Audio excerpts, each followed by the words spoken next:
A clout-obsessed goofball on TikTok just ate parasites for views.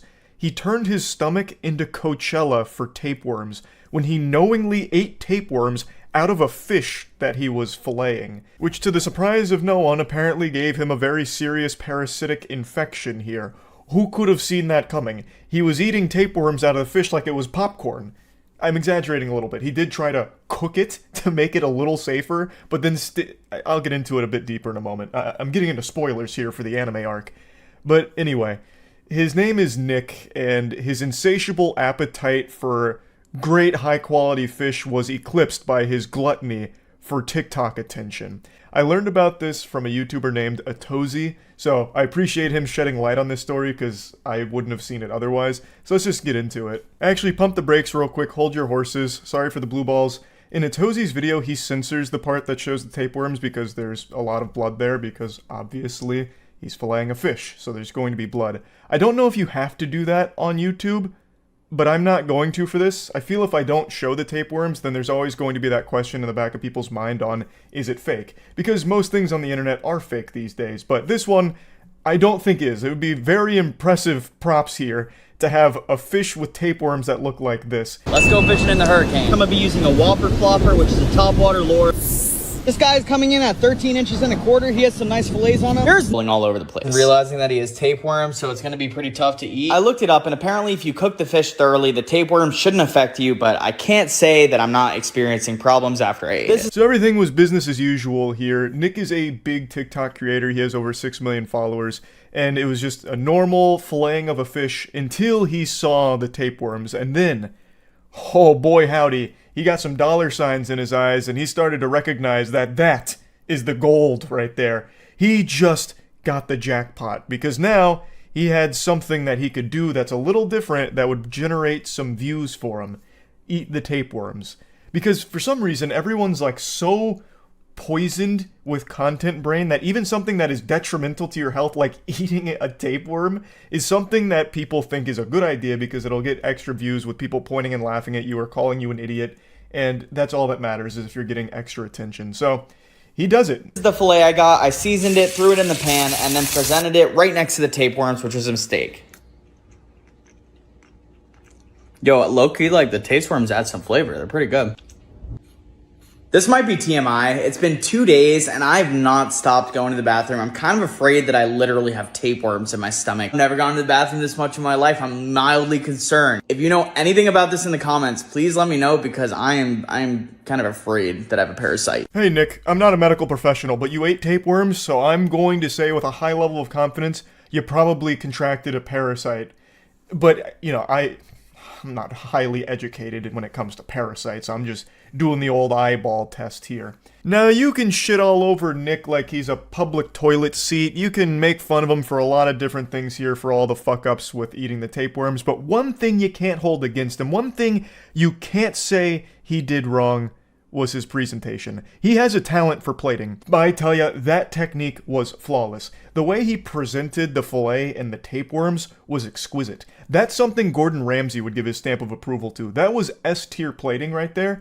It's just a shame that he was plating a tapeworm buffet. Update on the tapeworms that I ate the other day. I went to the doctor and he said it is more than likely that I have tapeworm or some kind of parasite inside me. I'm going to the bathroom nonstop. My stomach is killing me. He prescribed me 3 different medications that are anti-parasitic. We've all seen that video of the bear that has like a 50-foot tapeworm coming out of his butt, and that literally could have been me if I didn't get to the doctor in time. I've never seen that video, Nick. I don't even know why you'd assume that I'd see that video. I'm not looking up bear ass, and certainly not infected bear ass. But now that I've seen the clip, what a wacky one, huh? Jesus Christ. That tapeworm leaking out of its anus, that looks like it's just landed after skydiving. Like, it looks like the parachute strings when you're, like, walking away with your parachute bag and all that hanging out. That is a crazy tapeworm. Is that some kind of world record, or is that kind of normal? I don't really look into, you know, parasites all that often, shockingly. The doctor didn't know what kind of worm it was, so he just like gave me all the different anti-parasitic things. Some of the worms cause seizure, muscle damage, and like you can lose your eyesight because the worms get in there. If there is any lesson you learned from this, it would be do not eat worms inside of a bath. A lesson I didn't think anyone ever needed to be taught. I feel like that's just basic common human knowledge that everyone would intrinsically be born with. The only reason you ate them is because your mind is so warped and rotted from all of this desire for more and more TikTok attention that for some reason you were able to justify putting your health at risk here. Now, interestingly, it only gets worse from here. So he went to the doctor, apparently got, some medication to help combat the mystery worm inside of him, even though I don't think it's much of a mystery. If I was playing a game of Guess Who, I think I'd get this one on my first guess. I think the culprit is a tapeworm. I'll take the mask off of the villain here like it's Scooby-Doo. I think it's a tapeworm that you've contracted. Yeah, just a hunch. But anyway, he gets the medication. He's now got a plan of attack here to get himself feeling better. And then something very, very interesting happens. This video gets posted. Update on the tapeworm situation with Nick. 7:30 this morning, Nick passed away at the Kaiser Hospital. I was with him over the last 24 hours and he wanted me to inform you guys on the situation. Nick was on antiparasitic medication and unfortunately it was not working. The worm spread to his eyes and brain. By the time we made it to the hospital, it was clear that Nick was not going to be able to make it. That's when the really dramatic organ music comes in. Doom! So he didn't survive apparently. So this is a friend of his, I guess, announcing that he passed away from the tapeworms that he contracted from eating the fish. Much to the chagrin of his audience, who was very upset, saying things like, fly high, Nick, rest in peace, this and that. It's just a real sad situation to see someone go down this way. Tomorrow Eternal Funeral Services is where we're going to be hosting something for Nick at 10:30 a.m. on Saturday. It is going to be an open casket. He wanted you to know. Hopefully you guys can all remember him fondly and I'll be seeing you guys all at the service. I apologize for the trauma I just gave you guys. I assure you I'm happy, I'm here, and I'm going to be making content for a very long time. Oh my god, it's a miracle! He's not dead! Oh, we've been fooled! He played us like a fiddle. Wow! Just like Dino Spumoni, he faked his own death here with the ultimate goof. So, this is the cringiest shit ever. What's even wilder is the day before, or I don't know if it was exactly the day before, but the video before this, he actually had posted something about losing his brother, talking about the death of his brother here. And I think that one's being truthful. I don't think that one's also some kind of sick fucking twisted joke. So that's some psychopath shit to go from talking about the death of your brother into misleading your audience of children into thinking that you're dead. Now, no one watches the full video for things. Not on YouTube, not on TikTok. People don't even read past the headline on an article on Twitter before, clicking off and already making up their mind about it. So not many people watch the whole video for when Nick came out of nowhere with a patriotic, heroic return. So most people just assume that the guy talking in the beginning here was being honest. They just took him at his word because they don't know any better. They're young kids on TikTok. It was also super weird that they just dropped a funeral service homepage and told people that there was a celebration of life, a funeral taking place there for Nick. And like I said, a lot of people didn't watch the whole video, so I'm curious if anyone actually showed up to that place expecting a service. Don't cancel me, Nick made me do it. The antiparasitic medication did work, guys. I am feeling a lot better. I am editing this video right now, and it is definitely the wildest publicity stunt I've ever done. I have officially faked my own death. I made a joke about Dino Spumoni, which is a reference to Hey Arnold. It's a guy who actually did fake his own death. That's not what you did, though. You didn't fake your own death. All you did was just lie. For only 20 seconds, too. You just had your friend come out and say that you were dead. It's not faking your own death. That's just like a really lazy, lame prank. That's like the pranks I would do on April Fool's Day in middle school when I'd tell my friends Dragon Ball Z spoilers that weren't real. It's just dumb. It's not some clever, crafty plot that you've hatched, like some genius plan to fool everybody. I think there's a good chance the tapeworms weren't actually defeated, and his friend is right. The worms spread to his brain. Because you have to have brain worms to have come up with this idea. It's so fucking stupid and weird. I'm really happy that you guys are holding me accountable for this, because creators lying to their audiences is not cool, especially in the manner that I did. I was under the impression that because I was at the end of the video that it would wind up being taken as a lighthearted joke. I should have definitely seen that that was a super foolish take. It was just dumb. Yeah, he followed it up with this apology video. His audience said, too much cringe, I'm out, lame joke, trash, goodbye. And he's like, wait a minute, I'm sorry. This was dumb. I don't know what I was thinking, it was stupid. you know, I can't tell you how effective it was. I'm not overly familiar with Nick outside of the tapeworms saga here. But yeah, I just wanted to cover this story because it's just a perfect example of how delusional people have become, that they will put their health at risk just for the sake of a couple extra views on TikTok, and then follow through with even stupider plans like pretending that you died for like 20 seconds, I guess for the sake of shock views or something. I don't really know. But it's just all very stupid. I want to talk about it. That's about it. So yeah. On the internet, sometimes you have to get really creative to stand out from the crowd, which births some legends, like the great Tide Pod eaters of yesteryear, or the absolute champion, the brave soul who attempted the hot coil challenge where he put his forearm on a stovetop. And these ideas are always made with the intent of getting views and going viral. And today I learned about someone who tried a new tactic, derailing a train for YouTube views. Charges have now been filed against a Lancaster County teen accused of intentionally causing this train derailment out in Bennett. The 17-year-old even sent this video to 1011 afterwards. You see there some of those cars veering off of the tracks. It happened at the crossing at Highway 43 back on April 22nd. A criminal complaint says that between the rail itself and the train engines and cars, about $350,000 worth of damage was done. That teen has now been charged with 2 felony counts of criminal mischief, but he is not in custody at the moment. Attorneys have filed a motion to move his case to county court and to try him as an adult. A very interesting strategy here. This sounds like some kind of lame plot that Cobra Commander would have cooked up to lure out the G.I. Joe, except here it's just used for views. There's so many things to unpack here, but one thing I'm very curious about is where he planned to go from here. Like, let's say he did get a huge audience for derailing the train. Does he just keep amping up the stakes? Like, next video, he smuggles a bomb onto a plane. Follow-up video, he drops depth charges into the Suez Canal. Like, I don't know how you keep upping the mischief to keep the audience hooked here. It seems like this is a one-and-done thing, unless he was just going to be some kind of, like, serial train derailer. Like the worst Saturday morning cartoon villain ever. So, who knows what the potential was behind this young lad's YouTube career, but he is being charged, and it looks like it's going to be very serious charges. $350,000 in damages, that's a lot of clams. He's going to have to sell a lot of Hot Wheels and maybe even his Fortnite account to start trying to make up for that. Of also pulling a rail switch, ultimately causing that derailment. The lead investigator says the accused 17-year-old walked up during the investigation and asked what happened, later telling the investigators it was, quote, obvious that the switch had been pulled, and then showed the investigator the video you're seeing now. Railway police believe that security cameras in the area showed the teen not only driving up to the scene, but also setting up a camera minutes before the derailment. I guess I've never seen a real-life train derailment, which is maybe the purpose behind his video, to educate us on what they actually look like.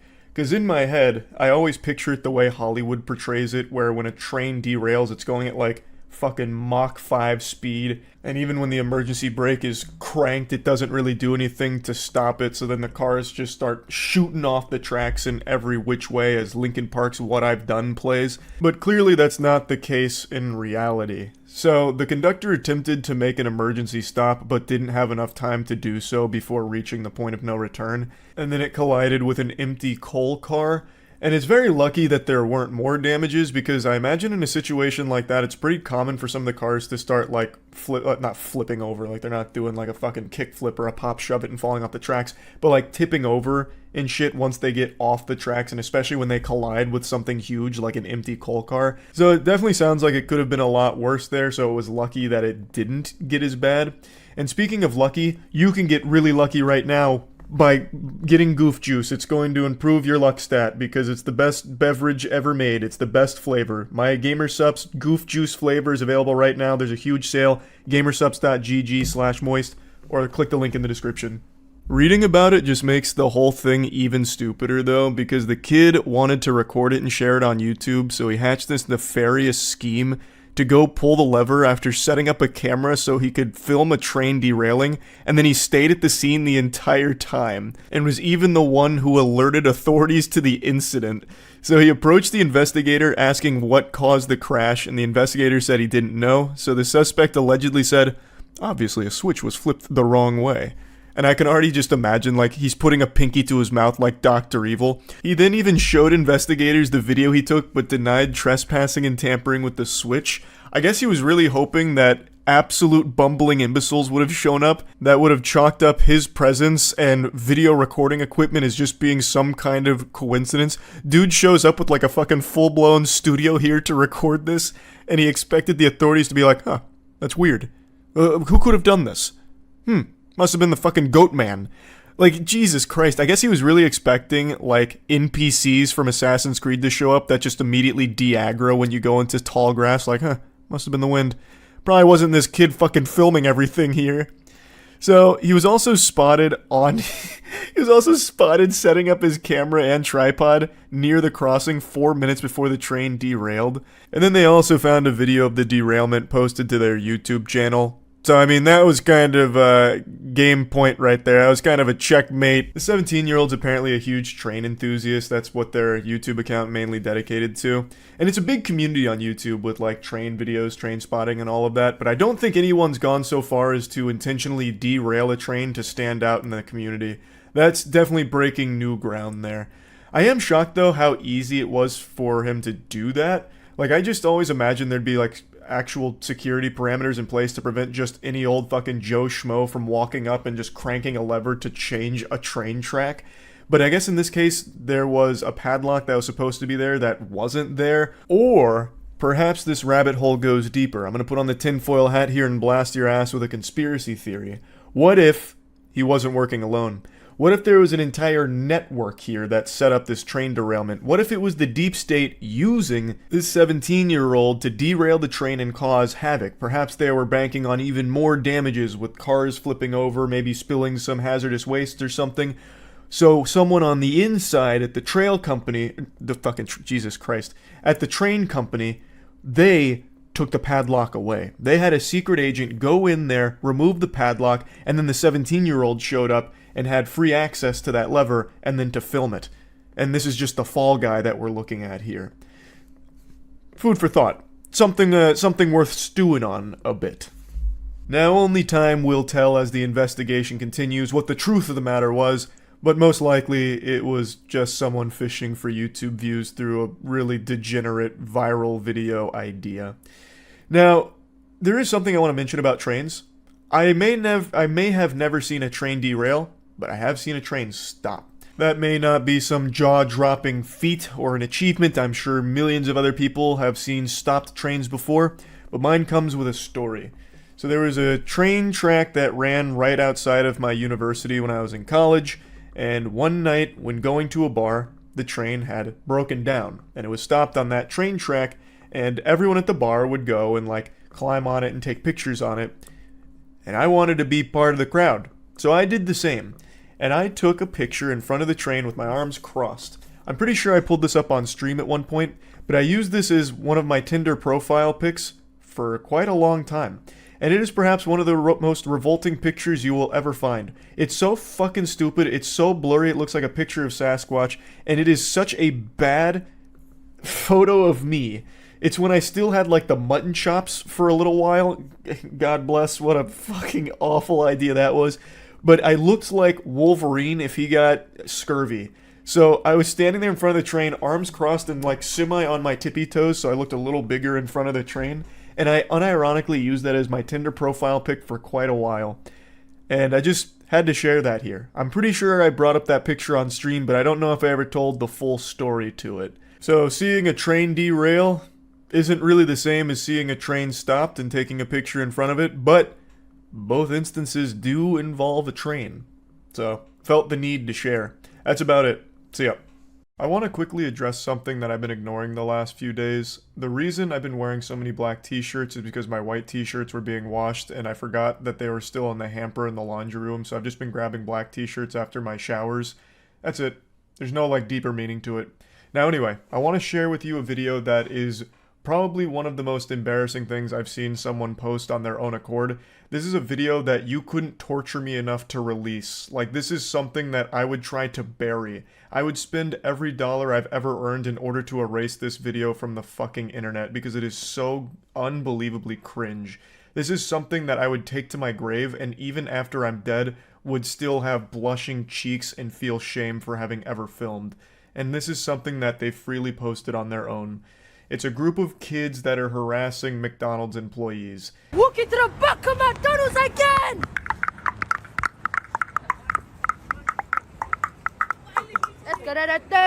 Yeah, I wasn't exaggerating. These are actual milk-drinking, diaper-shitting children. But that doesn't excuse the behavior, and it's mainly the reason I want to talk about this, because they get away with doing all kinds of degenerate shit because they know the authorities can't fully punish them, so they always just get slaps on the wrist, if that. Which just allows these clout-hungry little goblins to continue doing this degenerate shit for views on TikTok, and then they grow up into just fucking losers. I understand you can't just throw these 13-year-olds in jail for any of this, but there has to be some kind of punishment to fit the crimes.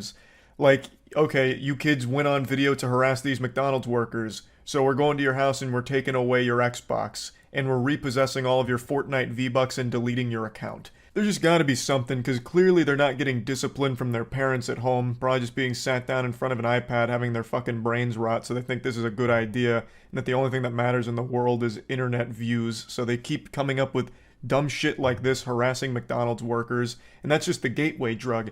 In 5 years, next they'll be doing like the fucking Kia challenge where they're stealing cars, and then next it's charging people in a Walmart parking lot with a knife, and then they get themselves shot. As you can see, I'm walking, yeah? Let's go, let's check the inspection. It's the Mizzy. I'm a wife from Mizzy. Alright, let's check the inspection. I'm walking, let's check the inspection. Thank you very much. Inspection. It's a sensory overload because the kid who filmed it is also doing voiceover after the fact, so it's overlapping. It sounds like you're caught in like a Dormammu time loop. It's just constant words and nonsense. It sounds like when you're playing Chivalry 2 and people are just spamming voice lines all over the place. It sounds like when the fucking nematodes show up to the Krusty Krab. It is miserable to listen to. Also, I have no idea why they were making all of those clicking noises when they entered the McDonald's. I'm guessing that's just them trying to be quirky with their signature style. But really the background noise that should have been playing whenever they roll up on something should be circus music, because they're a bunch of clowns. Now, I know all of this sounds mean because they're actual kids, so I'm picking on children, but god damn it, the authorities aren't doing anything about it, so I might as well step in and try and, like, you know, deliver some hard truths that what they're doing is fucking cringe and embarrassing and they should feel shame for it. Like, this is awful. It's fucking stupid. They should be insulted for it. Like, especially now, so that way they'll stop doing it. Inspection, crazy. I have to check the inspection, I have to check the fries and everything. Man, I have to check everything just in case. And me and my bro, we got locked in there, bro. Look, me and my brother. They locked us in it. They locked us in it. It just doesn't stop. So they're in the back of the kitchen, they're like walking around, like touching some of this shit, bothering all of the workers, just being an actual headache. Just a blemish on society here, just for nothing other than TikTok views.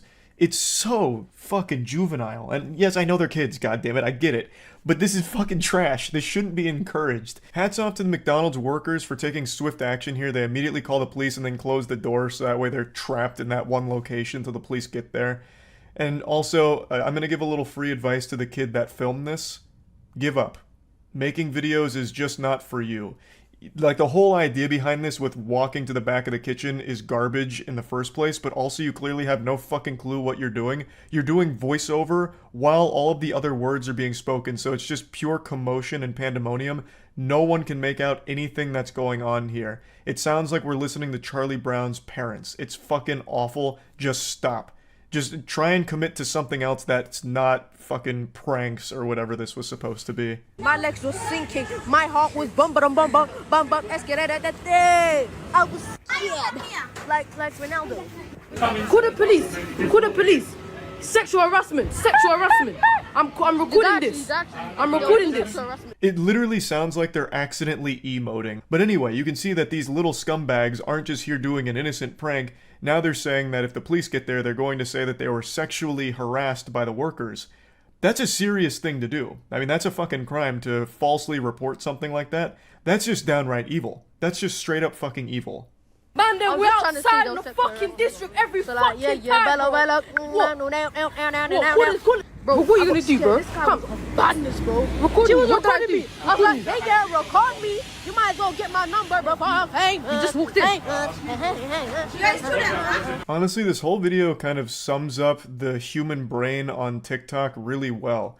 It is actual constant fucking noise. Just gibberish. Literal random fucking noises at all seconds because they didn't want a single millisecond to go by without some kind of fucking noise because there needs to be perpetual jingling keys on that platform, which is why there's always like Subway Surfers underneath every video.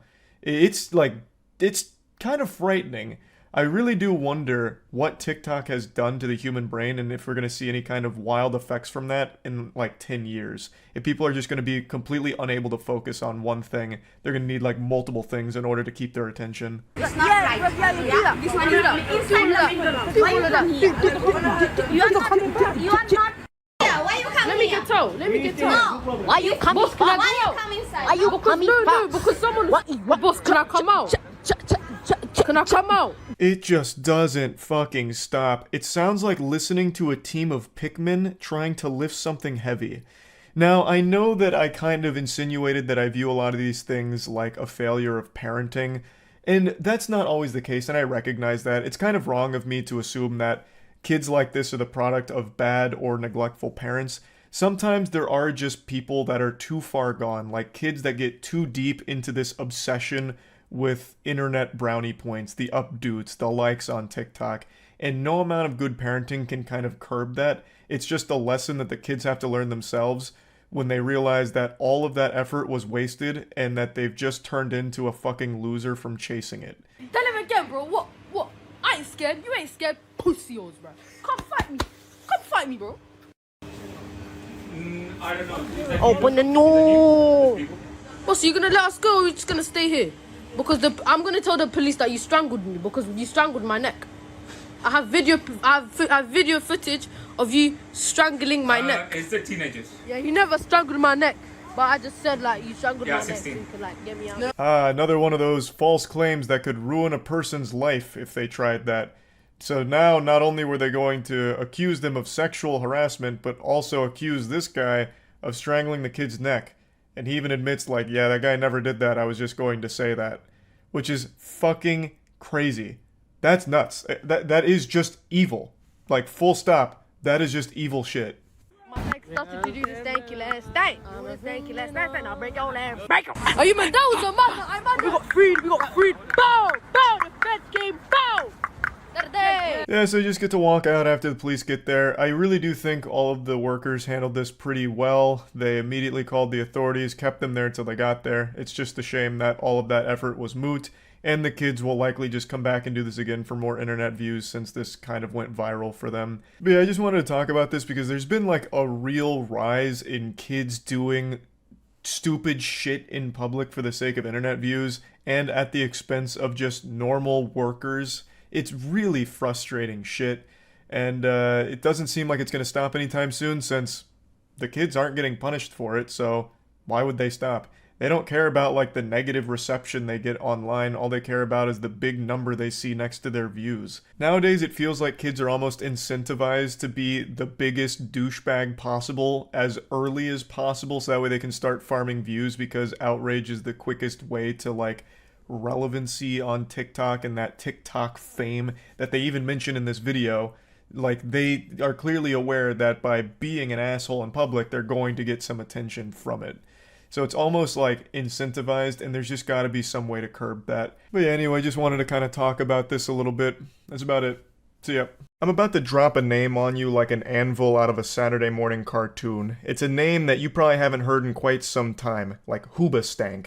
No disrespect to Hoobastank. They had some bangers back in their day. But this is a name that you're going to have to dust off the cobwebs for to try and remember who they are. The Island Boys. Back in late 2021, they went viral for this song, I'm an Island Boy, that one. They became the punching bag of the internet, the biggest clowns that were not afraid to just keep dancing for everyone to laugh at, throw tomatoes at, and shoot spitballs at. They were the biggest joke online for quite a while. And everyone already knew that their time in the limelight was limited, but I don't think anyone knew exactly how long it would last, or rather, how short it would be. Because just like Hans Gruber at the end of Die Hard, they fell off, and in a big way. And to clout goblins, that is a fate worse than death, because that attention is the most addictive drug in the world, and the Island Boys are some very strong addicts. They need attention more than they need air. They need attention more than their body needs water. It's like the most crucial nutrient in their diet. So when they stopped getting that attention, they lost their goddamn minds. They went fucking wild. They tried everything to get back in the public eye. They tried YouTuber boxing, they tried starting drama with other internet creators, they tried everything. They even did military recruitment for a little while, which was a wild arc in the Island Boy saga, and none of it was enough to get people to talk about or laugh at them again. Man, what the fuck? So I just noticed that for the entire opening of this video, I had a booger stuck in my mustache, just hanging on for dear life there. I'm not going to redo any of this, so I'm just going to let it ride. But I'm very disappointed that none of you stopped me to tell me about it, letting me just go on, continue making myself look like a fool, a greasy loser with boogers in his beard. Yucky. But anyway, the Island Boys, they fell from grace just as quickly as they rose to popularity, and everyone forgot about them. The end, right? Wrong. Because in the Island Boys' desperation, at the deepest pits of the Shadow Realm to which they were banished to, they hatched one last nefarious idea in order to get people to talk about them again. Incest. I'm not exaggerating and I'm not lying either. The Island Boys are back in the public eye because they are making out with each other, and just today announced that they're releasing an oral sex video with one of the brothers sucking the other brother's cock. If you didn't know, the Island Boys are actually brothers. It's not like some kind of, stepmom porn genre thing, like fake incest thing. They are legitimately brothers. And their plan has been, for the last week or so, maybe a bit longer, to just keep making out with each other in videos and keep ramping up how sexual it gets from kissing all the way till now, where one of them's sucking the other's dick. I'd be willing to bet by the end of the week they'll be fucking each other on OnlyFans as well. I guess their strategy is to farm clout off incest enthusiasts? I don't know, but they're over the moon about being talked about again. They've been making tons of response videos, even going on streams and doing podcasts and interviews about it. So they've been fully back in their press tour grind, and they have been doing everything possible to milk all the juice out of this tit. They've been giving all of these statements to publications. Initially, they were saying that they're both straight, and this is just a normal thing to do with your brother, which is a wild take. I can't imagine that that's a normal sibling activity. It shouldn't be. I can't picture a Thanksgiving meal where, your brother comes into town bringing some food, and you're like, man, food was fire. Come here, let me see that neck. And you start, sucking on his neck like a vampire or some shit. It's just not a normal thing, and I'm sure the Island Boys know that. They're just saying things to get people to keep talking about them. And then the following day, basically, one of the Island Boys went on a stream and came out as gay. And then after that, I actually saw some people come forward to say that the only reason people are outraged at the Island Boys is because of homophobia, which I think is a delusional take. It's 2023. I don't have any problem with anyone being gay or anything at all. Most people in the world don't. This is incest. That's a whole new ballgame. That's an entirely different planet. And their incest is driven by the desire to get attention from people that are finding it and being understandably perturbed by it, because it gets them attention, and then it gets them talking, and then the Island Boys keep feeding that flame to keep the perpetual motion machine going, and obviously that gets even more people talking about them, which seems to be the only thing in the world they care about. And it's just so fascinating to me how people's minds can be so poisoned by internet attention, to the point where it deteriorates in their brains so much that they will scratch at their neck desperately trying to think of a way to get that high of clicks and conversation about them going again. And then they resort to something this degenerate. Oh geez, most recent Instagram post only had 50 likes. Alright, that's it. I'm going with the nuclear option. Bro, get out your meat and your iPhone. We got business to take care of. We're not being talked about enough. We're throwing the Hail Mary.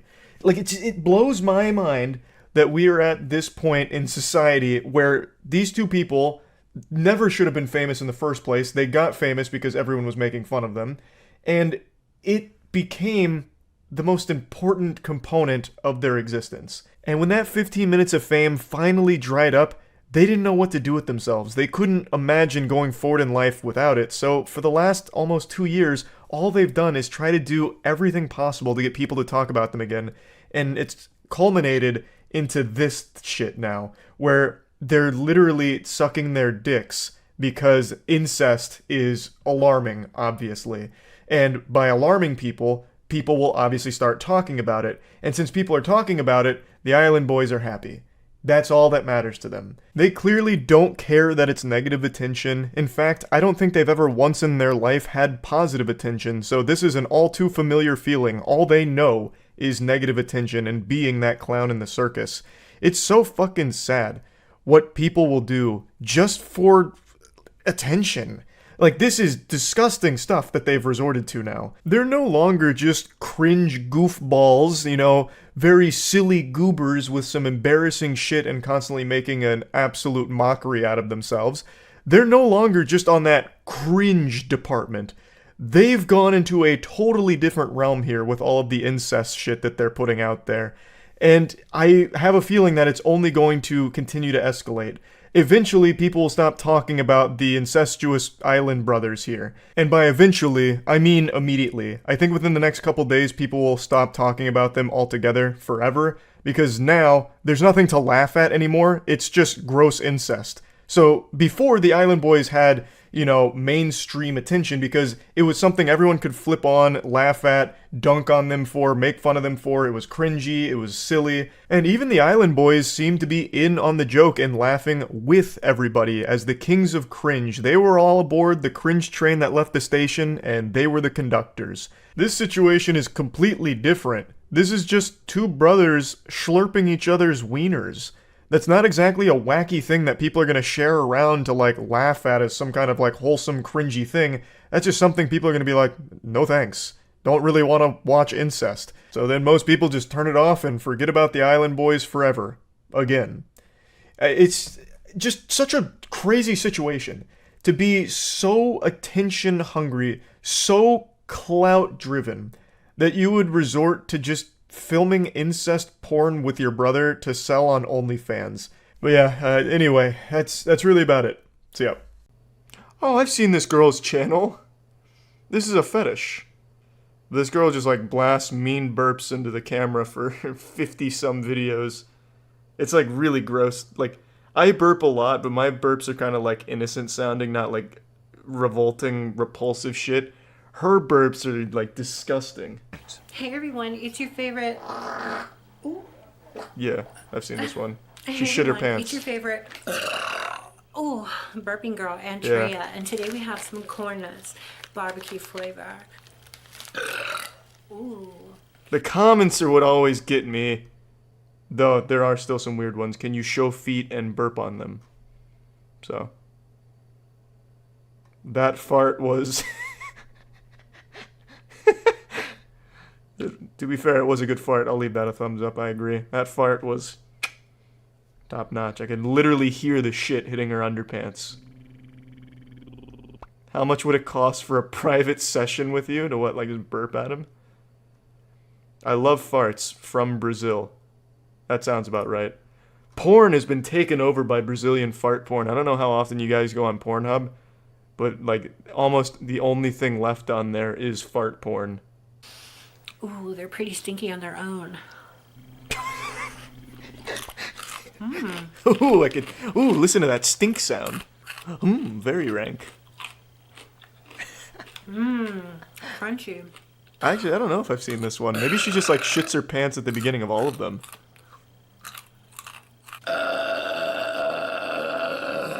Oh yeah. Oh yeah, baby. Now we're feeling it. I can hear the relief. They're so good. I'm like vicariously tasting them. Ooh, these are making my burps stink. What does it Come smell closer like? so you can Ass? smell them. Yes. Ooh, yes, corn nuts. Oh my god. How abhorrent. Yucky. What true God-given talent.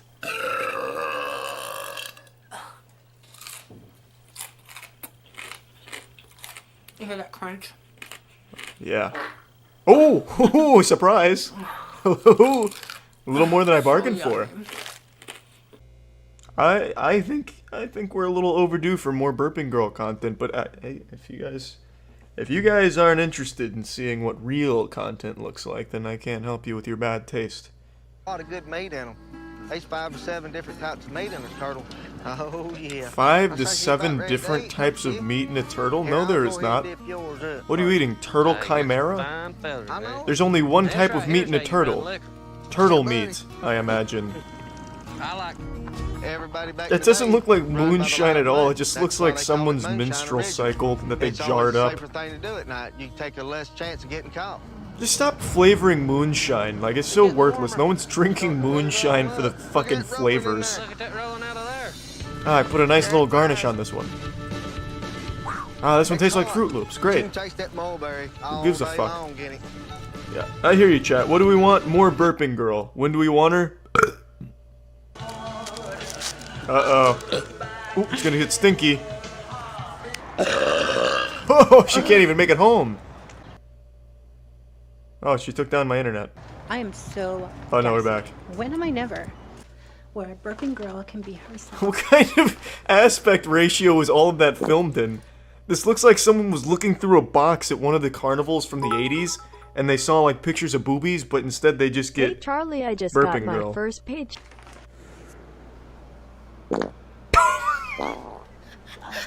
I need more gassy food. That was good camera work. Whoop.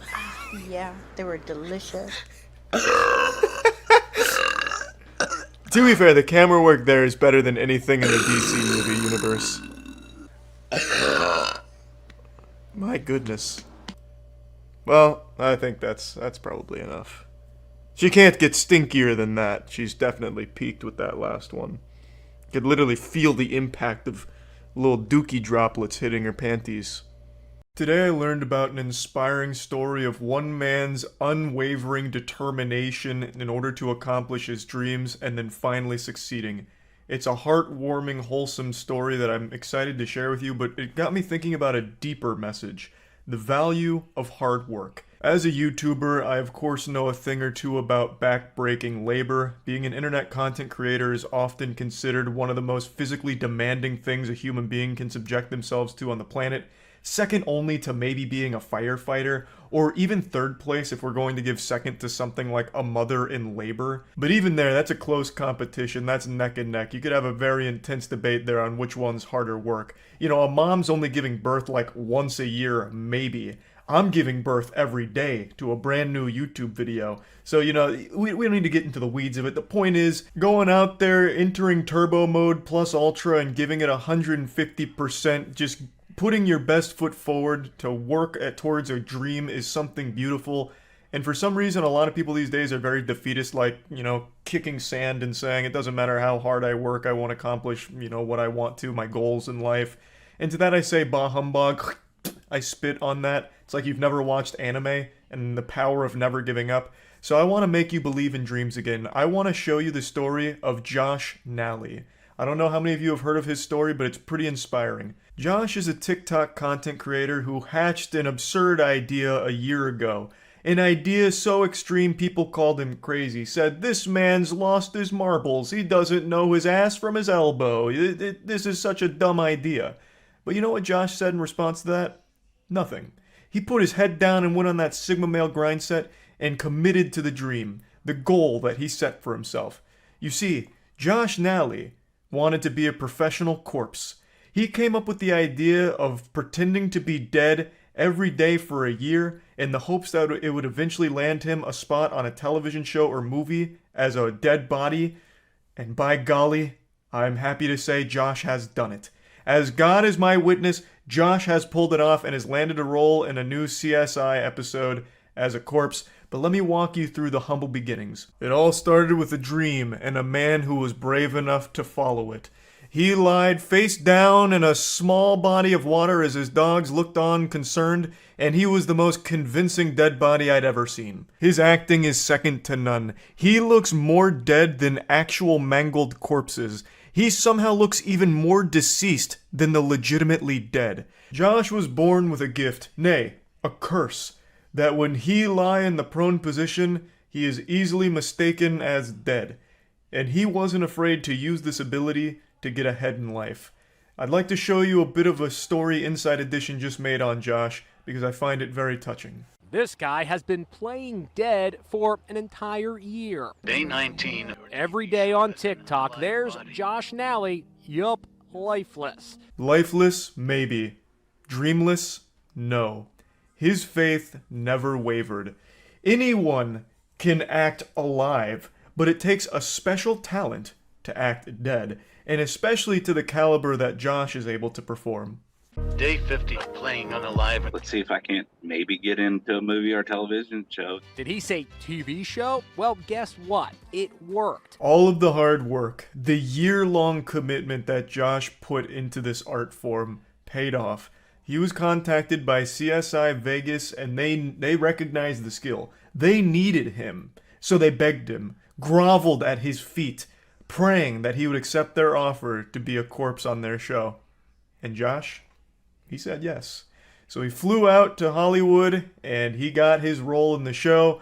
And they got him in makeup. He's in like a body bag that's opened, and he was very happy with it. His big moment airs tonight, but we've got a sneak peek behind the scenes. Couldn't resist asking Josh to play dead one more time. This is how I play dead. I'm never too big of a fan of people asking someone to do like their signature move or whatever, because it just feels like that whole dance monkey dance thing, do the thing. Like, yeah, I just never really appreciate when someone does that. But when you have what Josh has, it's hard to fight that urge to ask him to play dead just one quick time, just for the one time. And you could even see in the background, the person behind him couldn't help but peek over and take a look at Josh as he was performing his play dead stunt. I have no doubt when he does the TikToks, he draws a giant crowd, all of them scratching their chin wondering, is this man dead? And that's the whole idea of it. And honestly, I just think it's commendable. He committed to a year long of this little fun shtick. It's outrageous idea, something I've never seen done before. And he accomplished exactly what he set out to accomplish, and I think that's just overall great. But this is not the only example of hard work paying off that I'd like to highlight today. If you were on Twitch yesterday, you may have noticed a new kind of stream pop off, a particular genre that really went hard yesterday. A brand new streamer hit the scene in a big way. Her name is Eileen. Now, Eileen had a pretty interesting idea as well, to try and carve out her own niche on the platform as well as gain a lot of followers quickly. She must have been taking notes on a previous streamer I've talked about and pulled a page out of her playbook. I'm talking about the streamer who had sex on stream, got a 7-day ban, and came back bigger than ever. Well, at least bigger than she was previously.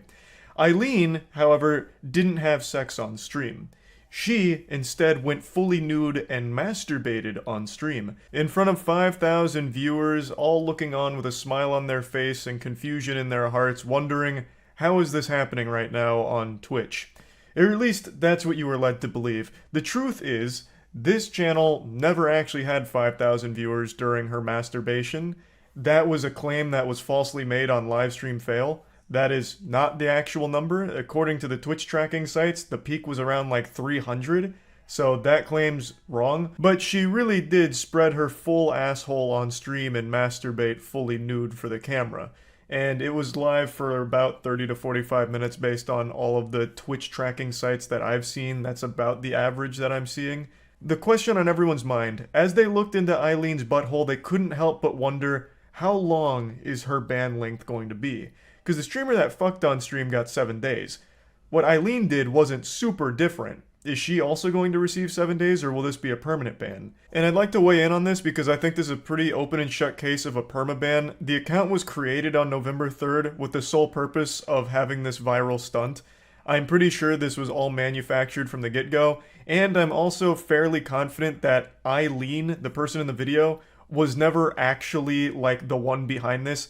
I would imagine this was taken from another cam site they just took that cam girl's video and broadcast it on Twitch for this account, and then the post went viral because it's been such a talking point recently, since there was a streamer that did fuck on stream. That was an actual streamer that did that, and it was a great publicity boost for her, and she benefited from it. So I imagine the idea here was to try and make that happen again on this account, and it's somewhat worked. At least in terms of a conversation regarding Twitch's policy on sexual content.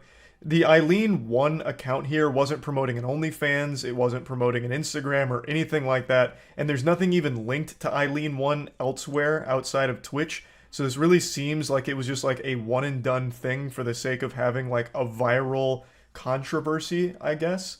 And that seems to be it. I cannot imagine Twitch says this is like a 7-day ban when it's just blatantly porn on purpose for the sake of porn. But I guess we'll see. Maybe they fall for the old excuse that's already worked a couple times of didn't know I was live. But I really don't think the woman that appeared in that video was the one behind that account. I really think that it was just someone else that took the video and put it on Twitch. But anyway, I just wanted to talk about that a little bit, just because I find that to be a really goofy situation that was worth at least mentioning. But yeah, anyway, that's about it. See ya. Hi there. I keep getting asked to talk about the Tide Pod Challenge, so I'll talk about that for a moment. For those of you who don't know what it is, it's where you eat a Tide laundry detergent pod, take a video and post it online, because apparently our species is devolving, and because the Tide Pods are colorful, that means they look like candy. Now, I think it's fucking dumb. That's nothing new, that's not a groundbreaking, valuable insight or perspective, it's not reinventing the wheel, it's not opening any third eyes. I think that's an opinion shared by anyone with common sense. But I do think I'm at that age where I just don't understand the new generation. I really don't get people that are younger than me anymore. I don't understand their music with their Lil Pumps and their nonsense mumble rap that you have to walk through Google Translate just to even get it in English, and I don't even think it was ever in English in the first place. I think Google Translate just has doomsday protocols where if it can't make out what you type in, it just throws up the closest English word to whatever verbal queefing came from the rap song. I don't get why every rap song has to treat everyone like a child by teaching us what certain things sound like. For instance, the biggest one being guns. The gun goes bang bang, brat brat, and then coming through on my car, skirt skirt. It's just so fucking childish. It's some elementary school shit, like when you press a button on one of the toys to tell you what a cow sounds like. I don't understand why everything is savage and lit now. I don't get why all the young people idolize internet personalities and worship them like boring-ass douchebags like Rice Gum and the Paul brothers. Just the worst braggadocio, fake personality pieces of shit there are. And the Tide Pod Challenge is another example of something I just don't understand. I really don't get why this would ever be an issue or a meme in the first place, where people are actually dying from it and there has to be statements made by certified professionals, don't eat Tide Pods. Excuse me, I have a PhD in Tide Pod abstinence. Trust me, I know what I'm saying. I've done my research. It's just fucking dumb, you know? Why do you need a fucking Tide Pod avoidance expert to come on TV and tell you not to eat them? Now, since the Tide Pod Challenge has taken off in a big way, the poison control's hotlines have been ringing off the hook like a fucking 2004 radio station being requested Green Day songs by callers. And I'm no stranger when it comes to poison control. In fact, recently, about a month ago, a big fucking flying cockroach crawled up from my bathtub drain, and I had to battle with that motherfucker. It was like a clash of titans. It was some David versus Goliath shit. It was biblical. Cockroach, of course, being David, me being Goliath, even though I'm short enough where the cockroach and I would probably be eye level if on an even playing field. But anyway, for the sake of the story, I was Goliath, it was David, and I managed to trap it in a bucket. And the cockroach was definitely fast enough. It definitely had maxed out agility, 99 there. And if I had lifted that bucket, I don't think I would have been able to hit it in one swift motion and smash it. So instead, I turned to Snapchat after I trapped it, and I was asking for suggestions on how to kill it. Tried filling up the bathtub with water and drowning it. It could swim. Of course, it probably fucking brought scuba gear. It was well equipped. This was a special ops cockroach. Long story short, after a lot of other Scooby-Doo-esque suggestions, it wasn't enough to kill it. So another dude on Snapchat suggested bleach and ammonia to kill it. And like a fucking idiot, I was blinded by fear of this cockroach. I didn't think. And I did bleach and ammonia, and for those of you who don't know, it creates chlorine gas, which is, it's fatal. It can be fatal. So I'm fucking sitting there in my bathtub making chlorine gas, which, you know, it does kill the cockroach, luckily, but then I've got this fucking issue of, well, I've just poisoned my whole fucking bathroom, so Call poison control and take care of that. The long story to go full circle here. I understand poison control. I've called them. That's kind of what I was saying, yeah. And now these Tide Pod stupid people are calling poison control as well. Those are some fucking heroes there at poison control with the amount of shit they have to put up with. Stupid stories like dudes making chlorine gas trying to kill a cockroach and people eating Tide Pods. Those are the fucking heroes we need to celebrate. But anyway, moving on, I kind of thought it'd be interesting to talk about how eating Tide Pods will kill you. Could kill you, not will. So what typically happens is most people who do this chew on it and it bursts. Now the second it bursts, your mouth is going to burn. Absolutely, just it gets lit up. It's gonna hurt like a bitch. If you swallow the detergent like some brave soldiers out there have done, it can burn your esophagus, burns your stomach lining. Most of the time you're going to puke it up. Almost 100% of the time you're going to puke it up. But those unlucky people who happen to have gasped or inhaled once it burst and it goes into their lungs, they're in a bit more of a sticky situation. The people who swallow it smoothly aren't really at a risk for dying from it. It's going to hurt really badly. It's going to burn your stomach hard and it's going to feel like shit. But when you inhale it, that's when you put yourself at a real risk of dying. So it can burn your lung lining, obviously, but what can happen when that happens is it starts filling up with fluid, and then you've got a lot of respiratory shit that's about to go wrong, and that's when people die from it. Mostly kids. Kids die from it, but some teenagers have died from the Tide Pod challenge as well, and that's how. It's not really from swallowing it, which does hurt you and can cause some long-term damage, but it's not typically fatal. It's when it gets into your lungs where you have the real issue. Not that that makes it okay to do it as long as you keep your fucking nose plugged and you don't breathe while you do it. That doesn't make it okay. Because, I mean, obviously it still carries that very big risk. But the people in these stories like this I feel most bad for aren't the dumb people that were stupid enough to do the Tide Pod challenge. It's the people that get affected if they die from it.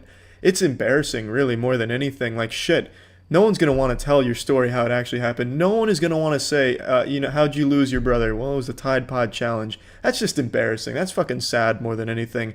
So if you're going to take the Tide Pod challenge, at least have a story backed up in case you do die from it. A good story, one that your family would be proud to tell. Something like, oh, how did Jefferson die? Well, our neighbor's house caught on fire and he heard 2 cats inside and 3 children crying. The parents weren't in there, so he busted in there like the hero that he was in the flames. And then there was ninjas in there as well, so he had to fight off the ninjas while inhaling all the smoke in the flames. He managed to get all of them out alive, but unfortunately he perished. See, like, that's a good story to tell. It's a lot better than saying he died from a Tide Pod. But yeah, anyway, that's really all I got to say about the whole Tide Pod challenge thing going on. I'm excited for 2018's newest trend that'll be taking off soon. I suspect it'll be something like snorting cyanide challenge. That'll be fun. But yeah, that's it. See ya. In the never-ending pursuit for internet clout and attention, no price is too high.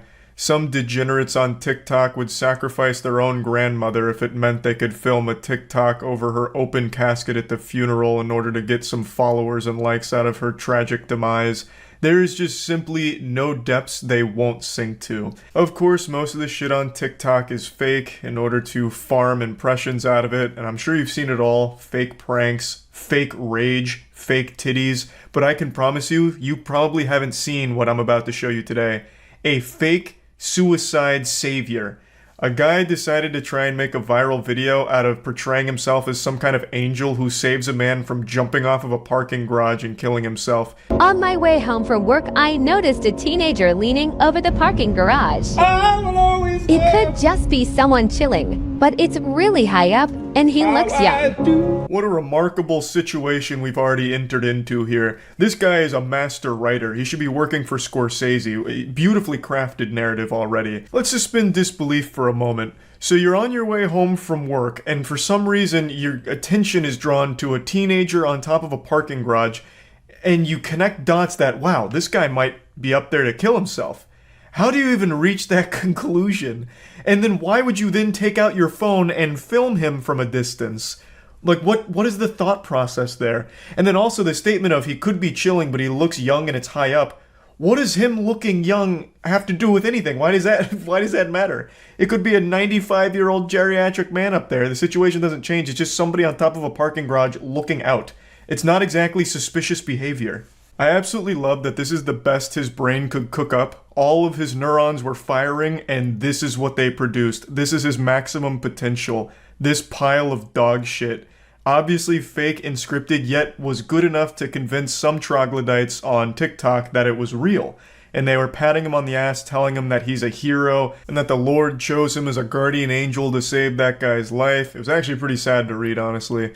But yeah, he's now going up to the rooftop to have a conversation, a stern talking to with the man up top in order to try and save him. I'm going to go up there and just make sure everything is okay. Then I got there and noticed him pacing back and forth. Time to go talk. Then this happened.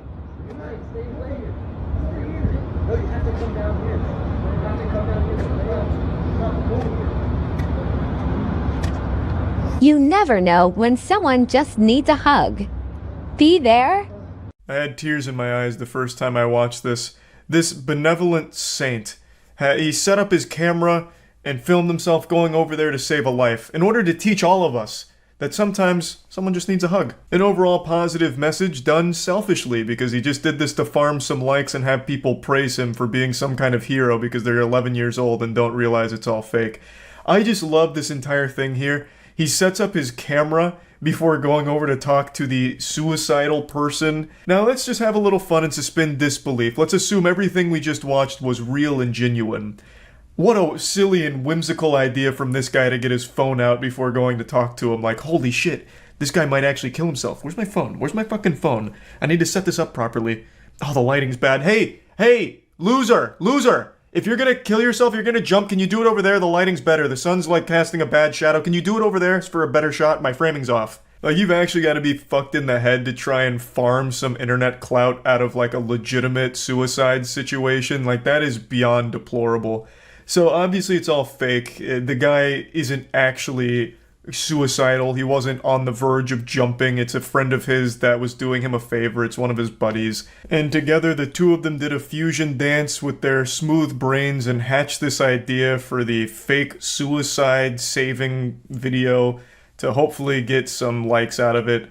And it only moderately succeeded. This isn't like his best performing video or anything like that. In fact, it didn't even really get big. So he ended up just making a fucking fool out of himself for no reason and embarrassing himself publicly. But he did have about 100 or something people in the comments all praising him. A couple other people in the comments did say like, yeah, it might be fake and scripted, but it's a positive message. And you're not wrong. The message is positive, yeah. Sometimes maybe a person could use a hug, a consensual hug. And not like a just jump scare hug where you squeeze him like a tube of Go-Gurt, you know? Just a nice, friendly hug might be a helpful thing. So I guess the message overall isn't bad, but it's done because he wanted to gain from it, and he tried to play it off like this was a real thing that happens. I'd be more inclined to believe that this is a good guy trying to spread a good message if his other fake shit wasn't so vain like this. Walking back to my car when I noticed this guy taking pics in front of it. I was totally cool with it until he started to sit on it. Yeah. Can I see the inside? Yeah, hold on. Let me just get the keys out of my bag. Bro, thank you. So crazy, man. This is my dream car. Bro, you can't find the keys, bro? Dude, they gotta be in here. What's this then? What do you... Wait, it's my fucking car, bro. Get out of here. When he's not doing the old peck dance on TikTok, he's flexing his expensive cars and his wealth and making these little fake pranks and situations around them. I also had a good giggle at that one in particular because I'm pretty sure the guy that was leaning on his car is the same guy from his suicide script. And also, he forgot to remove the fucking rental tag from the keychain. That is a goddamn rented car that I'm sure they got just for the sake of banging out some fake TikTok pranks. So it's not even his ride to begin with. So it really feels like a guy that's just desperate for attention, so he really thought by pretending to save someone from killing themselves, it'd help blow up his TikTok career. But that kind of fell flat. It put it on my radar though, because I love seeing goofy shit like this and people like sinking to the absolute depths of hell to scrounge together the most awful ideas and actually going through with them.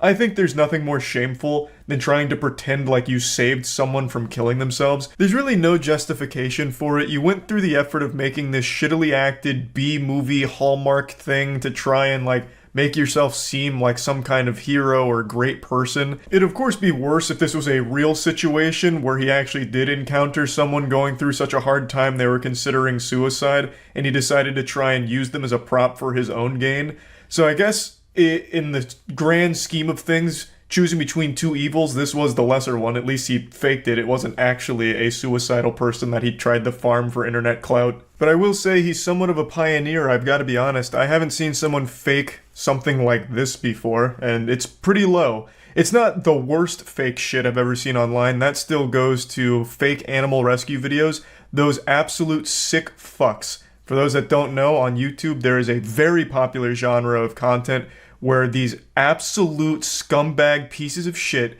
take animals and put them in dangerous situations like fighting a snake. Sometimes they even like run over their leg with a tire, so they put the animal under a car tire, and then they film themselves saving the animal as if they just encountered it and now they're gonna save it and take care of it. It's so fucking gross. And those are still extremely popular on video. Fuck those fake animal rescue videos. That shit is awful. I know I'm getting a little off topic, I'm getting carried away, but that makes me just absolutely heated to know that that shit still exists. But bringing it back to the topic, faking this kind of thing I still think is extremely low, tasteless, and just downright awful. That's about it. See ya. If I asked you to think of something beautiful, where's the first place your mind goes? Your significant other? Your favorite song? A piece of pizza? Big ol' anime titties? It's gonna be different for everyone. But for me, when I think of beauty, the first thing that pops into my little reptile brain is people coming together to call YouTube out on some dumb shit they've done. And good golly, I'll tell ya, it's been a beautiful 24 hours. I bet YouTube didn't see this coming. The meteorologist in the weather report said nothing about a 100% chance of diarrhea showers falling upon them. Over the last 24 hours, there's been a lot of YouTubers coming together to talk about a problem that was brought to light this week by Corey Kinshin. And just over the last 24 hours, it's been great to see people, calling YouTube out on some of their shit. Even Io's really excited about it. She's all about, YouTube being held accountable. As you can see, she was so fired up, she's coming over here to slap the shit out of the headphone cord. So, it's just been a big day, honestly. A big week, really, overall. Corey posted this video highlighting a major issue with YouTube at the moment and something that he'd been facing. And in response, a lot of YouTubers started making videos showing support and as well as doing things to try and, get some kind of response from YouTube, get some kind of answer. So far, still radio silence, but I just still think it's nice to see so much support for another creator on the platform. Now, Markiplier did something pretty unique and is starting somewhat of a trend with something called the Try Not to Get Age Restricted Challenge. Isn't that right, Io? So Markiplier posted this video where it's lightly poking fun at the policy that was being called out, where Markiplier is giving completely nude massages to women, and it's a game. It's a game called Orc Massage. Mark himself wasn't giving the massages and happy endings or anything. At least I don't think so. I don't know if he does that in his off time or whatever. But the video is of a game where it is fully nude anime girls, and you play as an orc. And you start fucking playing their asses like bongos, and there's nudity and shit. So Markiplier posted a video of that game, called it the Try Not to Get Age Restricted Challenge, obviously calling out this whole thing. And wow. Unlucky, my power just went out. I guess those orc massages are so powerful they created the next biblical monsoon over my house here.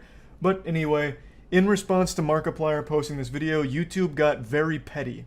And that was remove him from their Game On segment, which Markiplier and his team had prepared a special thing for. And without warning, they just removed his whole section.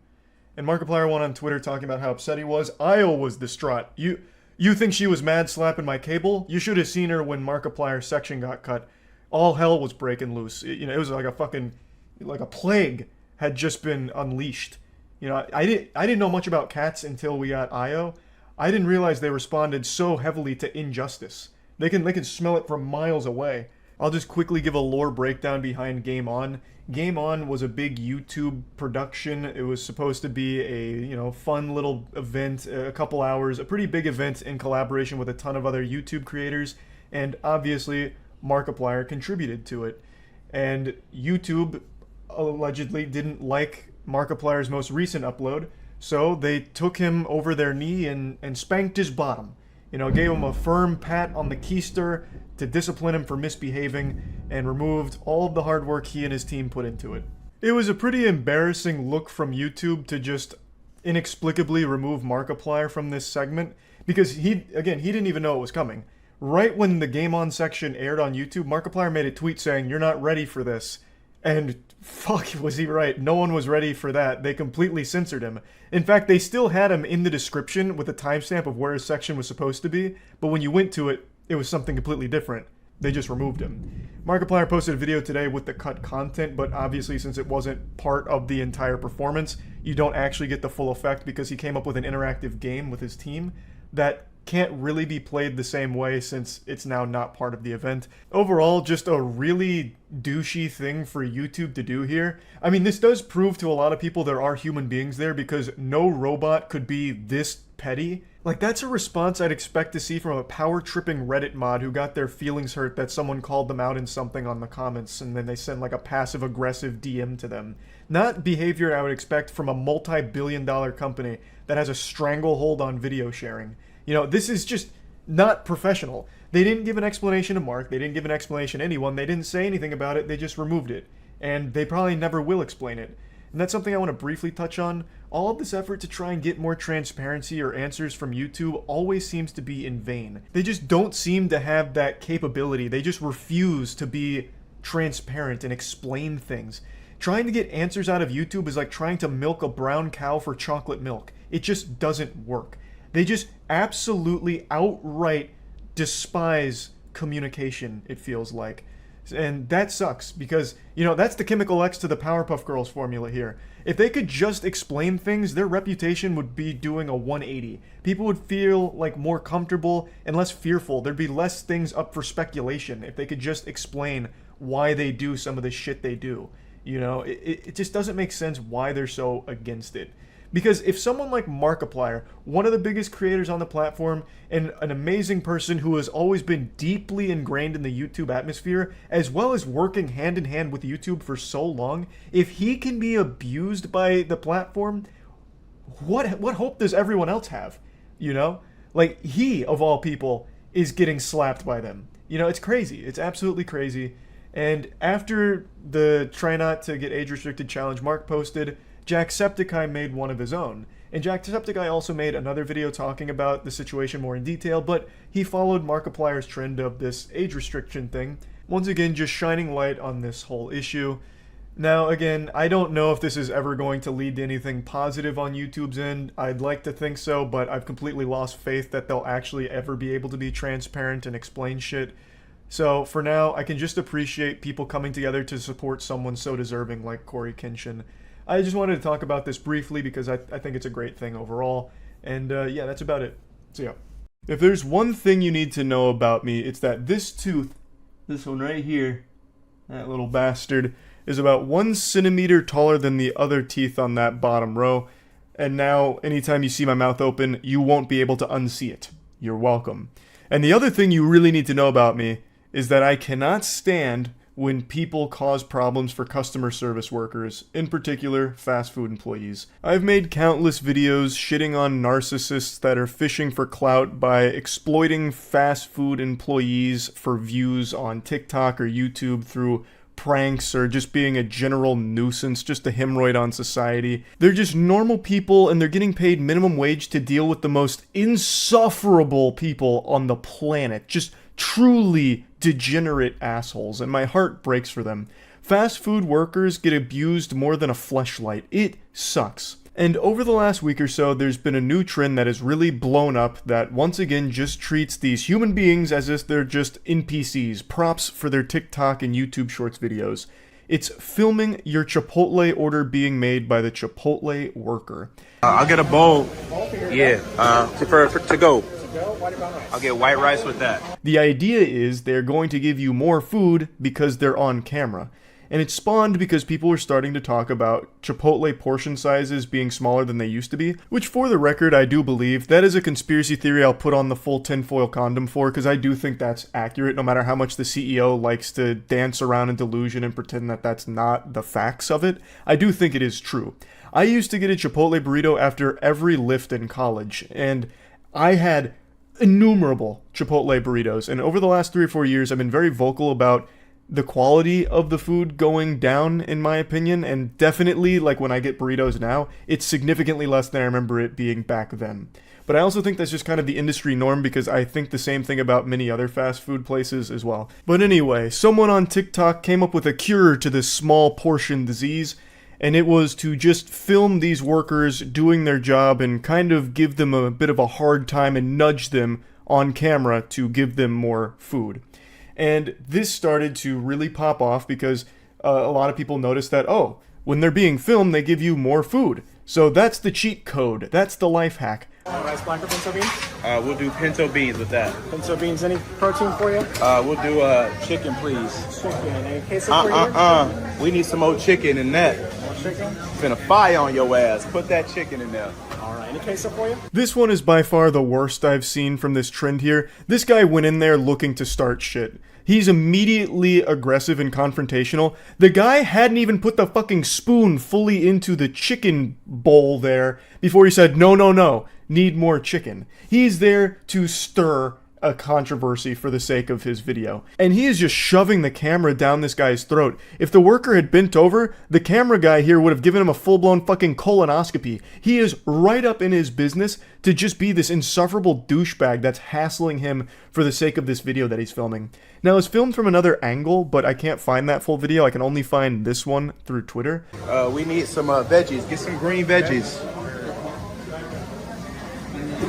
Yeah, little bit more, little bit more. No problem. Little bit more. No problem. Straight up. Oh, they gonna have to hold me accountable. When he was asked pretty politely to just stop putting the camera in this guy's face, not even asked to stop filming, by the way, just asked to like, hey, maybe don't be up in this guy's nutsack with your camera, he immediately starts yelling about it. He's immediately throwing a fucking temper tantrum. Even though it was a super reasonable request because look at how close he's getting to this guy.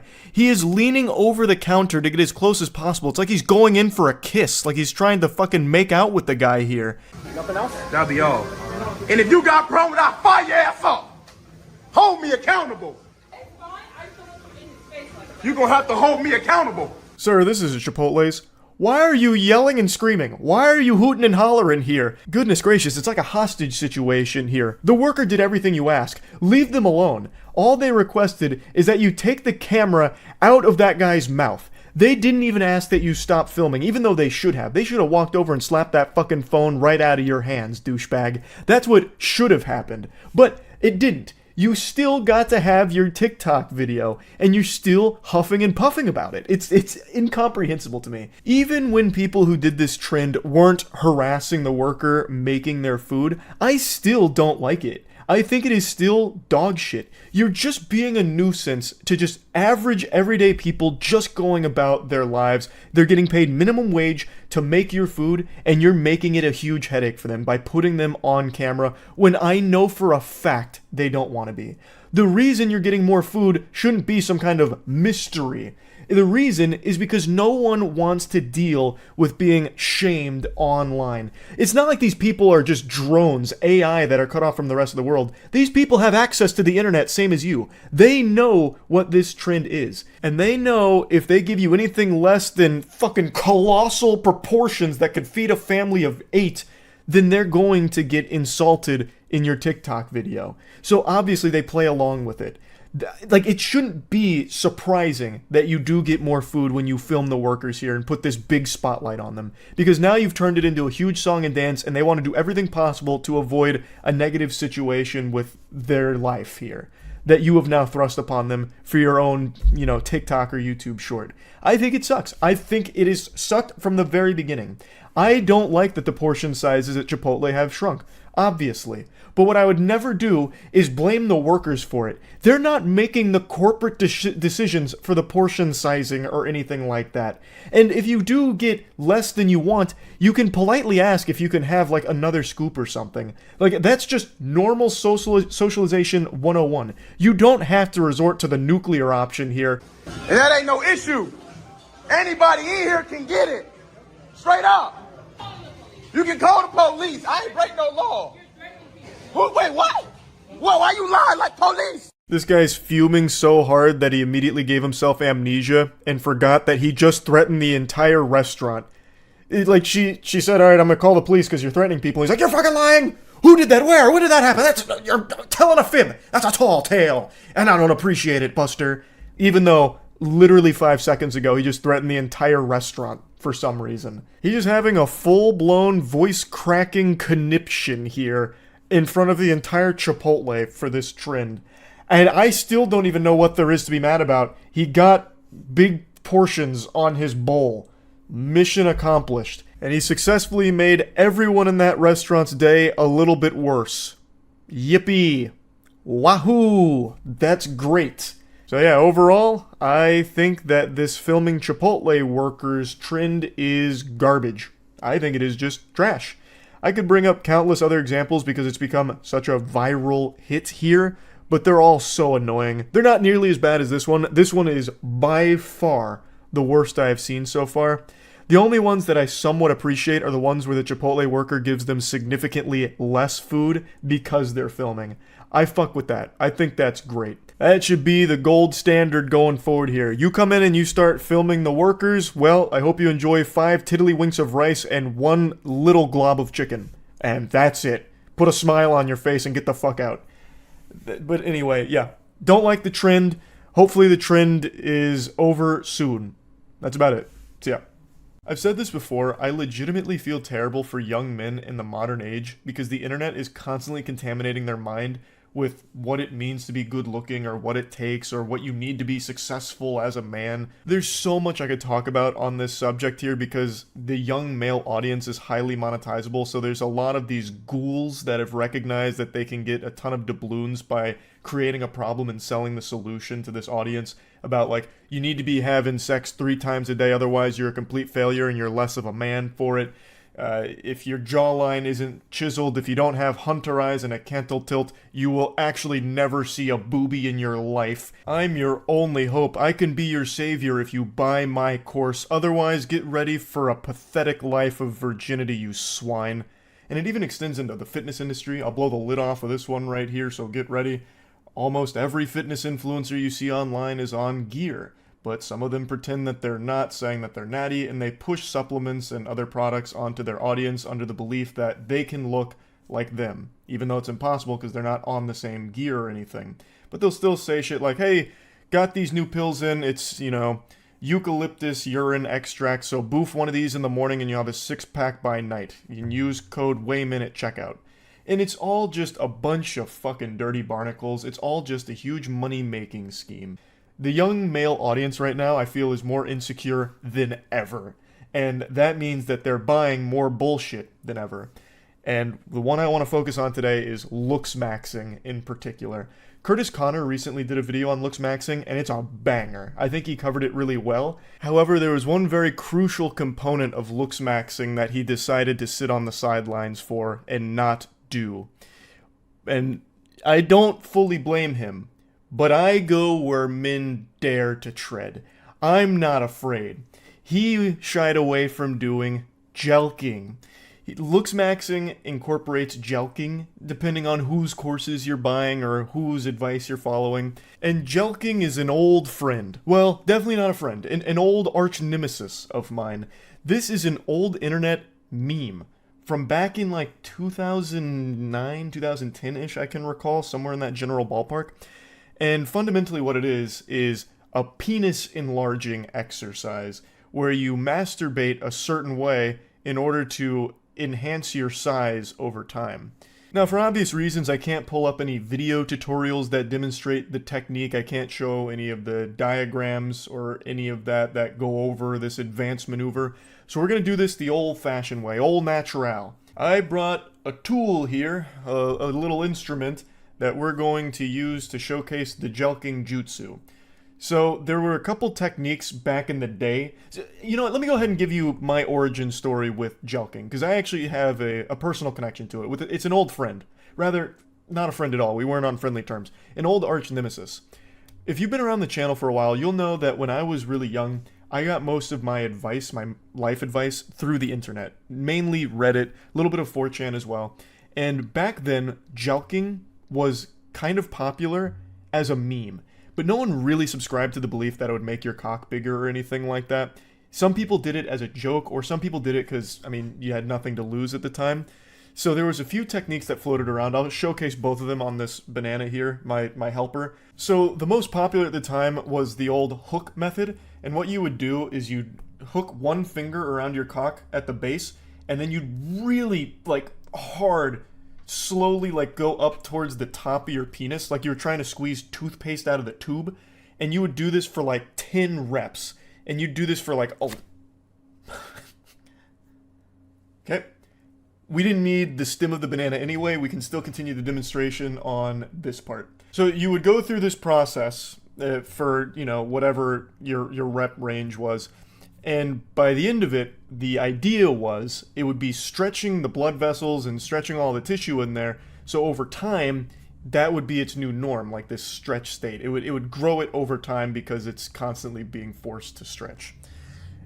However, there was never any real scientific evidence backing that up. The other big one at the time was you would take like this, and you would go from top and base, and you would kind of like you were playing a fucking small accordion or something. You'd go back and forth, just like rubbing it together, and then had a little spillage out the ass end of it. And what would happen over time is the same thing. Again, stretching the blood vessels and the tissue and all that, and supposed to grow your wiener.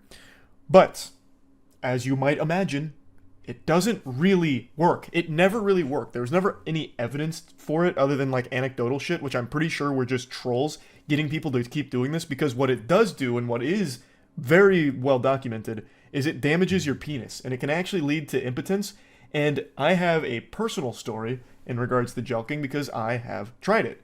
Like I said, I got most of my advice online, and being an insecure young man, I was miserable. I hated my appearance. I hated pretty much everything about myself. So I thought, why not? I'll give it a fucking whirl. So I did it, and I hurt myself. And I think I told a story not too long ago where I did like a pseudo jelqing exercise one time and actually had to go to the walk-in clinic because I could no longer piss. Basically what happened is I damaged everything internally in my cock. Like, just threw everything out of whack. It was all cattywampus, and I was no longer able to pee, and it swelled up like a giant fucking head of cauliflower. And that is something that does happen with jelqing.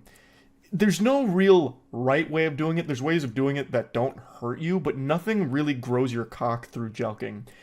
And this has been well known for over a decade.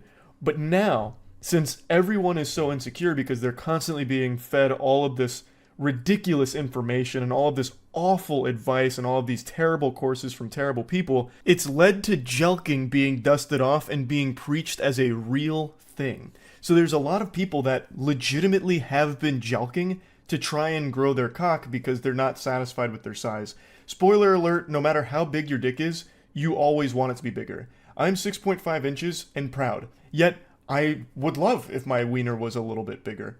Every man in the world would. But jelqing is not going to be the thing that gets you there. And you also don't need it.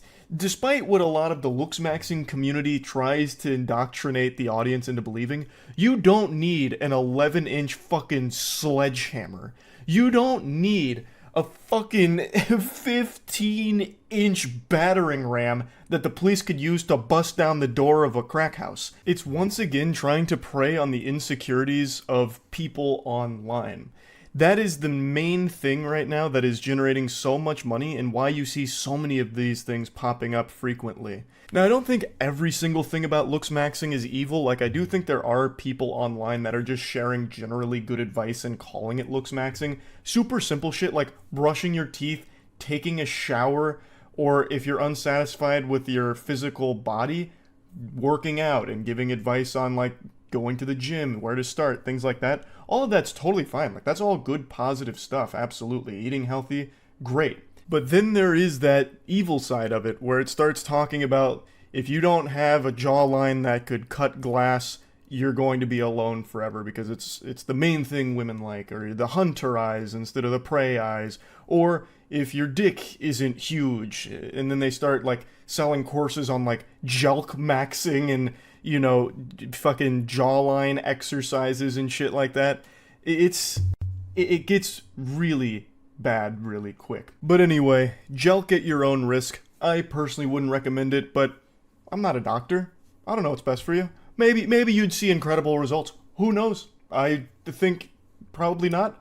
I think what's likely to happen is you hurt yourself, but if you really are a jelking enthusiast, then I'm not going to stop you. I'm not your dad. I'm not going to bust in there and slap the penis out of your hand or anything. You go crazy on it. I just wanted to talk about it a little bit because I could not believe how popular jelking had become again. So yeah, that's really about it. Beware of jelking. See ya. I've been debating talking about this topic for the last couple of days, but it's such an awful situation I really didn't want to. I was hoping that it would have settled down by now, but it's only been getting more popular, so I figured I might as well at least discuss it before it gets fully out of control. Right now, the worst content creators on YouTube are getting millions of views and making thousands of dollars by following one disgusting, shameful trend. And I know that sounds like one of those old banner ads on porn sites. This ugly piece of shit's fucking hot moms in your area, and you can too. Doctors hate him. Click here to find out how. But unlike those ads, I'm not making this up or exaggerating. Right now, there are tons of degenerate loser scumbags that are trying to use the passing of Technoblade as a way of gaining subscribers and making lots of money, either by clickbaiting videos with Technoblade in the title, or by making 10 or 20 plus videos all about the passing of Technoblade in order to get the maximum juice for the squeeze from the AdSense. It's so disgusting and shameful. It's fucking vile.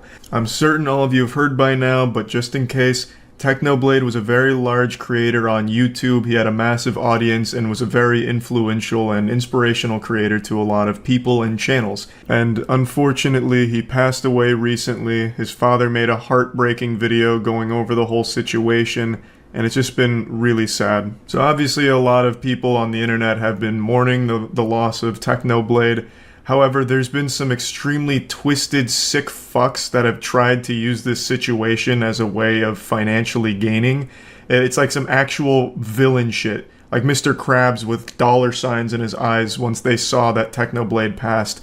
They immediately started making videos on it, clickbaiting him, and really trying their best to capitalize off the passing of an absolutely great person. I'm not going to show you very many of them because obviously a lot of it is just done for the attention, like the rage clicks. They just want to farm as many views off it as possible, so I'm only going to show a couple here. This first example comes from a channel named It's Owen, and of course this video they posted isn't real, it's just clickbait. And I was actually familiar with this channel before they posted this video, because this channel was notorious for dog shit clickbait. He'd constantly post things like, I met Mr. Beast and he was very mean to me, even spit on me, parentheses, very rude. Or, Mr. Beast forgot to stop recording and his wiener fell out, yucky. Oh, and then also some shit like, a fan asked PewDiePie for an autograph and ended up in the hospital because PewDiePie beat him within an inch of his life, parentheses, not nice at all. Just awful garbage. I have more respect for shit stains in a gas station urinal than I do for Owen, but at least there's a happy ending here, because Owen did get banned for this, and he's whining on Twitter about it right now. He checks in almost hourly to see if YouTube's decided to overturn their decision, and we can only pray they don't. Justice has at least been somewhat served with Owen being off the platform, but from what I understand, he actually has another account, or even a couple other accounts. Going back on his Twitter timeline, it seems like he has a side hustle of creating YouTube accounts, posting absolutely abominable clickbait on them in order to gain subscribers quickly, and then selling those accounts, as well as the play buttons associated with them. I will say though, I am a little bit skeptical of the Twitter account here because it only has 560 followers despite the YouTube channel having almost 4 million. But I could also see why it wouldn't have any followers since his content is only clickbait that people click on for 10 seconds and then leave. Even like 4-year-old toddler baby brains on autoplay. And then they'll just accidentally subscribe. So they wouldn't exactly follow him to Twitter. And he is having like a dialogue with YouTube, so I'm assuming this is the legitimate account. His newest post is also super embarrassing. It just says new bitch with him pinching a girl's ass. I don't know how people get delusional enough like this to think that these pictures are cool. I guess in his head he thought this was pure epic style flex, but in reality he just looks really goofy and silly. He's wearing a fucking hat that says Icon on it, despite no one knowing who he is. He is a faceless clickbaiter, and I wouldn't be surprised if this girl has no idea who he is. He just convinced her, like clickbaited her, into thinking that he was the brother of Napoleon Dynamite. But of course, Owen isn't alone in being this shameless. Yes, he was a massive hemorrhoid that YouTube has thankfully removed, but there's still plenty more plaguing the butthole of the platform. I'm not going to show many others, but there are a ton of other YouTubers that are making content just like Owen did that he got banned for. Clickbaiting the passing of Technoblade. Now let me move on to the next big channel that I'd like to show you. This is Dream SMP Official. Except it's not official, and it's just doing the best it can to monetize the passing of Technoblade. They have posted 25 Technoblade videos since his passing. My heart goes out to his family and loved ones. Hug those that are close to you. Tell the ones that you love them. That's the content that he's posting around the passing of Technoblade. A screenshot of Dream SMP member posts being read by text-to-speech. And he posts a video on it and monetizes it. He has made thousands of dollars from this over just the last 4 or 5 days. And I believe Microsoft Sam is entitled to at least a good portion of that because he's got text-to-speech working overtime on this shit. Posted 25 videos on the passing of Technoblade. And this is operated by one person whose name is Runalong. And they were confronted in Discord about it. This is confirmed to be run by Runalong because if you click the Twitter associated with his account, it goes to his Twitter and the Discord. So it is not actually owned and operated by Dream SMP. It is just someone that's piggybacking off it and profiting big time. So in a Discord interaction, a user says, why don't you have the charity link to the side? Like, look at this video by Techno. And they mention the feature where you can add fundraisers to videos, which immediately put a donation option for viewers, which is right to the side of the video. It's used by a lot of people. And when asked about this, Runalong says, people can donate with or without it. I'm still giving a portion of my money away. Going a bit deeper, he says that he'll provide screenshots as well when he receives it. To which they respond, but I have another question. Why so many videos about Techno? I counted 17, so this is probably like 4 hours old because he's already posted an additional 8 videos since this interaction. I understand it's important in breaking news, but 17 is so many. He says, the more I get, the more I can give back. And to which they respond, and the more goes into your own pocket too. Which is absolutely correct. Since he's only giving a portion away, the more videos he makes taking advantage of Techno's passing, which is such a fucked up thing to even say out loud, the more he does that, the more money he is making. And yeah, I suppose by extension, the more money he gives away to charity, assuming he even does that, which I highly doubt.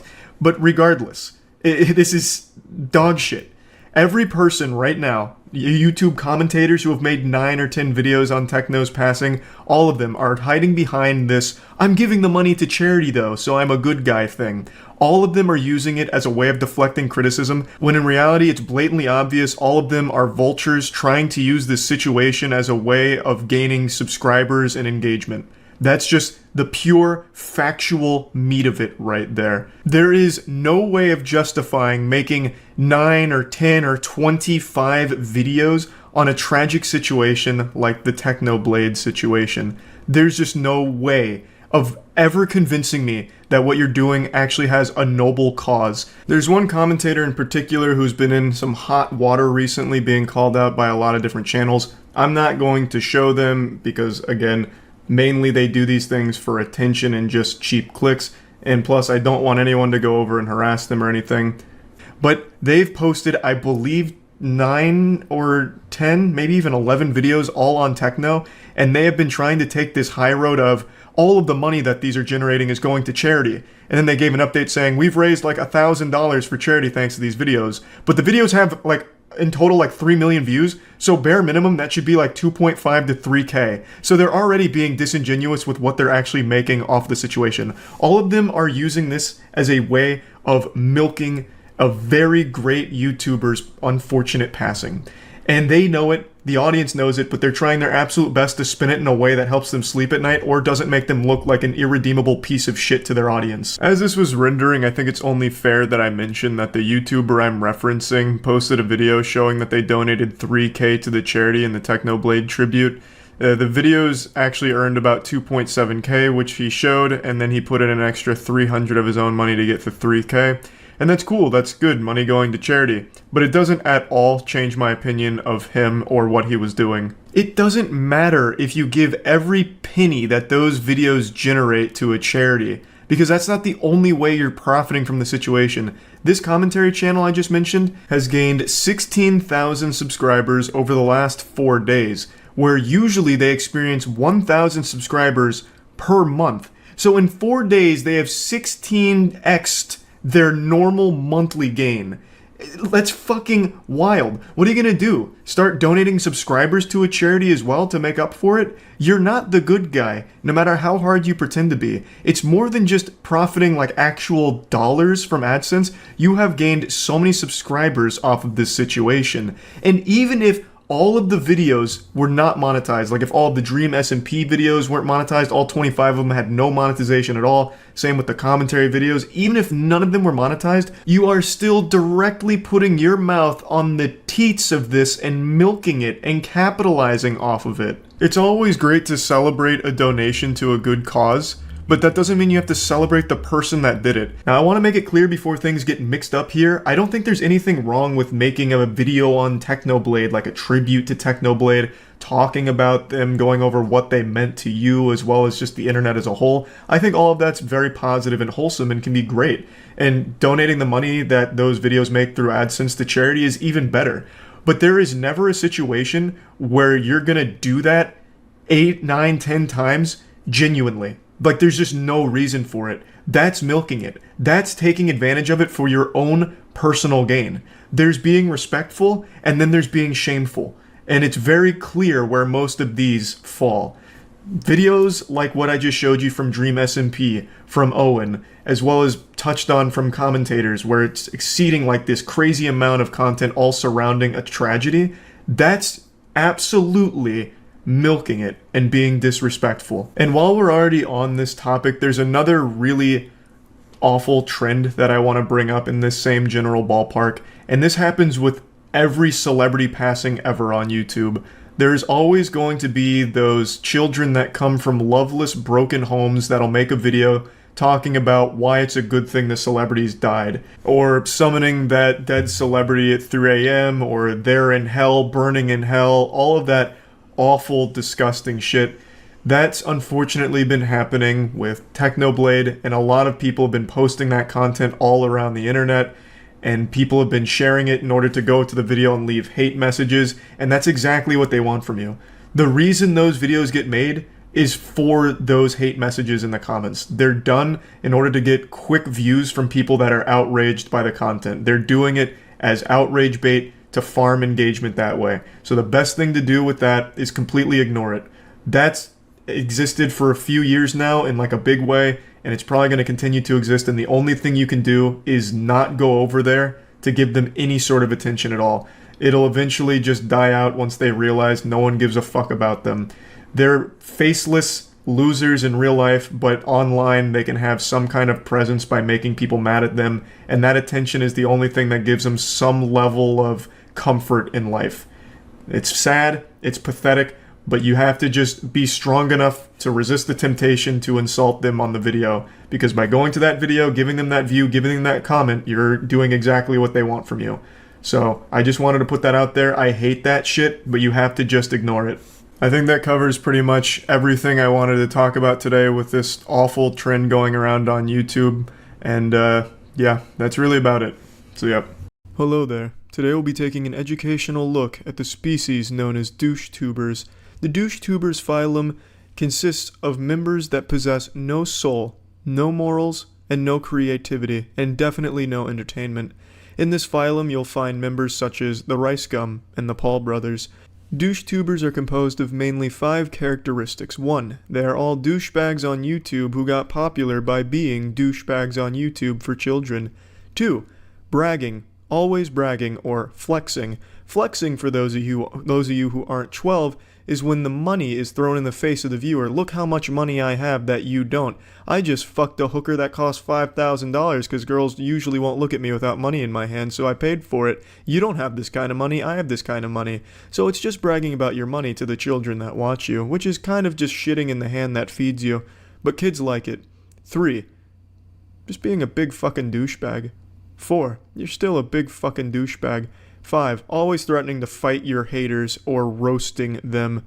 Optionally diss tracks if you want to be an extreme turbo super douchebag YouTuber.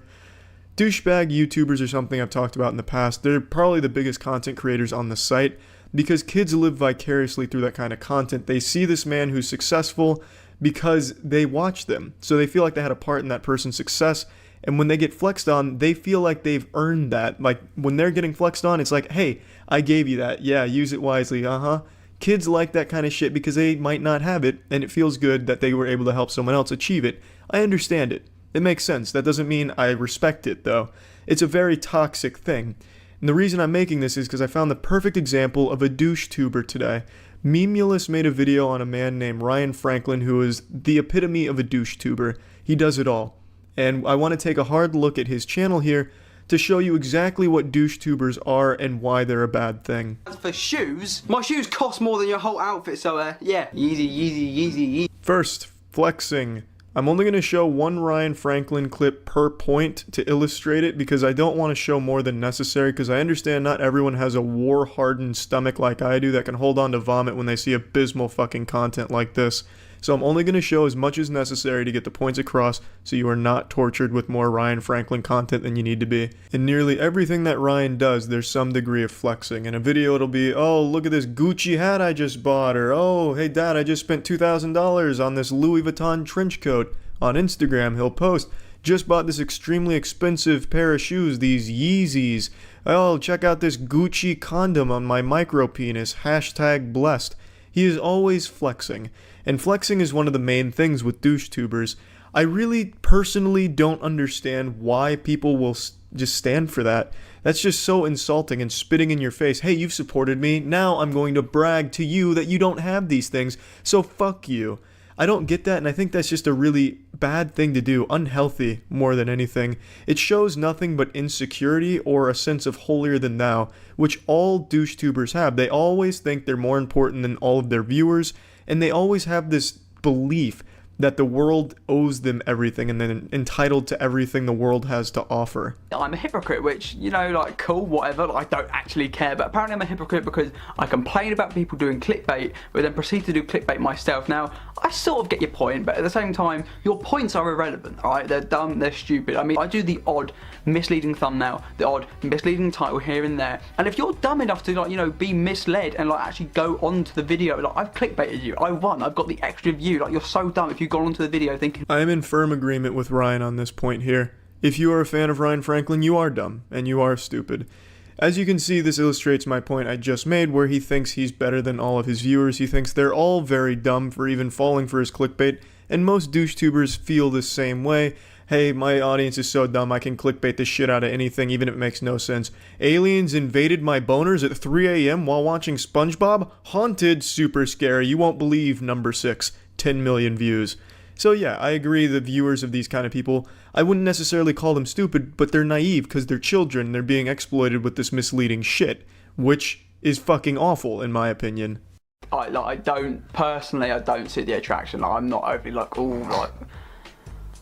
Now, one of the main things he does is he always insults any of his haters based on their appearance. He always goes right for appearance insults, and he does not discriminate. It doesn't matter your age, sex, race. You could be a fucking alien. You're still a target. Everyone is equal in his eyes. Here he is taking on a 6-year-old, and he showed no mercy. The full wrath of his clever roasting was laid down upon this 6-year-old. He was merciless. What's wrong with your hairline? Your hairline is so ugly. Right.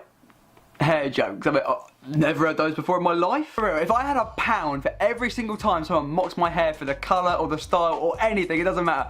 I'll be living in the Bahamas. I wonder why he gets so many hair jokes. I honestly can't imagine. I'm gonna go ahead and pile on it though. You look like Bert from Sesame Street. I'm sure you get that one all the time, so that's nothing new. Your hair looks like Anthony Sullivan's Smart Mop after it was used to clean up a pile of Chaz Finster's pubic hair. I'm actually really glad you chose that hairstyle though, honestly. It lets people know you're a douchebag without ever having to talk to you. Your hair looks like 3 rusted slinkies that had an orgy on top of your head that you just decided not to stop. So you're welcome. There's 4 more for your Bahamas fund. Guys, this person right there, the ugliest man alive. And do you know what's the most awkward thing is when this calls you ugly. Oh no, look out. We've been invaded by Ryan Franklin.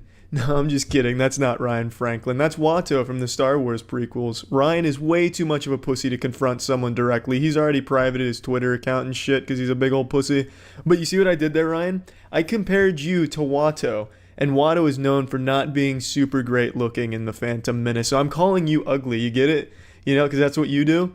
Man, you really took that 6-year-old down to size, man. What are you, like 19 or 20 and you're just calling a fucking child ugly? Are you out of your fucking mind, man? Holy shit. Well, I opened up some fan mail. This is a letter from one of you guys. I think her name's Jessica. I haven't opened that fan mail in 2 years. What a cool guy. He couldn't even be bothered to read who the fan mail was from. He's had it for 2 fucking years and hasn't opened it. What a piece of shit. I honestly don't think that fan mail is actually from somebody. I feel like he just wrote that himself as Jessica. I don't think this guy's getting fan mail or ever has in the past. You do want me to get maybe like another PO box, that sort of thing, so you guys can send me in letters, maybe like candy from your country, then you know, I'll definitely do it. Oh yeah, that's what we want you to do, Ryan. Open up another PO box so they can send you letters that you'll never fucking read for 2 years. Great idea, you stupid son of a bitch. Amazing. Hey guys, you want me to open another PO box so you can send shit that I ignore? How's that sound? Great, huh? Again, just further proving he does not give a shit about his fans or anyone for that matter. Unbelievable. Now, I don't intentionally flex on my fans. How the fuck do you have an accidental flex? Oh, whoopsie. I accidentally just started taking pictures of all of my expensive possessions and saying how great they were and then accidentally uploading them all over everything that I own. Damn, what a silly mistake. I mean, there's no correcting it now. It's already out in the wild. Shit, I'm sorry, guys. First one was a joke to Ruby Roo because obviously during the summer I made a few videos on her. And yeah, the video's done well in terms of, you know, views. Got me money, okay? So I was doing a joke, like that tweet is a joke. Like the whole Yeezy thing. It's a joke. You don't realise, actually, like, I feel that I'm quite misunderstood. I said this in yesterday's video. This is always the fleshlight these douchebags start to use once it starts backfiring with all of their douchebaggery and bragging. Oh, it's just a joke. I'm just playing a persona. Ha ha ha. I'm not really a huge insufferable asshole. It's just a joke. Lighten up, guys. But it's very clear it's not a joke, because none of it's done in a comedic way or anything entertaining at all. It's just being an asshole. Joke's on you guys, I'm not really an asshole, ha ha ha ha. If you have to keep reiterating that it's a joke time and time again, maybe it's not a good joke, or maybe you're the joke. It's just fucking silly, because it's very obvious to anyone that you're not kidding. You're just being a douchebag. Now, this was a National Geographic look at the douche tuber, and I hope you've all learned something about this abhorrent species. I really have no respect for these kind of people at all, and hopefully you're walking away with this knowledge and also forming an opinion that, hey, maybe these aren't great people that I should be letting either my kids or my brothers and sisters that are young watch, because it sets a bad example for them. It really does. 100%. That's it. See ya. There is no bigger crime on YouTube than making a video on a topic another YouTuber has already covered. If you do that, you should honestly have to uninstall your fucking internet and be thrown in the slammer. You should be branded with something that haunts you for the rest of your life, like on your fucking permanent record. You should have to register like a sex offender registry, but for YouTubers that steal content ideas. It's disgusting, you filthy vermin, stealing ideas. Oh, man, I really hate that idea where if someone talks about something, everyone else is forbidden from talking about it. Yesterday I posted the SNL is awful video, but 2 hours before I posted it, Drew Gooden posted something about SNL. I didn't know he was making that. He didn't call me on the phone telling him that he has reserved rights to talking about SNL. So I didn't get the memo. I was unaware. It just happened to be a complete coincidence that I had made that earlier in the day, and it went live just after his did. Just pure coincidence, and I truthfully, I apologize. Please don't arrest me, FBI. It was just a mistake. I didn't mean to steal his idea. I hope you understand. So again, I want to apologize for accidentally talking about something someone else talked about on YouTube. Luckily, the Internet Justice Police in the comment section let me know that I stole the idea, so that way I was made very well aware that I am a criminal because of what I've done. And this happened 2 days before that, where I did something on Neil Breen's scene, and it just so happened PewDiePie had talked about the same Neil Breen scene a couple years ago, and I didn't know. So again, I guess I'm just stealing fucking ideas all over the place.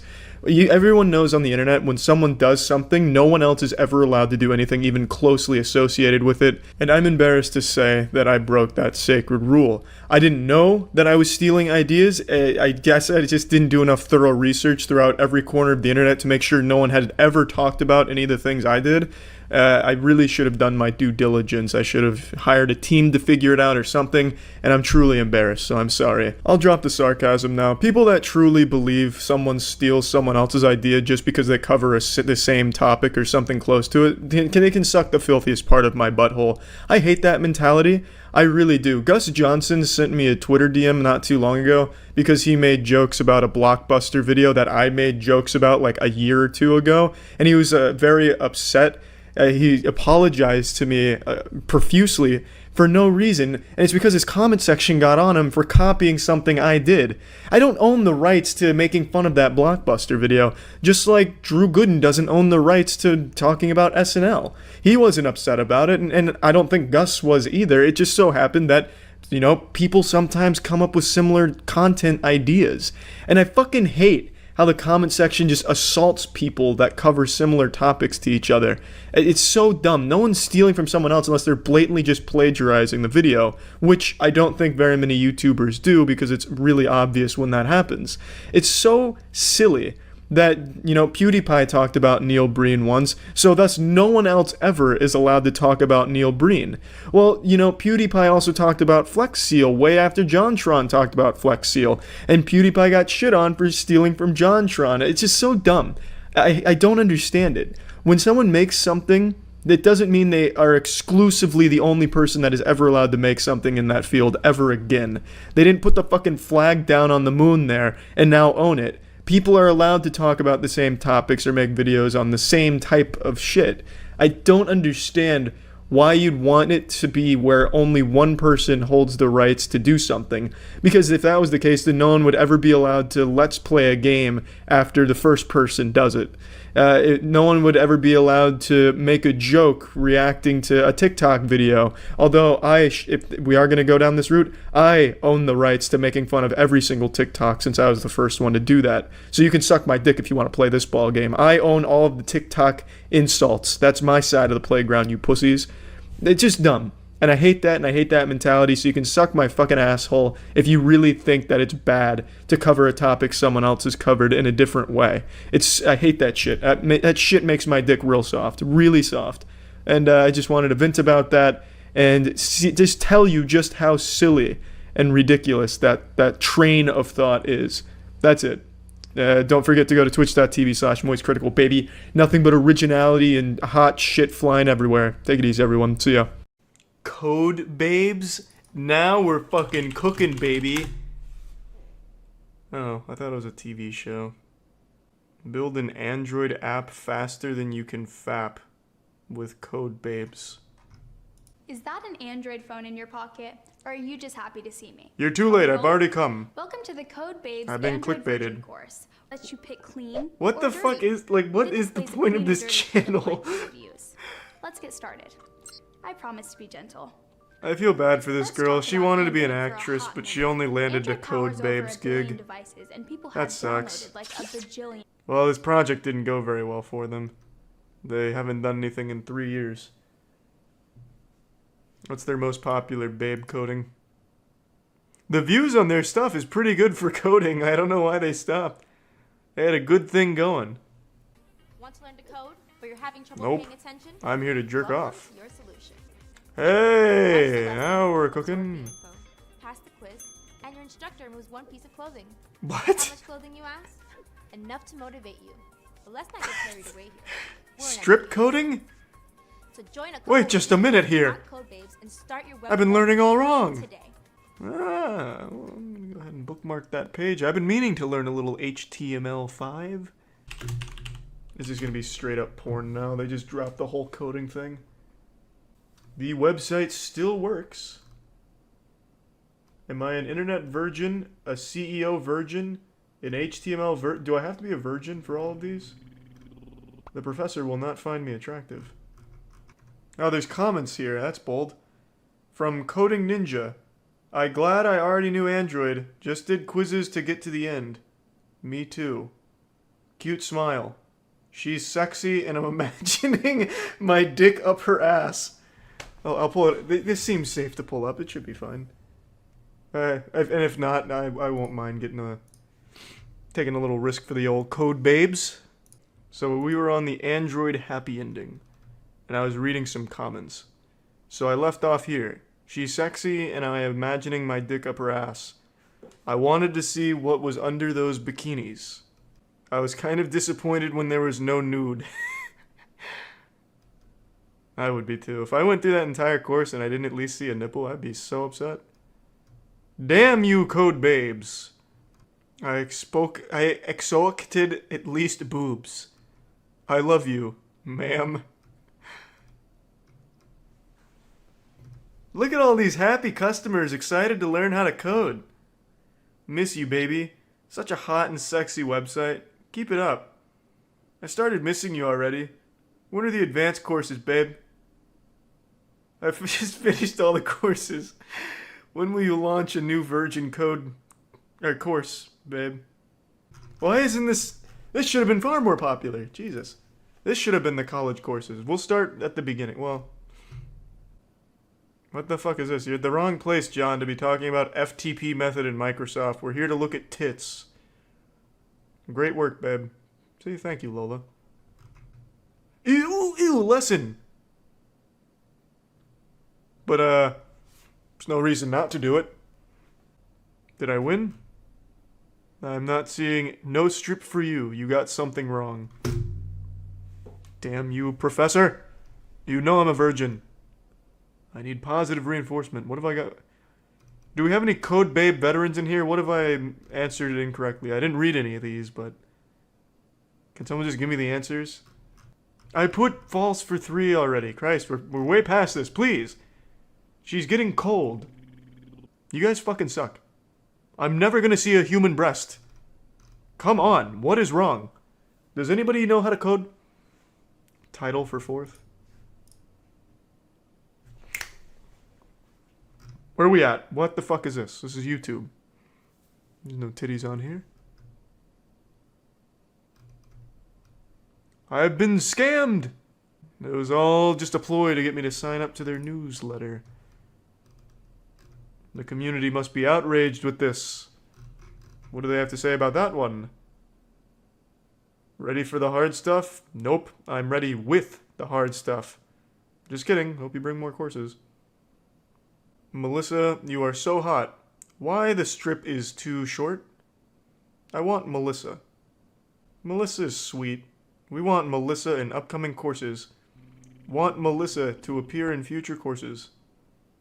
Fan favorite. Melissa, are you in the chat? Can't believe this shit actually exists. You're not naked, lol. Not naked, though. I spent 5 hours to learn this shit and you're not even naked. What the fuck? How do you make your website faster? You're in the wrong place, Luis. We're not here for real advice. Well, I feel like I've learned a lot. And at the end of the day, that's kind of what it's all about. Thank you, Melissa. And all of the hard-working coders at Code Babes. I wish they didn't give up on this. Now's the perfect time for this shit. Project Melody going wild. They could absolutely get in on this. On YouTube, you can find all kinds of people doing the most dangerous shit imaginable. Slapping raw meat on their body and swimming in the ocean open waters. Taking bug bites and stings from poisonous creatures just to feel the pain and rate it on a scale. Jumping out of planes and waiting to parachute to the last possible second. giving a hot take about some type of drama going online. You can find people doing absolutely death-defying stunts and shit. But above all of this sits the most dangerous niche of content on the platform: backyard wrestling. There are so many channels that I've found that have like less than 100 subscribers that are doing these backyard wrestling events where they are just beating the shit out of each other for real. Now, of course, everyone knows that, WWE, AEW, it's sports entertainment. It is wrestling entertainment. The outcomes are predetermined, the moves are choreographed, but that doesn't discredit the athleticism required or how brutal the stunts are for the human body. So those are professional athletes doing it, and even they are breaking their necks, breaking bones, concussions frequently. So you take that kind of activity and bring it to people that can't even spell their own name, and you get a fucking disaster. For anyone that grew up in the 90s, you probably remember just how crazy backyard wrestling was. You had extreme backyard wrestling like the CZW, which I believe stood for Combat Zone Wrestling, where they were taking real barbed wire bats and just actually annihilating each other with them. I watched one where a guy took a weed whacker to someone's stomach and split his stomach open, breaking beer bottles on each other's heads. Backyard wrestling was about as wild and wacky as it could get, and while it's not as popular now as it was back then, it still is a pretty popular niche on YouTube in terms of how many backyard wrestling organizations there are. And I'm using the term organizations lightly because these aren't like official entities or anything like that. It's like three brothers and one of their friends who set up a kiddie pool in their backyard and start hitting each other with mailboxes and call it the fucking South Alabama Home for Badassery Wrestling Federation or something like that. But there's so many of them that do that, and they do it for real. They actually just start brutalizing each other. It goes insano style, and there's one channel in particular I want to talk about and show today. A channel where the wrestlers are, without exaggeration, risking their lives for YouTube views and wrestling fame. To die in the ring and be sent straight to the wrestling Valhalla. It's called POR Wrestling. Profits of Regret, I believe is what it stands for. Maybe it stands for probably overdosed right now wrestling. Actually, if that was it would actually be porn. I didn't even plan that, but what a beautiful coincidence. But the thing is, these wrestlers are risking everything, all to an audience of 7,000 subscribers they've built up over the course of, I believe, 5 years. So they're getting roughly 1,000 subscribers and some change per year for this level of danger. It seems not worth it if you ask me, but they just fucking love it. It's an extreme sport, extreme entertainment sport activity. They call it POR stunts, and they got into wrestling. And I'd like to show you the clip that I found initially from them that blew me away and actually scared me. I still think about it from time to time. It's lit on fire. Ladies and gentlemen, God, what is this? Holy crap, he just blasted Jamal's head. Wizard! With a flaming... He just blasted the wizard! Oh my gosh, Jamal's out of it, ladies and gentlemen. Holy shit! Holy shit! Oh my God! Oh my God! Out of nowhere, a car just slammed into Jamal the Wizard. Holy crap, Jamal is... Yeah, this dude just gets absolutely blasted by a speeding vehicle going 20 plus miles per hour. And there's no smoke and mirrors here. The man just actually takes a full-blown hit from a vehicle. Now, of course, the guy in front, the one that hit him with the flaming bamboo stick, he wanted no part of it. So you can see him try and pretend like he got hit. So he jumps out of the way and flops on the floor like a fish. I think what was supposed to happen is they both get hit by the car, but at the last second, this guy's like, this dude just put a brick on the accelerator. I'm getting nowhere near it. So he gets out of the way and jumps. But the other guy commits to it. He's like, you know what? If I'm going out doing what I love. So he takes a full hit from a car. No safety equipment or anything. Now, of course, him getting hit with the flaming bamboo stick wasn't real. He didn't fully hit him with it or anything like that. But all of the blood on his face is, because the match prior to this was using sharp objects and shit. So it's about as real as it can get while still being loosely rehearsed. But I'm pretty sure him taking a direct hit from a fucking time-traveling DeLorean going 88 miles per hour was probably done on the first take here without any prior rehearsal for it. He probably just signed up on a whim saying, fuck it. Yeah, you can hit me with a car, that's fine. After he just finished butt-chugging 5 moonshines in his bathtub. And you know, they did it live. They really did go for it and pulled it off. Oh my God, James, this is the craziest thing I've seen in wrestling. Is he even alive? Oh my God. Oh my God. Look who it is. We should have freaking known. JJ Escobar just ran Jamal over with a car. What the hell is he doing in here? What in the world? I know Jamal and JJ. Look at the carnage. They show a replay on the Jumbotron, but I'm not going to show that. It is a very real hit that he takes. I'm pretty sure he was okay based on what I've read. However, he did not return to POR wrestling from what I've seen. His name was Jamal the Wizard, and I think he retired after this. Whether or not that was by his own choice or highly recommended by his doctors.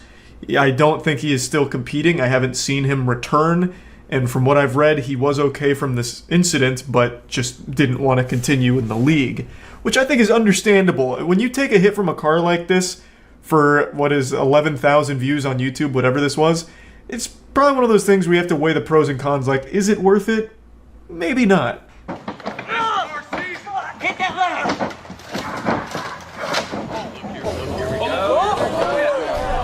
Let's go, Seisky. Let's fucking go, baby. Oh, shit.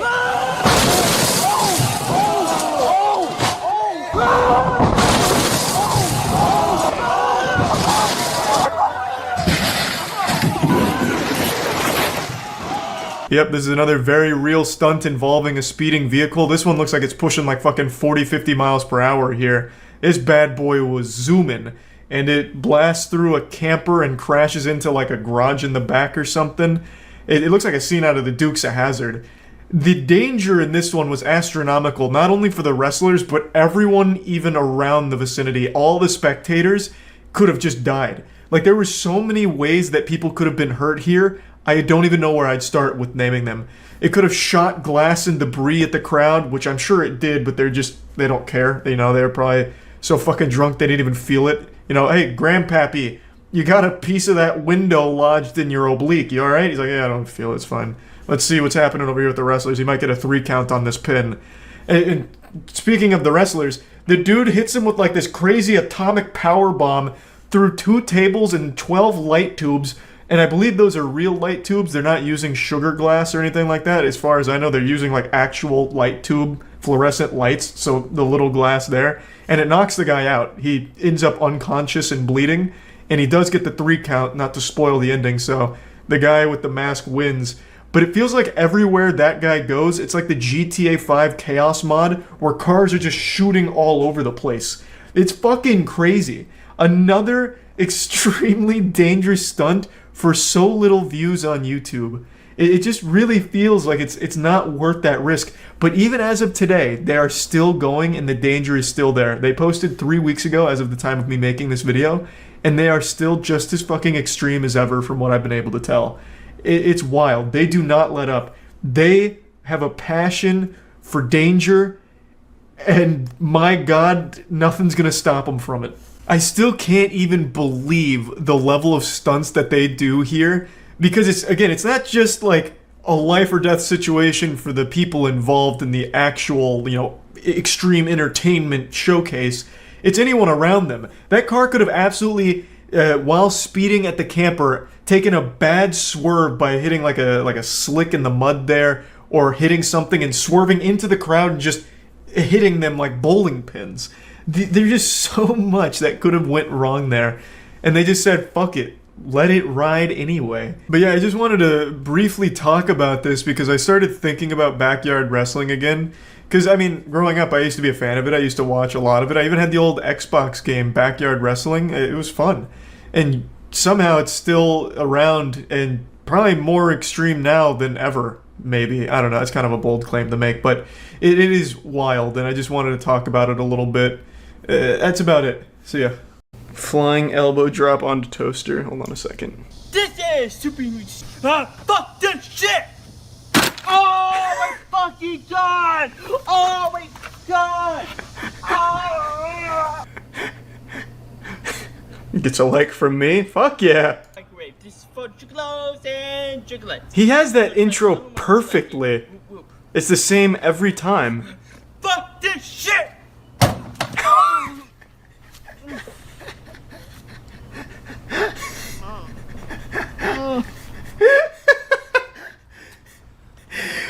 you get the fucking toughest microwave available?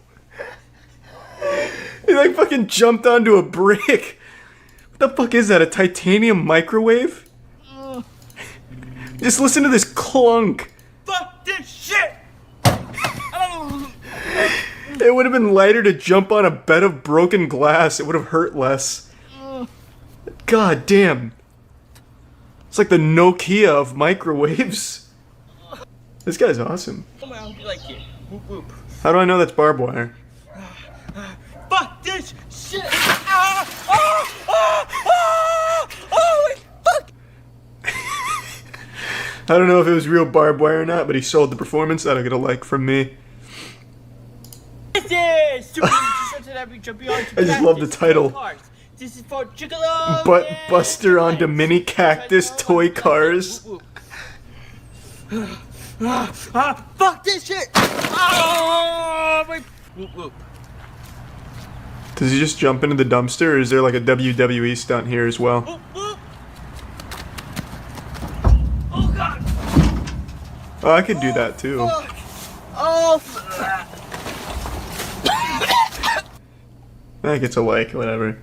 Underwhelming compared to his other stunts, such as elbow strapping a microwave, but whatever, it's fine. He even throws the shirt in the same place. Oh god! Oh! Fucking bad! Damn, he really caught a bad angle there. Oh, I forgot to leave it a like. Like, his body is made for these flying elbows. Fuck this shit! Oh, fucking god! He missed it with his elbow. Should make him my stunt double. Yeah, for when I get into the WWE tricks. Let's do this. Whoop, whoop. This guy's getting sponsors for this? Fuck yeah. Hope they're dropping him a crisp 10K for this stunt. Reimbursing him for the hospital bills. Don't do it! Well, as advertised, it's not even a bush. That was like one plant and then dirt. It's not even a stunt. I can do that. What I can't do is fucking powerbomb onto a microwave. I didn't like that one. Don't brace. Don't brace. Don't brace. Braced. Oh my fucking god! Oh my... Oh, fuck! Try watching Room Raiders or Man vs. Beast. I'll excuse that one because that mousetrap fucking shot out like a cannon. It's like someone hit a piñata, like his belly was the piñata and they got mousetraps out of it instead of candy. Drinking hot sauce and running into metal gate. Why is this NFL style? Since when is the NFL known for drinking hot sauce and running into a metal gate? I don't really know that from the John Madden's playbook.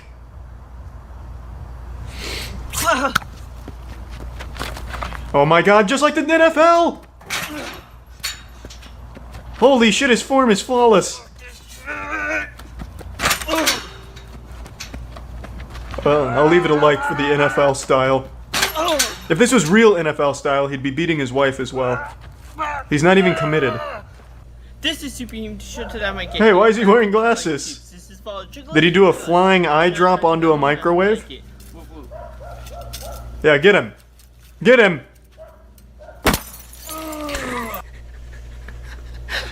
I'll leave it a like. It was just really quick and to the point. Fair enough.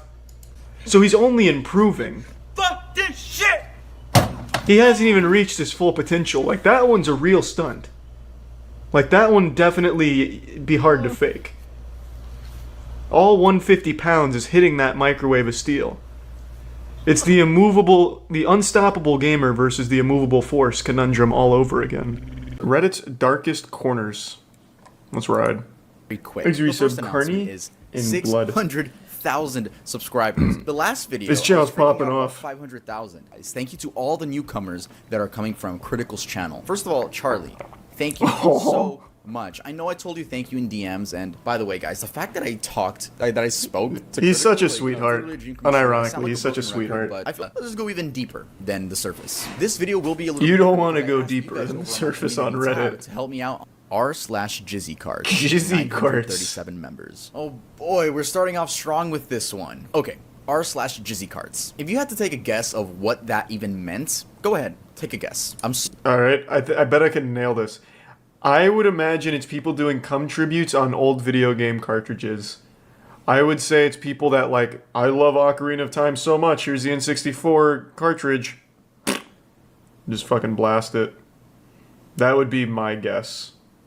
Certain you wouldn't have guessed men ejaculating onto video game cartridges and... But I did. I fucking did. Discs. For fun. Yeah. Yep, but I nice. did. I know these communities so fucking well. I've never heard of Jizzy Carts. I know this shit so well. Because there's other communities like this. Like I mentioned cum tributes. This is huge for like figurines. It's like U2s. U2s has their own cum tribute community where people will get U2s of their favorite YouTuber or whatever and they'll literally just cum on it. They'll put it in jars and shit. Yeah, it's huge. It's fucking huge. So I knew right away Jizzy Carts had to be video game related. I bet most people go to like shopping carts or something of cum, but I fucking knew exactly where this was gonna go. The main user posting these images goes Oh, I want to read the request. What did he want? If it wasn't Donkey Kong 64, they fucked up. That's a cool cartridge. Oh, better yet, Majora's Mask. That had the holographic. Good to see a rareware game being humiliated like this. I would shoot a load on Conker's Bad Fur Day, but I'm low on money at the moment. It costs nothing to ejaculate. Unless you have to put like a quarter in like a jar at your house like for every time you sin. I don't know what you mean. I guess like he has to buy the game. User snapped fingers. This story begins with the user claiming that they can see things that aren't actually there, like paranormal things, and that they were told by experts on Discord that they have to make a sacrifice. Experts on Discord, huh? In order for the interdimensional beings to leave them alone. Discord experts? Like... That's what I said. The things they describe. That's definitely a red flag. Dark figures, that of Worthless 319, which we already covered on the channel. So make sure to watch that after this video. Eventually, Worthless 319 was the video we watched. It's about the Redditor who claimed he blew his cock off to save the world with a gun. I'm pretty sure it was all a hoax. I looked into it further after the stream. I'm almost 100% sure that was all just a big like ooh, so edgy kind of thing. The pictures weren't even of like a dick that had been shot by a gun. It was just more of like a really deformed, weird wiener. I don't know how to describe it. But yeah, that was definitely not like a real thing. But the penectomy shit is real. There are people that do actually cut their cocks and all of that, but it wasn't that Redditor doing it. Snapped Fingers questions the reality of there being a hell portal in the Paris catacombs and explains that they're booking a flight to put an end to this. Thus, the former limestone mine Someone got lost in the Paris became a space catacombs and referred to died. as the catacombs. So yeah, it's a I think very there's like a creepy YouTube place video which you about can it. actually go visit some of it. I used to run track back when I was in junior high school. I can likely outrun any possessed people. I am excited to finally close this chapter of my life and shut that blasted portal off for good. Now, personally, I do think this person was suffering from schizophrenia. Or, I could be completely wrong. This could be someone just looking for attention. The thing with these Redditor stories... Most likely attention when on Reddit. Don't r/coming on figurines. 35. That's what I was just fucking talking about. This is where they'll do like U2s, Marvel figurines, all kinds of shit. I was just talking about that. Yeah, this one's kind of popular. They go kind of wild.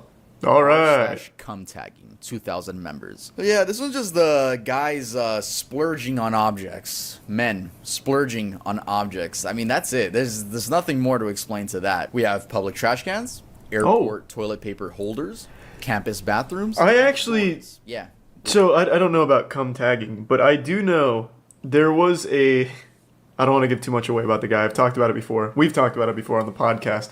We used to have this thing where we talk to people from the Patreon podcast, and one of the people that was a regular is a U.S. soldier, and he was on a submarine. He was on one of the nuclear subs. So in between his tours, he'd come on to the hangout with us, and he'd always tell us this story, like these stories about like the people on the subs to pass time will literally just like come on things in the sub. I don't know how real that is, or if it was just like his degenerate crew or whatever, but it's apparently like super common, at least on that vessel, because he would talk about it like pretty much every time he came back. Do we have any other like submarine boys in here that can confirm or deny? What episode? No, it was like just hangouts where we just talk to people. It was a while ago. We haven't done that in a couple of years now. I heard living on those is fucking horrible. Oh, it sounds absolutely miserable. Yeah, it sounds true. I can't imagine a worse career than being on a submarine. You can't leave it, you're confined to such tight space, and apparently all your friends are just ejaculating on everything. Sounds terrible. I found a lot of subreddits that are now archived. They don't exist anymore, right? But we have r/beating women. We have r/r-wording women. Jesus Christ. Hate women. We have r/just r-word. I'm not gonna go through what. I mean, you guys can imagine. Yeah, I can pretty much take a guess. Look at the suggestions. Oh my god, what the fuck is this? There's a thing on Reddit where like almost every sub has the same moderators. I wonder if they were mods on here. I imagine at least one or two of them were. There's only like 100 mods on all of Reddit, and they happen to mod every other subreddit on that fucking site. Like there's some mods that are literally a power mod of 100 other different subreddits. Was that first one Tub Girl? I didn't read it. Pissers gone wild. 1.2 thousand members. We fuck shit up. This community is for the dedicated sink pissers who want to take their game to the next level. Fuck yeah, Created in finally. 2019. This is a subreddit dedicated to people peeing in sinks. Finally, my kind of people. Why is pointless at this point. We're My talking brethren. about Reddit. And I'm sure some of them are gonna watch this. My videos get very popular now, and if I'm offending any of you, I'm sorry. I don't want any of you to fucking pull up to my house and start peeing in my sink. True, you don't want to fuck with the sink It's not like I have a pissers. piss kink or anything. I don't. I mean, imagine going to a friend's house and then thinking, oh boy, I can't wait to take a piss in their sink and record it for. I'm sure everyone's pissed in a sink at least once in their life. Like let's not mince Make words. sure to leave a like, and if you're not subscribed, make sure to subscribe. We've all been 2 or 3 User Bud Lights Condor deep, _ 19 years salesman. old, An and extremely sad story. it's of a little Redditor's wacky. Last word. r/jailbait. The Urban Dictionary Oh, that was a definition big of one back jailbait in is the a day. female who is under the age of consent. That shit but was who dresses, fucked. acts, and at the time, Eric Martin, They used it at the general front manager, page defended almost several every notorious week. subreddits, including jailbait, by claiming that it was one of the side effects of promoting free expression on the web. Reddit administrators took down the subreddit after a user shared a picture of an underage teenager, saying that he had nude photos of her as well. And many users were requesting, send me. Yeah, it's just pretty disgusting stuff. Yeah, he's underselling how popular that was. Back when I first found Reddit, I would have been, what, a junior in high school? Jailbait was usually on the front page. That was a massive fucking subreddit. What year would that have been? 2011-ish? It was fucking crazy. Yeah, and that was like, for some reason on Reddit, that like was totally normal. And I remember someone made a big hoopla. I don't remember, it might have been our atheism to be honest, because that was also huge then. Someone made like a huge hoopla, like, why the fuck are we just allowing like open pedophiles on the site? Like, super transparent. And they're like, no, jailbait's fine. Jailbait's good for Reddit, actually. And it was like a huge controversy when people were like, we need to get jailbait the fuck out of here. But they fought tooth and nail. That was on there for a long time. Like a really long time, much longer than you'd expect. Alright guys, that's going to be it for this video. Don't click off yet. I knew almost all of those. The community, people were saying that He didn't even cover true cells, which is surprising. And I just cover them in a mediocre way. Do you guys remember true cells? That was a little bit before the big incel explosion. Wow, most people don't seem to remember it. True cells was basically, they were the progenitor to modern incels. They had a lot of very sad dudes that would post shit like women should be kept on farms and men should be allowed to buy women to fuck them.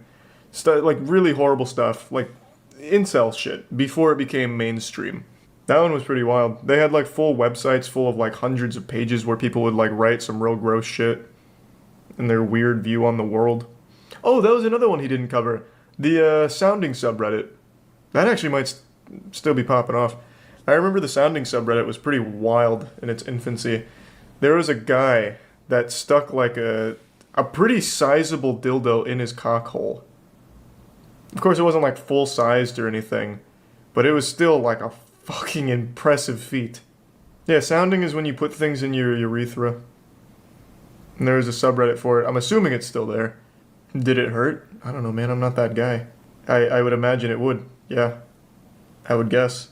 Shitting on Fortnite content isn't brave. It's the lowest hanging fruit on the internet. The content is fucking abominable and we all know this. You have those incredible trends such as 1 kill equals 1 centimeter of my girlfriend's areola that I'll show on camera, doing Fortnite dances in real life while nude, Subscribe to my channel for a Ghoul Trooper skin, 10,000 V-Bucks, and a personal rim job from my mouth to your asshole. And then you've got conspiracy theory videos like, is Area 51 actually just a cover for the Fortnite cube? Just absolute shit is what I'm getting at. So me shitting on it doesn't make me a hero. But I'm gonna shit on it some more. Atop the Mount Olympus of suck-fucking Fortnite content, there stands one champion. His name's Exility. It's all just clickbait nonsense like, Fortnite will fuck your wife while you're asleep, and here's how. Oh, and then the follow-up video, Ninja will fuck Fortnite's wife while Fortnite is asleep, and here's the evidence. And it's all just clickbait bullshit that's all padded for 10 to 20 minutes longer than it should ever possibly need to be. This is from one of his newer videos. Fortnite's gonna be offline for a while. The East Coast is in a declared state of emergency because of Hurricane Florence, which is on a fast track to North Carolina and headed directly for Epic Games offices. If Epic Games doesn't do a good job preparing for this catastrophe, Fortnite servers could go offline for months.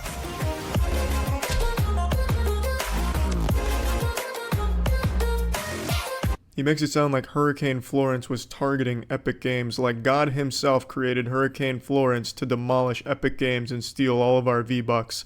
It's amazing. He spends this entire video under the premise that Epic Games is going to be destroyed. It's going to be a pile of rubble and ash, and every employee is going to be fucking destroyed and sent straight to hell because of Hurricane Florence. He treats it like it's Voldemort. And then he has the audacity to pad this video over 10 minutes to talk about every single previous hurricane that's ever hit the United States. It's fucking horrible. It's the worst history lesson I've ever heard in my life. It's 3 a.m. and I've been watching Exility videos for the last hour. Probably gonna have a fucking dream of Exility clickbait. How Charlie woke up 6 inches taller, and then I'll wake up and I'm not 6 inches taller, I'm still 5'6". Anyway, I'm gonna finish this video in the morning.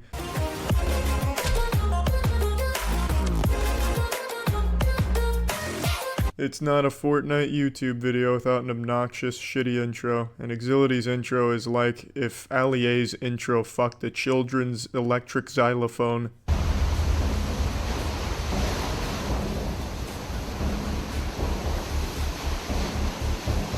If flooding like this occurs in Carolinas, Epic Games and Fortnite are going to be out of commission for a while. On top of the flooding and the storm surge, there's also extremely high winds. Yeah, no shit, Chief Meteorologist Exility. If Hurricane Katrina flooding happened in North Carolina, I'm sure the office would get a little soggy. It's a statement you can make about anything. You could show a video of an intense thunderstorm and say, but what if this happened in North Carolina, right over Epic Games headquarters?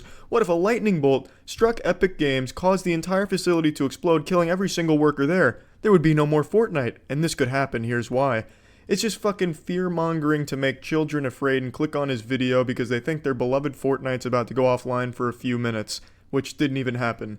I mean, Hurricane Florence didn't destroy the USA, it's not underwater now. USA and East Coast hasn't become Atlantis. It was just a blatant fear-mongering to capitalize off the hysteria from the latest hurricane, and it's a shitty research video here. It's like a children's book report that is just padded for word count. If someone submitted this to me and I was the teacher, I'd give this a D. I wouldn't give it an F because they clearly put a little work in here in terms of editing, but other than that, there's just no substance here. TSM Myth was one of the most viral Fortnite creators on YouTube and Twitch. However, over the last couple months, his YouTube views have dropped dramatically. His streams aren't performing as well, and he's unknowingly been killing his YouTube channel and career overall. It was actually this video right here that convinced me that Exility is just a big old pile of filthy dog shit, because this is just so clearly baiting a bunch of people into clicking on it because they read that and go, hey, wait, TSM Myth hasn't lost his career, he's still extremely popular, what is this guy talking about? What was that one simple mistake? Then you watch this entire 17-minute insufferable video with this man's screeching, nasally voice, and he has nothing to say about how he lost his career. He keeps hyping it up like, he made one simple mistake. Oh, and we'll get there. Don't worry. It'll be towards the middle of the video. You get to the middle of the video. Oh, we're almost there, guys. We're just getting to chapter 3 here, act 4 of this play that I'm creating, and milking as much YouTube dollars as I can out of watch time. But trust me, it's coming. And then, you get to the end, and it's not there. This video is basically like one of those virus ads on a porn website. Click here to find the one simple trick that scientists don't want you to know about getting a bigger dick. That's what this video is. He shows one clip where he's like, this is the one. This is what cost Myth his career. And it's a clip where he falls off a cliff once. And then he's like, yeah, but this didn't really cost him his career. So the video said, this is how Myth cost himself his career. This is how he lost his entire fucking career. This is why he's homeless. This is why the mafia wants to kill him. You go through the whole video, and at the end, he's like, yeah, well, obviously Myth hasn't lost his career. He's still extremely popular, but I mean, what if? What a convincing argument, bulletproof, watertight. What if Exility held the dirtiest part of my butthole? At least with that guy who became the meme for the Burger King ass pickles or whatever it was, he had like a cool voice and way of talking. Foot lettuce, that's what it was. At least he had a cool way of talking. There's nothing cool about this guy. There's nothing that draws anyone in here, except maybe his uber epic gaming challenges that he issues to his viewers in the middle of his videos, putting them to a dead stop to do this fucking stupid challenge to try and game the system and get more likes out of it. Let's check the one that he threw onto this myth video. Did. The next thing we're going to talk about is the fatal mistake he made after his decline began, and a specific clip that was very instrumental in his downfall. But real quick, I've got a challenge for you guys, and you only have 5 seconds to accomplish it. Drop a like and subscribe, and if you're able to accomplish this in the next 5 seconds, then you will have 5 years of incredible luck. Just the luckiest things will start happening to you, so just trust me, try it. It really works, and let's get back into the video. Hey, what's up, fam? Let's get those swag likes on this video and smash that subscribe button with bell notifications annihilated on, and you'll receive 10 years of pussy. Yahoo! This dude's fucking channel banner is begging people to turn notifications on and subscribe. And another big pet peeve, every single video he uploads, he hashtags Exility, hashtag Exility, as if a single child that subscribed to him is subscribed to him because they support him. They just like all the people he clickbaits. He's a brand new channel, it seems like, for the most part, in terms of content.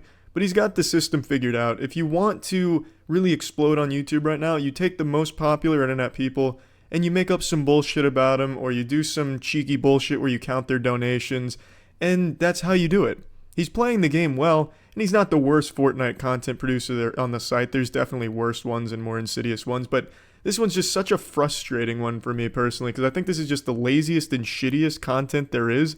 At least when you're doing like strip challenges in Fortnite, you gotta actually strip, and there's something to that. Whereas here he's just leeching off of actually, talented people and people that others want to support, which is why they're clicking on these videos, because they're trying to learn about the person that they like. No, I'm sure everyone that watches Exility's videos don't even know they're watching an Exility video, because they don't give a fuck. They just want to hear about the content that they want to hear about the producer that he's talking about. But yeah, I mean, this is just some more shitty Fortnite content that I thought I'd talk about. So yeah. I decided to go through the YouTube trending page today. What a fucking disaster of content I found on there. But there's one video in particular I'd like to look at today. Is it real or is it chocolate, from the Dobre brothers? I was unfamiliar with who the Dobre brothers were before I saw this video, but now I'll never forget these 4 kids that look like rejected Backstreet Boys members. And I'm sure you're familiar with the premise of this video. You remember that viral video clip from a Japanese game show where they fished around just biting on objects they thought could be chocolate? Yeah, you remember how entertaining that was? Well, the Dobre brothers took that and then made it the most boring thing imaginable. Let's go ahead and watch this together. What's up, Dobre Army? Dobre brothers back here for another vlog. Today, we're gonna do something really fun and interesting. Today, we have a very interesting game we're gonna play. Our friend, the cameraman Steve, went out and bought some crazy random tools. Oh, holy shit, what the fuck? Stand back. Do you see that crazy assortment of tools? Those are some crazy fucking tools. Jesus Christ, Steve, you really went wild and let loose at the hardware store. These are 4 kids who have clearly never seen tools in their life. Oh, what the fuck is this? A Grinch? Isn't that a movie? Oh, a wrench. Oh, do you have to use it yourself? What? Do people not have their own personal Jeeves to take care of it for them? Ugh. What is this, used by lower class people? It's gonna contaminate my table. Are you sure, Steve? Well, if you think it'll be good for views, bring it on home, Steve. Bring me that shit. But some of these tools apparently are not real. Some of them are chocolate. That's right, chocolate. Did you have to reiterate it and say it twice? It's not exactly hard to believe that they might be made out of chocolate. That's definitely within the realm of possibilities. It's the 21st century. We have that kind of technology. That's just a little lighter. I'm gonna say this is chocolate. Oh! You hear the doink sound? Oh! Oh, those good sound effects. Steve got him real good. That wasn't chocolate at all. It was a real crazy tool there that he just bit on. What a fucking idiot. Are you okay? Yeah. Oh, this was real. Maybe didn't bite. Oh, wait, the chocolates are kind of hard, so try biting it, Luke. Are you sure? I don't think so, man. That's not chocolate. I think I broke my tooth. Yeah, so this is definitely real. Gosh. This might actually be a little bit more dangerous than we thought. No, I mean, it's about as dangerous as a 4-year-old would expect it to be, because it's not really hard to distinguish what would be chocolate and what would be real here. They're gonna weigh completely different. The dude even fucking banged it on his hand and you hear metal against metal. It's really not that fucking hard. but I don't even know why I'm trying to poke holes in the watertight plot of this video. All of them clearly know what's real and fake, and you'll see that as the video progresses. If you don't take my word for it, let the proof be here in the shit pudding. Lucas, maybe you should go next because you're so hard-headed. How do they come up with it? What a stinker. What a real stinky joke. Is that the best you can do, Dobre Brothers? Is that comedy on the Dobre Brothers channel? You're so hard-headed you should get hit in the head with a hammer? Knee slapper. That's chocolate. I feel like that is chocolate. Who's that? Who is that? Anyways. Yes, who is that? Look at that fucking loser out there doing work for money. Pathetic. Working. Disgusting. Disgusting. Lucas, don't give yourself a concussion. Yeah, we need you for our next YouTube video. It's chocolate, bro. Maybe lick it. Oh, it's chocolate. Take a bite. Alright. Some nice cacao, chocolate milk. Oh! Yeah. I got it right. 1 point for Lucas. Well, that was certainly fun to watch. Man, it really is. It's extremely entertaining. For sure. Marcus? It looks like chocolate. Yeah, it does look like chocolate. Ow! It wasn't chocolate. This is pretty sharp. Are you serious? It wasn't chocolate. Yeah, it was. I was gonna say. Fucking pranked. He got you good. He got all of us good. I don't think any of us expected that. That is real. You didn't have to take a bite out of it. Yeah, Don't bite it. It's real. Oh! It was chocolate. I have feeling that was chocolate. How'd you know? How did he know that was chocolate? We're gonna have to find out when they break the magician's code and reveal how that trick was done. One of life's greatest mysteries right there we just watched unfold. One that puts the fucking Zodiac Killer mystery to shame. How did he know that shit was chocolate? Oh, it's real. No, it's real. It's real. Are you sure? I see your tooth mark in it. Oh! It's not real. He just missed that. What if it was real? He would have been gone. Clickbait. Yeah. I broke a wrench with my head. Yo, chocolate. No!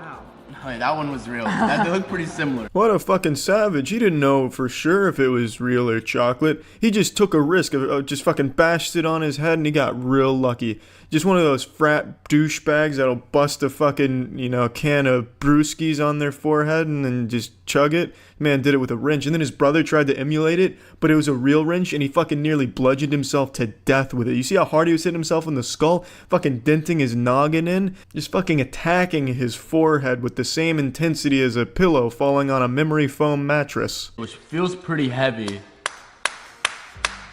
But I mean, they're both pretty hard, so you can see how... Oh! Yeah, they would have both broke if they were both chocolate. It's science. Do I have to take a bite? Yeah. I think that's real. Ah! Yeah, that's definitely not chocolate. Is my tooth bleeding? Cyrus. Oh, dang. Nah, you're good, Darius. This is like... Now, what in tarnation? I think I saw something there. Hold the phone. I don't think he really bit down on that there. Let's go ahead and take that shit to the replay booth upstairs. I'm throwing the challenge flag out on this play. Let's go ahead and take a closer look at this. It pains me to say this, but upon closer inspection and after sending the footage away to the top laboratories in America, we have conclusive evidence that it's fake. He didn't actually bite the tool. As convincing as his acting after the fact is to sell you on it, he didn't pull it off. You see, he did a very slick move that most people wouldn't catch. The naked eye just can't register it. My eye's not naked. If you look closely, you can see that he slides it away from his teeth right before he clinches down, and he never even fully clinches down either, by the way. It's almost as if he issued this as a direct challenge to me to attempt to debunk it, which I fucking have. All in all, it's a lie. It's a fraud. He's a sham. He's fibbing. He's taking us for fools. He thinks we wouldn't notice, but I noticed. If you guys would like us to do another one of these videos and get even crazier stuff, comment down below and let us know what you think. Crazier stuff than those common tools? You got me fucked up. I don't even think that's possible. Where's Steve gonna find something crazier than these tools? Such an item doesn't exist unless he finds Excalibur or something. You're not topping these tools. Nuh-uh, not at all. The video ends shortly after, but I mean, what more can be said about some high-quality YouTube trending content, am I right? Some pretty good shit. I can see why it's so popular. So yeah. I've said this many times over the last couple of years, but just like my high school basketball coach, you don't take me seriously. Every time I try to preach this gospel, you think I'm joking. I'm not. Wipe that smile off of your face, Buster. I am going to scream it once again with my whole chest. Cringe is the ultimate evil. It's the only unforgivable sin. Through the eyes of the internet, the ultimate crime is being cringe. So why am I talking about this? Well, it's because 2 videos have just gone viral for being cringy, and everyone has been dunking on them. The first one absolutely blew up, and it's become one of the most divisive videos I've seen hit the internet since the fucking Yanny and Laurel debate. It's this woman celebrating getting her pancakes by doing a little boogie. I have to mute the audio, so I'm just gonna beatbox for this.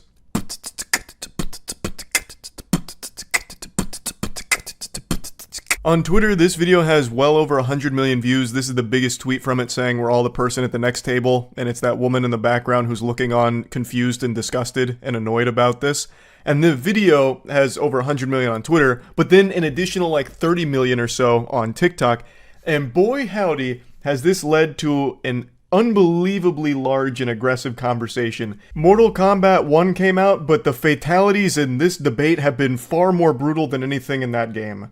I tell you what, sports fans, this shit has been wacky. It's her pretending that she's super excited to get food, my hangriness leaving my body, and she's doing a little goofy TikTok dance. It's very artificial. It's not real. Like, is she actually having fun here? Who's to say? That's a secret between her and God. I have no idea if she's actually having fun, but it's clearly performative for TikTok updoots. She's looking for the internet likes.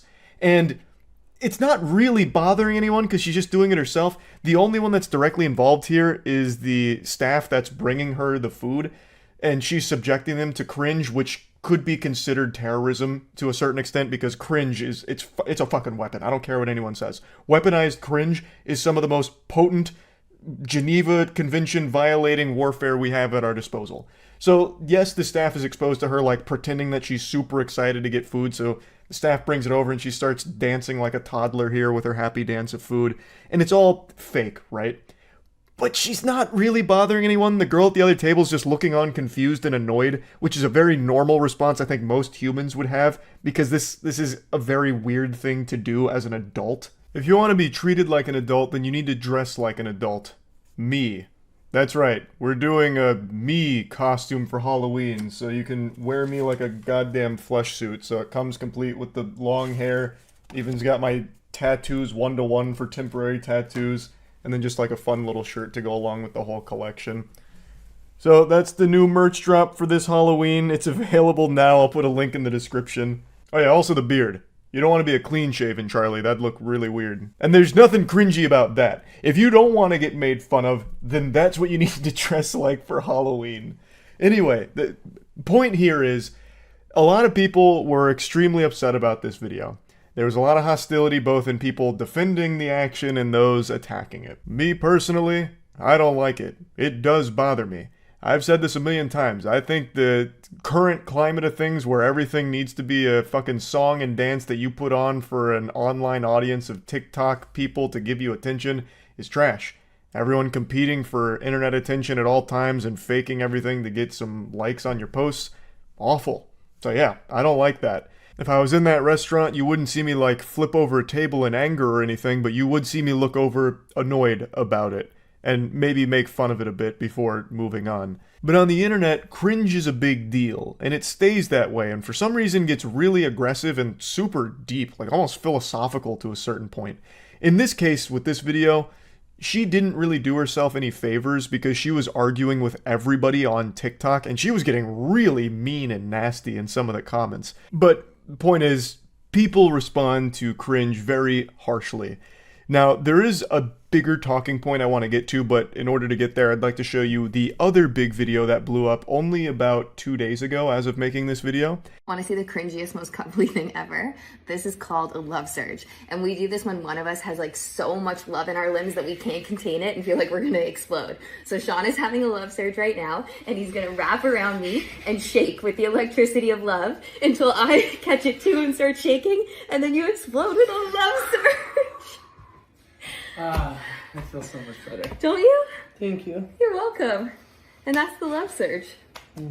So much love was just surged. Sean's not wrong. There was a lot of love getting surged there. The cup runneth over on love. In fact, I think I started to feel some of the particles from that surge all the way over here. Nearly took out the power grid. Now, this also got really big on Twitter, and people fucking hated it. And they hated them for being cringy, which, as you can imagine, didn't feel super great for the woman in this video here who posted a follow-up. A lot of the duets and stitches were really funny, and I laughed a lot. I can take a joke, and I can laugh at myself. But then some of the comments got like, really, really mean. And they were like wishing that like someone cheated on each other, or wishing that like DV on me, or SA, or like to unalive myself. And I think like if the goal was to make me sad, you did it. You won. She posts this video going over how all of the really mean comments made her feel, like the really personal ones wishing horrible things upon her and the family. And what really sucks is how unsurprising this is. The internet has become a place where you expect this. Anytime a video is posted, no matter what it is, if it's cringy, even if it's good, you already know there's going to be a large number of people that are going to hate it. And when people on the internet don't like something, they go to the biggest possible extreme to let you know their dislike of it, telling you to do the worst things ever and wish the worst things ever upon you. It's unfortunately very commonplace online. I remember when I first started posting on the internet, I had read somewhere a quote: when someone wears a mask, they show you their real face. So basically, it's not the most profound thing ever. When someone is anonymous, they show you their true colors. And most people aren't that nice. And so what happened here is, this was cringy, so people started being very not nice, and she posted this video hoping that maybe if you saw how it made her feel, that it would stop. And as you can probably guess, it only made it worse. The comments were saying things like, just need another love surge, or order up on that love surge to help. If there's one thing the internet hates more than cringe, it's weakness, vulnerability. If you show that something hurt you, that's the biggest possible trophy you can ever give to people online, because now they know they're getting to you and they will just keep that pressure coming. There was really nothing good that could have come from this video, but I do legitimately feel bad for her and Sean here, because their only crime was posting something cringy. I don't think they should have posted it to begin with, but that's once again just the product of everything being a competition to get internet attention. So they took a very personal thing with them being lovey-dovey and having this really quirky love surge thing they do, and they wanted to share it online, because everyone wants to share everything online all the time. And what happened here is it ended up being an awful experience. So let's tie this into what I want to talk about on a deeper level. Why cringe is literally the worst thing you can do online as a content creator, it feels like. Over the many, many years I've been online, I have seen some people do the worst things imaginable. And those people still have an audience and supporters, despite being a piece of shit that does horrible things. And then I've seen cases where someone does something a little too whimsical. They get a little too silly, and it's embarrassing. And they lose a lot of supporters for it. More so than someone that is an actually awful person doing horrible things. And I guess it's honestly not even fair to say that it's just the internet that has no forgiveness for cringe, because one of the best examples of an entire career being unraveled from something being a little too goofy actually comes from 2004 and predates the modern internet as we know it. Howard Dean and the now infamous Dean Scream. Howard Dean was a very prominent political figure, and in 2004 was a presidential candidate. And his entire world got fucking blasted when he was doing a rally and got a little too excited. He was given a very passionate speech. He's like, we're going to Washington, we're going to Oregon, then we're going to my buddy Eric's place to eat some ice cream, and then we're looping back around, we're going back to Washington, and then Oregon. Byah! And that moment, that one silly little screech ruined his entire presidential run. and made him a laughingstock, all from just a droplet of cringe. I actually think he was a pioneer who was ahead of his time, because if he did that today, he'd be looked at as like an icon on TikTok, because that kind of shit's not cringy per se anymore. But anyway, the point I'm making here is, it might not even just be an internet-specific phenomenon, it might be like a human-specific thing, where we're just hardwired to dislike cringe, and always hold it against the person who made us feel the cringe. I don't really know. I'm getting scientific about something that has absolutely no basis in science. It's just something I've observed for pretty much my whole life, where some people will do what I consider to be unforgivable things. Like legitimately horrible, terrible, awful things. And yet, they still go on to have an extremely successful career. They have tons and tons of fans. Someone like Chris Brown. Chris Brown, I think, is a bad guy. A hot take. I think he's a bit of a jerk. He has a history of beating women. He beat Rihanna within an inch of her life, and yet, look at him today. He has probably more fans now than ever. Like, he just got nominated for an award at the VMAs a few days ago, and people were cheering, applauding, losing their minds over it, celebrating. Somehow, his fans stood beside him and still support him through all of that. Meanwhile, there have been many such cases of someone posting either an embarrassing video as a YouTuber, or having some embarrassing information leak, or something cringy come out, and their fans like abandon them. Just like straight up drop it like, nope, I can't be seen here anymore. I don't know, it's just baffling to me. But yeah, now I'm starting to get a little lost in the rant here. Point is, with these two videos in particular, the people in them didn't do anything wrong. One of them wasn't even in public, and yet the response to it was extreme amounts of anger, which is always just interesting to me. And it's not like I'm innocent of it, like I'm super guilty of seeing some cringy things and being, surprised and even a little annoyed, even though I'm not directly involved for sure. But it's just fascinating to see like the level that people take it to, and just the incredibly harsh response to something cringy. So yeah, I just wanted to talk about it a little bit. That's it. So yep. Musical.ly is a platform where you lip sync to popular songs and act like a big douchebag in an attempt to sexually seduce children. In the 90s, the warning parents gave children was, hey, don't accept candy from strangers in a van. In 2018, the warning is, hey, don't go on Musical.ly. If you're above the age of 13 and using Musical.ly, you're either a pedophile or going through a very severe insecurity crisis. Now let's go ahead and look at some popular Musical.ly going on right now to a popular song. I don't know the song or anything, but I've seen the Musical.ly now, so let's go ahead and watch that together.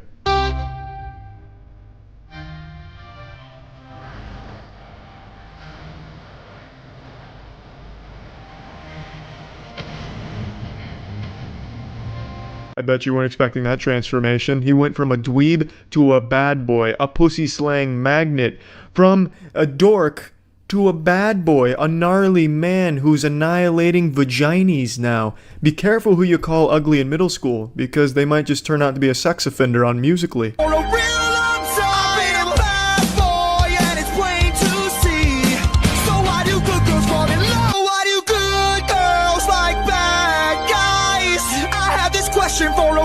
When you're on Musical.ly, you just gotta get used to seeing a lot of tongues coming out from some very creepy looking men. I also like how Dr. Frankenstein also got in on the trend here with this one. He's reading directions for the fucking necromancy spell he's about to practice. So why do good girls fall in love with me?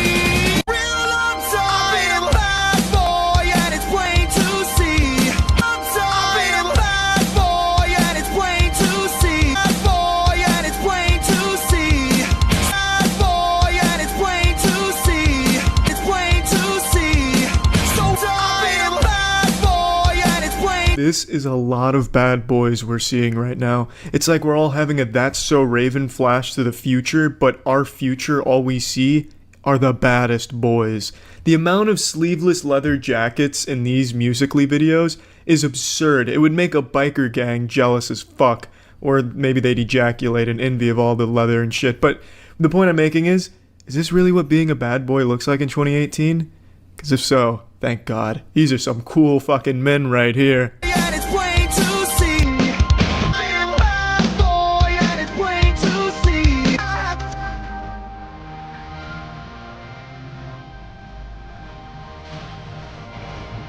Musical.ly has shown me that I should be embarrassed for having tattoos. I honestly think Musical.ly is gonna make tattoos go extinct, drive that entire fucking market out of business, because they make it so embarrassing. They make tattoos look like the cringiest shit in the world. I've been a bad boy, and it's plain to see. I'm not weird, but let me see you pee. And then there's like that army guy. I don't know what he was doing there. I've been a bad boy. And then he swipes and he's in his army getup. That's the kind of shit that gets you kicked out of the army, I imagine. Like fucking getting expelled like a misbehaving toddler. Gotta keep this shit on the down low here, Sergeant. Anyway, I mean, musically it's pretty fucking cool. I'll keep watching, because I'm hooked now. With all these bad boys on the platform, how could I not want to watch more? That's it. See ya. The only thing I know about Kik is when Tinder was first becoming a thing, there was a ton of Kik bots where you'd match with them, and the first thing I do is like, hey, you want to see me spread my pussy? Check me out on Kik. But obviously everyone knows that it's a scam and a bot, so I never knew anyone that actually went to it, and that's all I know about Kik. So, from what I understand, it's supposed to just be like a messenger app, right? So is it like WhatsApp? Do we have any like Kik enthusiasts in here? It's for grooming and catfishing. Seems like a pretty risky business model. Like officially, that's what they target? Man, no one has anything nice to say about Kik. Why does it exist? What the fuck? This is all horrible. This all sounds miserable. Jesus Christ. Ooh, it's like a full-blown movie here from Tuve. Unfriended on Hey Kik. guys, welcome back to Lay it out for me. I don't know shit I don't about know about it. y'all, but Kik Messenger ran my middle school in 2013 to 2016. If you thought a girl was cute, your first word should have been, hey, yo, what's your Kik? Or add me on Kik. Man, Keep what in the mind, fuck? This was before Kik Messenger was created on October 19th, Thanks, you're so goof 2010. and And it fluffy. was and still is a mobile messaging app available on the App Store and Google Play Store. In September 2019, Kik CEO and founder Ted Livingston announced in a blog post that Kik Messenger Ted. would be shut down with over 100 employees being laid off. However, this decision was later reversed, and it was that same month Media Lab acquired Kik. Like I was saying, Kik was so goated back in the day. But nowadays, if you talk to anyone about Kik, I first of all, don't they're know. gonna laugh at you. But also, When was Kik founded? Was it like just after my time? Because I never heard of Kik until Tinder because of scams. Oh, did he say 2010? I didn't even hear that. Sorry. I guess I got too hyper focused on it. Yeah, I missed that whole wave, man. But what about Yik Yak? Do we have any old Yik Yak fans? Yik Yak ran my campus for like 2 semesters, or 2 years probably, before it got banned. Yik Yak was like a local chat app.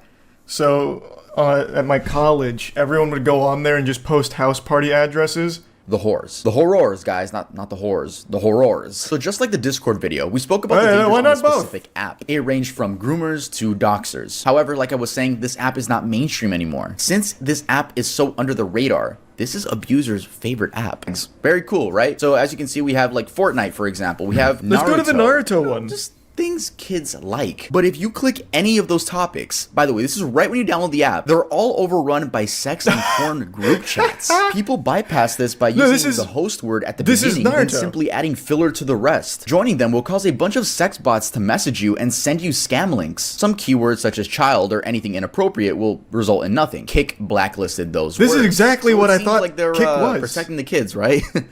No, let's keep talking. And they told me that a popular method abusers use on this app is by looking up sad or depression group chats and will prey on children that are looking for someone to talk to, aka a shoulder to lean on. You can apply that to any case, but I just didn't know. I don't know, man. If I didn't know that, I feel like other people don't know that, and I just want to make you guys aware of that. That's a method abusers will use. These abusers will look up depression chat or LGBT chat simply to prey on vulnerable minors. And this is a huge problem on the app. There are articles and articles. The big problem is anyone downloading the app, it sounds like. Put into place. Sounds like just downloading the What app is should that? flag I've also the heard talks FBI. about CP.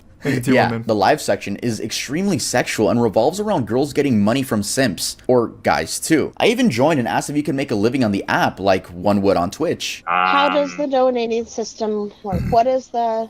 So that is, if you would like to donate and tip your streamer guy, you hit that gift box at the bottom.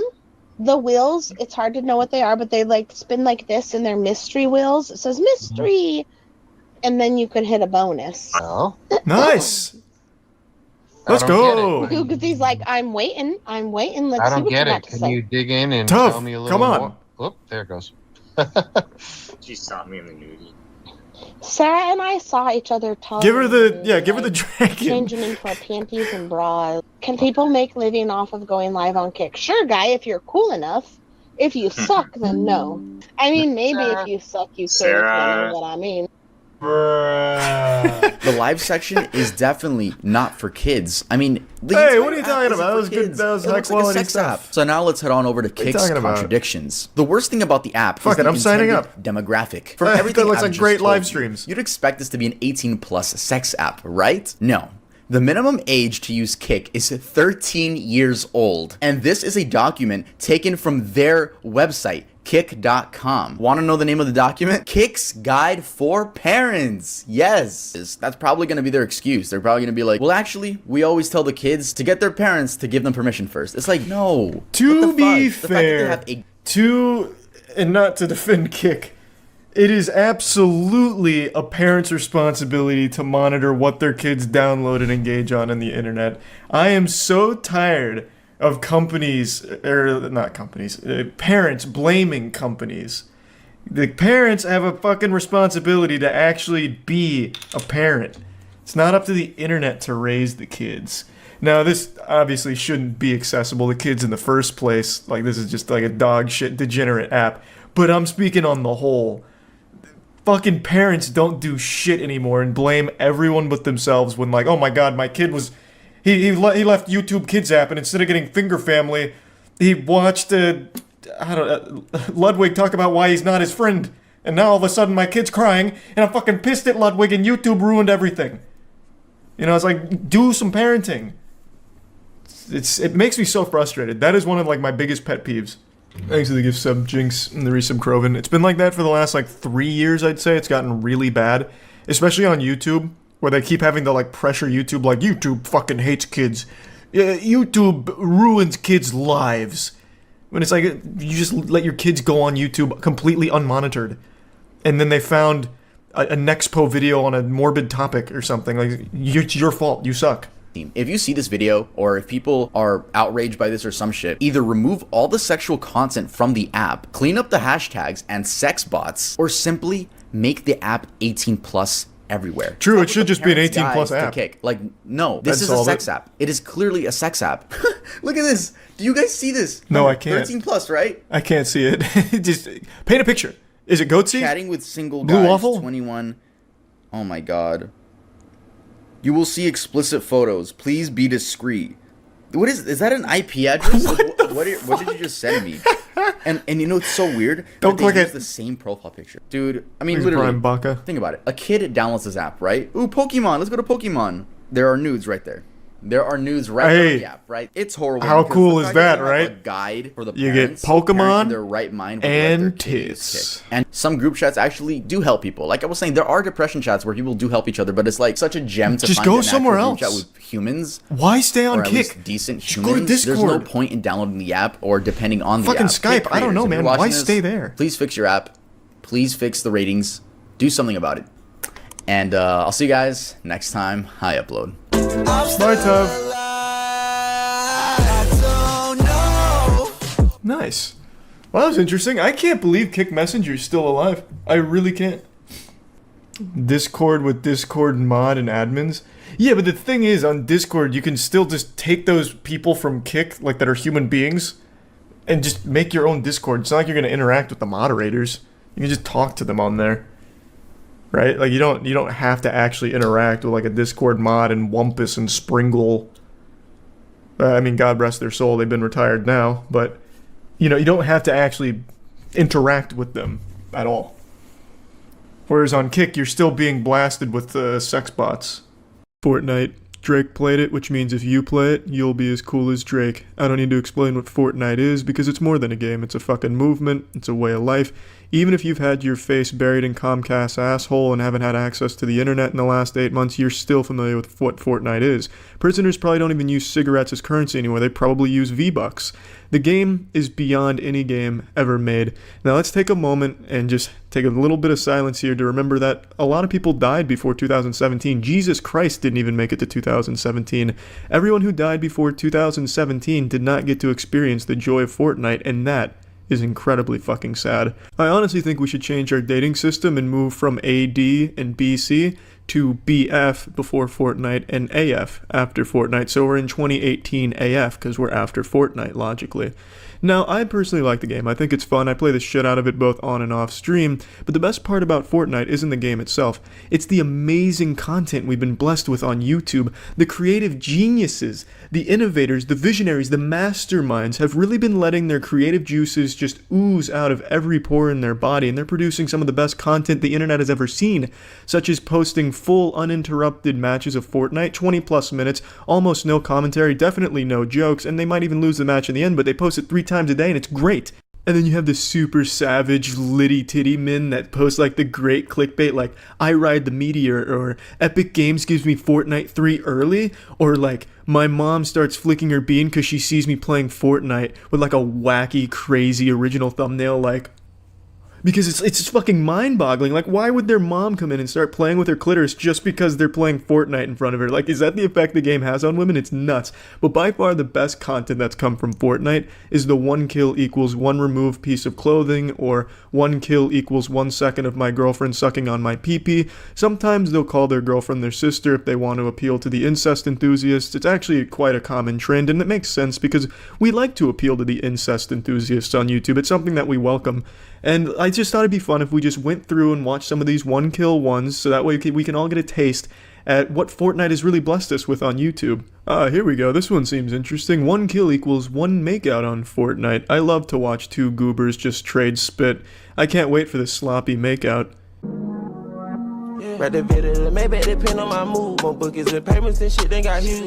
What a beautiful intro. That takes us right back to 2008 montage era shit. This must be his first time with Windows Movie Maker. Come on, god damn it, get a kill. I need this. Please. I need to get off. Yes. Oh, yeah. I'm fucking ready. Get on my game. He died so fast. Get on my game. Stop fucking talking to her and make out with her. Get on my game. That's Don't- 31 KO. don't Hold fucking on, tease me. 1 second. I need to get loot first. No loot. Just get to the action. You ready? I need to climax. Oh, I'm ready. Oh, I'm ready. I'm ready. Ooh, give me that. Please. Oh, yeah.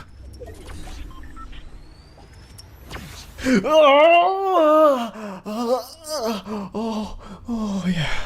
God bless you, Fortnite. 1 kill equals 1 times Auszeichnung.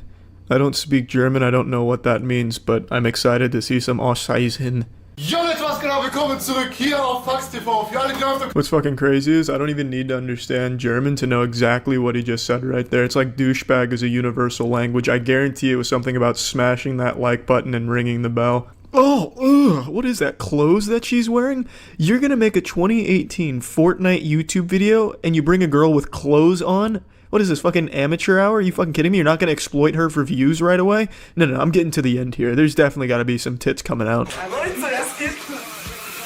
Ich darf nicht gucken, okay, ich darf nicht gucken. Whoa, stop.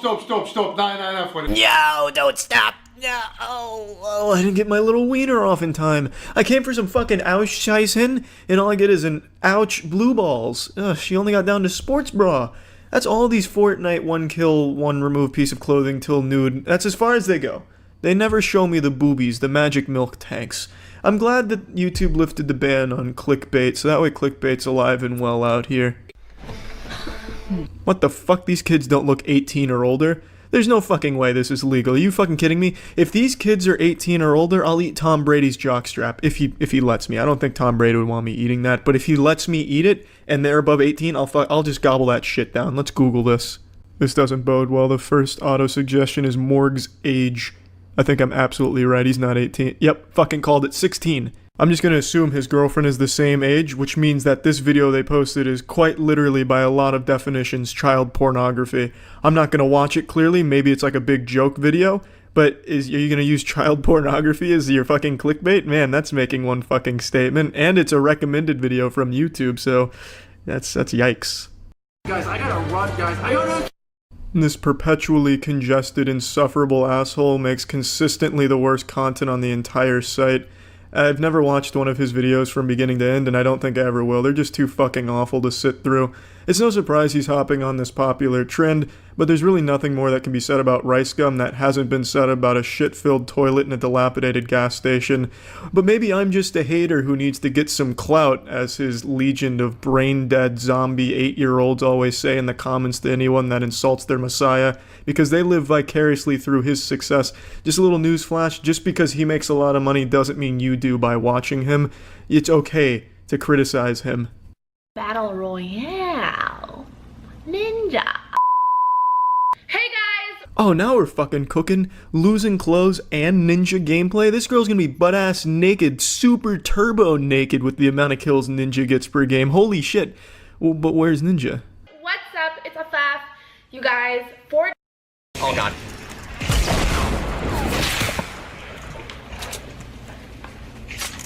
Nah, you win. Oh yeah. Maybe once you stop fucking lying to me. You said there would be Ninja and removing clothing, but look at how much clothing you're still in, and you didn't even have Ninja there. You just took clothing off watching a Ninja clip. It's the stupidest shit I've seen in a while.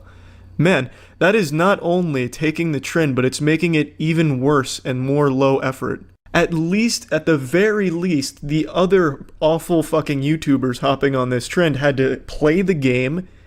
She didn't even have to do that. She just started taking some clothes off, minimal amount of clothes off, by watching someone else who has played the game before. That's amazing. Wow, look at this thumbnail. This guy's about to lick some ass crack. Oh my god, he's licking... He just licked cleavage. Oh, this is a wholesome intro. This is kind of like a Full House type of intro type shit, or like a 90s sitcom intro. This is so cool. But start licking some ass, please. Okay, you ready? You know what I'm saying? I had to make sure I got a good lick in. Oh wait, so that's two things you gotta remove. Oh, I got two kills. No. At first I thought that bucket he was handing her was for her to puke in, which would have been very considerate, but it's not, spoiler alert. At first I honestly didn't think he was gonna lick ass cheeks, because usually a thumbnail like that, it's not in the video, it's just to draw some prepubescent kids in that are trying to jerk off. But he actually straight licked some cheeks. Hats off to him, that wasn't clickbait. Horrible content nonetheless, but it wasn't clickbait. He straight licked some cheeks. Fuck yeah. Good for him. But yeah, I hope you've had your eyes open to all the beautiful gifts Fortnite has bestowed upon the internet community. And I think I speak for all of us when I say, thank you, Fortnite. And thank... Why, hello there. This is one of the rare serious videos. Why? I just want to know why. This video I'd like to directly aim at any active TikTok power users over the age of 18. I simply just want to know why. What is the purpose of it all? What's your ulterior motive? For those of you who don't know, and I know none of you don't know, every single one of you fucking knows what TikTok is. Kids being born these days know TikTok before their fucking alphabet. It's the biggest thing on the planet. It's apparently worth like $600 billion. It's insane. It's fucking insane how big it is. But is it really?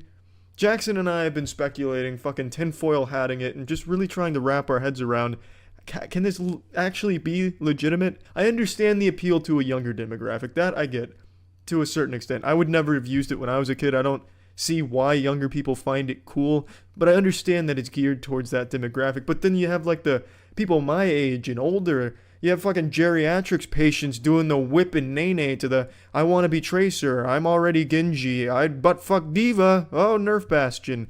I just don't get it. I'm trying to understand. At 24, that's how old I am. 24 is not that old, but in 2018 it feels fucking ancient. I feel like a goddamn fossil. I already don't understand most of mainstream music. I don't get the appeal of listening to something that sounds like a highly distorted wet fart into a plastic trash can with some horrible lyricism thrown on it about like fucking flexing and staying lit. It's baffling.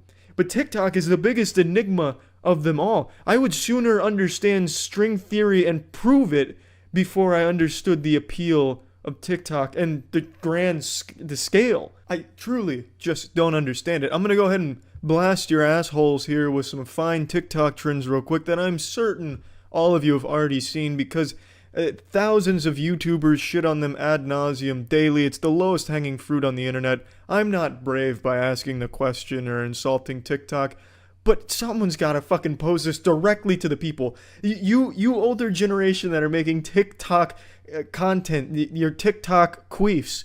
Why? You use the internet, you see the insults on YouTube. You don't make this shit ironically, it doesn't seem. Are you getting paid by TikTok to make this? I feel like you are. I feel like they're inflating their numbers by paying up-and-coming actors to overact this shit and try and get trends to catch on. That's just speculation. I can't prove that. Don't take me to court, TikTok. It's not slander. It's not libel.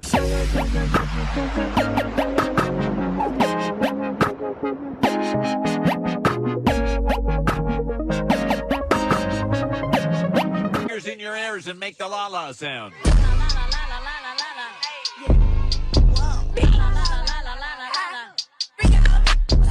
Hit or miss, I guess they never miss, huh? You got a boyfriend, I bet he does he kiss ya? He go, I'll be Tracer. I'm already Tracer. What about Widowmaker? I'm already Widowmaker. I'll be Bastion. Nerf Bastion. You're right, so Winston. I wanna be Winston. I guess I'll be Genji. I'm already Genji. Then I'll be McCree. I already chose That was inspiring, right? Makes you want to crank that soldier boy, hit the stanky leg, and have your father film it for that TikTok clout, don't it? I just don't understand it. The biggest thing that really confuses me and makes me skeptical of the entire platform is the numbers on them.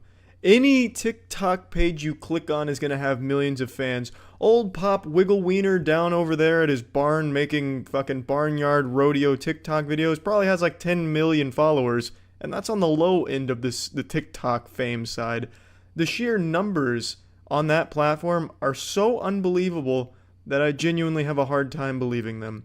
It's incredible. Every video you click on, millions of likes, hundreds and thousands of comments that are typically just one emoji, the fire emoji. If you read the reviews on TikTok, there's some people pointing out fake reviews, and there's some really suspicious reviews on there that are just like, this is lit, fire. This is cool, fire, fire. This is amazing, exclamation point, exclamation point, exclamation point. Mom left dad again, and I don't think she's coming back, but I have TikTok, exclamation point, fire. It's weird, it's fishy. Just a little bit on how a brand new service, pretty much, is as big as it is. Every government in the world could collectively come together and say, you know what, ladies and gentlemen, we're giving away $10,000 for free to every single one of you citizens out there that download this specific app, the We Heart Government app, and that app would have less downloads than TikTok. I just don't get it. So I want this. Yeah, I don't know what I want from this. I don't know. No TikTok user is going to publicly talk about why they use TikTok, I don't think. Thank you, Tetra. No TikTok user is going to come out and say why they use it or how much they're being paid by TikTok to use it. Because it's unethical. And that'd ruin the credibility of TikTok as a platform, so I understand why they won't. But I'm on to you, TikTok. I was the one that fucking discovered your shitty platform on YouTube. I was the one that started shitting on you. I am the patient zero of shitting on TikTok. Everyone else is simply just another victim of being exposed to the outbreak. But I was the one who dove in to your fungal infected cesspool of shit content and really weird predatory shit and shit on it first. That was me. And now I'm coming back to finish the rim job. I'm closing the book on it. So please, if you or a loved one or someone you know suffers from creating horrible TikTok content, please get help. Tell us why. Admit it. Please, just explain it to me. I have to understand. It's fucking 5 a.m. I don't even know why I bothered making this. Just fucking having cold sweats at 5 a.m. thinking about TikTok and its popularity and how I'm not cool because I don't use it, I guess. But I need to know. I have to understand. I just really can't fathom a universe where this generation is going to look back on TikTok 50 years from now fondly and be like, yeah, that was some good shit. That was TikTok before it took over the, global government. They used to be such a humble platform full of great things, and now they rule the earth. I just can't imagine people would ever think TikTok is as cool as it appears to be. It doesn't appear to be cool. That's not what I'm looking for.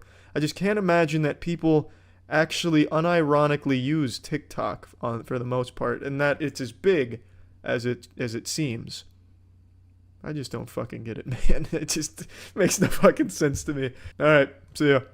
The world is still being bent over and spanked by the coronavirus pandemic, but today I want to focus on an equally large and growing disease. This is one I don't believe the WHO has recognized as a pandemic yet, but it's not far off, I imagine. It's called clout chasing. We've talked about this before when I mentioned the YouTuber who was making out with his dog for internet points. There was also the man who was executed by his girlfriend at point blank range with a Desert Eagle because it was supposed to be a viral video for internet clout. This shit is wild. People are dying, people are becoming dumber, all in the pursuit of internet clout. It's an ailment that's mainly afflicting the youth because a lot of the younger generation just has their entire lives online. They just exist in the cyberspace. So they're trying to emulate YouTubers even though they only see a weekly prank video from them, so they're trying to live their life like that. They'll get all of their social information from Twitter and Reddit, so these younger people are literally being trained to be losers. Their father figure will be some Reddit shitposter named 2Beans1Cream who's giving him advice on the Red Pill subreddit. It's sad shit. These people view internet clout as like this holy grail, this elixir, near panacea, that once you achieve enough internet clout, everything is perfect in your life and you're totally healed and fulfilled. You could be the saddest, most greased up loser, but if you have enough internet clout, you're perfect. That's at least the belief that a lot of people have, which is why some so desperately dedicate their lives to getting imaginary internet points and clout. Today we're going to talk about one such person. Her name is Ava, and she is most well known for the coronavirus challenge that she started. I'm sure that video isn't new to any of you. You've probably all seen it by now, and if you've been on the internet for a long time, it's also not surprising or shocking that someone would do that. It's kind of like Goatsy. When I was young, Goatsy was like the craziest shit. Like, that's something that would make you like fucking close your eyes, puke, and just go wild. Like, oh, I can't believe I just saw that. And now all of a sudden, Goatsy, it's like almost safe for work content. Like, you could have Goatsy as a Twitter profile picture and no one would bat an eye. It's still just sad to see someone stoop that low just for a crumb of attention, just a tiny morsel of internet clout that they can try and sink their little teeth into. It's just pathetic stuff. As you can imagine, spoiler alert, the attention was so ephemeral that no one even knows her name, which is good. So the only thing people know from, or remember her for, her legacy for the rest of her life, is just going to be the fucking idiot that tasted 1,000 dirty buttholes on a plane by licking a toilet seat. That's not exactly the coolest legacy to have, I imagine, but hopefully the 2 days worth of attention was enough. The reason why I'm even bringing this up now is because I'm seeing a lot of this on Twitter especially. I've seen a couple people licking toilet seats. One of them, I believe, got arrested and the Twitter account banned. So she did actually start some shit to try and influence people to doing some dumb shit for coronavirus pranks, challenges, whatever.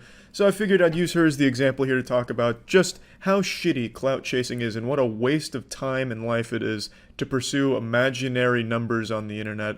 So let's show you a little bit more from Ava. Hi to all of you stupid skanks who know that I still don't fucking have corona. I have something though, because I think I'm coming down with something, because I just feel so hot, rich, and iconic, and if those are the symptoms of something, then bitch, I'm ill! A real zinger from Ava there, as she continues her mission to be the most unlikable person on the internet. This is her most recent life update posted on her YouTube channel of 6,000 subs. Not the smallest number in the world, but not exactly knocking on the door to being famous, so her little clout chasing stunt didn't really pan out the results she was looking for. She tries to pull off this pseudo-ironic, sarcastic approach to everything she does and says, you know, rich, famous, and iconic. But she doesn't do it well. It just makes you dislike her even more, because she's very clearly not self-aware enough to get the joke or make it into a joke. She herself is the joke, and she just makes it clear she wants to continue to be the punching bag as long as it gets her any kind of attention, which is just super sad. Sweaty cottage cheese ass not leaving the couch.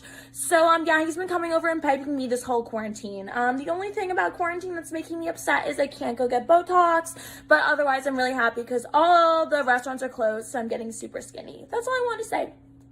Bye. It's hard to find even a single quality to admire about Ava. Her approach to pretty much anything she does is perhaps one of the worst approaches you could take. She's been on Dr. Phil 3 times, the most recent one obviously being about the Corona Challenge shit.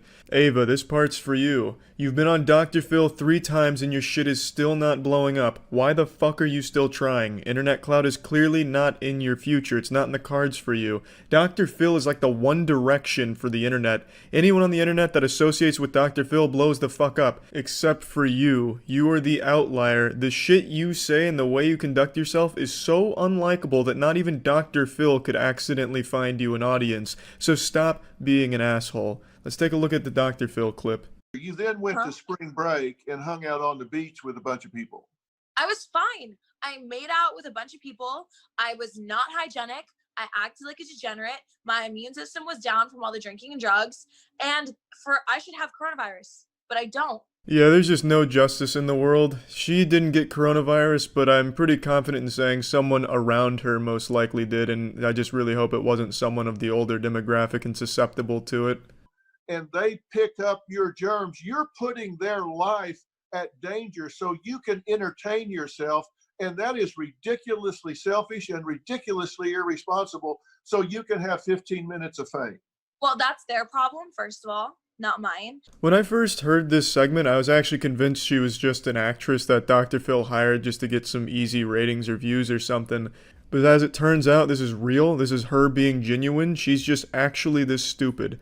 So she's honest at least. You can say a lot of things about Ava, but let it not be said that she's shy. Because she's not afraid to come out here and show the world how dumb she is. She has no shame. It's not their problem. You're the one that's doing it. No, you know what's ridiculously irresponsible and selfish is that your generation only cares about this virus because it affects you. No one cares when it affects younger people. They just say it's our fault.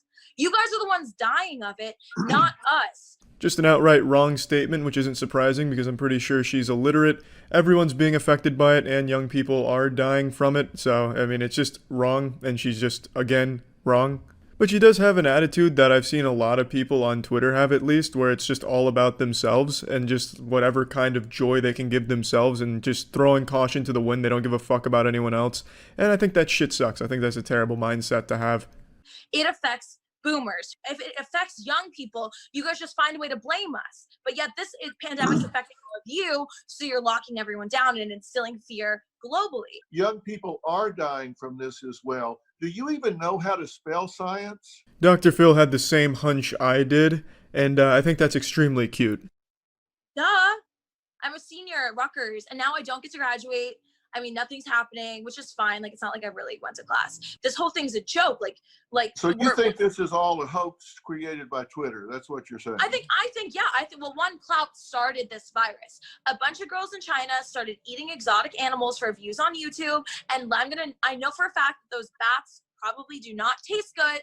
They just wanted to shock people. And like, I get it because I'm a clout chaser myself. So this started a pandemic. During that whole little codename Kids Next Door monologue she goes on there, I felt like it was scripted. I felt like it was just a joke put together by Dr. Phil, just to farm a little bit of controversy. And I just, snap my fingers and say, you got me good on that one, Dr. Phil-a-Rooney. I've been had.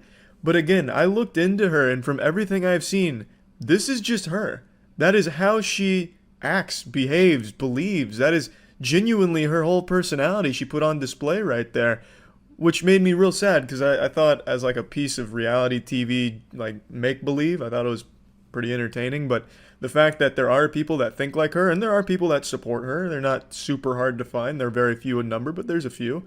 I think that shit sucks. I think that shit's terrible. Now, for the coronavirus challenge prank, she did clarify on Dr. Phil, it wasn't a public plane toilet seat. She said it was her sugar daddy's private plane that she bleached and then licked. I don't know how true that is, but I mean, it's neither here nor there. It's just the desperation of it alone is enough to be just truly pitiful. But anyway, I think Ava is just a poster child for what clout chasing does to someone. Her entire life revolves around it. It's just a real sad shit, really pathetic trend that I've talked about before, but with coronavirus coming around now on the internet side of things, people are taking that and using that as a platform to try and gain some quick little attention through some truly just despicable garbage like Ava did. Anyway, that's about it. So yeah. I've got a confession to make, and it's something I'm not proud of. I am deep into the TikTok rabbit hole of desperate attention-seeking behavior. I'm so embarrassed to say that, downright ashamed. I'm like an 80-year-old woman, and TikTok has become my soap opera. It's just this captivating train wreck I can't help but look at. These aren't even like people anymore. They're just clout zombies, an insatiable appetite for internet attention, updates, and increased follower count, bigger number, better person, and they will do anything to get a bigger number. And nothing is off limits. I swear to God, they would dig up their dead grandmother as a devious lick challenge. They'd fucking shove a Tide Pod down the throat of their dog if it meant more views on their TikTok page. It is just truly this battle where people are coming up with the most outrageous and most deplorable ways of getting internet clout as fast as possible. And that includes faking abuse. Okay guys, this muffin I got from, I think it was from like some grocery store, is so good. Like, I have no idea why the fuck you keep recording yourself eating. You're fat and you're overweight. Yeah, I couldn't find the original video since she took it down after admitting it was all fake, all smoke and mirrors, nothing's real, you got fooled, and it was all a play for attention.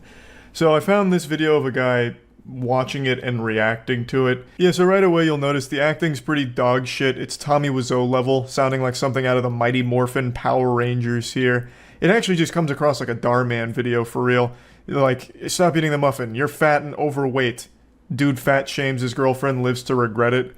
But you have to remember, most people on TikTok are actual children. A lot of them haven't even developed object permanence yet. Like, if I put this phone behind my back, they think it disappears. And those are the people that are using TikTok mainly, so when they see something like this, they're just going to take it at face value. But it's not just kids. Like, no one really expects someone to fake an emotional abuse video for views on TikTok.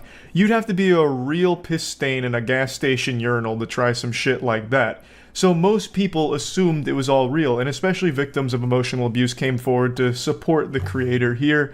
And this spread very rapidly on TikTok. She gained like 100,000 followers as a result of it, with people just pouring tons of support into it. I have no idea why you keep wanting to record that. I just want to show TikTok my muffin. Like, why did you have to go there? But when you're fat and overweight, TikTok shouldn't be a priority. It should be losing weight for me. All right, Mark. Wow, what a piece of shit. Show this woman love and support, please. But just wow. Yeah, not exactly classically trained actors from Juilliard or anything, but it was effective enough to gain 100,000 followers and convince people she was in an emotionally abusive relationship with a piece of shit boyfriend. And she got a lot of support for it, and the views were very positive for her. Also, the dialogue is, of course, really awful. They didn't have much of a script here. It sounds like dialogue out of Death Stranding. You're fat, overweight, eating muffin, bad. Lose weight because you're fat, overweight, lose weight for me, okay? It actually just sounds like a parody that you would read on Reddit underneath a post about like an incel or some shit. It's not well executed, but it was good enough that a lot of people believed it initially. And then people eventually started pointing out things that didn't make much sense and calling into question the authenticity of it, to the point where the creator eventually came forward to confirm that, yeah, she faked all of it for attention. Hey guys, so I just wanted to come on here. I haven't posted in a few days, and it's mainly because I've just been feeling very bad about myself, and I'm just gonna come out. I'm gonna say it. This is the video for all you guys who want it. The muffin video was scripted. Everything was scripted. Lying again, are we? This wasn't scripted. There was no script here, and if it was written by a 4-year-old. You just improv'd something that you thought would sound like emotional abuse. You just told your friend to just say like, hey, just call me overweight while I'm eating this muffin. That was it. That's all the thought that went into it. You knew that it would gain traction because no one likes to see a woman getting belittled and insulted, especially not by their boyfriend. So you knew it would be a viral video for you, but you didn't script shit. You faked it. Don't say you scripted it. You're giving yourself far more credit than you deserve. Nothing was authentic. Nothing was real. Nothing was true. I want to thank all the accounts who are holding me accountable, because that's what we should be doing in today's society. And After the muffin video, you're probably like, well, why'd you keep going? I love that line when someone makes an apology video after getting caught with their ass in their own mouth. Actually, I'm super glad you're all holding me accountable. This was really a social experiment to make sure that everyone was ready to hold someone like me accountable for these actions. It was all staged in order to empower all of you to hold me accountable. So thank you for that, and you all passed the test. Come on, we know you're not happy about that, so take the mask off, drop the act, just be like a Scooby-Doo villain who gets caught. I would've got away with it too if it wasn't for you meddling kids, you fucking turbo nerds. And that's what, if you notice, I have another TikTok, that's what my marketing team told me to do. They said, keep going, like, continue to grow, continue to grow. As a person, though, it just keeps eating me inside. They told me, don't make this video because you're gonna get so much hate, and it's like, I don't care, you guys can hate on me, you can do whatever you want, I literally don't give a shit. But where'd you get your marketing team? Off Fiverr or something? Just like one guy in his basement who says he's a marketing expert? What kind of strategy is that? No, just keep going. That way it just keeps building, and then you look even stupider when you eventually have to fold because it's become too much and people are shitting all over you on TikTok. That's not marketing. That's self-sabotage. What you have is like a double agent who must be working for like your arch nemesis on TikTok trying to like sink your career. It's a terrible idea. It's a horrible strategy. Though I do like the scapegoat. I don't know if she has a marketer that could just be like someone she's pushing blame on in order to make herself look a little bit better. Like, listen, you plebeians, I went against math and science. My marketing team, all 500 of them, all of them told me don't do it. They begged me not to make this video, but I knew in order to be the morally perfect person that I am, I needed to come forward and own up to my one and only mistake. I said, damn the numbers, damn the data. I'm doing what's right. Even though it was probably just her and her friend that hatched this idea as just a quick viral video, knowing that they'd be able to capitalize off an emotional abuse situation in order to get like some pity follows or just some supportive messages and validation. It's just really disgusting all around. And I do wonder if there is a marketing team here at all. I just want to make it clear that if I lose 150,000 followers, that's fine, as long as everyone knows that this video was not to hurt anyone. There were no bad intentions.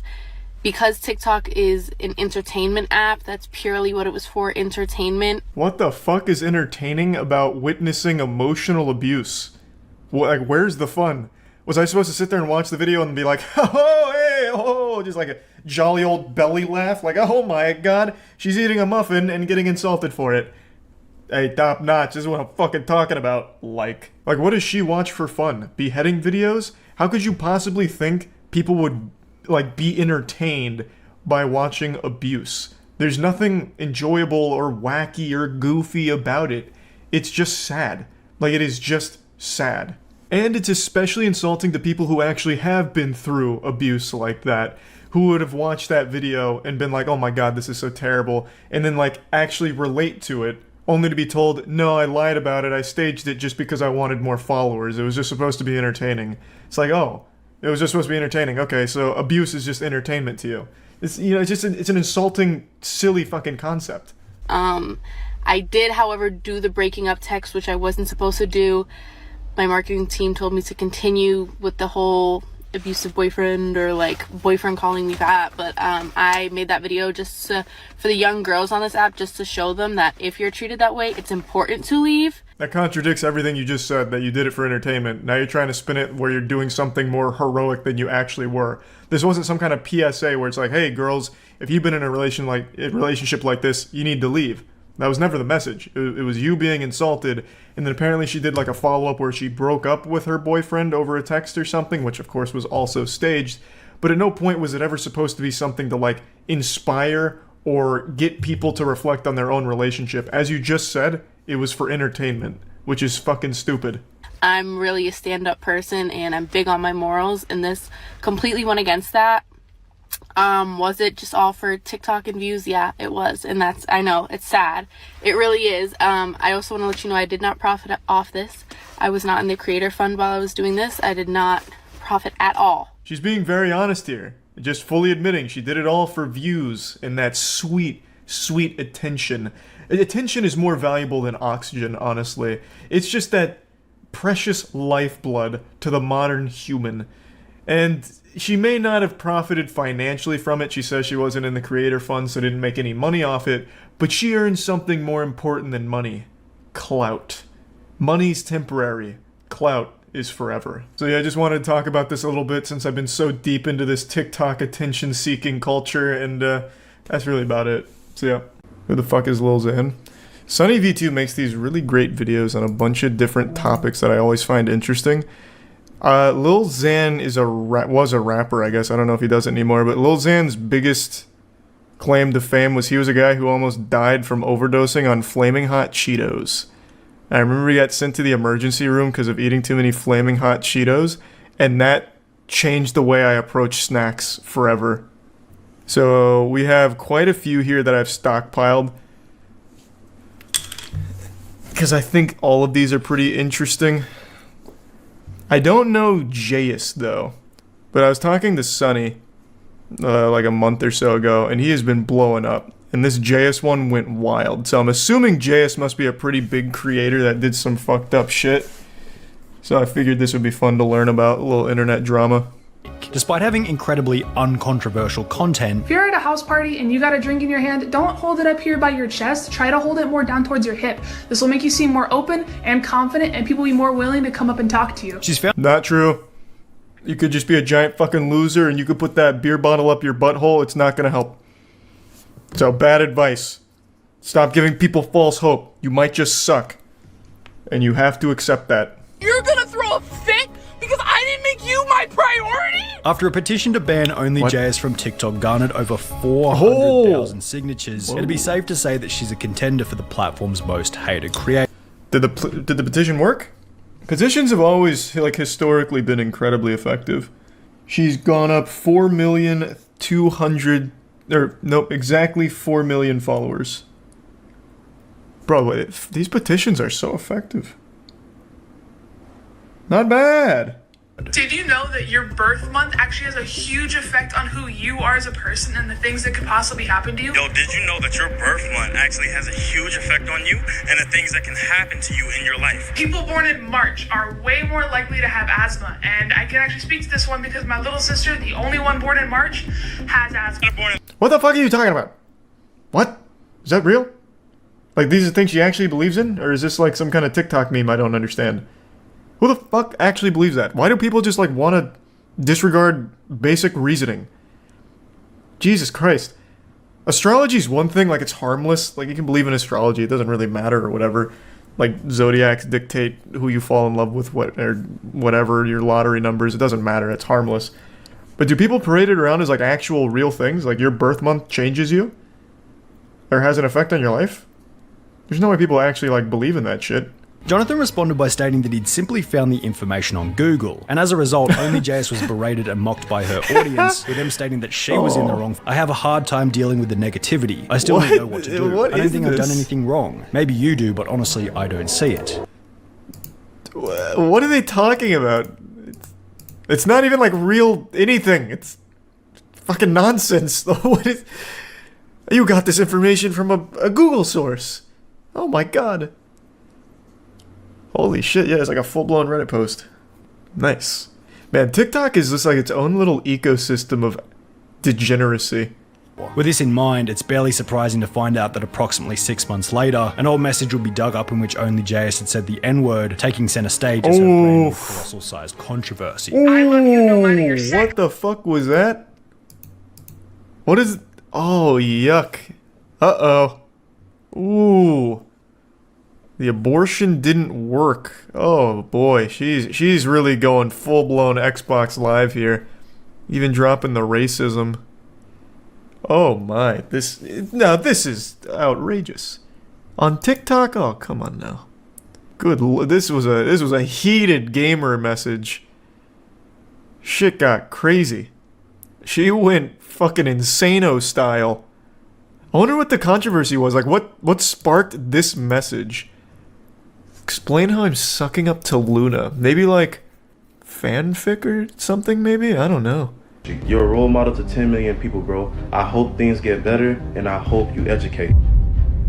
How did she respond, I wonder? There were a couple of comments in support of OnlyJS, however, as a whole, and understandably, the response was mostly negative.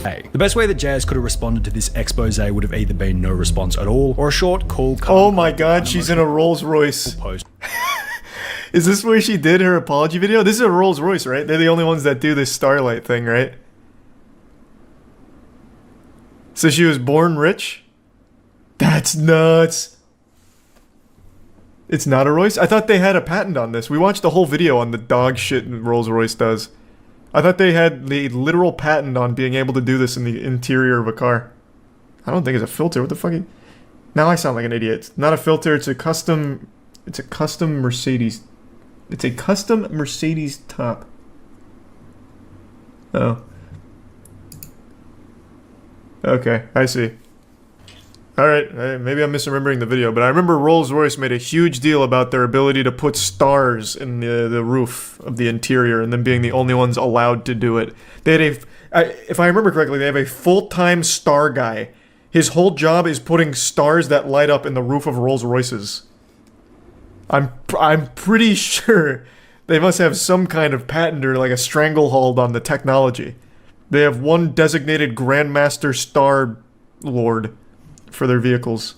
Which would have actually You're been right, but she did respectable, as this it's 100 times DIY. harder than simply get. And there is no excuse, and there are no justifications for what I said, and you guys deserve better. And when I first saw the screenshots, I didn't even think that they were real, because I forgot how hateful and how angry of a person I used to be. All that suspense just for it to be trash. The worst insult you could tell somebody was liking black people. Wow. With the scandal being shared across every platform imaginable. Was that in her OnlyJS apology also video? was- Alright, let me just look at the apology video. Hold on, let's get caught up to speed here, alright? I don't like...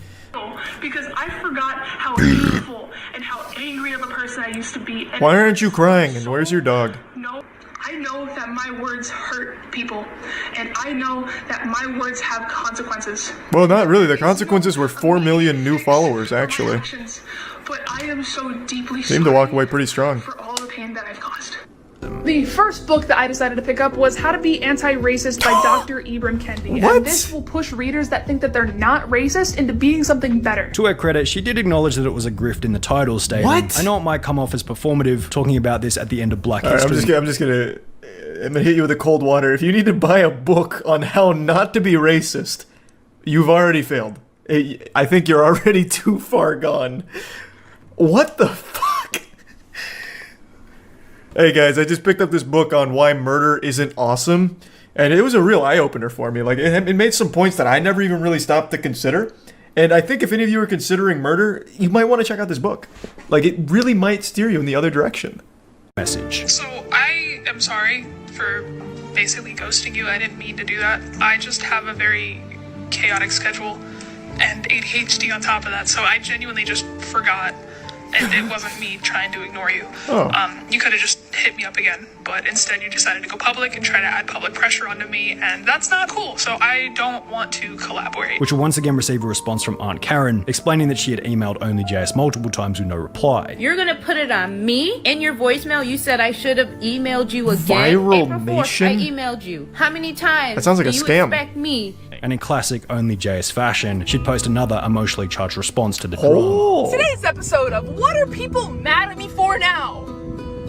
Not checking my emails in a timely manner. I was joking. Forgot to respond to an email from this creator that wanted to collab with me, and you know, instead of just like hitting me up again, they made 7 videos about it. Can you please leave me the f alone? I have a diet. This is like a Chris Farley sketch. that makes me forget things I couldn't check my email because I was living in a van down by the river. for days.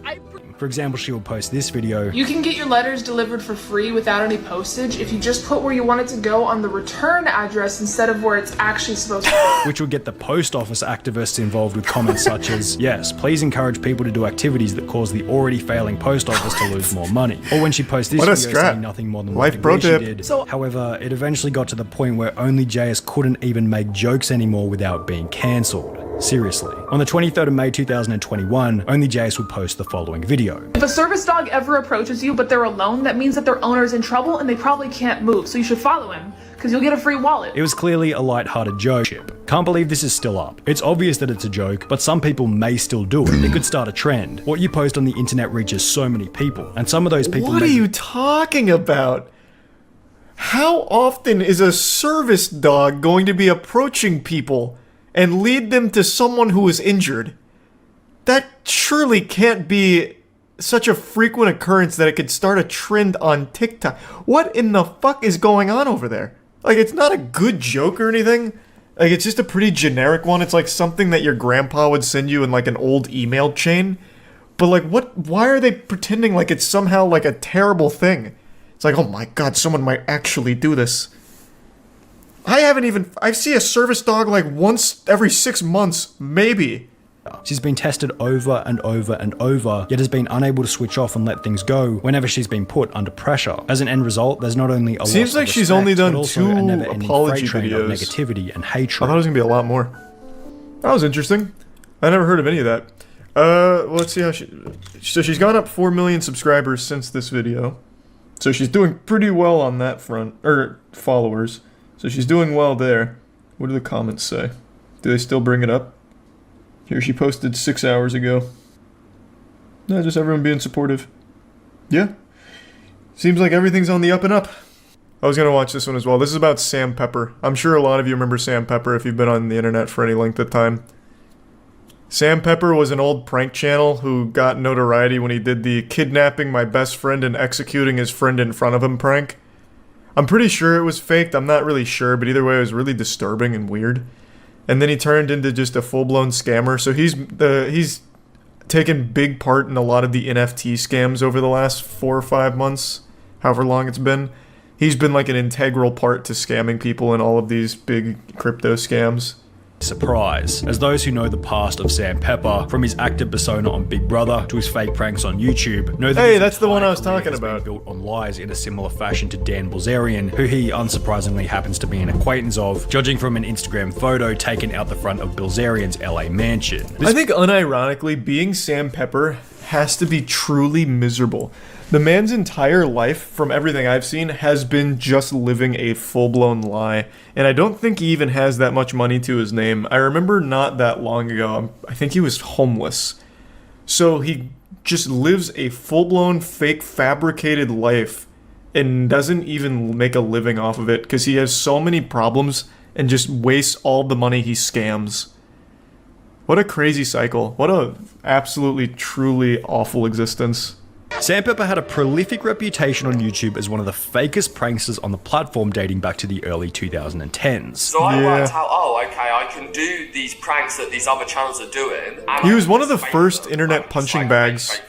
However, prior Or to for even YouTube this, punching Sam Pepper bags. had already begun. The point at which Sam Pepper's audience discovered that his pranks were fake is pretty damn obvious. On his social blade, he went from gaining 100,000 subscribers every single month consistently between January 2013 and September 2014. However, 1 month later in October 2014, the growth not only stopped, but he began to lose around 10,000 subscribers every single month. The catalyst for this massive dive in viewership was a video titled Fake Hand Ass Pinch Prank. And after receiving a barrage of criticism from other YouTubers, His most recent fake hand ass pinch garnered the most negative attention because he was grabbing women's bottoms without their permission. as well as a trending hashtag on Twitter stating Report Sam Pepper, he had no other choice but to admit that the video had been faked. You know, another video, and that brings me on to making the best friend killing prank. Yeah, that's the best one. friend killing prank. Arguably one of, if not the most over-the-top insane YouTube pranks of all time. Certainly crazy enough to put Sam Pepper's name back on the map. Involved in the video was the fake kidnapping of 2 friends, after which one of the friends I remember this killed well. right in front of I the remember this other, very with the well. premise of the video being how will someone react if they watch their friend get killed. Let's see how he reacts to his best friend of 5 years being killed in front of him. Obviously, the whole thing was What a good fake. prank. All 3 people were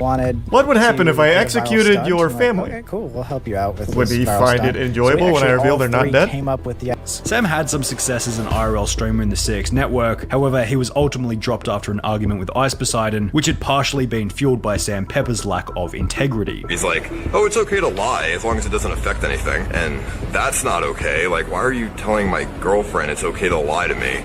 as long as it doesn't affect anything. Like, dude, this is not your relationship. After this, Sam Pepper disappeared from the mainstream. His reputation Until was crypto scams, destroyed. baby. He had nothing left to offer. 3, 2, 1. Chris! You said Chris! Oh This video, which no! was clearly set up and probably used a stack of fake $100 bills, racked up over 28 million views. Now, the most interesting part about Sam Pepper's TikTok blow-up is that it follows the exact same trend as his YouTube journey. He blows up with a genuine, heartfelt video about saving some duck eggs from a restaurant, then progressively makes his content more and more staged, and by the end he's claiming that he's won the lottery with absolutely zero evidence. If I play you rock, paper, scissors and I win, can I like rip this down the street? Rock, paper, scissors, shoot.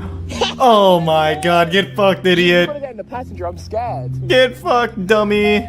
Instagram and an old forum post titled as follows. That's just Scam TikTok? Pepper Yeah, living a man. life of luxury TikTok after is scamming his just- followers for millions and fleeing That's the a US. wild He's claiming to have wasteland. won the lottery while... Although, in order to be buying an $8.9 million island in Thailand, you're probably going to need around 50 to 100 million in order for it to be a comfortable purchase. And while Sam Pepper has had a fairly successful social media career, I doubt he has access to that kind of money. I Obviously, can the assure easiest way you to he put all of doesn't. this to rest would be for Sam Pepper He's to a simply serial provide some scammer kind of evidence who for is either winning also the lottery or the historically purchase of the awful island. with money. However, with a track record like Sam's filled with No fake chance. video after fake video, it seems pretty obvious that like the rest of his entire career, this is nothing more than yet another So is this what he hoax. does now, like full-time? He just full-time pretends to be a lottery winner on TikTok? I mean, I guess it's better than the alternative of scamming everyone. Now he's just lying again. What an interesting loser. Yeah, that man's like an OG punching bag for the internet. And thanks for the 10 gift subs, Cobalt. Appreciate it, man. Killing best friend prank is a timeless classic. It really is. Literally Dan Bilzerian. There's a huge difference between Sam Pepper and Dan Bilzerian. Dan Bilzerian was a massively rich kid from birth because of his dad. Sam Pepper pretends to be a massively rich guy from scamming. They're both, like, genuine, full-blown liars living a fake life. But at the very least, Dan does have a lot of money to back it up because of his family. Sam has nothing besides lying on TikTok and scamming 16-year-olds on Twitter out of crypto. Yeah, this will be the last one we watch here, and then we'll switch to something else. Sunny V2 just makes actual bangers, man. I love the way he puts out these things on topics I would have never even thought about. Like, Sam Pepper's someone I think about once in a while and remember just, like, how pathetic they are. But, you know, Lil Xan is a name I haven't thought of in so long. It was just So three what and a half happened? years prior that on the very same podcast, Lil Xan was sitting back and bragging about owning 3 different Los Angeles apartments. I have the same one 10 floors up now. Really? Yep. What? Don't you have another one down the street Yep. too?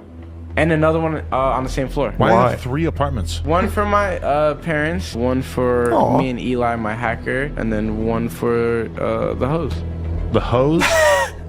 Despite once being in what seemed like an unlivable My dedicated situation, thought it was obvious apartment. that over the long run, Lil That's Xan's where I failure send was the going to be hose. inevitable by work ethic. They could never get Xan to do the shit that he Yeah. actually had to do for his career. Like, I remember I don't think I ever talking heard to one of Stat his about it, and he was songs constantly ever. frustrated. There are going to be numerous examples throughout this video of Lil Xan. I only often know being about him from unable the to Flamin' do Hot work whenever Cheetos it was incident. required. We already discussed him dropping out. Lil Xan kept missing the meetings, either as a result of being disorganized or because he thought the meetings were too good to be true. It's LA. You can't believe everybody. It's LA. It was a time when SoundCloud What? rappers were popping up left, right, and center. To the What? point What does it that was even becoming a mean? meme. This meeting's probably not real, so I'm just not gonna even think about it.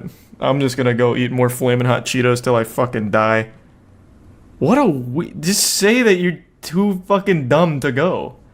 Like, no one's gonna look at Lil Xan and listen to him for more than a sentence and be like, yep, that guy is an intellectual. Like, just own it. Like, you're fucking stupid. Like, you are visibly stupid. Every word you say is like a caveman trying to speak while having peanut butter in his mouth. Like, just say like, yeah, I'm kind of fucking dumb, so I kept missing the meetings. There'd be a lot more respect to be had there. Like, I remember when Lil Xan's album came out, right? And I remember having a conversation with Stat and being like, what you think of the album? Because it was pretty obvious that the album was bad. Xan put in like no work for the album. And I remember having that conversation with him. And if it was up to Stat, Xan would have been sitting in the studio recording every night, and instead he was just doing drugs and having random ass girls come over every night. The other issue might have been that after the insane success of his single Betrayed, Lil Xan might have been lured into a false sense of security about his future and talent as an artist. You have to keep working. What they don't tell you is that you coast, totally fine. There's another hill. So, you gotta keep going. From Lil Xan's perspective, he would state that the poor performance of the album wasn't his fault, and was instead the fault of his management. I dropped like a mixtape. T-Pain that is got the way actual more, goat. Like, positive.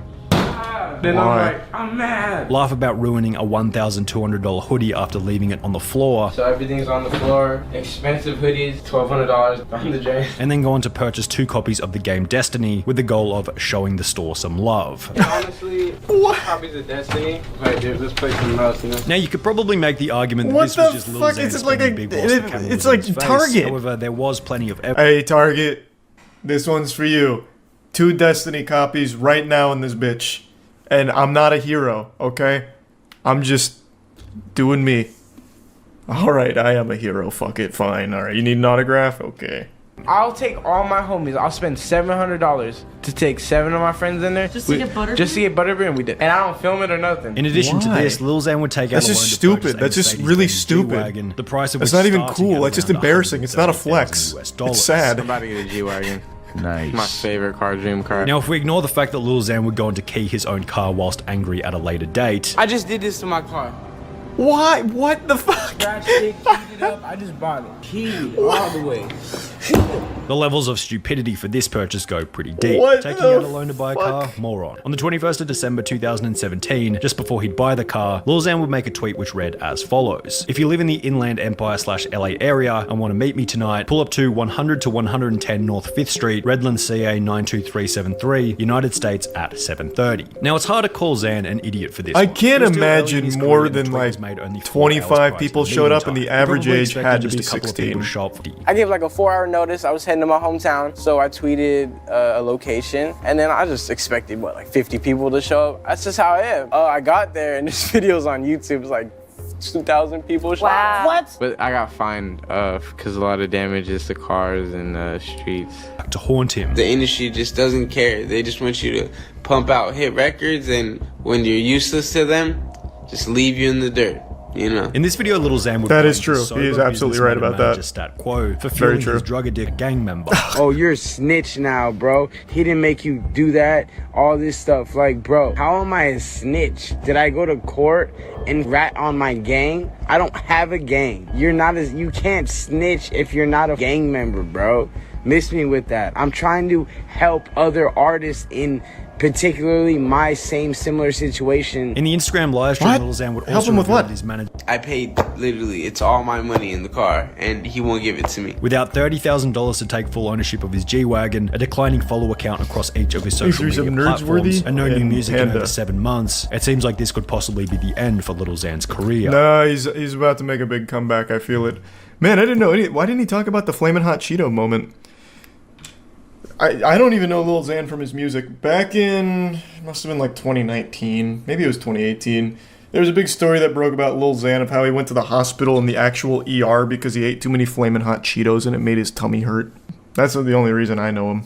He's pumping a crypto scam on his Insta story right now. That is the most like 2021, 2022 shit ever. Everything's going wrong. Hey, you guys see these NFTs? Like, what's up? The insatiable appetite for internet affirmation that not only do you exist, but that you're special, drives people to do some wacky things. And one of the worst ways of getting this craved attention is through being a douchebag. And that's what I want to show you today. A young man so blinded by his low vitamin C levels, vitamin clout, and in his desperate attempt to get this clout, decided to make an absolute fool out of himself on TikTok and ended up being its punching bag for about 24 hours because his whole idea was to just be an asshole. Post Malone, you a bitch. You suck. That's rude. Thank you so much. You a bitch. You a bitch. Post Malone suck. What you just witnessed is one of TikTok's biggest and toughest men. A man who's feared even at the salty spittoon. What a absolute fucking Chad. going to Post Malone's fan signing, where Post Malone was just meeting with fans, signing their things, talking with them, and this guy marches all up, puffs out his chest, and just starts being an asshole. That's the entire piece of content. And you can tell that this guy's not insecure, because the second he started being rude to Post Malone, he immediately ran away. So you know he's not afraid of anything. This guy wakes up every morning and drinks a glass of rusty fucking nails. He's so tough. So yeah, Post Malone got drive-by heckled by a rejected Jonas brother who's desperately trying to get any amount of internet points that he can get. And I just find the whole situation super sad. Not just for Post Malone, but for this guy as well. Because this is just such an embarrassing thing that I think any level of self-awareness will have him regretting immensely at this moment, I would hope. But Post Malone, even if you don't like his music, you have to recognize he is one of like the most authentic and genuinely kind people in the music industry. I like Post Malone's music, but I recognize not everyone will. But even if you don't, like every interview I've ever seen from him, all of his Twitch streams, because he streams on Twitch, or at least he used to stream pretty actively on Twitch, every interaction I've ever seen from him just portrays a really kind person. So to go out of your way to be mean to someone like that takes a special kind of delusional douchebag. And even in the video here, you can see him smiling and talking to fans. He smiles at the guy who's about to be rude to him. And when he gets insulted, he just looks like actually hurt. He's just like, that was rude. And then he just keeps piling it on. Like, I don't know how you don't feel bad after the first time, but he doubles down on the douchery and continues to insult him. And he's just, you know, Post Malone's like, that's just fucking rude. Why would you say that? Like, it's so, like, rough to watch. Now, I don't know much about this kid, but he looks pretty young. I'm sure he's still suckling off his parents' finances like a parasite in order to pay for his trips to the hair salon every 2 weeks in order to match whatever the most trendy TikTok hairstyle is. But I really think he should have saved some of his allowance for a better phone. Instead of just blowing it on White Claw, he probably should have just saved up for a phone that would record in something beyond 140p. This video looks like it's straight from 2009. I don't even know how you have video quality this dog shit, this turbo ass in 2022. You have to be extremely incompetent in order to make your phone look this shitty in this day and age. Now, the whole goal with this stunt was to go viral, and it did. Mission accomplished. It got over 6 million views and is still getting views. But I guess he just wasn't really ready for that, because he ended up going in full baby meltdown mode and took down the video and made a really embarrassing post about how it wasn't actually him in the video, it was his friend. Now, is it possible that it's actually not him? Sure, I suppose. There's some universe out there in the multiverse where that happens to be the truth, but I don't think that's where we're at right now. I think in this reality, he's just using the lamest and oldest excuse in the book. This is like that textbook cringy shit we used to do growing up, where if you send a text message to a girl and you regret it or she doesn't respond, you're like, oh, God, I'm so sorry. That was my friend that sent that. Oh, but stupid friend. I don't know why he'd say that. I'm not weird. My friend did that. Don't get mad at me. Not exactly a watertight response here, and I would have expected someone that puts up this persona of, I'm so tough and, you know, I'm such a badass, I'll go insult anyone on the street. I would have expected them to just, like, embrace the villain role, but it seems like they're just not built for that. They immediately just fold and just crumple in on themselves here, which of course makes it even more embarrassing for them. But I want to use this as like a little example of the drive to make a viral video where you just throw away common sense in the pursuit of numbers. This guy knew that this would get some attention, and he probably knew there would be some level of hate that came with it where people would get upset about it. But he clearly wasn't ready for the full response he got. He was just so blinded by the pursuit of internet clout that he made a dumb fucking decision and made himself look like a complete asshole on the internet, and that'll follow him around forever if he continues to try and be a TikTok star. So yeah, anyway, just wanted to go over this just a little bit, and that's about it. See ya.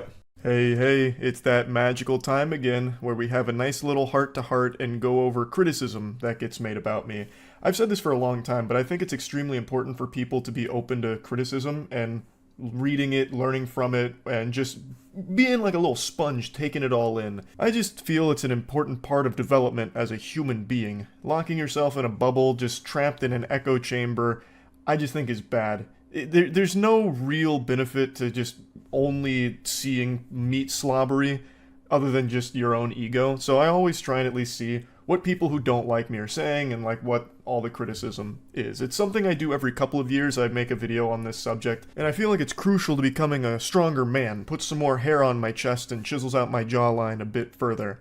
So what ends up happening is I always get locked into these boxes and people's perspectives. And it's the reason why I only do this every couple of years, because those boxes subtly change over time. So when I first started doing these, the box that I was confined to was the React streamer, the reaction channel, the React Andy only YouTuber. Then it became the sex toy YouTuber and nothing else. And now the current anime arc that everyone says for me is that I'm the drama streamer / YouTuber. Though that drama title also existed back then as well, but more as like the side character, side quest personality trait. Now it's become like the defining one in a lot of people's eyes, which I personally find to be a peculiar turn of events, because drama used to be far more prevalent in my content and on my streams a few years ago than it is now. I used to be the instigator, the fucking catalyst in a lot of drama back then. I would be bringing poop to a piss fight pretty often. Nowadays, I'm usually going over wackier stories, but I do still, of course, cover quite a bit of drama. I've always had a fascination with it all the way back in 2016, so it's always been a pretty core part of things I cover.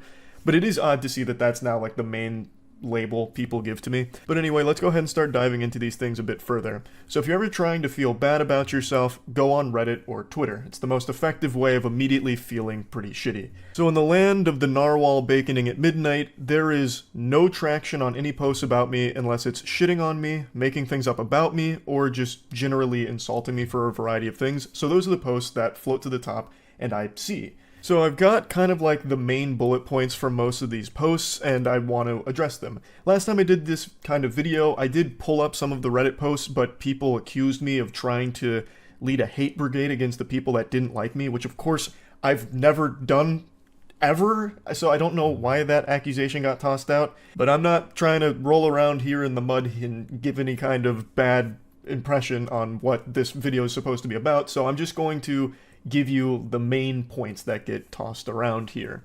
And by far the biggest one is always my content used to be so full of passion and was generally better back before I showed my face. This is also criticism that has existed for about a decade now. Well, less than that, about 8 years now. And it's always a very big head scratcher for me, because they used to say I put far more effort into my videos before the face reveal.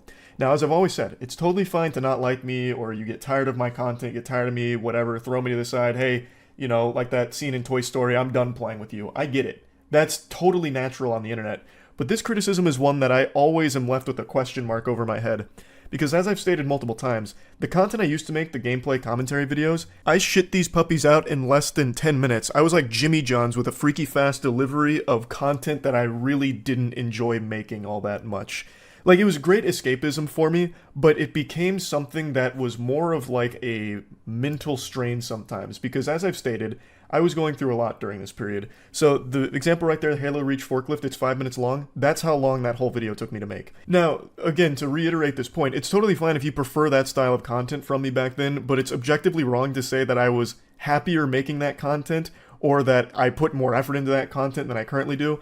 Because nowadays I put significantly more effort into the content I make. Even something as simple as making fun of some alpha male douchebag tutorial looks maxing video or something is much more time that I put into that than any gameplay commentary video I ever made. Again, all of those gameplay commentary videos, the runtime is actually how long I spent on them. So they are factually less effort than anything I've done recently. But again, I didn't enjoy that process either. I've stated multiple times that when I was making these gameplay commentary videos, I had this like mental checklist of things I needed to go through for these videos, so I would just spit out this stuff that I had already kind of knew I was going to say beforehand. So I would always spam the word nipples as much as possible because people liked when I said nipples. I would talk about cum as much as I possibly could fit into the video, and then I'd make sure to interject as many XD random sentences as my little noodle could cook up. So in that Halo Reach video, the quote that everyone really loved was, "Well, rub my nipples with sandpaper and beat my wiener with nitroglycerin, somehow that bitch got me." And that's just randomness out the wazoo. Like, I'm basically holding up a spork while saying that. And that was the vibe of every gameplay commentary video, because I went into them with this pre-established checklist that I needed to tick all the boxes on. So another big one, you must be licking my nipples with the tongue of an elephant, stuff like that. It's just random shit that I would say. There's nothing wrong with liking that. 100%, you're totally fine to still enjoy that, but it's not something that I'd like doing anymore. I don't script any of my shit. I feel like that actually takes a lot of the fun out of the process for me. I like just being able to go on the fly and get silly with things. And sometimes jokes work, sometimes they don't. But I just like that it's always a new experience. I'm not going in there like, okay, I need to mention nipples 5 times, I have to talk about titties and, you know, coming titties too. Like, I didn't like that. So I don't miss making those kind of videos, but I know one of the main sentiments a lot of people echo is that they miss those kind of videos from me. And I'm sorry to tell you that I don't see myself going back to that. I really hated it. Like, I really grew to not enjoy that process. And it's actually why, if you've been around for a while, you'll know, after my lung collapsed for the 3rd time, I took like a 2 or 3 month break from YouTube. I heavily contemplated not coming back because it was such a strain to me to like have to force myself to say these things while playing these games because it's what people expected me to say. But I eventually did push through, and then my content changed, and I got happier, and I liked a different direction I was going. Like, I've been happier making content now than I ever have in the past. Yet, a main criticism is people think that I'm more miserable now than I was back then, which, you know, I don't know how to convince you. I can't take you inside and give you a little magic school bus tour of my brains and all the smiles inside of it when I'm making things. Now, the next major thing that people are often criticizing me for is abandoning React content, which is crazy because when I last made this video, people were attacking me for making React content, and now people are really nostalgic for it. The biggest post right now criticizing me is about how dog shit my streams are because I don't do React content anymore, and all the 100 or so comments are agreeing with them that, yeah, my only talent was reacting to videos, it was the only thing I was good at, now that that's gone, they had to unsub this and that.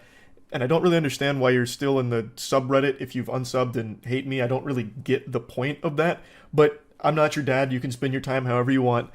But basically saying that now that the React content's gone, the streams suck. And then in other posts in the past, there was a lot of comments on posts like these saying that, yeah, now all he does is pump out low-effort slop, which I think is an ironic thing to say on posts missing my React content, because even when I was doing React content, I was very open about how low effort that was. There is nothing more low effort than React content, period. And even the biggest reactors on the planet will agree with that sentiment, and yet for some reason they're saying that that was higher effort content and higher quality, which I think is a little weird. Even like the drama content I make, like the Niji Sanji video I made a few days ago, that was multiple hours worth of research to get all of the information and learn about it, so that's already more than any React video ever made. So I used to be big into reaction content. Most of my streams on Twitch for the longest time were just watching other people's videos and making jokes about them with the chat during it, and I would upload those to my channel from time to time. And I did that for quite a long time. And over the last year and a half, I completely stopped doing it.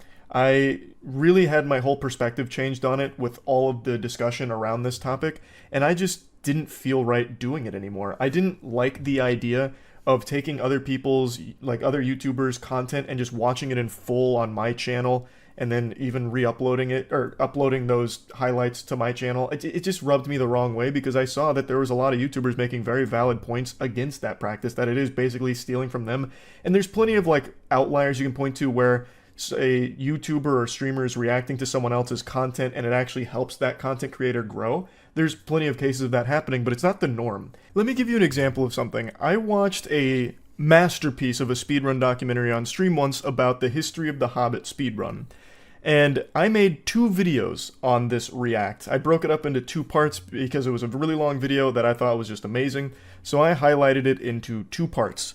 And the 2 videos I made from this react that were just highlighting the most hype moments got more views than the original work itself, and the creator that actually put in all the hard work, all the blood, sweat, and tears to craft this magnum opus, which is almost 3 hours long, almost as long as one of the fucking Lord of the Rings movies itself, didn't see much benefit. If you look at the Social Blade here, you'll find that when I uploaded these 2 reacts, which I was praising the shit out of this work and highly encouraging people to go show support to the creator, he only got 2.7k subs from that.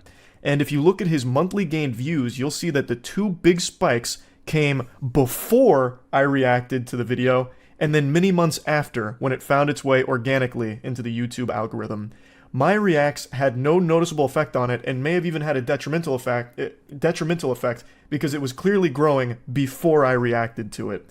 And that just does not seem fair to me. Now, in this case, the creator of the video, Karma, was in the chat while I was watching it and seemed to really appreciate it and was having fun watching my reaction to it and everything. So, like, it's not like I went behind their back and, you know, tried to steal the views away from them or anything.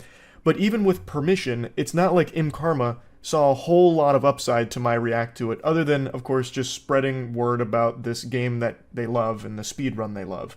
But aside from that, their channel didn't really see a whole lot of benefit from it.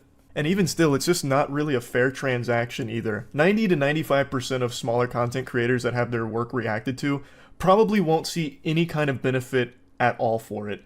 Yes, their work got shared to more people, yippee yahoo, but that isn't always going to translate to success for them, or those eyes aren't going to go to them for the original most of the time because they were fans of the person that was reacting to it, and now they just got the entire video fed to them. So there's just plenty of arguments against it where you're just taking other people's hard work and you yourself are gaining from it, and the person who actually made that doesn't see as much of a return. So I stopped doing React content because I never want to have a negative effect on the YouTube ecosystem, period. So I'm not going to be going back to doing that. The only thing I react to now are trailers and news broadcasts, or occasionally if there's like some kind of big story that has a video associated with it, I'll watch pieces of it. But now when I'm talking about a video on stream, like for example, something about Chicken's video following the kick predator and exposing all of that, I watched it beforehand. So I was knowledgeable on the topic, knowledgeable about the video, and I talked about the video on stream as opposed to just watching it on stream. And I just feel like that's better for discussion as well, because then you already have all of the information and you can have a deeper discussion on everything to begin with. So even though people found that to be great content, it's not content that I was proud of, and it's not content that I'm missing doing by any means.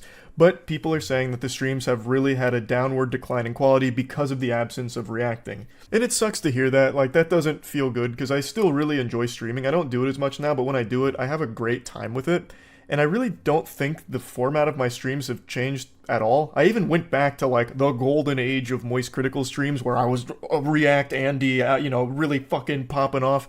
And it's still exactly the same format where I'm shooting the shit with chat most of the time, but instead of like watching another YouTuber's video on stream for a couple hours, I go through a variety of different stories that the chat is teaching me about, reading about them, learning about them in real time, or discussing a YouTuber's video that I've already watched in detail and encouraging people to watch the original. Like, it's still the same thing. The only thing that's different is I'm not watching that video and just taking the person's work and putting it on my stuff. So I don't think it's changed that much. Another thing that I saw on a Reddit post today is that someone said I'm just always on my phone while streaming. And that's a criticism that I'm just going to slap down because you are just making some shit up.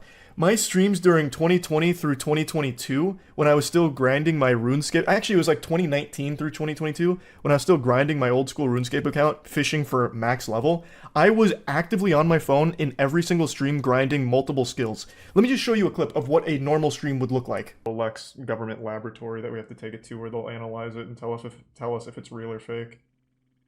We just haven't had a chance to do it yet. Alright, it's time. Instantly. Holy fuck. Thank you, Nick. Sponsor iDubbbz for his boxing match. That's such a cute idea.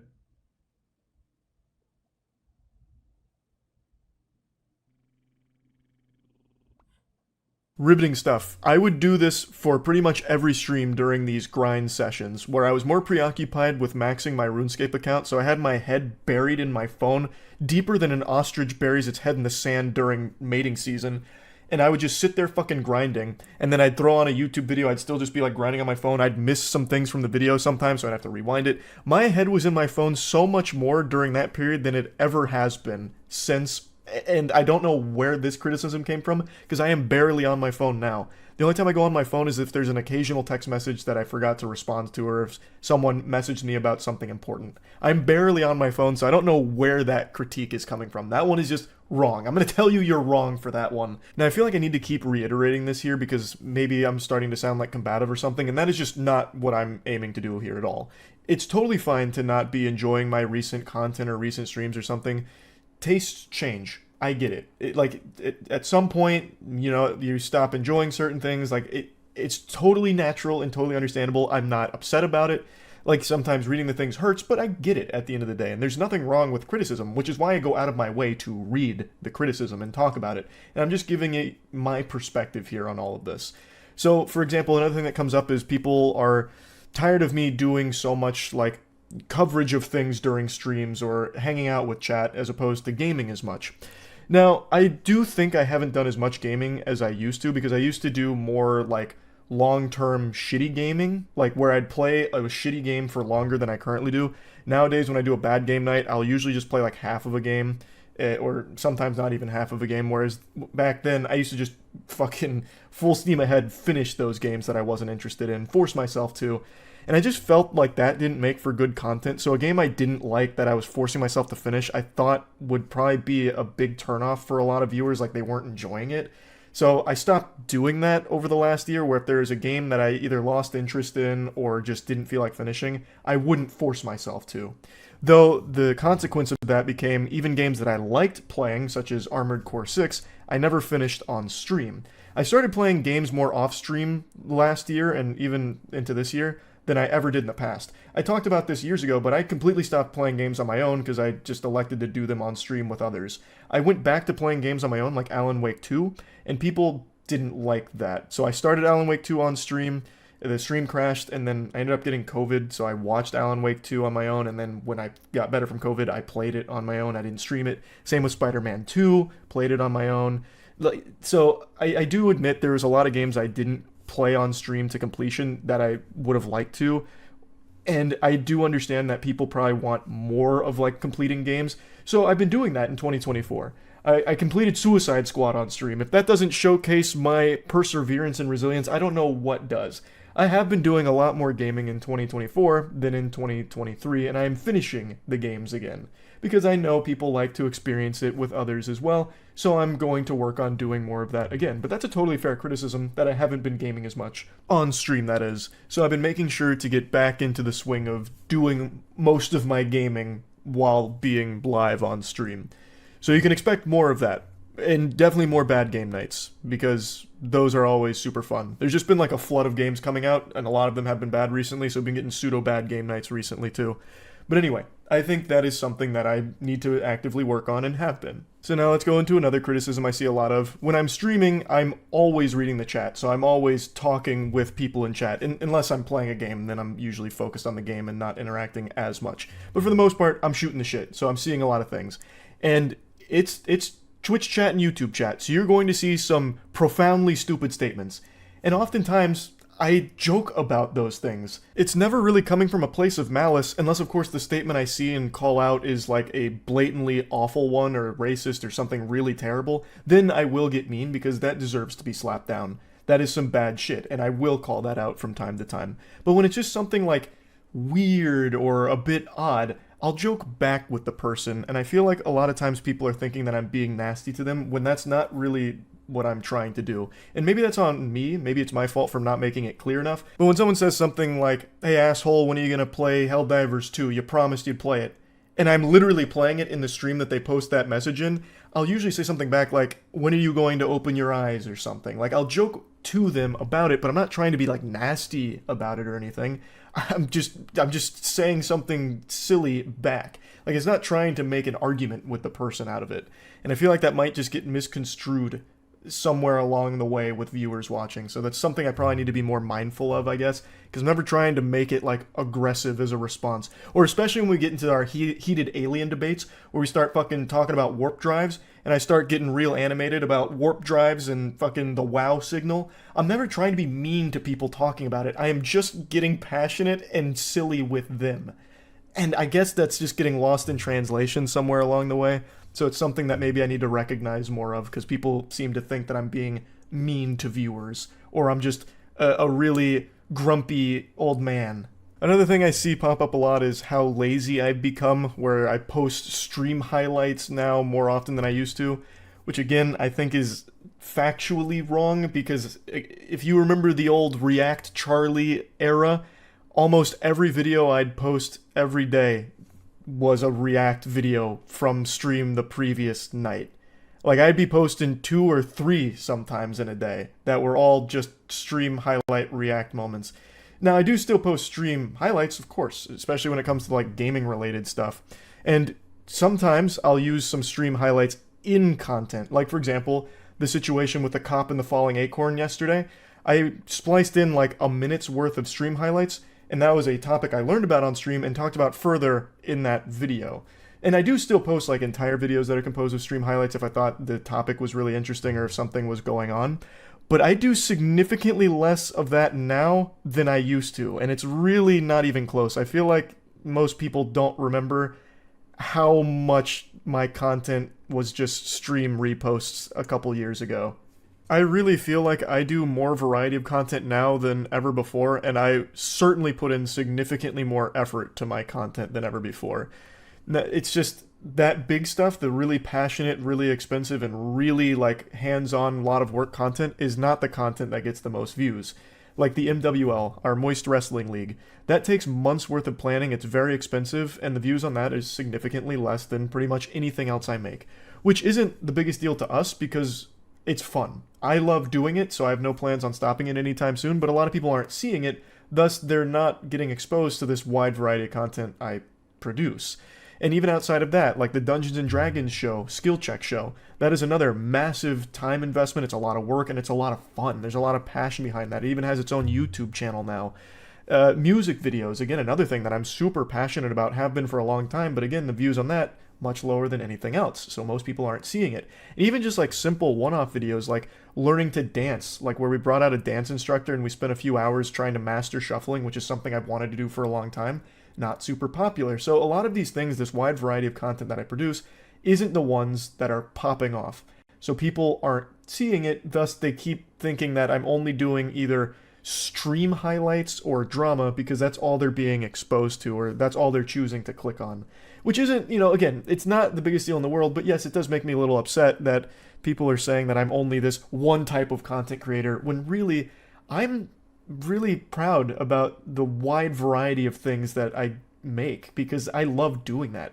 Like, I have 2 comic book series, Godslap and Plague Seeker. Godslap might be getting a theatrical feature film within the next couple years. I can't blow the lid off that too big here, but just been cooking up so many massive projects. There's another huge project that I'm going to be revealing to all of you pretty soon that I'm super excited about. Like, I really feel like this wide variety of content I produce it makes it so nothing's ever just like a one track on this channel, where it's not just like one type of thing. It's not just always gaming. It's not just always news. It's not just always drama. Like, you never really know what to expect. And I think that makes it really fun. I love doing that. Just constantly keeping things fresh, like tier lists, really weird one-off things where we're trying olive oil ice cream, which is a downright scam. Just all kinds of different shit. So it does hurt when people say, like, Charlie's only a drama content creator, or a couple years ago, all Charlie does is play with sex toys for videos or whatever. It doesn't feel good. Like, I'm not going to pretend.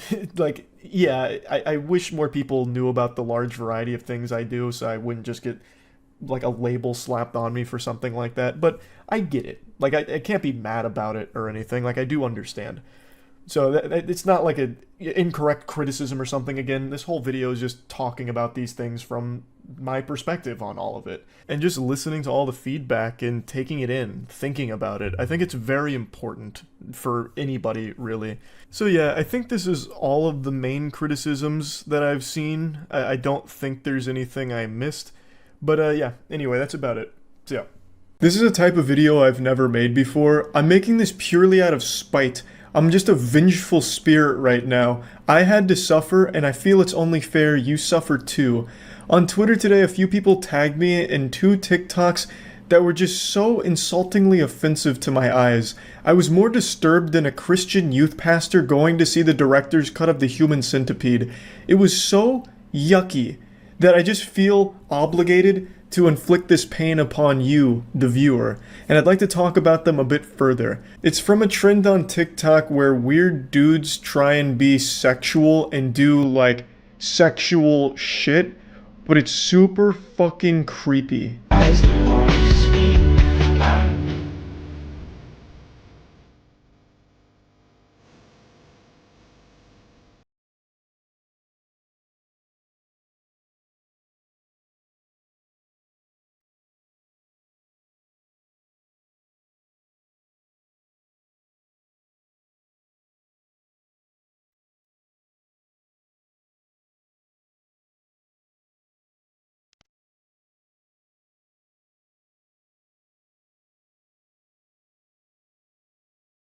Yeah, I mean, who doesn't love a video like this?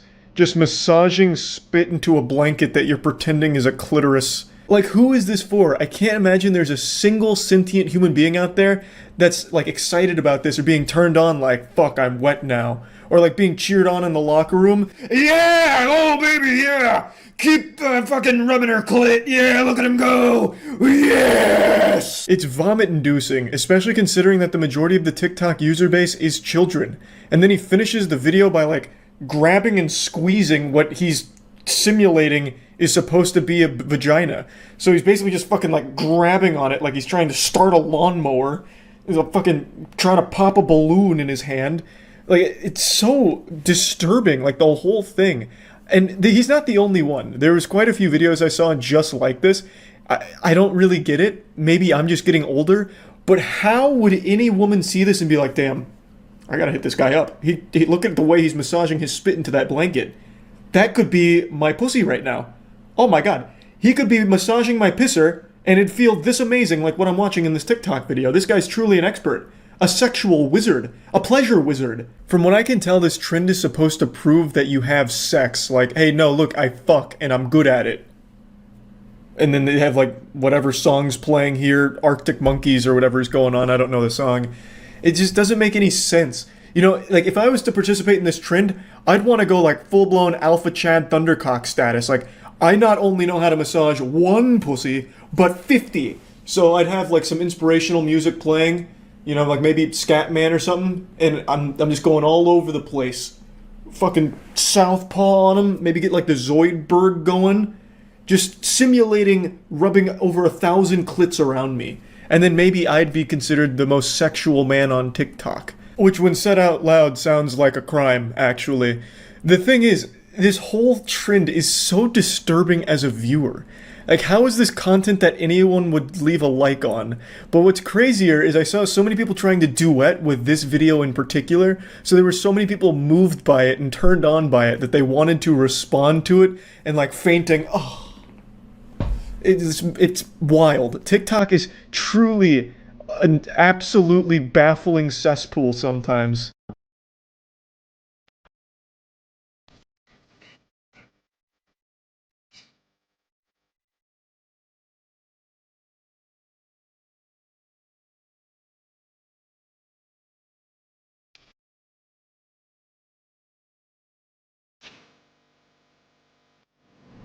Why? Just why? My fucking day is ruined now. Dude hits a swan dive into a cunnilingus true combo. That's like a Tony Hawk Pro Skater line right there. I mean, good for him.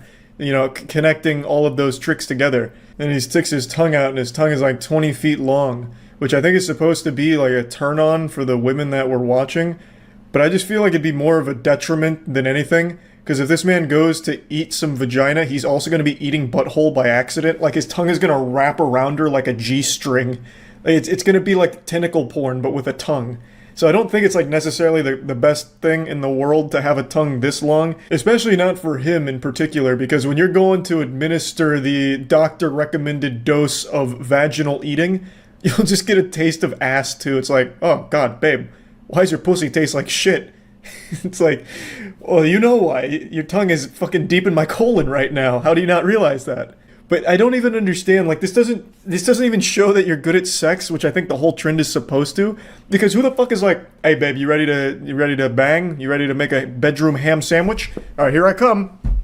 And you do like a cannonball onto the bed, and then you just start like. But yeah, I just wanted to show these two videos from the trend here because I had to watch them, so I thought it was only right that you also had to experience this with me. So yeah, that's really about it. So yeah. Alright, let's do the darkest TikToks part 2. Part 1 had a ton of shit I'd never even heard of before. Confused_me too. Also, I really want this in the iceberg because I want to let you guys know to not believe everything you see on TikTok. The account only has 2 posts, and one of them shows someone squirming around in a garbage bag, and the other shows a river. I mean, come on, it just looks so staged. It's like some teenagers just wanted to prank the TikTok community. And also, if you it's very easy to do that. First of all, you wouldn't upload it. I wanted to include this on this list on the tip because, guys, don't believe everything you see on TikTok. And imagine, like, I'm still gonna believe everything. Because it's more fun suffocating that way. flies trend, and squeeze the bottom, alluding to the idea of the fly being squished to death. Most of the times they wouldn't squish the fly, at least What a on video, weird but trend. sometimes they would actually post it. This is a rare case where someone actually claims they made the trend. The user goes by DJSHBDBDB, and his bio read, Hey girl, I "Squishing made fly that at 50K. squishing I fly really started trend a on fly and TikTok. syringe trend now." This user has since So we changed fucking at his my name place and of gotten yours. banned due to violating community guidelines. It's really stupid when people do shit like this for clout. Like, dog, everyone kills flies, but it takes a special kind of person to Hey, trap a fly, I put it in don't. a syringe, I make Tiana start do it. squeezing the bottom of it, and then post it for TikTok clout. I don't and feel make like your hunting bio, that shit down. It's such a "Squishing fly hassle." at 50K. Skinwalker dog. The woman posted a TikTok of her dog opening the door from inside the bathroom. She screams, "Oh my god," as the dog looks at her and closes the door again. The comments were full of people telling her that her dog was a skinwalker. Look, if the doorknob was... Yes. From Upper Kuzuki. Yes, of course. The only man qualified to diagnose your dog with a possession. I have no doubt, too, that this kid truly believed it. They're like, oh my lord. That's our real possession. Just like in Demon Slayer. But the owners then showed that the doorknob was one of those lever type doorknobs. So, Yeah, my that's dog how the opens dog doors. opened the door. Bolivia College Incident. The Bolivia College Incident is another one of those situations where users would just upload these shock videos onto TikTok until they get taken down. Eventually, the railing breaks and students begin falling to their deaths. It's so scary seeing this one girl about to fall Holy to her shit, death, what? but is pulled up by a colleague. Usually, I know about these shock videos that go around. I've but never I heard of had that. Also, to the people posting this to get clout or likes or just Wait, what shock the value. fuck? When did that happen? I've never heard of that in my life. Well, I'm not looking it up on stream, obviously, but I've literally never heard of this ever. It happened in 2021. Damn, what overshadowed this? Like, did Dreams stream during this day or something? How is this not trending on Twitter? How far up were they? 4th floor, it says right here. It was all over Reddit. Damn, what the fuck was I doing in March of 2021? I never heard of that at all. You're fucking weird, bro. You're a weird piece of shit. The body. Jesus, I'm sorry, I just haven't heard of it. Jesus, TikTok. that man came after me. April 24th. Update on cat Appreciate killer's it. identity. In part 1, we talked about the lady cat killer that would go on Omegle with the tag furry from 12 a.m. to 2 a.m. and would show off skinned and burned cats. She would also go on TikTok basically having fun that she wasn't caught. This is the internet. The cat killer was found out to be Crystal Cherica Scott, a 19-year-old so woman sweet. in Indiana who apparently sold animal crush videos on the internet. When searching her home, FBI agents recovered give some numerous name. animal parts and skulls that were consistent of the size of cats and dogs. Agents also discovered approximately 3 live dogs, 12 live cats, and several lizards. Scott is facing up to 7 years in prison, 3 years of supervised release, That and is a so maximum fine of fucking stupid. $250,000. That is so dumb that they are not more strict on that. It is fucking shocking. Even if, let's say you don't even like animals. Let's say you're a person that just fucking hates animals. At the very least, there is so much documentation to prove that people that harm animals or torture animals on camera for views or to sell the videos are literally the most likely to be serial killers. So even if you fucking hate animals, there is no argument where this person should ever be free again. For this long, this many tortured and killed animals on camera, there is no world where this person should be allowed back in general population. Fucking crazy. 7 years maximum with 3 years of supervised release. Good lord. Foreigner challenge. So this was a trend that started in April of 2020, where people would post compilations so of little infuriating, fan edits man. of themselves, basically, with Pop Smoke's song Foreigner playing in the background. Rest in peace, Pop Smoke. You cannot say pop and forget the smoke. Except the people in these edits would put their into these edits. Yeah, exactly. The animal harm is often a precursor to murder. Like almost every single murderer, like Richard Kuklinski, the Iceman, claimed to have killed over 200 people when he was working as a hitman for the mafia. Jeffrey Dahmer, I believe, also in that group. Ed Gein, pretty much everyone. Ted Bundy, I think, as well. Pretty much everyone you can think of all started with killing animals. Like like torturing animals as a kid in their home or finding strays and beating them to death. They all started there. And yet still the law doesn't seem to take it seriously. Crazy. No, I don't puberty think I've ever heard advice that one, pages. Goblin. In May of this year, an account on TikTok began gaining traction called Puberty Helper 101. The goal of this page was to help little girls go through puberty and deal with the changes their bodies were going through. But eventually, people found out that the owner behind the account was a grown man. It was even more disturbing when the account sounds posted about right. this. Hey guys, I'm going to pick 3 of you randomly and DM you and give you my phone number to help you and talk you through anything you need. If any of you would find this helpful, write in the comments and maybe I'll pick you up. What the fuck? This TikTok account Thanks, was banned Austin shortly after, Jones, though, I when the TikTok guess. community found out it existed. Who ran that account? EDP? Like, goddamn. In April of this year, fuck? a 1444 video. The 1444 video is another video that would circulate around Here's the TikTok, bitch just like the username. Ronnie McNutt video and Yeah, I heard the it's out. Bolivia college incident. This 2019 video showed a teenage Russian boy sitting on his couch saying a quote and then shooting himself in the head with a semi-automatic rifle. Before he commits, he says a quote, and that quote translates to, Nikita, how does the saying go? Neon Polka. Neon Polka is a reference to another Russian person that also committed. And that person actually laid on train tracks and was, I don't even know how I could say Holy that. Her shit. head came off on the train tracks, and her last post on social media said Neon Polka, and it became like a meme in Russia, I guess. So you say that before you commit. What a Yeah, to fucking make matters even worse. Gleb's awful way to go out. I don't know why that reminded me of something. Do you guys remember the hot coil challenge? That was back with the Tide Pod eating shit. There was a dude who threw his arm onto like a hot coil on his stove for the hot coil challenge. Anyone know whatever happened to that guy? And then he just like burnt the shit out of his arm, like probably a permanent branding. And then he was about to do it again before his friend stopped him. It never caught on or anything. But I was just wondering, does anyone have a follow-up to that? He's got nice scars. No, he's got stupid scars because it was literally just a hot coil. So his scar is just going to look like a pile of dog shit on his arm. It's not even like a cool scar or anything. London resub zombie. I guess no one knows what happened to the guy. These 2 teenagers ended up murdering Sierra's father due to him not approving of them being together. The creepy part is that they posted this TikTok acting like it was a normal thing to do. I don't know what to say. Welcome back to our YouTube channel. Day 3 after murdering somebody. Whoa, what a way to start a vlog. Hey, The father had been stabbed to death and his body was set on fire. His body was found in his own garage. The teens have been charged with murder, but haven't entered a plea. If convicted, Guerrero could face the death penalty. Because she is a minor, Sierra faces life in prison. That's CP/ I can't imagine there's too much more that he hasn't covered because he's doing really broad topics instead of like specific instances, or at least in this that he did. So yeah, we can finish it. Joining me today is the amazing True Crime Cam. I thought it was gonna be Danny her DeVito. TikToks on your For You page. Plaque, that's so amazing. When we started this series, I was at 85,000. Now we're nearing 200,000. Isn't he close to like subscribers. So thank you guys 500K so now? much for sticking around. He's over. with me, and God make sure damn, you he's grab a popping drink, off. Grab a snack. Let's get started with the video.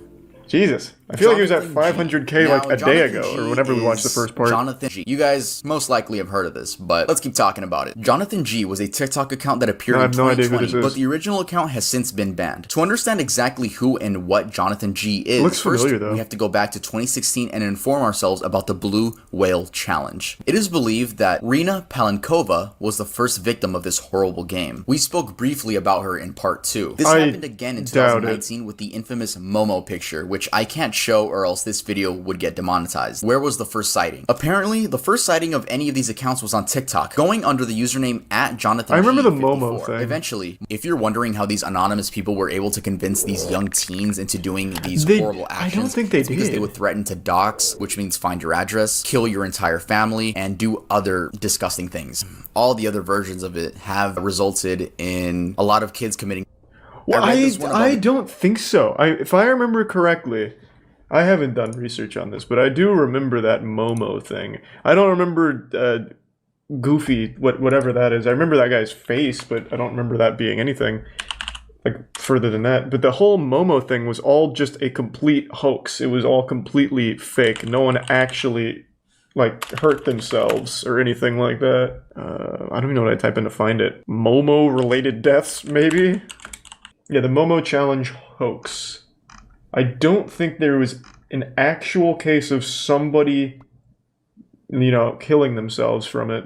Who Momo is? I don't know why you asked that so awfully, but it's this thing. It's a picture from some old horror skit or something. This thing. Yeah, I'm pretty sure no one ever actually hurt themselves. It was just people making it up, and then places like Mirror ran with it. So, like, here's Mirror's headline. Momo challenge victims revealed, kids as young as 12 killed by twisted craze. But I don't think any of it was ever actually real. I'd have to look more into it, but yeah, I do remember it all being outed as, like, all those stories that were reported weren't actually true. And that... Okay, people keep saying blue whale. I don't even know what that is. That is foreign to me. I know blue waffle, I've never heard of blue whale before, so I don't even know what to look up here. Blue whale death? Well, I just got videos of blue whales dying, okay, so probably not. What do I look up? Blue whale challenge? The piece, so there was initially an article that came out linking multiple children's suicides to the blue whale challenge, and then it is critiqued by saying the piece was later criticized for attempting to make a casual link where none existed. None of the suicides were found to be a direct result of the group activities. Claims of suicides connected to the game have been reported worldwide, but none have been confirmed. That's what he's talking about. Well, I know, I'm just saying, like, I've never heard of the blue whale one, but none of this was ever, like, actually confirmed, ever. John told Mashable this in an email referring to his business. Quote, "These pieces are not decoration. They are teaching tools and serve a very important purpose." This is a very hypocritical statement considering John has dressed up these human remains and let his cats play with them like toys. Oh. I was gonna say, like, that's a pretty reasonable response. We drove to buy a real human skeleton. The thing about the question of where do I get them from? I bet the people would be happy to see their bones being so enjoyed. It doesn't matter to like 99% of you. I first want to point out that John is not an osteologist, which is a trained professional who critically analyzes and evaluates how does he get the remains bones? to determine. John buys his remains from old medical collections or bone traffickers, then sells them back to the public under the guise of making the study of bones and human anatomy accessible. Anyone could buy these human remains and do whatever they want with them. You could close out this YouTube video right now and go buy some human bones. That is... give me just 1 second. Is that true? I had no idea. I know you can buy, like, for, like, I remember in college some classes had human bones to teach. I didn't realize that was just something I get on Amazon. Let me see. Bone trafficking? Looted skulls and human remains are being sold in the black market. And do I get to know whose bones they were? Like, do I get, like, a picture of what they looked like before death? And it's like, hey, it's belonged to fucking Paul Cheeseburger. These are his bones. They're like an NFT. I mean, unironically, you get more value out of human bones than an NFT. Yeah, this guy seems like a real maniac. At one point, John listed for sale the skull of a Sami person. The description of the skull also included a slur in reference to the group. Quote, "Black, indigenous, and other ethnic bodies are not props for art. They are not objects to be pillaged and dissected by anyone. They are not exhibitions." So is that what John was doing? Was he personally going and exhuming these graves? And we shouldn't be okay with the private or trade he just had his mom and dad's credit which card people have and bought no bones? ethical right to procure in an industry built on racism and violence. The killer that TikTok users found and caught. So, on February 23rd of this year, Daisy De La O was fatally stabbed outside of her family's California home by her ex-boyfriend, 25-year-old Victor Sosa. Tier 1 Victor was a suspect Asian immediately resubscribe. after her death, but he had already fled the country. They posted videos and images of Daisy, shared her story, as well as images of Victor calling for people to share and find him.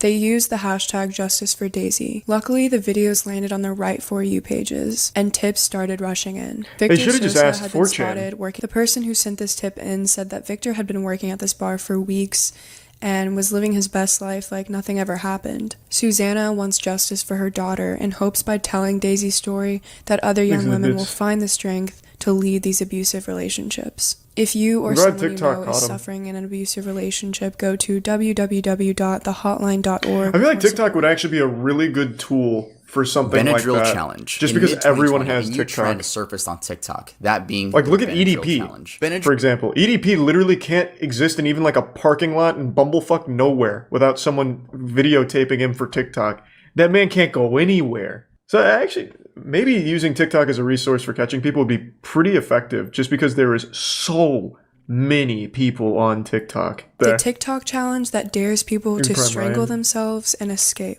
This challenge has been referred to as the blackout, Yeah, the blackout challenge, challenge. the game of choking, We and just did this speed one. dreaming. Even though this is public information, because this Speed child is so dreaming? young, I found out there was some type of video on TikTok letting kids know how to strangle yourself. But he's 7 years old, so how is he going to get out of it? A spokesperson from TikTok has since said that the challenge has been banned from the platform. Junior's family encouraged parents to block various social media sites and educate themselves about what could be lurking behind their kid's screen. The effect of as a TikTok's parent, you have to know blackout TikTok's challenge not reached going to be far great for beyond them. the United States. In Shit's January trash. of this year, and this really begs the question, what dangerous TikTok challenge is going to trend next? And is TikTok even going to stop it in time, or is it No. going to take the lives of more kids? Yes. Zombie Woman is. You want to know not how you Marilyn solve it? Stan- Unironically, YouTube had the solution. You have YouTube Kids, where you literally can't have anything but shit for kids.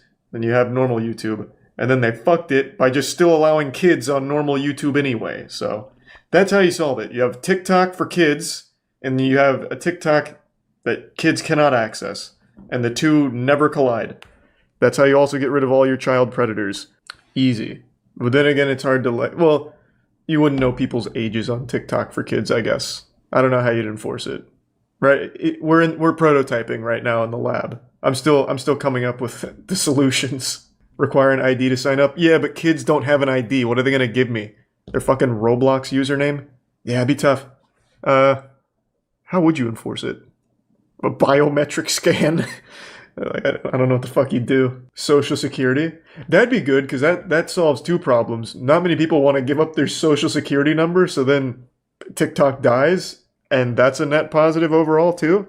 So, yeah, I mean, I guess you could do SSN. In part 1, we spoke about a woman in Seattle, Washington who was clearly in distress. Many of you were telling me in the comments that the woman in the video is a woman by the name of Marilyn Stanley. At first, I thought so too, but after more research, these two cases are actually completely separate. These are not the same people. The story goes that this woman was in an abusive relationship with her then boyfriend, named Zachary. Throughout the relationship, he would beat her, and she didn't leave because he threatened to kill her if she tried. Eventually, she was over at his house, and out of nowhere, he punched her repeatedly in the face. He dragged her to his bedroom and continued beating her. Then his pit bull came and bit half of Marilyn's ear off. She blacked out and woke up to Zachary smirking, and he said, "Look at you. You're bald. Now nobody's gonna want you."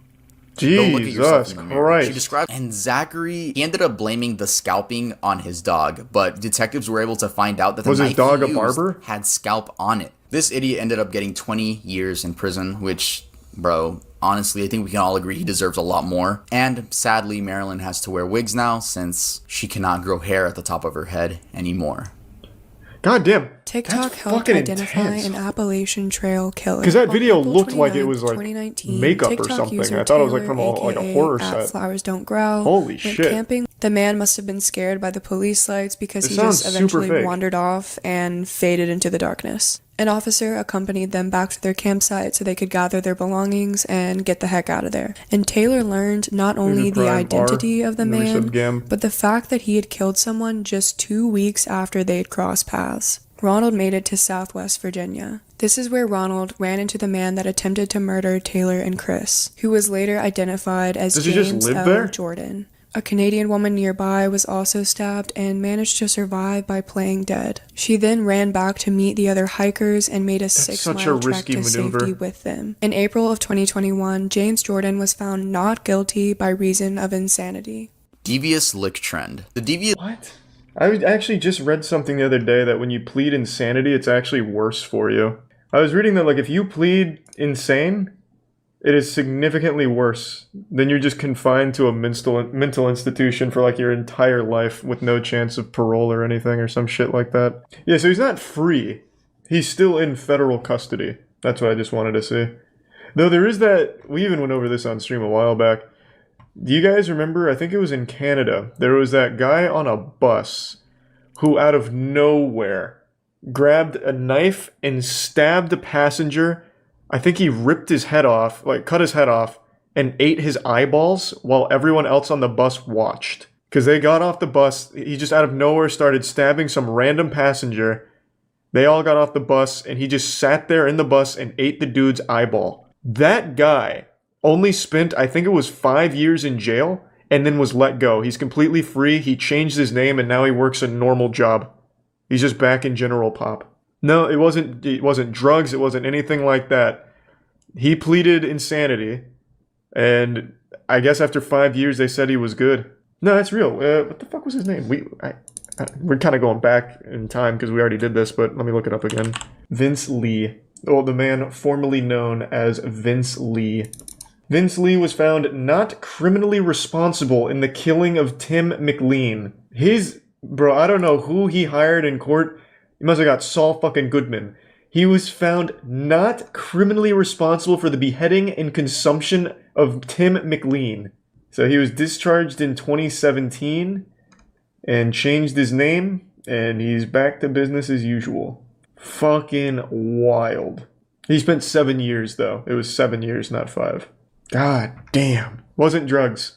Apparently, they said that he had untreated schizophrenia. That's what his legal defense said.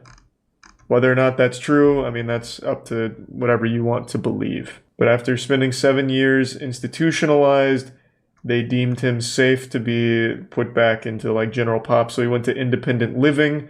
From independent living, he changed his name and now he's just full-blown like back to being a citizen. Though even the people that discharged him have said, I'm concerned about a relapse. So, the man ate someone. Yeah. Not only did he eat someone, he ate like the worst part of someone. He ate a fucking eyeball. You know, like, push comes to shove, you and me, we're trapped on like a mountaintop, we're running out of food. The first thing I'm eating from you is not going to be your eyeball. I'd start with something that looks a little familiar, like maybe like your leg or something, like nibble on your calf. I would not start with an eyeball. TikTok user Frey Todoroki. A Brazilian TikToker who goes by Freya conspired with 2 friends to kill a girl. 19-year-old Raíssa Borges wanted to know if she was a psychopath. To test this theory, she conspired with 18-year-old Freya and 22-year-old Jefferson to kill a petite person that couldn't fight back. 18-year-old Ariane Laureano. That's what they decided to test. On August 24th, their the group psychopath invited nature Ariane with. into the woods to hang out. Raíssa then started to strangle Ariane, but ultimately couldn't kill her alone. That's when Freya and Jefferson joined in. As Ariane passed out, they stabbed her 3 times to make sure that she was gone. On September 16th, authorities arrested Raíssa, Freya, and Jefferson, and this case is still ongoing.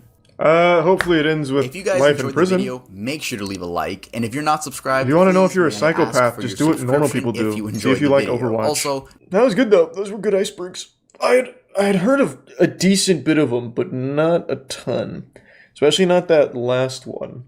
I feel like that one would have been bigger news. Maybe it was and I missed it. Because apparently I missed quite a few big ones. Darkest TikTok iceberg. Why do people keep asking for that? Oh, I actually remember this story. I haven't seen his video on it, but I remember this was on Reddit. There was a random TikTok that was taken, well, at least this story, I guess the whole thing might not be connected.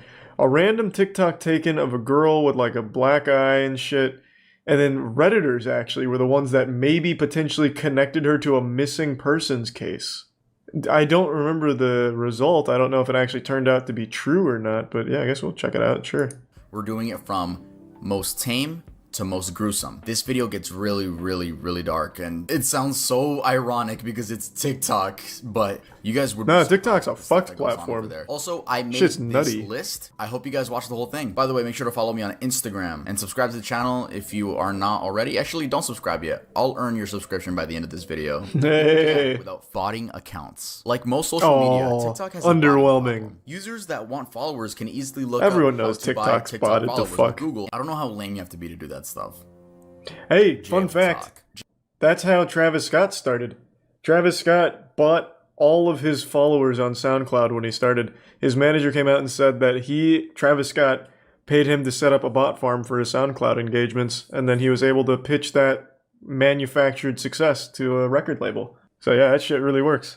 Fetishization of murderers. TikTok True is a crime. place for anyone with any interest. That was big It's on no doubt Tumblr. Some people are push the boundary a little when they begin romanticizing these murderers. Take Cameron Herron, for example. Oh, in Jesus, April yeah. of this year, this Fuck. 21-year-old man was sentenced to a total of 24 years in Actually prison forgot for about killing that. a 24-year-old mom and her baby during an illegal street race. Yet people on TikTok were begging for his freedom because he is quote-unquote cute. With dedicated fan edits, comments like, chances should be given and he deserves it. And he is innocent, please let him go, or justice for him. him. They still exist. I see them on Twitter all the time. These comments have no real All the sense of time. murder. And it's not only male murderers that are Exit simped tier for, 1 though. chaotic There's also the meatball. case of Reset Isabella kitten. Guzman, who in 2013 was the age 18 and stabbed her mother 151 times, killing her. TikTok teens shit. began requesting for her freedom because 1, they just thought she was cool, and 2, people said that the only reason she killed her mom was due to being abused, though that was never proven, so people were just going off word of mouth. Jesus Fetishization of Christ. school shooters. Just like young teens simp for murderers, they also simp for school shooters. Most notably, Devin Erickson, which we actually talked about on this channel back in March. Who the fuck is That's that? exactly what you'd expect. Fan edits, comments saying he's hot, and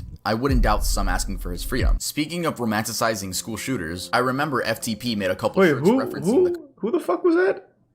I've never heard of that guy. He was a school shooter? Dude straight up had like cotton candy hair. I guess it's good that I have no idea that dude's name.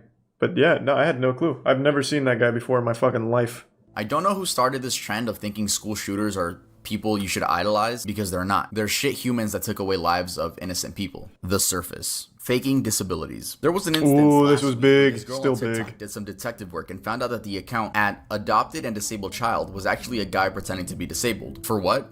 All credit to her, because she actually found out that the quote-unquote disabled man in the video is a soccer player for a Norwegian football team. What? What goes on through your head to say, you know what? I should fake a disability Holy today shit. and post it on TikTok. Lopez brothers. Okay, I honestly don't want to waste my breath on these fucking idiots, so I'm gonna I make don't this know one them. really quick. Yes, they are both guilty of soliciting minors. Yes, there is proof. She's 14. And you are how old? Who the fuck are they? I've never heard of them. You can end up in jail. I do realize that. Man, that video didn't really pop off. Let me take a peek. I bet they're doing just fine on TikTok. Honestly, it might even be good marketing on TikTok, so that way the little girls think they have a chance with them, I guess. Which they very well might. Tony Lopez has 23 million followers, and he's doing real well. Posted a day ago. Let's go! He rated his attractiveness. Look at this. Nice. Yeah, no, that really, man, him being outed as a pedophile apparently really, fuck, it really ruined him. Who was the other one? Andre Lopez? He probably took the brunt of it. 21 million followers. He's doing even better than his brother. Hey, look, he's doing a dance. Nice. See, that's the beauty of TikTok. No matter what you do, you can't be canceled on there. And you know why? Because kids don't care. Kids do not give a shit. These two could have literally executed a child on TikTok livestream, put a gun to his head, blew their fucking brains out, and then did a dance on their corpse. Kids would have forgiven them. Literal next day. For some reason, little girls still love them. Oh, even mentions it, yeah. His TikToks would get millions of views, and I'm sure you've seen them on your For You page at some point. Well, last month, multiple minors came out explaining that Jerob had groomed I guess them. Tori. One of them, the one that got the most views, was a boy by the name of DYLG16. Joe would send him and his minor friends online BDSM tests and would ask to see their scores so Jesus he could see what Christ. their kinks were. He even offered to buy him alcohol, and if that wasn't damning enough, Jerob ended up deleting his account shortly after these allegations came out. Bro, if there's one thing I don't like, it's fucking groomers, bro. Get the fuck out of here. You're weird. You're weird. You're weird. Cartel TikTok. To be fair, that dude probably wouldn't have recovered. I think you're probably right. The people that are fine and uncancelable on TikTok are like the dudes that are decent looking. This guy stood no chance. This guy was fucked the second he got outed as a child groomer. But yeah, the other ones are doing just fine for literally being outed by multiple people for preying on minors. Zombie Woman is the nickname given to a woman in distress recorded from a neighbor earlier this year in May in Seattle, Washington. Now, I've tried researching what actually is the story behind this video, but there isn't really a solid story. So, I'm just going to read you guys some popular theories. The first theory is that this woman is a victim of domestic abuse due to dyeing her hair pink and her boyfriend not liking it. Also forgot to mention that in that same theory, the boyfriend allegedly ripped her hair out due to not liking the pink. That's the most I could find for that one. The second theory That's is probably that this not woman it. is just on some type of heavy drug like bath salts. The third theory That's is that this more woman likely. is a victim of human trafficking and she had escaped her abuse. That is possible. Someone said Man, that actually does look like a fucking scene from Martyrs, if any of you guys are unfortunate enough to have watched that movie. That movie's disturbing. This actually does look like a scene from that. So this was real? This wasn't like some theater promotion thing or something? Like some kids doing high school theater? Because the cops are actually here, so I'm guessing this was a real person. Damn, that is fucking sad. Martyrs isn't that bad? Bro, that movie hits hard. That movie, like, not just like the gore shit they show, That movie, like, even its message is disturbing. The whole movie is about torturing women so they can get as close to death as possible, so hopefully they'd have an out-of-body experience and see what's on the other side. And to accomplish that, they torture the women, like, by literally, like, peeling all of their skin off, like, degloving their whole body. Like, that movie's nutty. That movie is, like, really nutty. Holocaust challenge. Yo, I can't I remember this one. I'm saying right I remember now. that one. This is real stuff that happened on TikTok. In August of 2020, a new trend began emerging in US TikTok. In this trend, teenagers would pretend to be Jews that had died during the Holocaust. Yeah, that one was pretty fucking crazy. Diane Saltzman, the director. One thing I always found pretty interesting about this is, like, what is the thought process here? Like, so they died at Auschwitz and they went to heaven, and yet they're still, like, covered in dirt and, like, hurt and stuff, even while in heaven? Like, that's gotta suck. You go to heaven in the same state you left the world. Like, if you get hit by a fucking train or something, you just go to heaven in pieces? That'd be terrible. What a horrible, like, entrance. Is offensive to survivors. Easy and cheer on trivializes macaroni the and history. cheese. I don't know how fucking stupid you have to be to do this shit, bro. That's just weird and disrespectful. Ronnie McNutt video. This one, I remember this one TikToks too. would be posted onto the app. Fuck, Well, this that's one what was we heavy. thought. Until the TikTok would then cut to a clip of a man shooting himself in the head with a rifle. Well, he actually shoots himself in the face, not. Well, like we're like right here. I'm sure you guys have probably seen the video. These TikToks were disguised as your average that one was dancing wild. videos. That was a memes, fucked up K-pop trend. fan came confirmed that the rumor of Ronnie doing this, quote, because his girlfriend broke up with him, is entirely false. He explains that Ronnie did this due to suffering from PTSD and depression.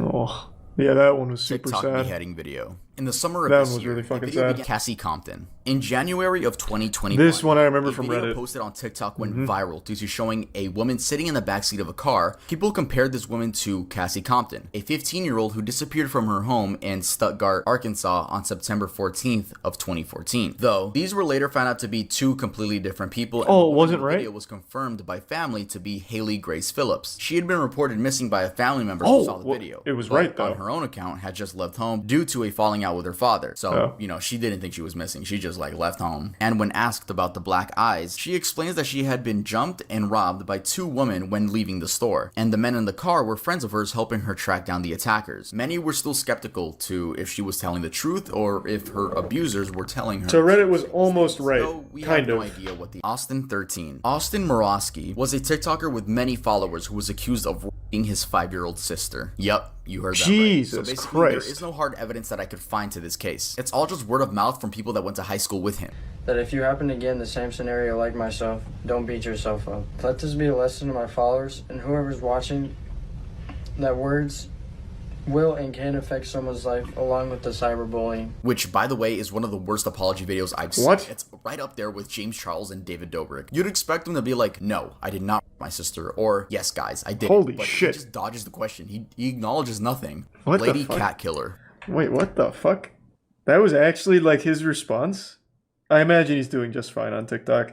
He probably didn't even need to do that for his TikTok followers. They don't give a fuck. What was his name? Austin 13? He does not have a TikTok anymore. That's a first. Yeah, I typed it in right. The AWS. Yeah, I typed it in right. Oh, 316. Oh. Okay, hold on. No, still not. And it was Austin 13. Man, fuck you guys making me think I was wrong. On July 28th in San Antonio, Texas, this girl and her friend saw someone hanging from the railing of a drainage ditch. The 25-year-old man had just committed suicide, and instead of calling the police, well, one of the teens filmed the other one stealing his necklace. Yes, removing it from his lifeless body. To make matters even worse, they filmed it and posted it on Full-blown Snapchat. Logan I have Paul. no idea how stupid you have to be to film yourself committing a crime. I mean, because if you think about it, they could have gotten away with it, and I'm not condoning them getting away with it. But seriously, how stupid, like, don't film Holy it. Again, shit. I'm not condoning what they did. Good that they got caught. I'm glad they were idiots and filmed it. When asked by the police why she stole the necklace, she says that it matched her fashion style. Honestly, I didn't. That's I a didn't good. expect any better. That's a reasoning good from this point, girl. actually. The police. How are they doing on TikTok? What was her name? What was it? Bethany? What? Yeah, I'm sure if I type in how many people are actually fucking named Bethany in 2022, I'm sure it'll come up. Bethany 3160. I'm not falling for it twice. No, it looks like she has also been banned. Man, maybe TikTok actually does sometimes take action. Then why not for the other, like, predators? Yeah, it looks like she is also off. Her name was Bethany Martin. Zachary Lathan. Her account still exists. Often It's at dubbed 50K. The TikToker who killed his neighbor for clout. Thank you, Zachary Subdal Lathan Stars. did just that. Eventually, the family's son and father confront Zach by going to his house, and meanwhile, Zach's wife is recording everything. Yeah, the dude had a wife at the age of 18. What the f? Anyway, Zach ends up going ape mode and stabs William in the armpit, puncturing his lung, killing him. People say this was an attempt to gain TikTok clout since the wife was recording, but I personally think it's just a man with mental and anger issues not knowing limits. Also, Jesus. the argument, the people came up to his side, and I'm not defending, again, that kid's a fucking idiot. But yeah, rest in peace to that man. Rest in peace. Joseph Jimenez. I'm assuming Another that reason TikTok about guy's this in list jail is now. this. When explaining why he did it, he says that voices were telling him that by killing both of those two teenagers, he would be saving the world. Fuck, maybe, Jesus Christ, maybe that Reddit commenter really was real then. Fuck me, oh my god. What? Jesus Christ. Yeah, going out in public's scary, man. What's the name of that old song from Under Oath? It's dangerous business going out of your front door or something. The shit is super true. And it really feels like more and more people are becoming unhinged. I don't know what it is, but it just really feels like more often now than when I was growing up, people are becoming significantly more on edge and dangerous. Thanks to Tier 1 Dat Boy and the resub up down. It might just be like more access to information, but goddamn, this fucking scary.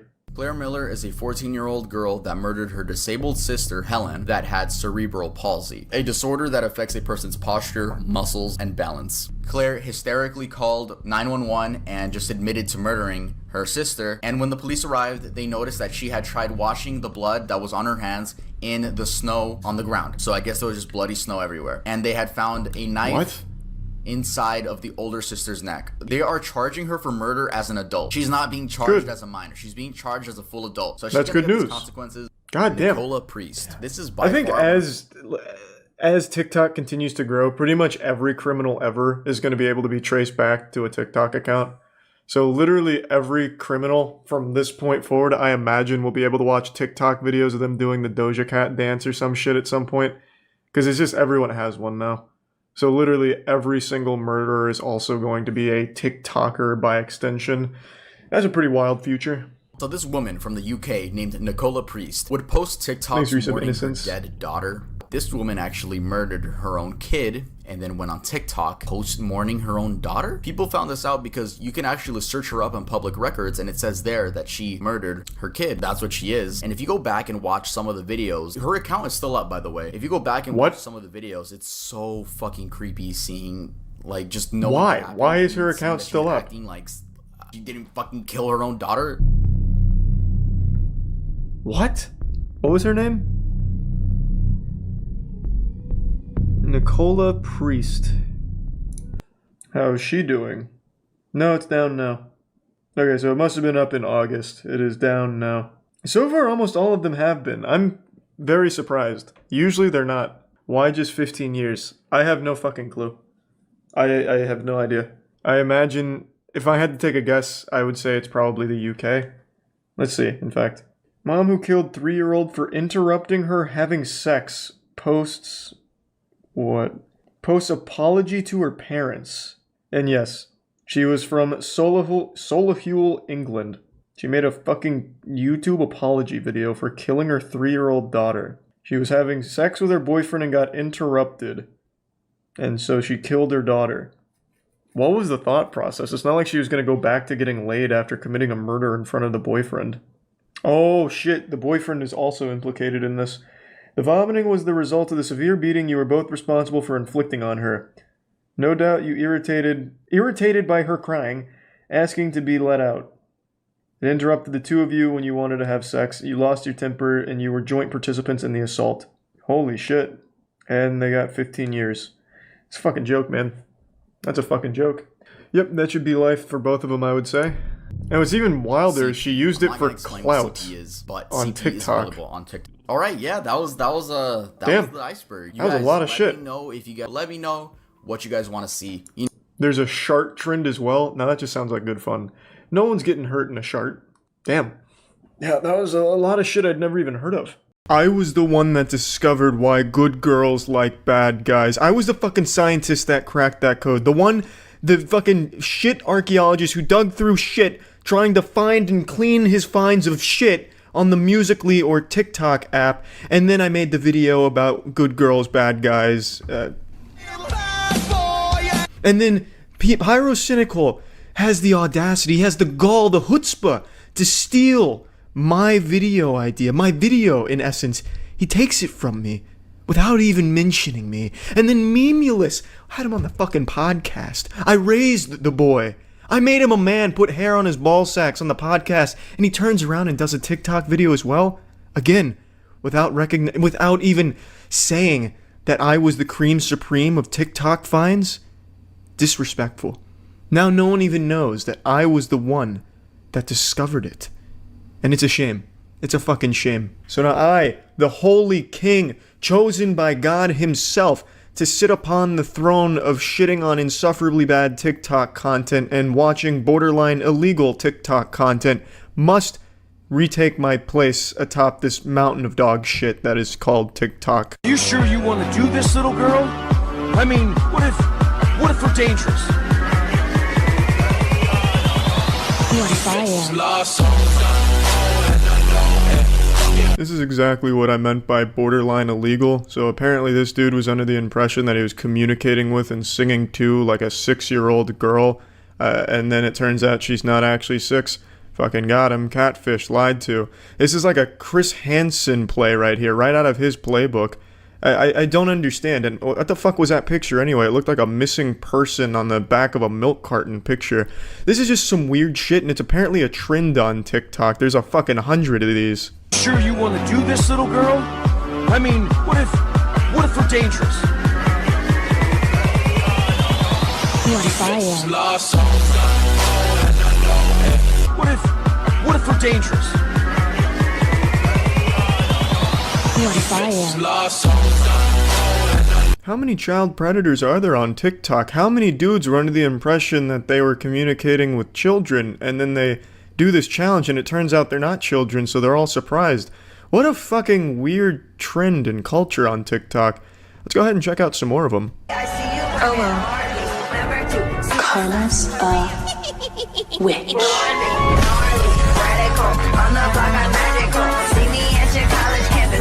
This is cheating a little bit because I already knew about this one. This was a very popular trend a couple years back. The karma's a bitch, and then you like throw a blanket in the air and then all of a sudden your dick's 9 inches long or something. But since it's Halloween, it's got a spin on TikTok where karma's a witch. But I unironically like this clip just because I think that mask is fantastic. It must be a homemade DIY creation from this guy. It looks like Gandalf face-fucked a hobgoblin, and the tongue out from the guy wearing it's that nice little cherry on top to remind you that the platform is still just for sex offenders. That face, the mask, probably is what most of the people who hit like on those videos on TikTok look like behind the phone screen.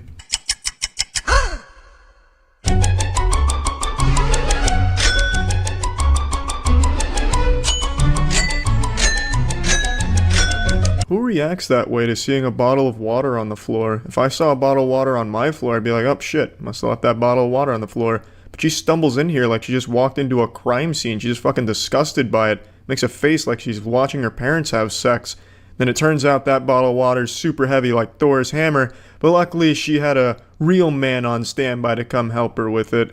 It was just a little sneak preview, a little taste of the comedy stylings of TikTok, the comedy genius of the TikTok creators. I know you're probably still recovering from the hoot and holler you had from that heavy bottle challenge clip right there, but trust me, it gets even better on TikTok.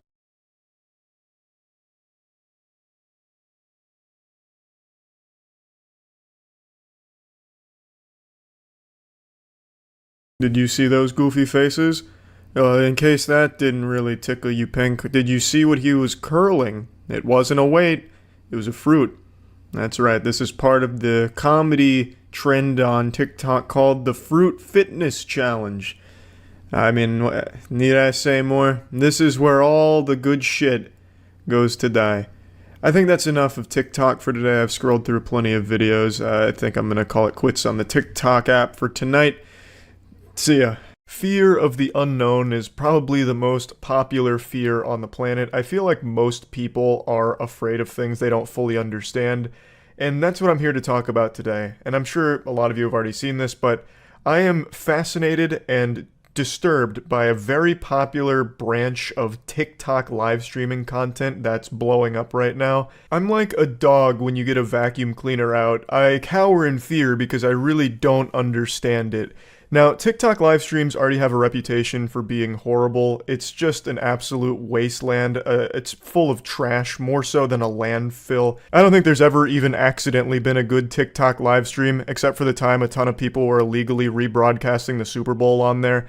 Just going onto that platform to watch live streams is like going to an active war zone to tiptoe around landmines, but in this case, there's no safe spot to tiptoe. You always hit a landmine of fucking cringe. Gang gang. Gang gang. Ooh. Ice cream so good. Yeah, strong woman. Balloon. Yeah, strong woman. This is what we're here to talk about. This is some kind of NPC live streaming trend where TikTok creators go live and then just act like NPCs here. Someone really summed it up best by saying that this feels like someone canceling combos in a fighting game. She just keeps randomly emoting like if you're spamming taunts in Chivalry 2 or in like Super Smash Bros. Melee. Show me your moves. Show me your moves. Show me your moves. I don't know how long she streams for, but it's gotta be fucking exhausting. It is non-stop jingling keys with no breaks. Because she's smart. She knows that on TikTok, kids leave if there's even a split second of dead air. Silence is the #1 enemy on TikTok. Silence is the devil. It's like the opposite of a quiet place where you have to be quiet to keep monsters away. This is the loud fucking doofusville platform where you have to be making as much noise as possible and stimulation out the wazoo or else people immediately turn it off.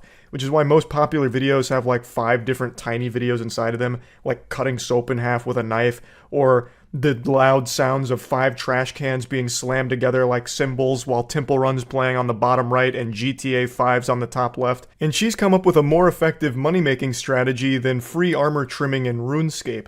She is constantly acting out tips. So, people tip her, and she acts out the associated emoji with it, which incentivizes more people to keep tipping, which keeps supplying the stream with the NPC content.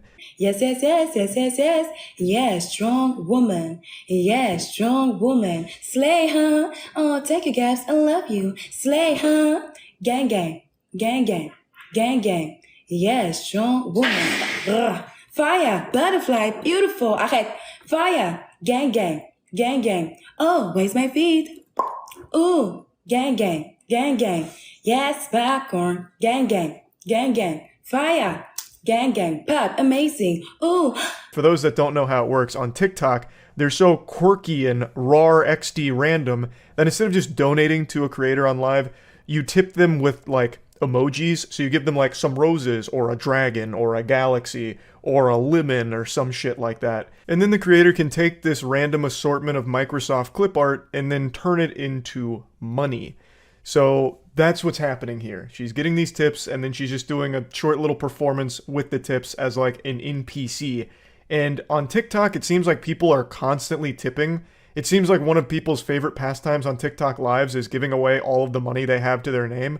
Like, these kids are like 12 years old and just give their whole allowance to TikTok creators in order for an actual split second of acknowledgement. So here, she doesn't actually like acknowledge the donators. She just acknowledges the dumbbell, for example. And she'll do like a little performance when you tip a dumbbell. I don't know how much money that is. Fucking 5 glue bucks or something. I have no idea what the conversion rate in money to emote is on TikTok. But that's the whole strategy, and it's very effective. She's not the only one doing it, but she is the most popular right now. And she is engaging in a bit of whimsical silliness by having a hair iron out and popping individual popcorn kernels with it. So that's just another like piece of the puzzle here for keeping people hooked on it, because it's so weird and wacky that it makes it mysterious and mystical. Like, oh my god, she's cooking popcorn with a hair iron, kernel by kernel, slowly? Why, I never. I gotta message my friends to turn off the Finger Family videos. We gotta get in here quickly. They gotta see this. She's cooking popcorn with a hair iron. There's nothing like it. You don't want to miss it. So it works out really well because it's a combination, a perfect storm, a geostorm for everything that works on TikTok. perpetual stimulation while, you know, being able to constantly spam the emotes and talking so there's never any silence, while also having that like XD random with the popcorn and hair iron, which is something that does very well on TikTok. So she's fucking crushing it. Now there's a lot of copycats doing it. So the big trend is a ton of TikTok creators like her doing this exact same performance, and they all do well, but she's by far the biggest. So they like move around, like they have idle animations. It's like you're on the choose your fighter screen in Mortal Kombat, but for them, the only fatality they have is fucking cringe. Yes, you got me feeling like a cowgirl. Let me ready it time. Gang gang. Gang gang. Gang gang. Ice cream so good. Gang gang. Gang gang. Yes, yes, yes. Gang gang. Gang gang. Ice cream so good. Oh, take it, I am. You got me feeling like a queen, huh? Rah, rah, rah. Slay, huh? Slay, huh? Gang gang. Gang gang. Ice cream so good. Balloon. Gang gang. Gang gang. Gang gang. Oh, what is that? Gang gang. Balloon. Gang gang. Gang gang. Ice cream so good. If this isn't evidence of people's brains devolving thanks to TikTok, I don't know what is. This is the purest example of what's happening with your brain on TikTok, where now all you need is just noise and you're entertained.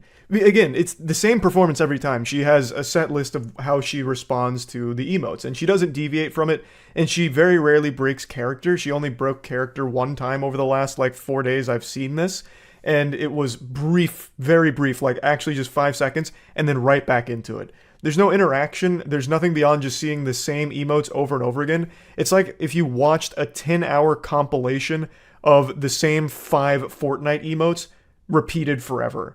And you keep tuning in every day and you're giving money to it in order to keep fueling the perpetual motion machine.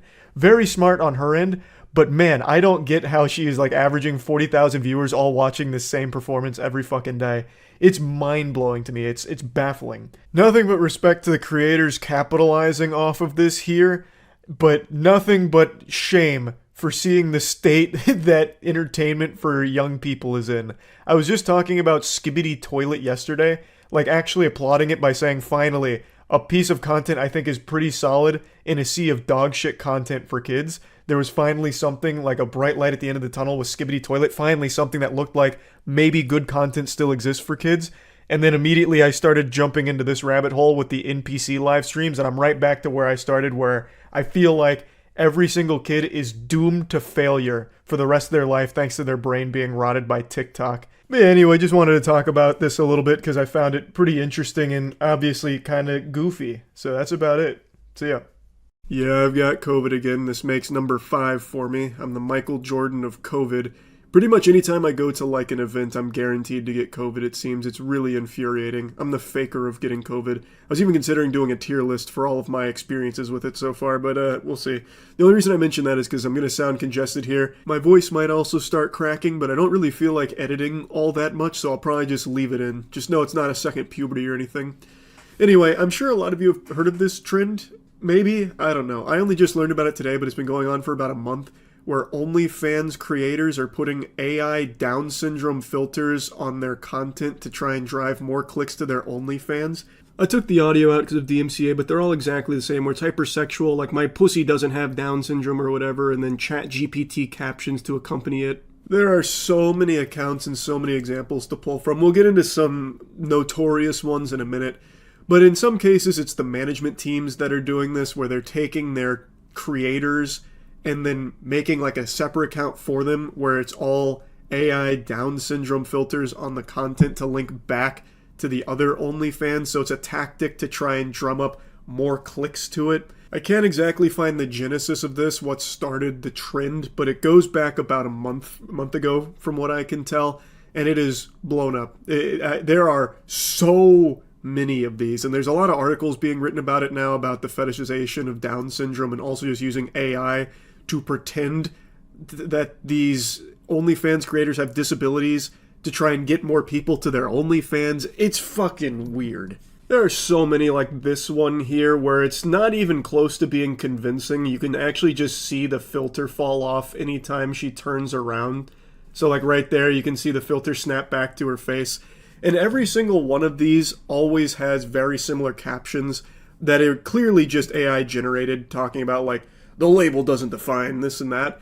And then it goes into the most hyper-sexualized shit ever, like, just because I have Down syndrome doesn't mean I can't go down on your fucking nutsack and suck the piss out of your balls. I will literally suck the cum out like Shang Tsung extracting a soul. And then they all link to an OnlyFans. Now, on that OnlyFans, I don't know if they continue to keep up the ruse that they have a disability. Like, if they continue to just do, like, the AI filters and all of that. But there is a YouTuber who did pay for some of them. His name is Tuv. He did a whole investigation on this and a couple of other things that stem from it. According to him, in most cases of his research, they weren't showing their face, or they'd hide it behind like their phone when they took a picture or something like that. Now, another thing, a lot of these accounts have started to be aware of the fact that you can sometimes see the AI filter glitch when the video has them like turn around when dancing or whatever. So a lot of them are also now starting to only do front-facing stuff, because then the filter isn't prone to glitching as much, which makes it harder to tell if it's fake. So it seems like they're trying to perfect the art of faking disabilities using AI. Now, in some cases, there's been degenerate, loveless weirdos that should be launched into space that are taking people's videos and then putting the AI Down syndrome filter on them to try and make money off it without that person even knowing it was going on. I know in one case there was a TikToker who had her dance videos taken by one of these fucking lobotomites, and he just put the Down syndrome filter on it. She had no idea, didn't sign off on it at all, and was very appalled by it. So that does happen, but I do also think this is a new tactic being used by OnlyFans creators as well as management teams to try and get more clicks to OnlyFans through pretending to have disabilities and shit like that. Like, here's an example of one that I have no idea if the person in the video knows that this is going on or if it's something they signed off on themselves. But it's a little person with the Down syndrome filter on their face. They have the F-, fucking book report captions that are all just AI generated. It's verbatim the same shit that other people doing this trend are just copying. It is one-to-one, just the same nomenclature and everything. And also, of course, it's always sexualized and always trying to link to OnlyFans accounts and shit. By the way, apparently this combination of being a little person with Down syndrome has only ever been reported 6 times. And the bio for this account says that they're one of 7, claiming that they're the 7th case. Faking disabilities is nothing new. AI's just made it far easier for any goober on the planet to try this. And it's not just the Down syndrome filter that they're using here. They're also doing it for fake amputees and shit like that. That's another really popular one. This is the actual golden age of degeneracy, because all of these fucking weirdos can do this easily now. AI is currently unleashing the infinite Tsukiyomi upon this planet, trapping us in an endless nightmare of degeneracy. They can just keep making all of this fetish content, all of this fake fetish content shit forever.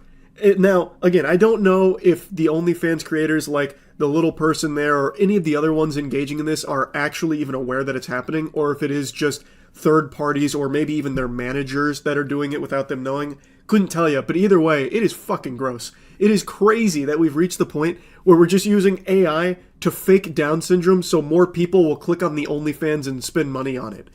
What the fuck? Anyway, I guess just for a tiddlywink of lore, from what I can tell, this was the first fake Down syndrome video that really popped off and like blew up the trend, as well as this one right here was another extremely successful one. So I guess this would maybe be the genesis of it. And now there is thousands, specifically about Down syndrome, all faked AI hypersexualizations and fetishizations of Down syndrome. It is absurd. It's fucking preposterous. Like I mentioned, it's not just Down syndrome, but that is the most popular one right now. It is all kinds of other disabilities that they're faking for OnlyFans revenue. Fucking crazy stuff. Just wanted to talk about that a bit. That's it. See ya. Yeah, it's only been a couple days since I talked about the NPC TikTok live streaming trend, and it is completely out of control now. It's spreading faster than the bubonic plague, and it's significantly worse for your health. It is tragic that this is the state of entertainment now. I don't blame any of the streamers hopping on this trend because it's an infinite money cheat code right now. This is a non-stop avalanche that's only gathering more and more steam, but instead of it being an avalanche with snow, it's an avalanche with doubloons. This is legitimately free money because people, for some reason, are just throwing all of their allowance, all the schmeckles from their pockets at every single TikTok streamer that's doing this NPC trend. I'm confident all of you have heard and seen this trend by now, but just in case, I'll introduce you to the patient zero that started this NPC streaming outbreak. Grab, fire, meow, hee-haw, yes, you got me feeling like a cowgirl, let me write it, huh? Aw, thank you, Fruity, I love you. Balloon. That was good. Coconut. Hee-haw, yes, you got me feeling like a cowgirl, let me grab. This is Pinky Doll, and with the rate at which she's growing from this trend, she'll end up being more well-known than the Bible at this point. She has exploded from this. 50,000 viewers during her most recent NPC stream, and apparently, according to reports, eyewitness accounts, she went for 5 hours of doing that nonstop. Can never fault the work ethic there. That is some fucking iron will. That is a certified top 10 anime never give up moment right there. 5 hours of just repeating the same emotes forever. Literally just spamming taunts in a fighting game for 5 hours like this. That's not easy. That's beyond mind-rotting. But that's where the money's at right now. She has blasted a new market wide open here with weirdos that want to watch NPC streams forever.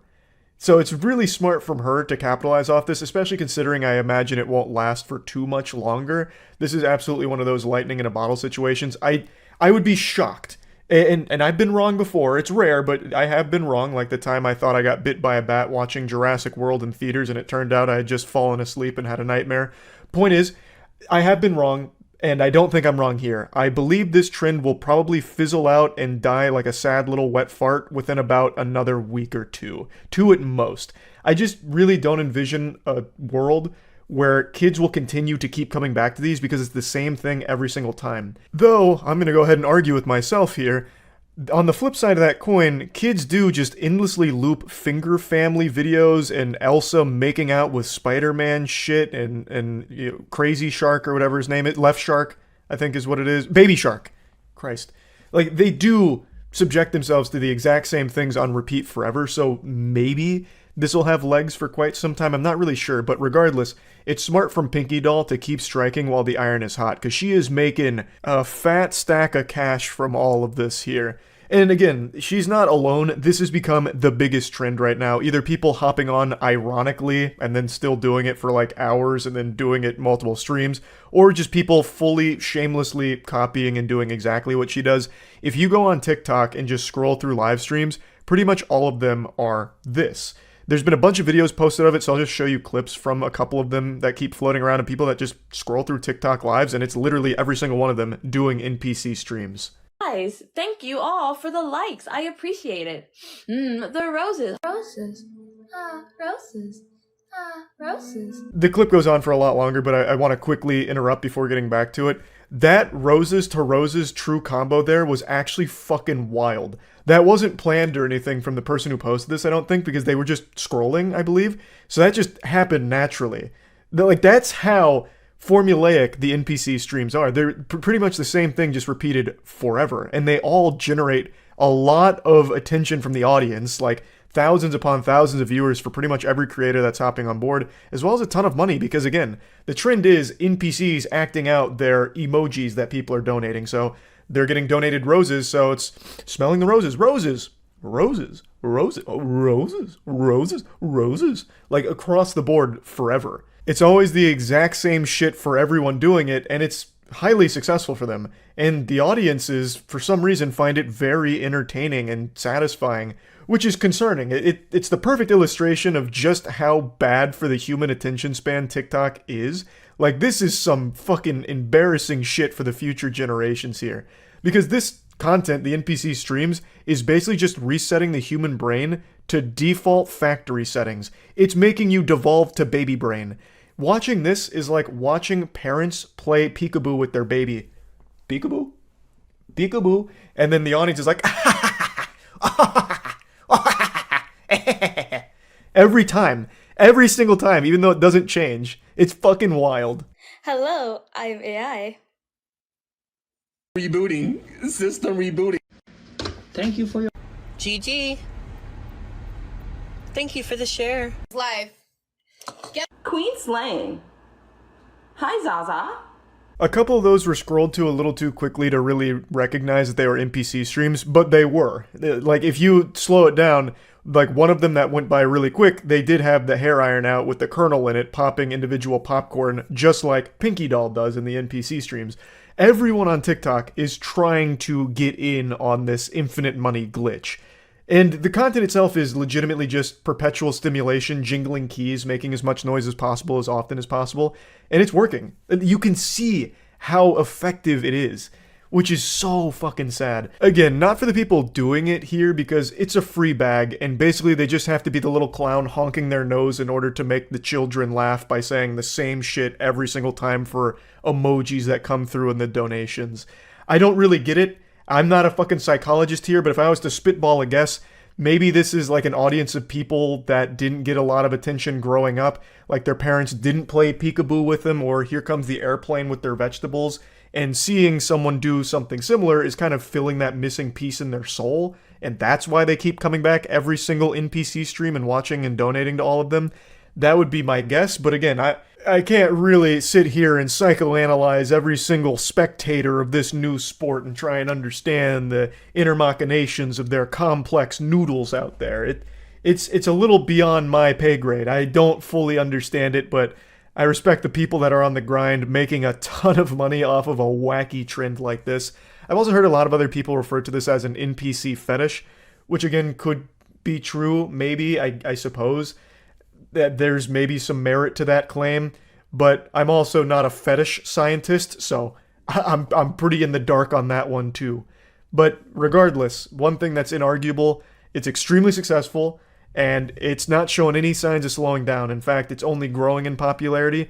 But again, I do think that its days are numbered. I don't think it's going to last that much longer, so anyone that's on the NPC trend, you gotta stick this shit out for as long as possible. Fucking grip it as hard as you can in order to just continue to squeeze it for a little extra juice. Also, I mentioned that it's not easy to do this because it's not. Like, it's super simple, but it's not easy. It's many hours of just repeating yourself forever. But what I am surprised I haven't seen more of, and maybe it's just because I don't watch the NPC streams, I only see what gets posted online for the frequency of it. What I'm surprised that more people aren't doing is just recording maybe like 15 minutes of you going through all of these emotes like, thank you, fire, gang gang, gang gang, gang gang, all of that. Do that for maybe 10 minutes, and then just loop the video on a TikTok live stream. TikTok live streams are filled with fucking scams already. It's a fucking cesspool of scams. And one of the scams that people do is fake live streams where they just loop a video like that. I'm surprised people haven't been doing that for this trend, especially considering how easy it would be to do that. Like, I don't think anyone's going to be sitting there and recognizing like, oh, they didn't react to the roses. Oh my god, they didn't react to the dumbbell. Wait a minute, this is fake. And even if they did, what are they going to do about it? TikTok doesn't shut that shit down. They haven't shut down any of the scam streams, so I'm just surprised that that hasn't become more prevalent with this trend, but maybe it's just because I haven't been paying that much attention to the actual streams. Maybe this is super common and most people are faking it. That's very possible, I'm not sure. But yeah, I just wanted to talk about this a little bit because it is completely fucking out of control with how big this has become. That's about it. So yeah. What's up everybody, it's Critical. I know most of you have already heard the good news. The juicing company Juicero recently shut down. For those of you that aren't familiar with Juicero, it was basically just a middle schooler's Lego project that was designed to squeeze money out of consumers by very slowly squirting diarrhea from a pouch into a glass. Now, while the Juicero may have died, its story doesn't stop there. The father of the Juicero, Doug the Slug Evans, as I like to call him.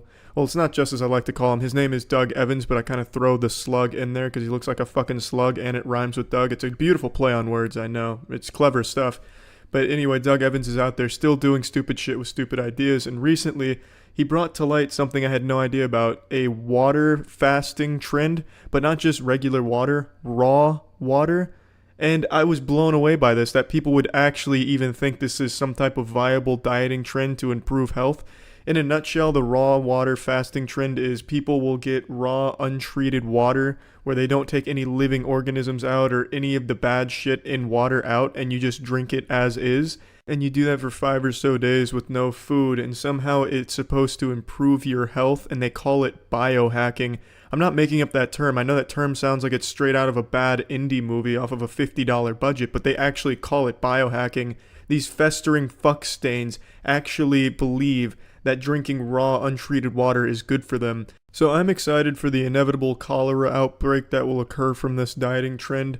But what's really sad is it's not just the manipulators here that probably don't actually do the raw water trend for a while. They just sell this extremely overpriced water to very gullible and stupid people who see these perceived geniuses doing this trend, so they hop on to try and self-remedy themselves, and then they end up shitting themselves to death. And that's really sad, but let's stay on topic here. So Doug Evans posted about how he's going to be going on a 5-day or more raw water diet. And so here's fingers crossed that he'll contract Giardia or something along those lines. The brand of raw water he's using is from Live Water, so I went on their website. It's so poorly designed, it looks straight out of the late 90s, and it's the worst pseudoscience piece I've ever read. And it's filled with grammar and spelling mistakes. I'm just going to read a little bit of this to you. Imagine its journey as it's flowing through vast networks of crystal-lined lava tubes to the surface. Major science has concluded that there... Wrong form of there. I know elementary school science reports can be kind of difficult to write, but I'm going to have to deduct a few points for that one there, sport. Is a body of water with a larger volume than all our oceans combined in the core of the Earth. Yes, makes sense. This is the Earth's way of cleansing water and offering it back to us with a fresh new start. Oh yes, that fresh new start being in a hospital bed. Let's scroll down a little bit more. The extensive water analysis shows super high levels of natural silica. Silica is essentially pure liquid crystals. Silicone holds information and energy in a unique way. That's why all our devices run off them, hence the name Silicon Valley. Imagine how it would feel to upgrade your brain's entire operating system to the best computer chips available. Yes, the best computer chips, the Doritos brand, which is a naturally occurring microbe in the water that they like to manufacture, I imagine. Silica is also known as the beauty mineral, very rarely found in any food or supplements. So, I mean, imagine how great it'd be to upgrade your entire brain's operating system to the latest version. You don't even have to go through Live Water for this. You know what? I'll do it for only $20 a month. If you send me $20 a month, I've actually hacked into the natural water here and extracted the silica myself. So I can upgrade your brain's operating system. Just send me $20 and I'll send the drivers over to you. I'll give you a little Dropbox link for them. This whole thing just keeps getting worse and worse. Let's go to the conclusion.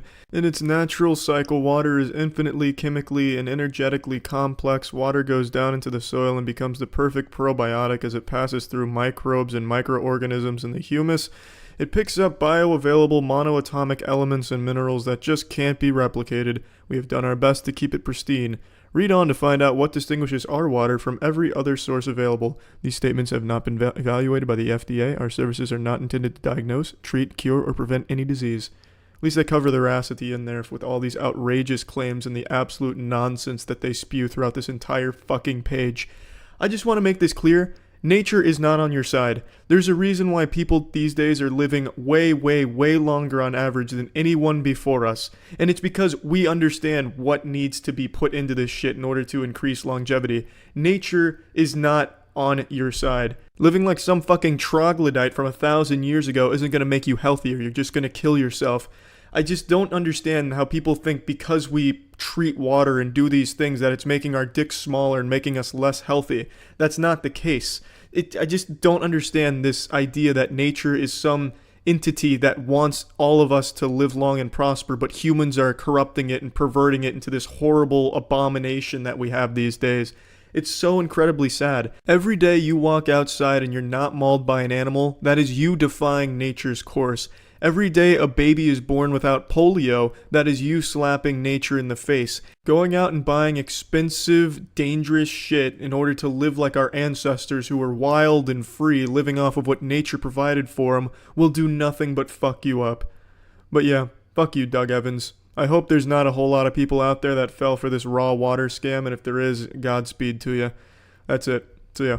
Are you familiar with a honey wagon? I know the name alone sounds like something Winnie the Pooh would be ecstatic to find, kind of like a kid with an ice cream truck, but I assure you, it's nothing that glamorous. You see, a honey wagon is the truck that's used on movie sets to suck up all the pee-pee and poo-poo left in the porta potties.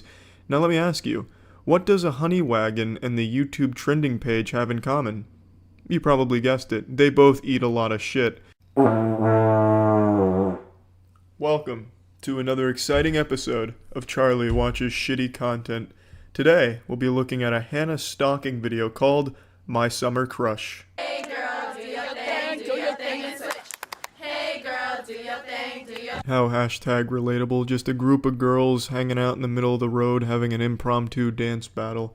This man right here looking like a Scooby-Doo villain whose plans were just foiled by some meddling kids. There's no doubt in my mind he can see what's going on because I have a whole production team here. It'd be impossible for him to miss it, but he wants no part of it. He doesn't want to get involved in these girls doing some fucking dance to summon the rain. He just wants to bring his trash can back in peace, and I respect that. Hey, ladies! Introducing the comedy. Are you on the floor laughing right now with your sides split by these goofy, wacky faces? If not, there's nothing in this video for you. Hey, we're having a pool party. You should all come. That sounds cool, I guess, right? Sure, yeah. Yeah, whatever. You're all invited. Come on, all of you, let's go. Okay, bye! See ya. Bye. Hey, see you soon, guys. Not a goddamn thing in this part makes sense here. The guys didn't even tell them where the party was. Just, you're invited to the party. Alright, that sounds good. I'll see you at the party. Didn't give them a fucking address or anything. How are they supposed to find it? Echolocation? What, are they leaving breadcrumbs behind their car to help them find their way there? Doesn't make any sense at all. The writers really fell short here. And I would expect a lot more from Hannah stalking writers, honestly, because usually their plots are watertight, bulletproof. I already have a crush on him. I called dibs on the main one. Driving. Guys, a cloud! I think it's gonna rain! Oh no! I can't get my hair wet! I can't get my hair wet! No! Anything but that! Introducing the rest of the comedy from Hannah, screaming. Man, she follows one of the main rules of internet comedy videos, which is, if it's loud, it's extremely entertaining. Every internet comedian uses just really loud noises in order to bring their audience to tears of laughter, or laughing so hard they ejaculate. I tell you, nothing makes me laugh harder or slap my knee more than a loud meme song blasted at the highest possible frequency to fuck up my eardrums, or somebody screaming in a video that's amped up even higher to also fuck up my eardrums. It's as if these internet comedians, these clever geniuses, are trying to entertain cavemen, and since cavemen don't understand words, they don't have to rely on jokes, they just rely on dumb fucking faces and loud noises. Yeah, I'm so glad you guys could all make it. Hey! We're gonna have a great time today. There's just one rule. Try not to get wet. No! So, I just don't want to get my hair wet. It's okay. What the fuck? They don't want to get their hair wet, but they accepted an invite to a pool party. That makes no sense. Oh yeah, I'll go to your pool party, but I don't want to get my hair wet. How do you come up with this, Hannah? That's so clever and creative. That's like me accepting an invite to go bowling, but saying I don't want to get my fingers covered in grease and blood from other people. It's like, well, why are you going bowling? You might even get some old fingernails lodged into your fingers. Why'd you say yes to going bowling if you don't want that? Hannah, this is so beyond creative for a joke. You want to go to a pool party but don't want your hair wet? That's fucking unreal. Hashtag unreal relatability. It's awesome! I know, where are the drinks at? Oh, not there! The hair! Oh my god, do I look okay? Your extensions! Your extensions!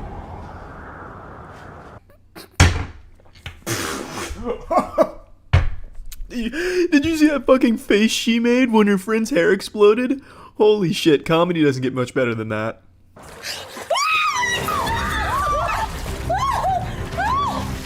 I don't know why she's afraid of her own hair in the pool, throwing it around like it's some type of fucking swamp monster. Oh, whose pubic hair is this? Oh, get it away from me. Not today, Cabana boy. You got lucky. I don't think so. So a couple of guys decide to start throwing girls in the pool since they're not going in because they don't want to get their hair wet, but their plans were ruined because they brought handcuffs like any sane person would bring to a pool party. Oh, hey, Jessica, did you make sure to pack a change of clothes, a beach towel, and your handcuffs? You got it, Margaret. You're goddamn right I did. I never leave home without my handcuffs. The first guy's got an extremely interesting approach to the girl. He's walking around like a sexual predator, or the Grinch about to steal Christmas. Hey, Instagram party people, I'm over here at the pool having fun.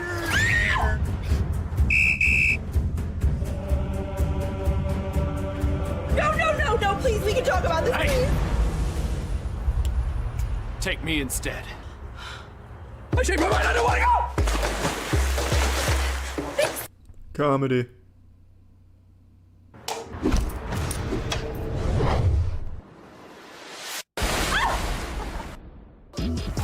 Okay. Come at me! See how it is? No one gets my hair wet. What? It's on. It's on like Donkey Kong. I've listened to this part about 7 or 8 times, and I'm 100% certain now that he says it's on like Kongly Gong. I can't really fault him for falling short on the expression, considering there's no script given here and he must have been unfamiliar with it, but he did give his best attempt. There's still a bit more left of this video, so in the words of Duke Nukem, it's time to kick bubbles and chew ass gum, and we're all out of Donkey Kong.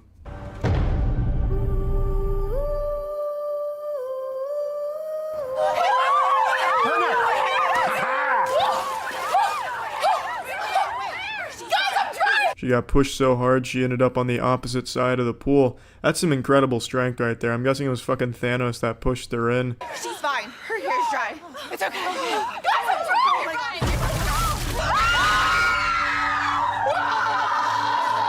You know, I've been waiting to talk to you all day.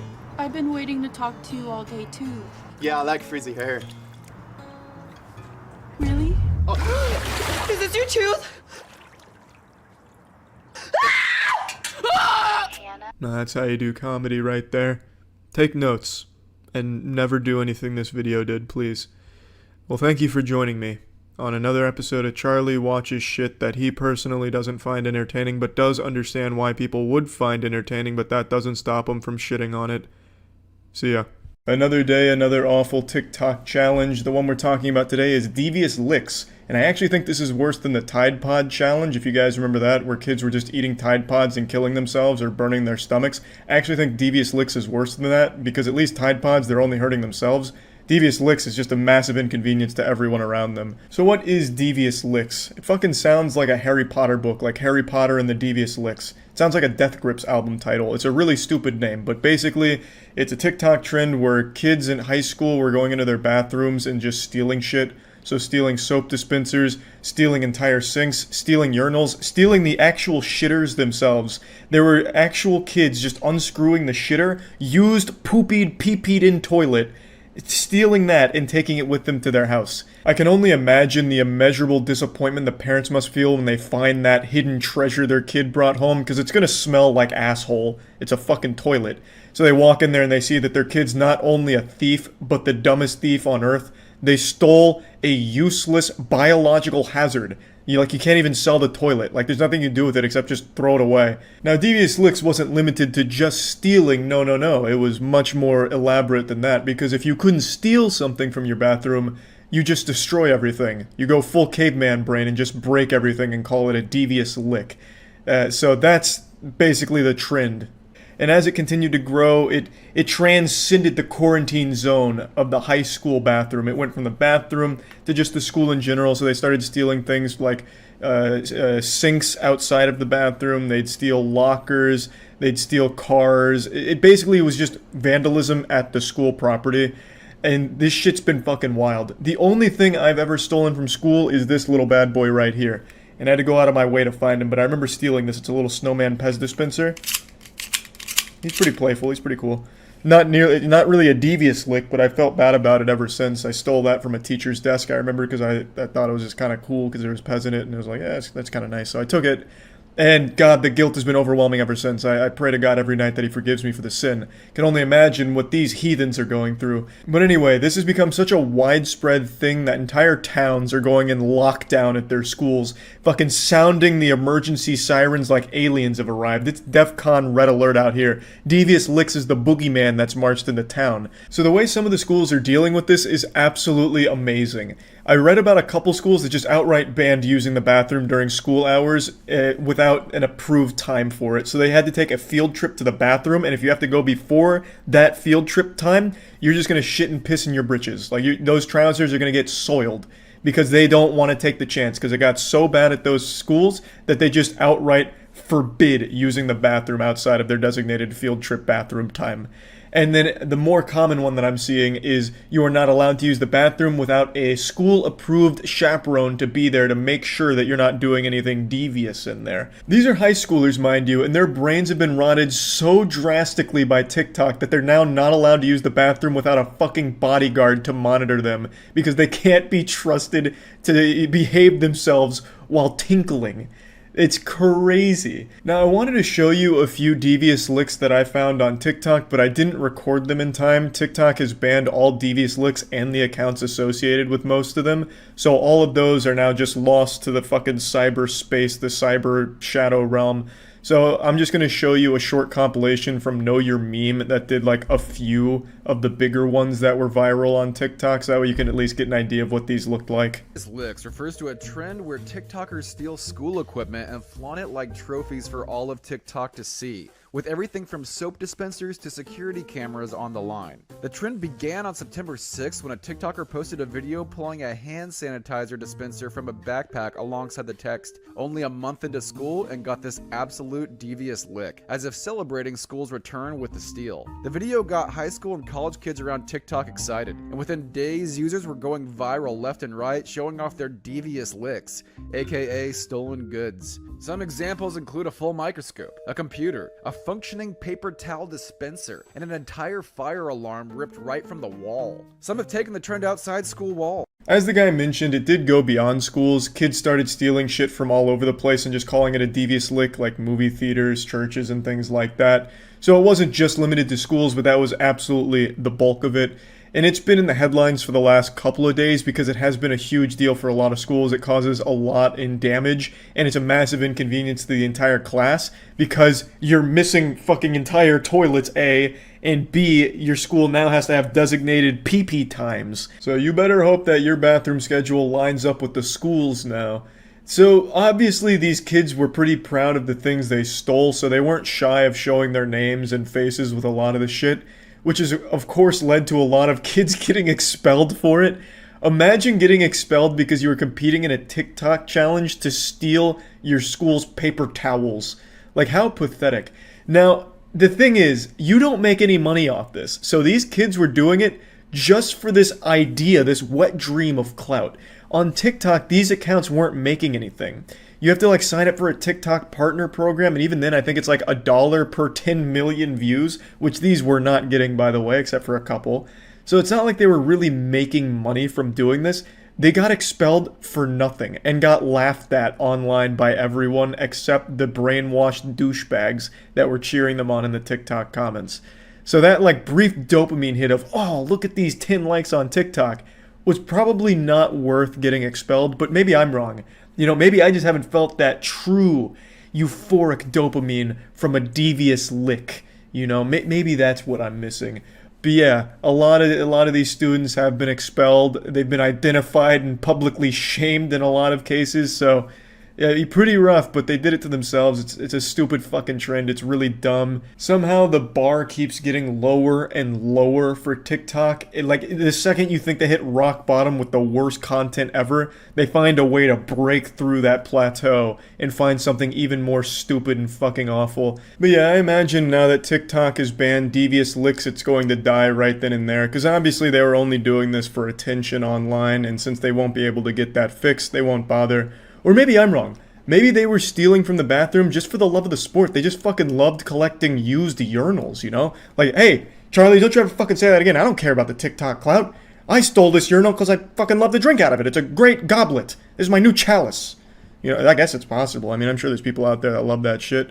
But yeah, I guess we'll see. Maybe a month from now, every bathroom near a high school will just be completely ransacked and dilapidated, and written in blood on the wall it'll say devious licks.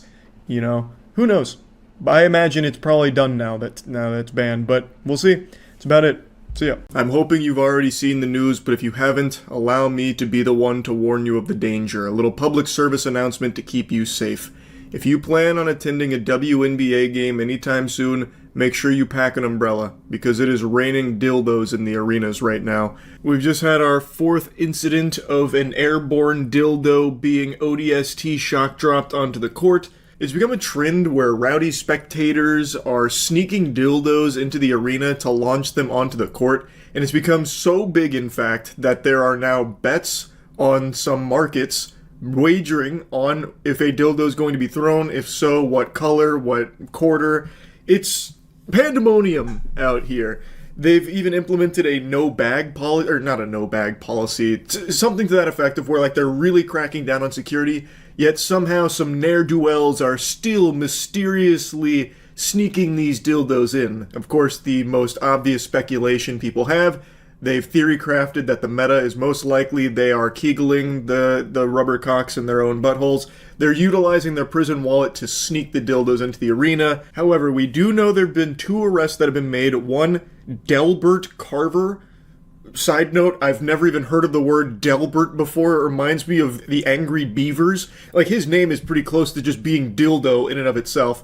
And then another one, the one that's gone most viral, is an 18-year-old named Caden Lopez.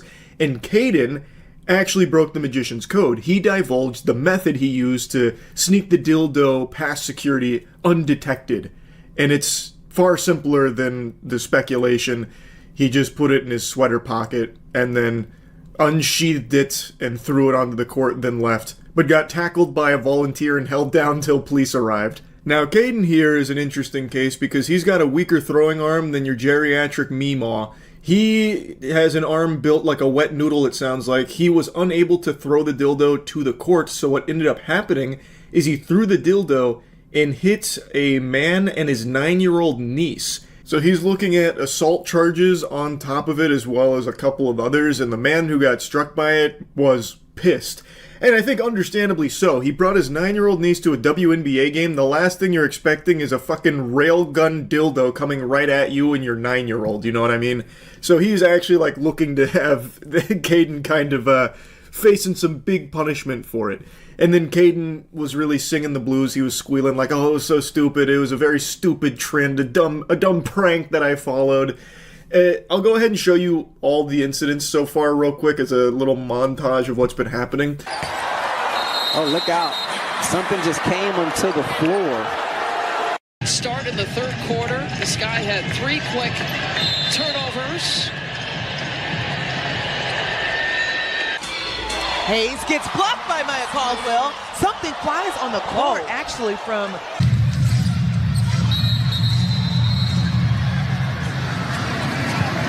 Got a whistle away from the basketball.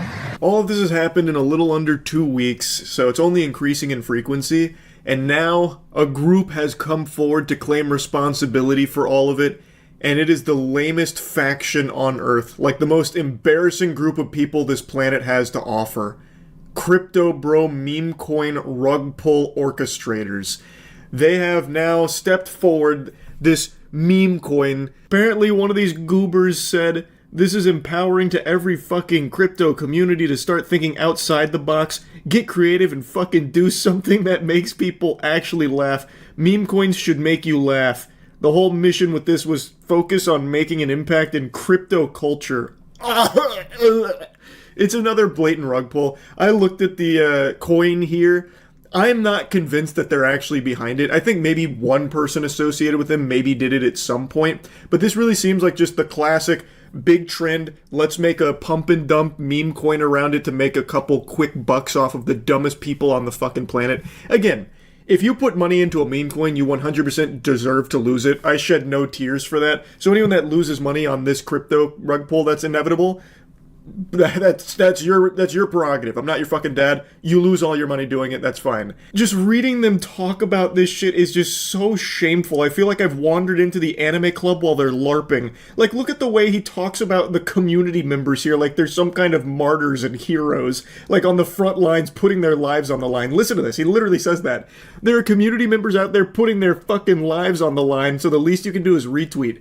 Then begging people for crumbs of attention to their shitcoin so they can rug you. Oh my god. Now, I don't know if they're actually behind it. Maybe a member did throw one of the dildos, but I don't think everyone that's throwing dildos is associated with this coin trying to, like, pump it up or anything. I think they're just really trying to strike while the iron is hot. We have seen this exact same play millions of times with crypto, where something gets popular and then thousands of meme coins spawn from it. hoping that people will just mindlessly dump money into it to try and make a bag off it, but then inevitably it rugs. And they did confirm that Delbert Carver, at the very least, was not a member of the community. So again, not everyone that's throwing a dildo here is associated with the meme coin plans. It is crazy just how big this has become, where now all of a sudden, with all these moving parts, it ties back to a fucking crypto shitcoin scam. And yeah, I just thought this was a pretty crazy story I wanted to touch on briefly. That's really about it. So yeah. Good evening. I was feeling rather sophisticated, so I threw on a pair of these spectacles.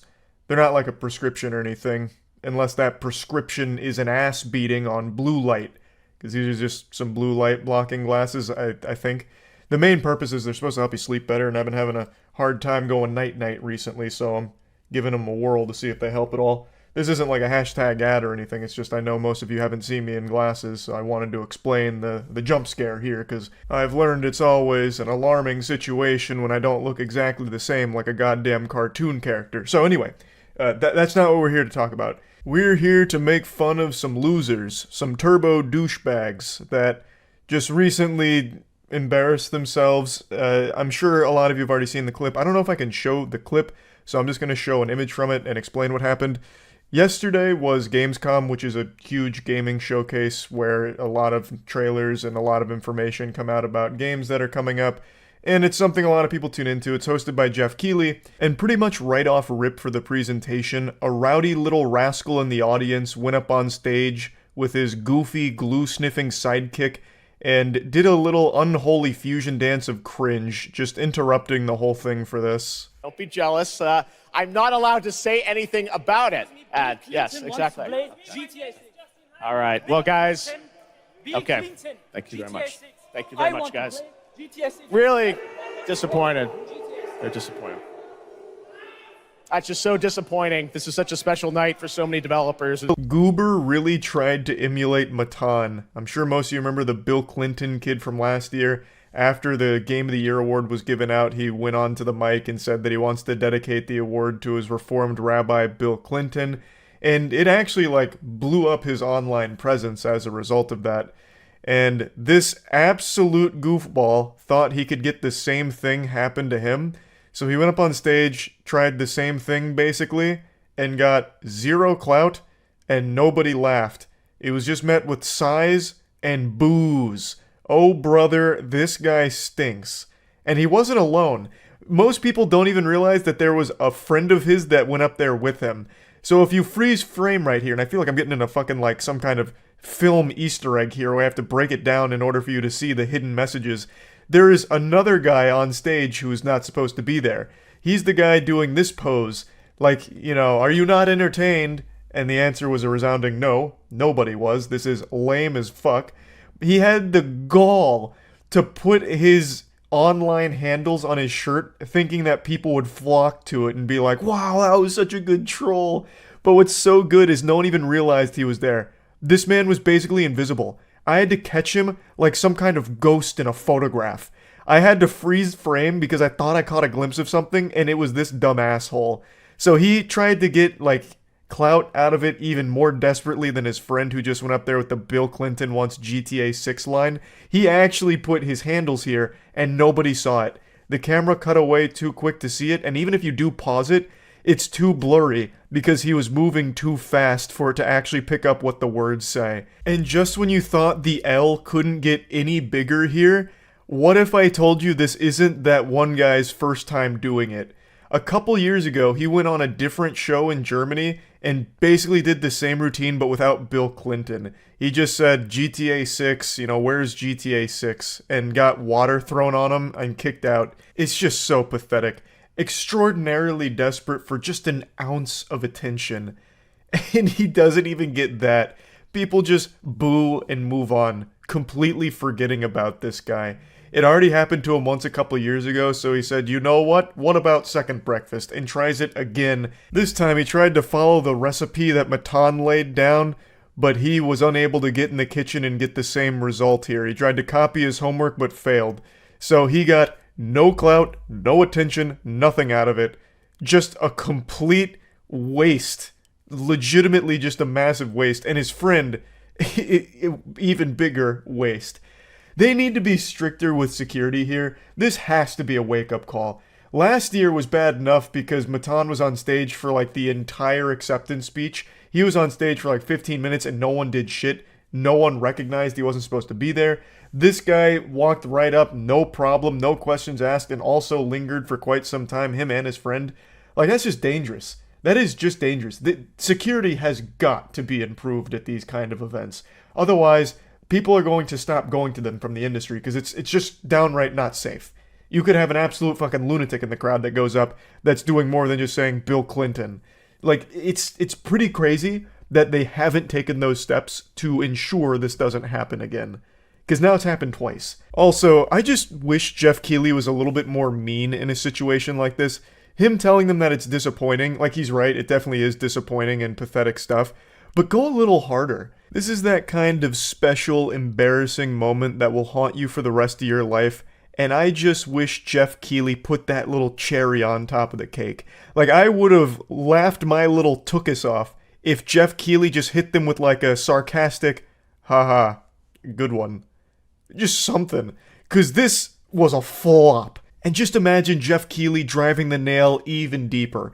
Just in the moment, making sure that he rubs their nose in it. Like, damn, you know, I got paid a visit by the doofus committee here. You came on stage, you stunk it up with this cringe. What a waste of time. Like, I just wish he had done something to, like, really highlight to their face how embarrassing this should be for them. Now, obviously, I think these two didn't get, like, thrown in the slammer or anything. They probably just got trespassed from the venue or something, maybe. I don't even really know.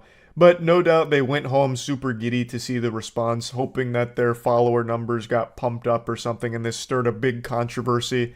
And I can only imagine the shock and disgust that washed over them when they realized nobody fucking cared. Nobody knew who they were. People quickly made fun of them and moved on. It didn't even trend. There were just like 2 posts about it, one from Zexerto. It was just like 500 comments in total across both posts, and people couldn't even be bothered to throw tomatoes. They'd either just leave a picture of Matan and saying like, the worst copycat attempt I've ever seen, or not even that much, just something like weak and moving on. This was probably one of the worst plays for attention I've ever seen. It's got me talking about it though, but that's only because I love to roll around in the mud of silliness, and this is quite silly. They tried so fucking hard to get some kind of attention from this. One of them tried twice, and both attempts fell right on their fucking face. It just, nothing, less than nothing out of this for them. Just now, a little Boy Scout badge of shame that they can both remember fondly, I guess. I'm really hoping this doesn't become some new trend. This is the second time it's happened, and hopefully the last one. I think it should be buried after this last awful attempt here. I'm hoping this Bill Clinton, charging the stage meme doesn't continue past this. And I really do hope they start upping the security and actually taking security seriously at the upcoming events. That way this kind of shit doesn't even have a chance of happening at like the upcoming Game Awards or anything. But yeah, anyway, just wanted to talk about this a little bit. That's really about it. So yeah. My husband and I have removed the bottoms of all of our shoes. Has the world gone mad? Jump in Jehoshaphat's cutting the bottoms of your shoes off so you can walk around in the city streets barefoot and into businesses barefoot is absolute insanity. But that's TikTok for you, baby. We decided to start walking barefoot, and one of our followers had a great idea. Since some businesses don't want us being completely barefoot, if we cut off the bottom of our shoes, it'll allow us to be barefoot but blend in with everyone else. It's the perfect plan. The masters of disguise. Hats off to that follower there, shoes off to that follower there who suggested this fucking stinker of an idea. The barefoot Batman giving them a symbol of hope here. Why not just cut the bottoms of your shoes off so you can walk around barefoot all the time? I bet they said it as a joke because it's the most outlandish suggestion they could think of, and these goobers bought into it hook, line, and sinker. No one will ever know that you're actually barefoot underneath the skeleton of your shoes. So put that in your pipe and smoke it, big business. Also, it's really comical to me that the husband is wearing socks in the house. So they walk around the city streets barefoot, but draw the line at walking around their own home barefoot. What, is your house dirtier than the fucking city streets? You don't trust your own house floors, but you trust the city streets that are covered in poop and all kinds of other bodily fluids and chemicals and yuckiness? but you get the heebie-jeebies thinking about walking around your own home barefoot. Ooh, I would never walk around here without protection on. I'm double layering my socks today, actually. Do you not clean your own floors or something? It makes no sense to me. That's so weird that they'll wear socks in their house, but not in public. They're just full-blown barefoot, letting it be raw. This is a huge commitment, but we were willing to make it. These are our favorite shoes. Our shoe collection is worth more than $20,000. But this is a sacrifice we're willing to take because walking barefoot means the world to us. Rest in peace, 20,000 bones. That's a lot of money to just flush down the shitter just to be able to secretly walk around barefoot. Far be it for me to question what people are passionate about, but why this? You know, I'm a bit of a daredevil myself, a bit of a rebel. I like to walk around barefoot in the comfort of my own fucking home, where it makes sense to get my little hobbit stompers out and just roam around here. Why sacrifice 20 grand just to do it in secrecy?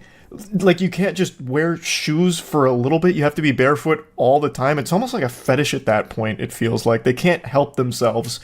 It's so weird to me because it's a dangerous thing to do, A. I remember back in college when my campus would do like shoe drives where we donate shoes. My roommates and I did it once, and we walked back barefoot, and my buddy cut his foot on a piece of broken glass and just gashed that shit open. Now, amplify that danger times 20x because you're just walking around the city streets barefoot. It just doesn't make sense. Plus, you're risking, of course, like disease, infection, and shit. Like, probably get like fucking hookworm and COVID, and those two mash together and form like COVID turbo strain or some shit. I don't know. It just doesn't. It doesn't compute. You can't just wear shoes for a little while. You have to just ruin 20 grand worth of shoes to be barefoot secretly because businesses don't want you barefoot inside there, which is a totally reasonable thing to not want because it's gross. The benefits of walking barefoot are priceless, so now our shoes are worth more than money could ever be. So today we got to work and started removing the bottoms. The benefits of walking around barefoot, huh? That had me scratching at my chinny chin chin, so I did a little research. There are some stated benefits of walking around barefoot on grass, in nature, where, again, that makes sense. Not dirty-ass city streets that are covered in poop and in fucking grime and grease and filth. Or on, like, the floors of businesses, which, again, are going to be covered in all kinds of shit. The benefits of walking around barefoot are minimal at best, but there are some, and it's all in nature. Like, in the forest, on the beach, like, literally anywhere besides just contaminated city streets. This is just vile and disgusting. I bet if you brought out a Geiger counter and held it to this couple, that shit would blast off the charts. They're gonna need Radaway or something after a single trip to the grocery store while barefoot in these incognito boots. We weren't sure if this was going to be easy or hard, and it ended up being pretty easy. We made little shelves where our toes are and our heels are. We made a little lip on the bottom of the shoe where our toenails will go so they can latch on, so we'll actually be able to hold on to the shoe while trying to walk without the bottom. And we did the same thing for our heels. The experience of cutting off the bottoms of our shoes was very freeing and detoxifying, just like walking barefoot is. The word detoxify has completely lost all meaning. It's just a useless buzzword now. It's truly baffling how far we've fallen, but that's the beauty of brain rot. Yes, I start every morning with a dirt and urine smoothie while walking around barefoot to improve my connection to the earth and realign my chakras to detoxify my body.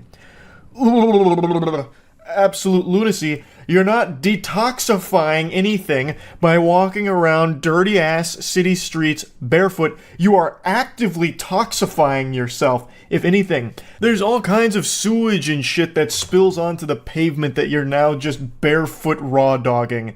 And even outside of that, you could step on like a small piece of metal or something, give yourself tetanus. Like, there's so much risk associated with this and no benefit whatsoever. What do you get? The ability to wiggle your toes a little bit in the open air on the pavement? Yippee! It's just so stupid, and they're trying to preach about it like it's a good thing, and this is supposed to be a tutorial for other barefoot enthusiasts. So that way you can go incognito while barefoot in businesses and on the city streets. Who would want that? Why? So after we cut the bottoms off, we decided to try it out. So we went to our favorite store, Sephora, and as you know, they don't really like us in here without shoes. I needed to grab a few things for a trip we're going on. The experience was absolutely perfect. I love the dichotomy between we walk around barefoot because it's good to detoxify and it's freeing and whatever, and then going right into Sephora, which has more chemicals than the goddamn plant Homer Simpson works at. Of course, I have no problem with Sephora whatsoever, but I just really would have thought a couple like this that's so desperate to be barefoot that they'll destroy a $20,000 shoe collection just to cut out the soles so they can be barefoot on the grossest surfaces possible would be really apprehensive about going to a store like Sephora, which has like a lot of really unnatural ingredients in a lot of their products. So it was just weird to me. And it starts to make me wonder if this is all just performative. Like, I feel as though there's a chance they don't actually walk around barefoot ever, and this was just for the sake of being quirky and unique on TikTok. And that's also helped by the fact that the dude was wearing socks in his house. If they really loved their bare tootsies out all the time, I bet he probably wouldn't even fucking own socks, let alone wear them in his own house. So I'm starting to think that they're just lying here and this is all just fake, but I'm not entirely sure.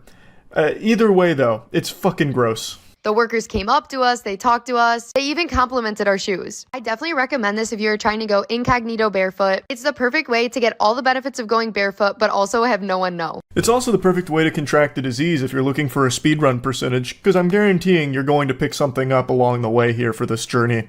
What a great tutorial and what a wonderful lesson. I also love how effective this is. Just look at how top secret this is. As her entire foot pokes out the side of this destroyed shoe casing, the corpse of that shoe is just hanging on by a thread here, as her whole foot is exposed. I'm sure nobody knew. I'm sure they were completely in the dark. Of course, the workers, I would imagine, probably saw this, especially because the sound their feet would be making, slapping against the floor. Like, that's not the sound shoes make. I have no doubt they knew, but they probably just didn't want to deal with the headache of confronting people like this about it. Like, hey, excuse me, why are your dogs out underneath these shoes? We really would prefer if you came back later with shoes on. Can you please leave the store? They probably just didn't want to get into any kind of argument with people like this, so they just let it slide and were praying that they'd be in and out quickly for their stupid TikTok video. But yeah, I just wanted to talk about this a little bit because it was a wacky little thing that popped off on Twitter today. That's about it. So yeah. There's an expression, you're only as old as you feel, and I gotta tell you, I'm feeling octogenarian recently. The biggest content online undoubtedly has been like TikTok-style content, like short, bite-sized pieces of either trends, challenges, or goofy dances, all of which I'm not really a fan of and I don't really understand. Nowadays, a lot of headlines leave me scratching my head, trying to even decipher if what I even read was English or even a human language to begin with. I swear to God, there's just like a new thing every day that it goes right over my head and makes no sense to me. Like, did you squeeb today? Turns out 9 out of 10 millennials don't even know how to glorb. Don't be a lame-o. Well, lame-o I understand, but all the other words in there, it sounds like it's out of a fucking Rick and Morty sketch. Like, I don't get it. So, like, I have to, like, research things that are popular these days in order to, like, not feel completely left out and in the dark. I'm actually starting to feel what it was like to be a parent during the rise of the internet, and your kids, like, telling you, you know, trendy things going on online, such as, like, 4chan with pools closed due to AIDS, and you don't know what the fuck they're talking about, like, what's Habbo Hotel, what's going on? I'm reaching that point. But, long-winded explanation to come to what I actually want to talk about today. There was something I really didn't understand a few days ago that blew up on Twitter with Skibbity Toilet. That made no sense to me. I didn't know what that was. It sounded like some kind of like bootleg toilet or something. But apparently it was is a huge YouTube trend, a huge branch of YouTube content. So I looked into it, and it's a series of Gmod shitposts that are getting like 20 million views a day per video. The channel Da Fuck Boom is a classic like Gmod shitposter, and over the last month he has gained over 2.9 billion views, over 7.2 million subs, and every month now for the last couple months is getting at least 2 billion views. He is blowing up all because of Skibbity Toilet. And that's the gift that keeps on giving, because everyone's suckling from that milky bosom of Skibbity Toilet, because anyone that's even making content around Skibbity Toilet, such as like, here's what you didn't understand about Skibbity Toilet number 33, hidden moments of Skibbity Toilet number 41, is this the end of Skibbity Toilet Cameraman in episode 42? Like, all kinds of like speculative like game theory Skibbity Toilet videos are also getting tens of millions of views every day. This is probably the biggest branch of content I've seen since Minecraft first blew up, and maybe even bigger than Roblox. Like, it's crazy how huge Skibidi Toilet is. It's got the Midas touch. If you just put that in your title, you're guaranteed success. So I went over it a little bit more on stream for anyone that doesn't know what I'm talking about, but I imagine most of you have heard it by now. It is big with children. It's content that is primarily being consumed by the younger generation, which is why a lot of people, around our age here in the retirement home haven't heard of Skibidi Toilet, but I want to put it on the front of your radar because for the first time in a long time, this is popular content geared towards younger viewers that I actually feel isn't dog shit. Whereas most of them I think is just actual trash. This one I think is pretty entertaining. I still didn't watch the latest Skibidi Toilet. I can't wait. That's just wild that that's a sentence I comprehend now. I was completely oblivious to this, and this is one of the biggest phenomenons I've ever seen on YouTube. So I really wanted to talk about this because I think it was 2 days ago, I saw a post on Twitter saying, I bet if you're over the age of 16, you've never even heard of this. And it was Skibidi Toilet. And I thought it was one of those memes where it's like, oh, you're so old you probably don't even know what Baby Gronk rizzes up Livy Dunn becoming the new Drip King even means. These words don't have meaning to you, I bet. And I thought it was just going to be fake.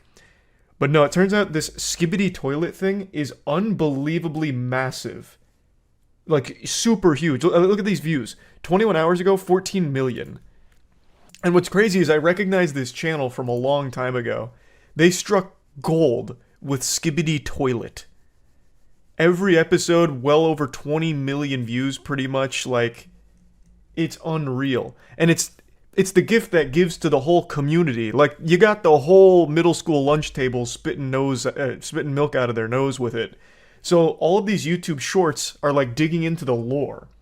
So they're like, it's actually the deepest lore ever. This is on par with, some of Tolkien's best work. I've never seen such a lexicon of knowledge here, a cornucopia of little hidden Easter eggs.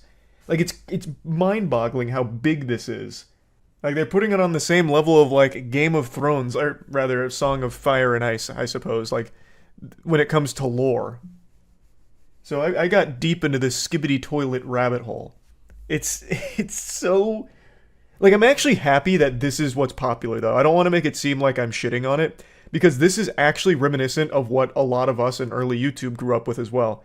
Someone made a great point on Twitter that no matter how much the internet changes, no matter how much humanity evolves, somehow there's something embedded deep in our DNA that has us gravitate towards Gmod content. Because this is just like old YouTube poops, this is just like old Gmod shitposts, and it's huge, all the same.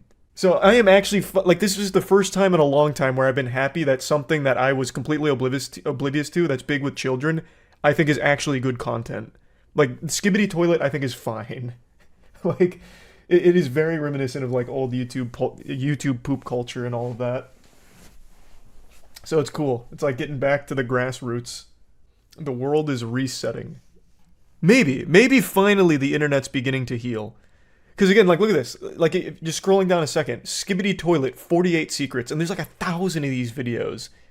Anything that even has Skibidi Toilet in it is an actual glitch in the YouTube ecosystem that guarantees you at least 1 million views. Anything Skibidi Toilet. It's a cheat code right now. Look at this. Skibidi Toilet origin story. They have been blessed with Skibidi Toilet. What the fuck is this? Play one of the videos? I don't know if I can. I think it's copyrighted music. But it uses basically that old viral TikTok song. It's like this generation's fucking Crazy Frog. Fine, I'll play it real quick. Here, let me do one of the first ones. Probably this one would be the best one.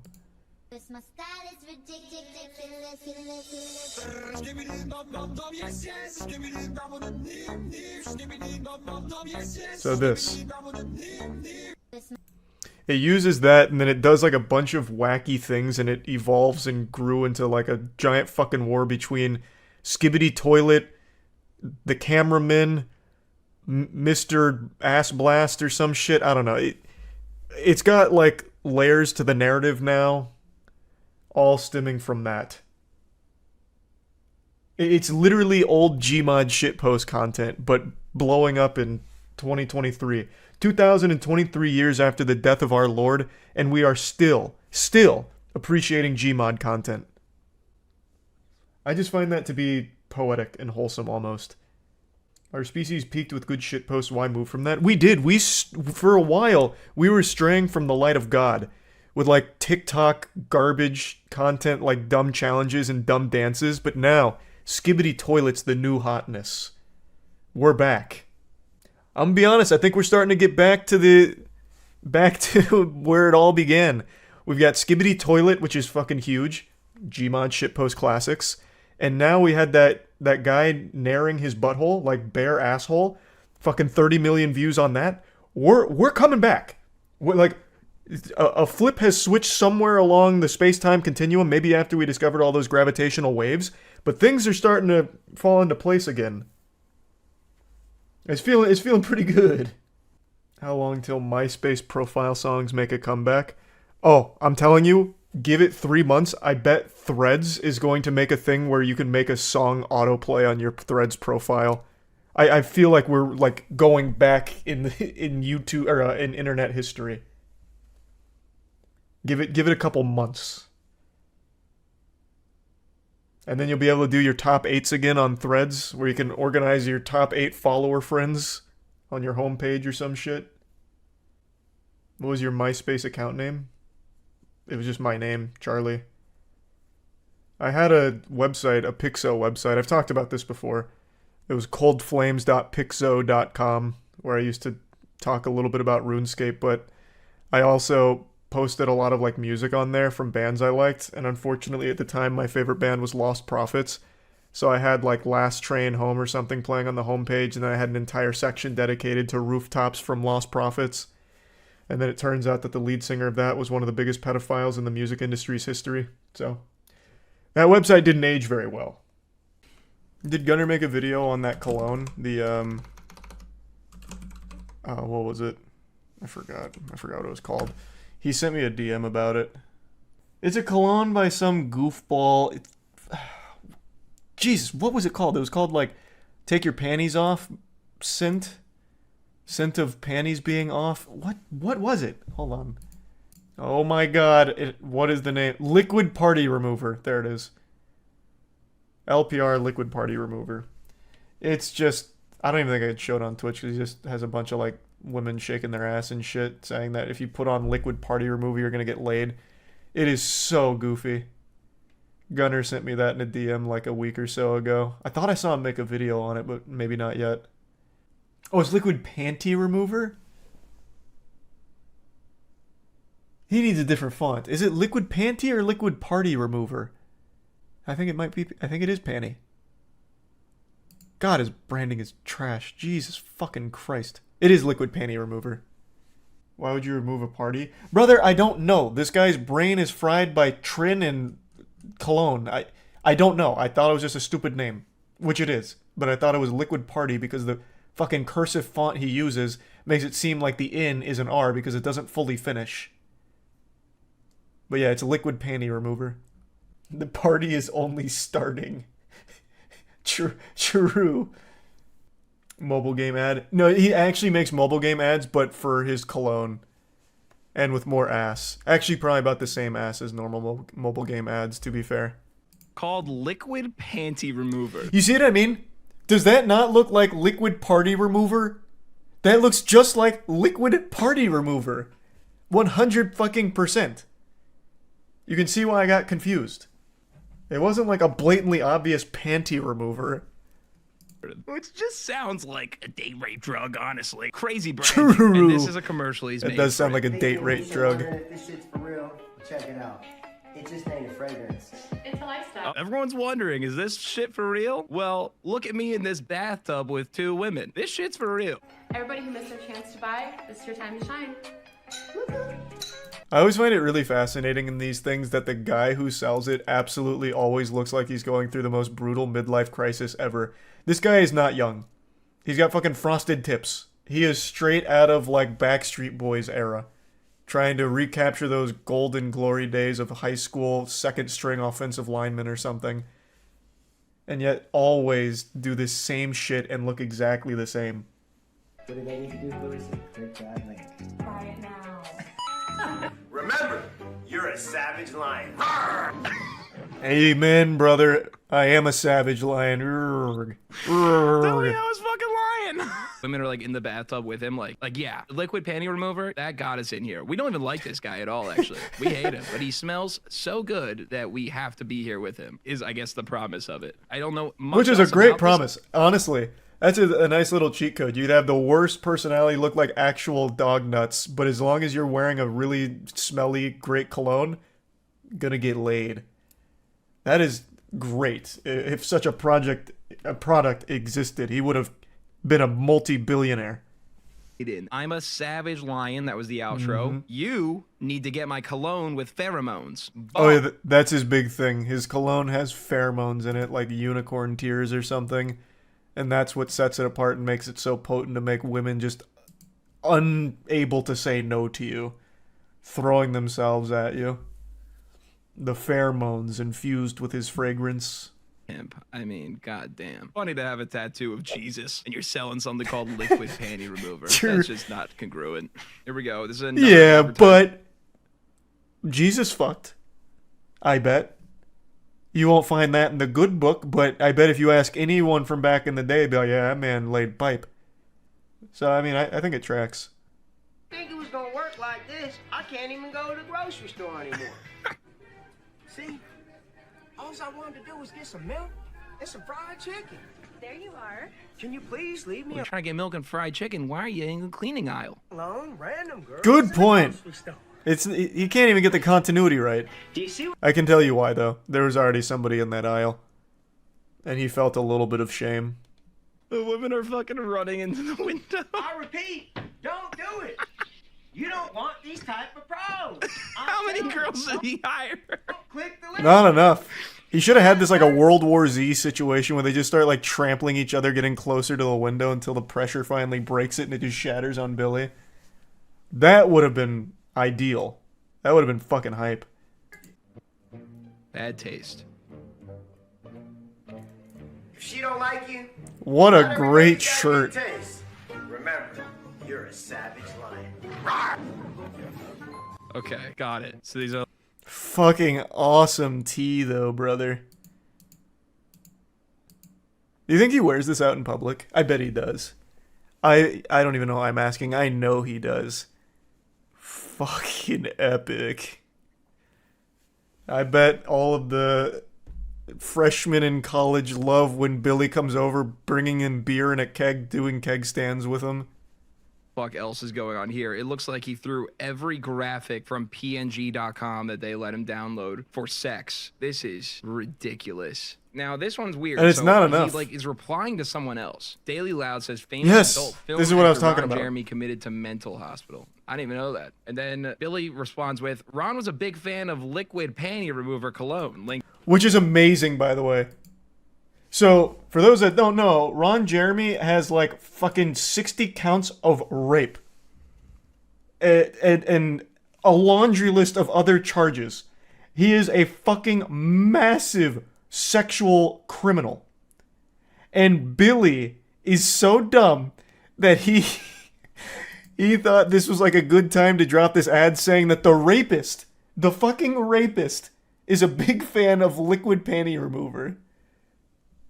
You couldn't draw up worse PR for a brand. I'll make Ron fucking Jeremy the face of liquid panty remover. At least that was the idea. He's done this to a ton of other tweets though, but this one was a really special one. Man seems scarily self-aware in the goofiest way. Oh yeah, you'd be an idiot to think that he's not self-aware. He is self-aware to a degree. Like 100%. Absolutely. This is not self-aware. This is self-sabotage. This is like masochism for your company. Like, that is such an awful idea. It's not even like a good meme. How can anyone take this seriously? I mean, it's not to be taken seriously, but to actually buy it as like a real consumer takes a level of absolute delusion that I think is almost admirable. Like, I 100% believe there are some young teens that think this guy's the coolest. No doubt. Like, holy shit, Billy Nolan is surrounded by bitches. Yeah, no, they're not paid to be there. They probably just really love the smell of liquid panty remover on Billy Nolan.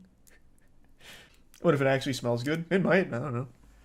I will say, you have to tremendously fuck up to make cologne or perfume smell bad. Hard disagree. I don't know, man.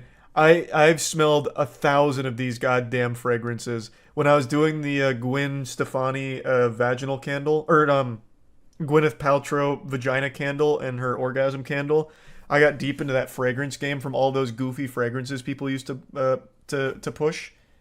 I've never smelt one where I was like, this is offensively bad. There's some that are too strong, but it's not like they smelled shitty, they were just too strong.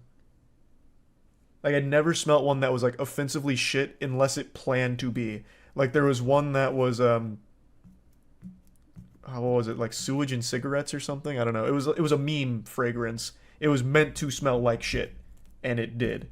But I never smelt one that didn't try to be shitty that was bad.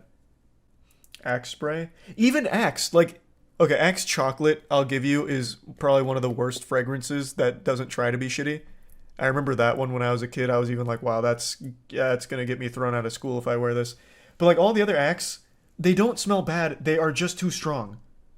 But you can't argue that because it is too strong, it is bad. I will give you that. I'm just talking about from like a pure aroma standpoint. It's not like the actual fragrance reminded me of like sewage and cigarettes, for example.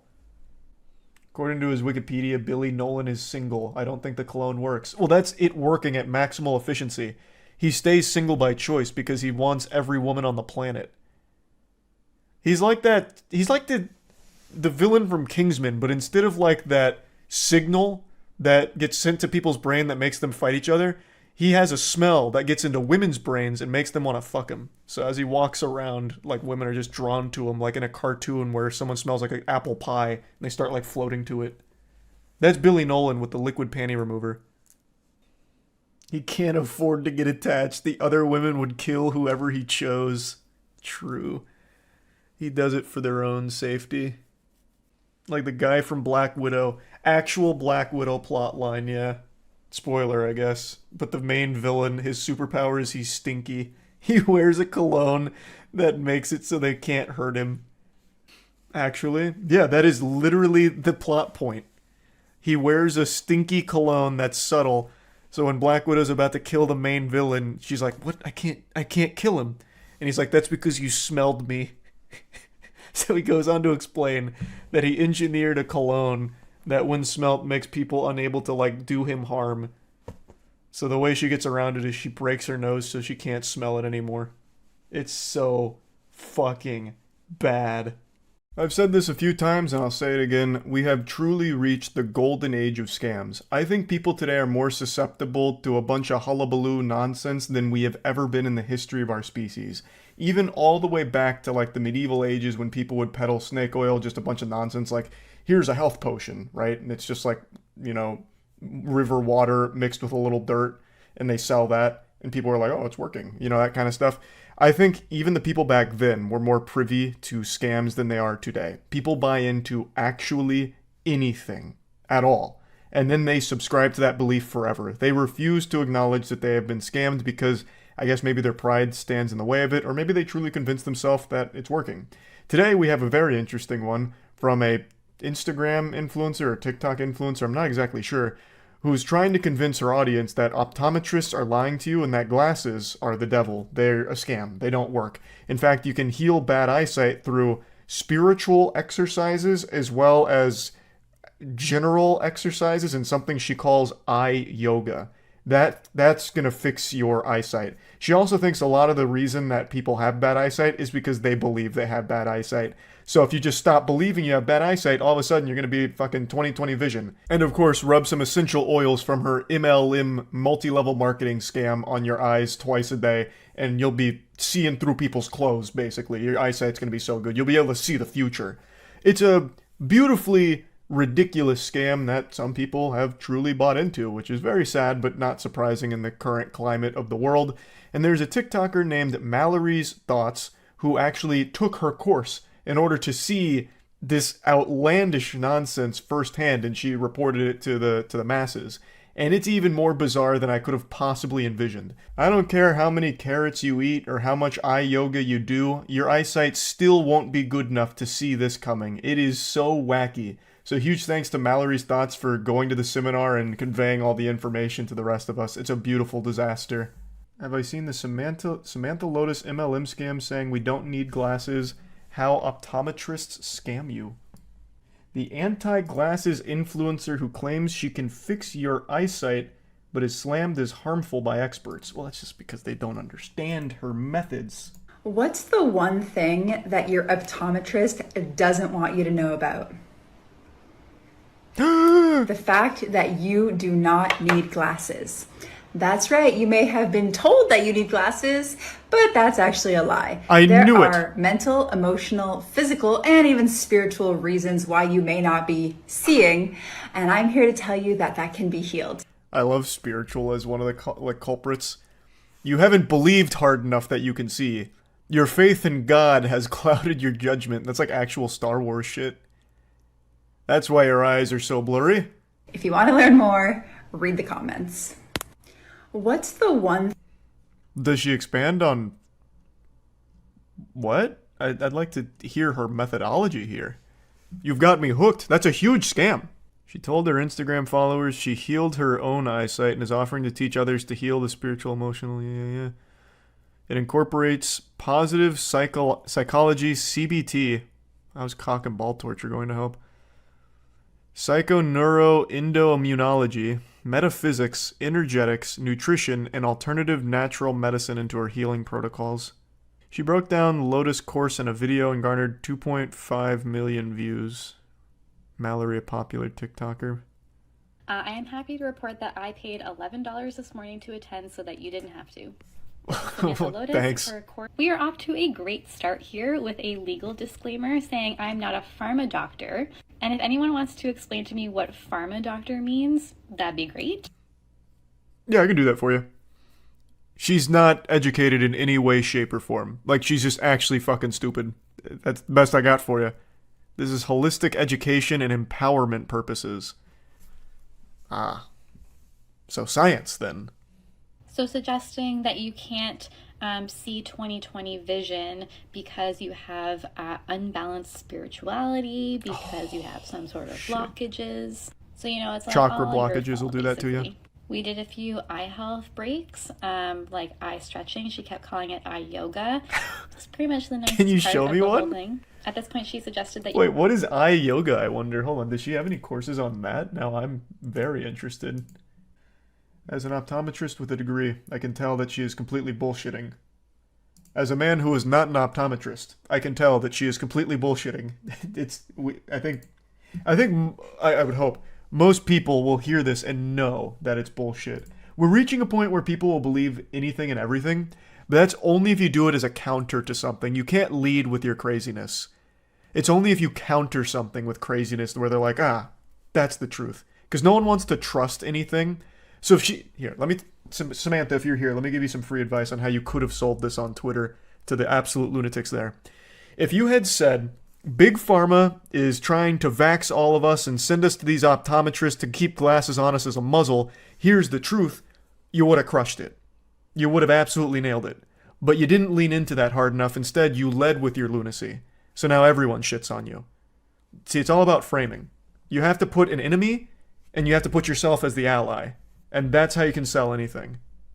could in fact change your eye color through cellular cleansing and proper detoxification. At this point, we're about 30.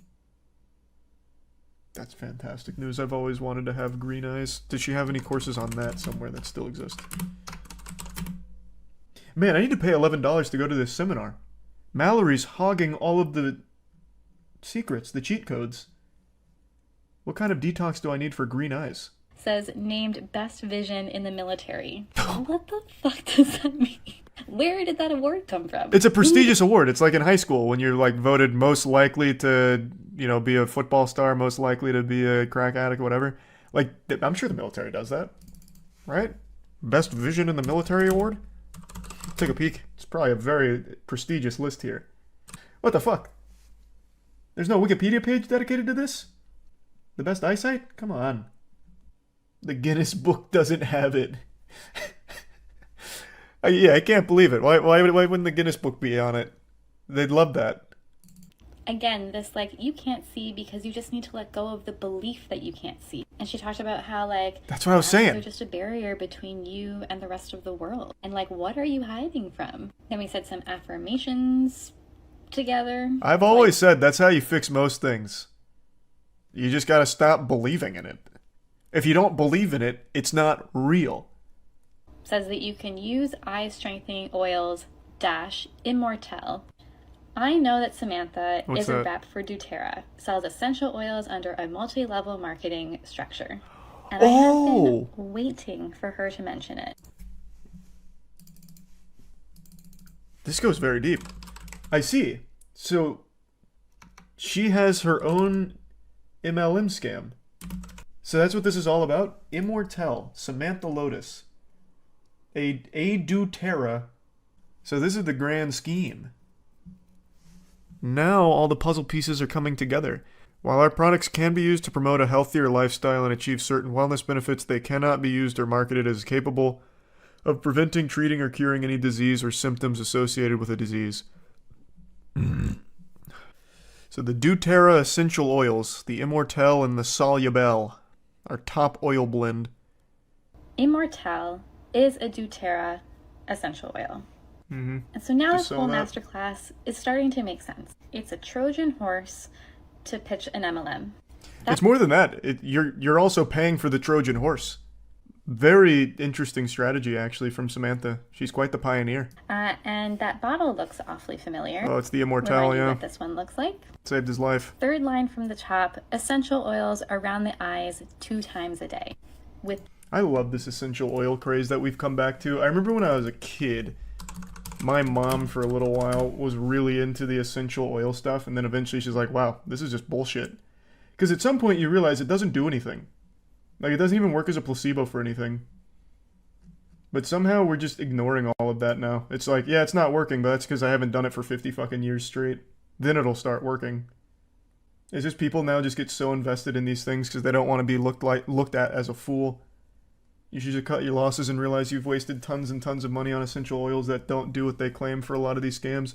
I don't think there's anything inherently dangerous about them or anything, but they keep getting marketed as like these panacea, like elixirs that will cure everything if you just use essential oils.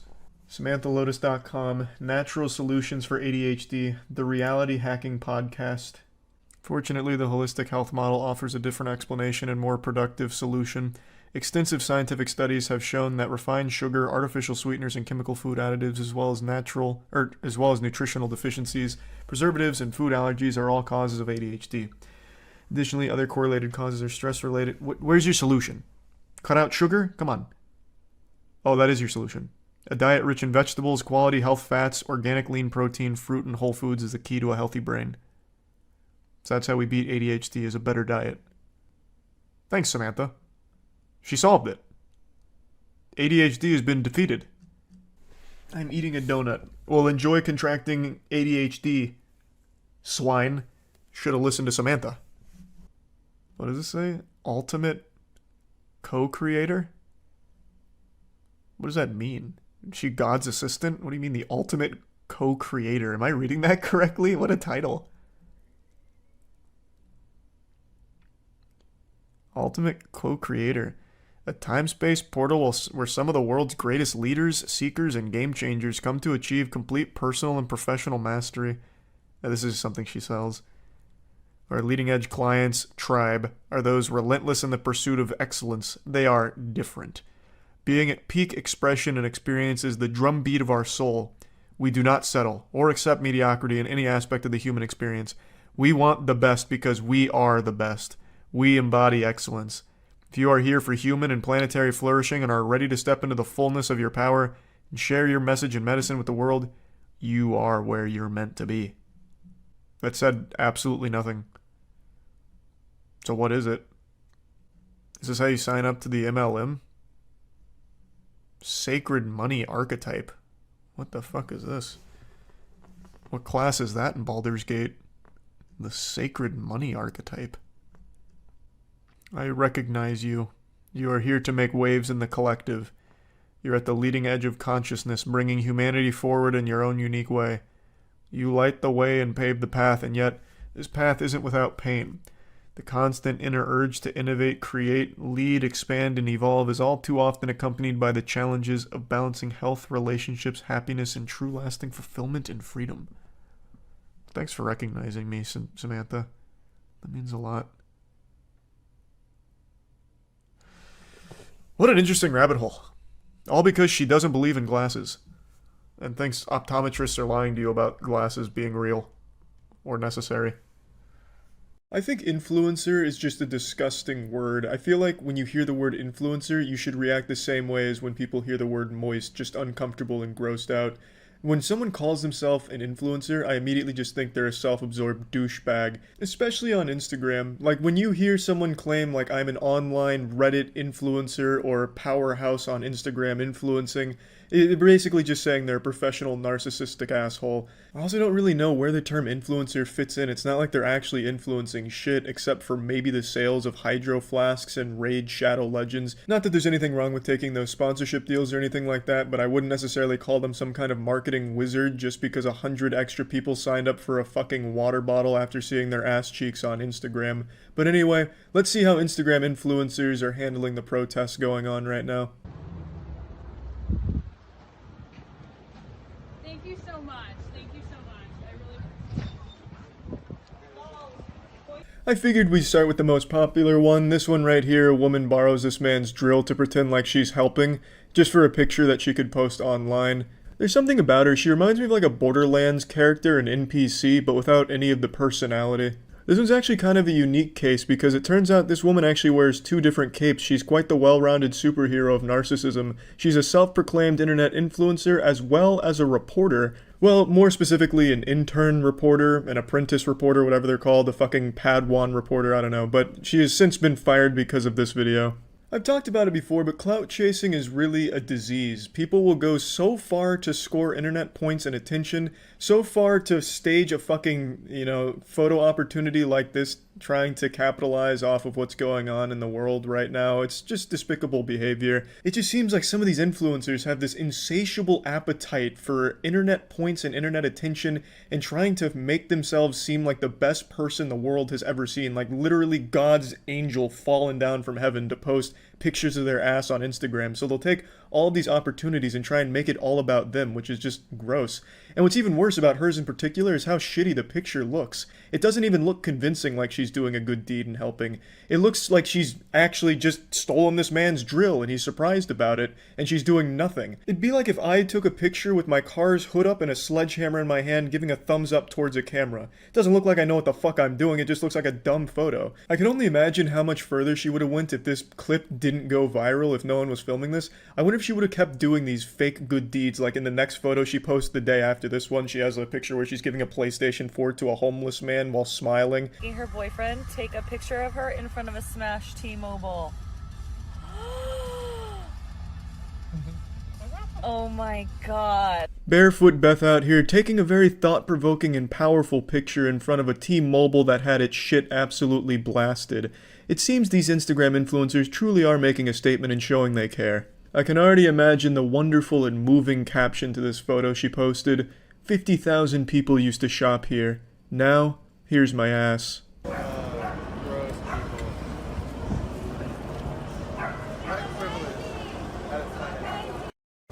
This one's actually kind of interesting. This looks like a scene right out of 101 Dalmatians with Cruella de Vil here taking a dumb fucking picture. One thing I've noticed about every single one of these is it's always some girl's boyfriend that's taking the picture, and I feel so bad for them because there's no way they actually want to do it.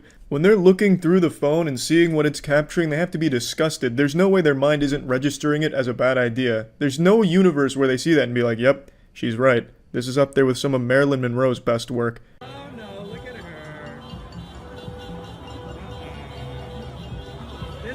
Yeah, I mean, a lot of these influencers really are treating the protests like it's Coachella. They're just there to take photos and leave. Like this girl was just hiding out to the side like she was in the penalty box in hockey and then just hopped in there, got the photo, and got the fuck out. It's pretty sad shit, but unfortunately not surprising just given the nature of influencers. There's like 20 more of these videos that I've seen, but they're all just kind of the same thing. And yeah, that's really all I just wanted to talk about. That's about it. See ya. There's no shortage of awful entitled influencers, but today I've got a real special goofball to show with all of you. His name is Icy Wyatt, and he was recently arrested for pistol whipping some guy during an incident of road rage, and now the body camera footage has just been released of the arrest, and he seems to be one of the most insufferable people I've ever seen in the content creator sphere. He's a TikTok star, a word used very loosely here. He has about 1 million followers there, but I'm pretty sure like half of that's gotta be bots or legitimate lobotomy victims because he gets no engagement and people just make fun of him there. So I don't know how that number even got so high to begin with. I assume it's just people that like shooting spitballs at him and giving him wedgies online because that's all he seems to be used for, just this little punching bag on TikTok for them to make fun of. And he's so proud of that. This guy just got out of his car and pistol with me with a gun. The calls continued to filter in. Yeah, there's a guy driving around in a pink Mercedes. He almost just hit a lady with pushing a little stroller with some kids in the shopping center. This fairy tale unfolds in the beautiful land of dreams that's near and dear to my heart, Florida.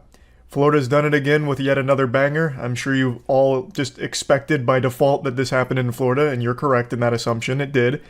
Now, on the day of the road rage, a ton of 911 calls flooded in because there was a pink SUV that was driving recklessly, almost hitting a woman and her children, and eventually culminating with him hitting another man with the gun that he was waving around like it was some kind of fucking toy. Now, there is a video that exists showing him driving recklessly in this parking lot, though it cuts off before any of the pistol whipping stuff, but you can at least see the way that he handles his little clown mobile here. He drives like he's in GTA Online, but is also lagging. He is a shit driver. He almost wrecks, and he does almost hit someone in this video. A video. This was after he After he hit him? Yes. He was chasing them inside the parking lot like a crazy.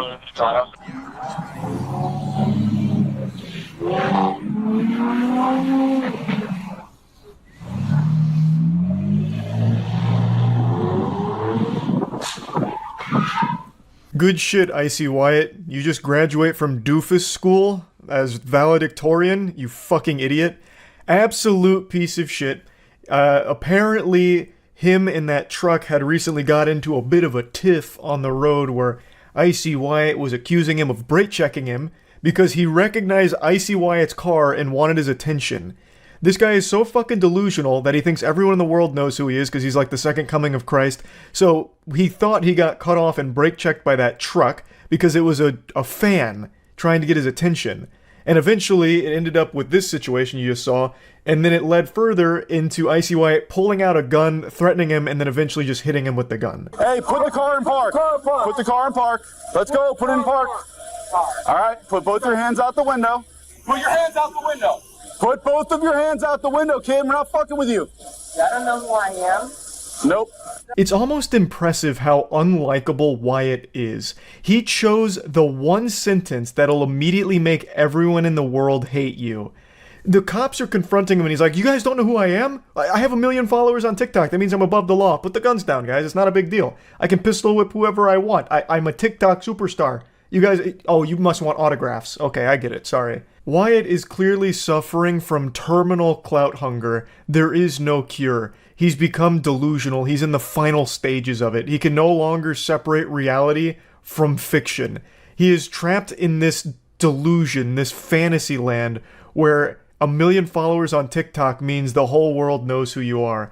He holds himself up like he's Jesus Christ because he has 1 million followers, and the laws don't apply to him anymore. He's achieved a level that normal mortals can't get to because he has a small TikTok audience. 1 million followers is a ton, but his actual core audience is not 1 million. Like I said, nobody engages with this guy unless they're throwing tomatoes at him and booing him. It's like that episode of SpongeBob where the guy in the crowd goes, "Oh, brother, this guy stinks." That's Wyatt's whole life. What's up? You come up here to make fun of Icy Wyatt too? Hmm? I know, he's pathetic. I know. Take your seatbelt off and get out of the car. Do it now. Take your seatbelt off and get out of the car. Though Wyatt denies he has a gun in his vehicle, several witnesses allege that they saw him with one. Where's his keys? Just like got keys or a fob. Wyatt's lecturing the police like he's the substitute teacher in a rowdy classroom. Show some respect. I'm a TikTok star. Please, have some decency. I'm above you. It is infuriating. Everything Wyatt says is like the worst dialogue options in a video game that make you hate the fucking character you're playing as.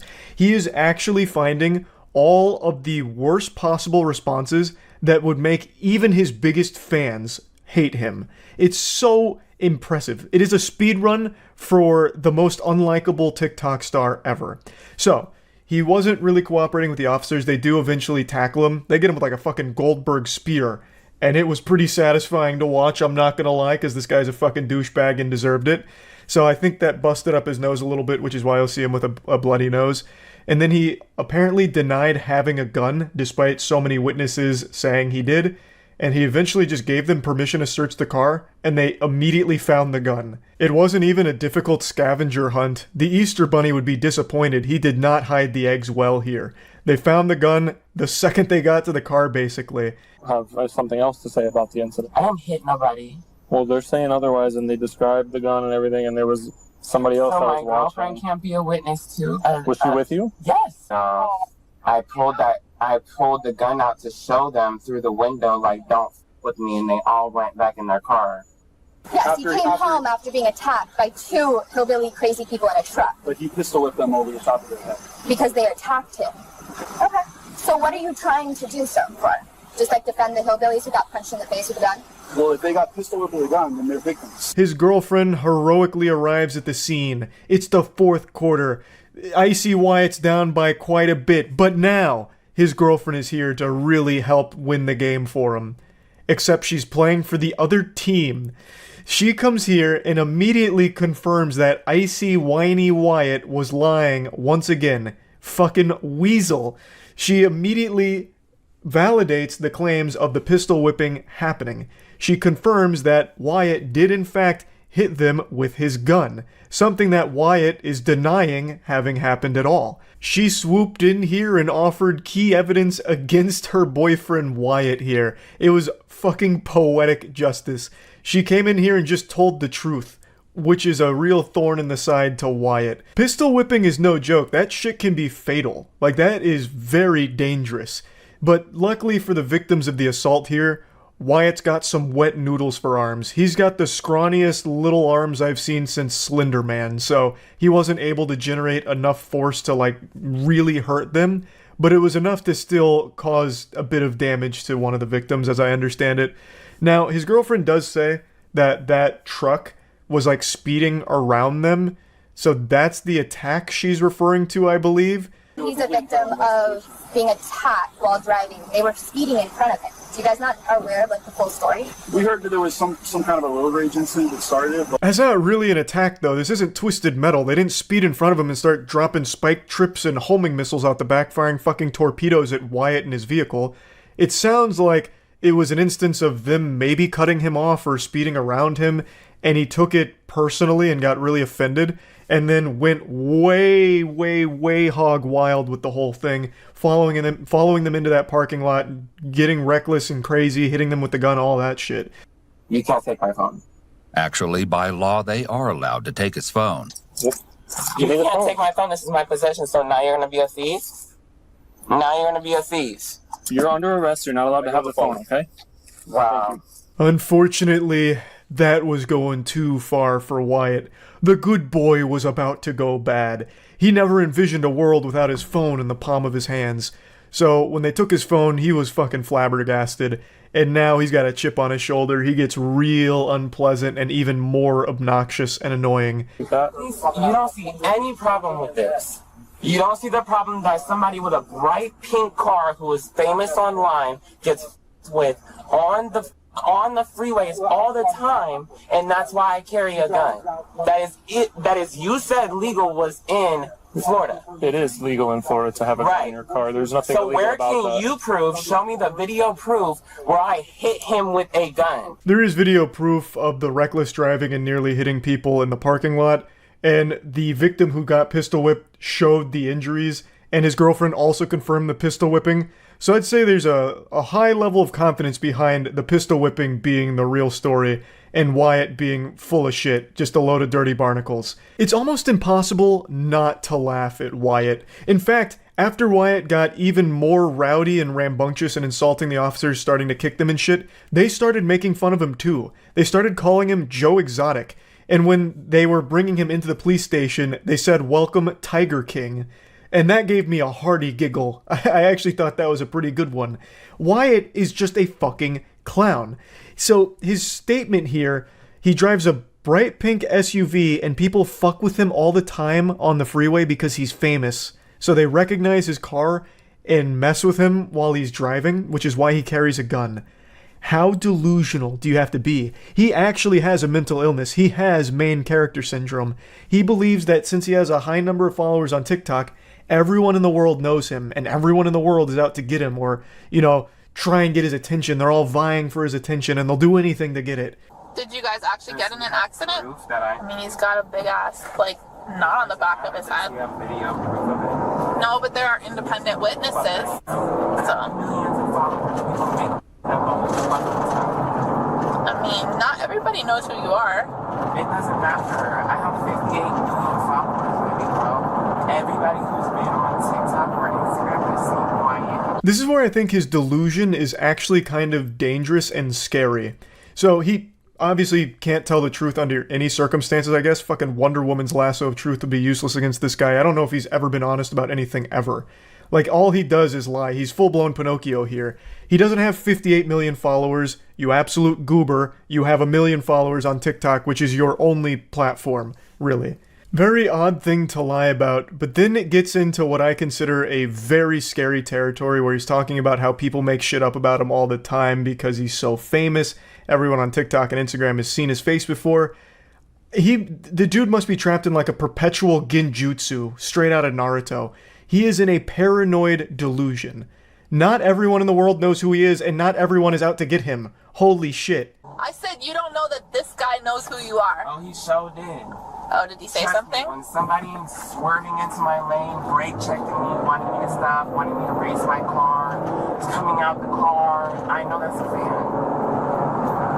One other thing that he's done multiple times throughout the conversation, and does many more throughout the conversations going forward, is he calls her baby girl. It's like making my skin crawl. It's so fucking cringe. He'll call her baby girl sometimes. It's really creepy. But I mean, clearly he is mentally unwell. Someone swerving into your lane is not a fan trying to get your attention. Holy shit. Oh,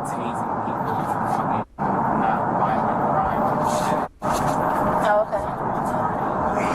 Nobody tased you, though. What? You didn't get tased.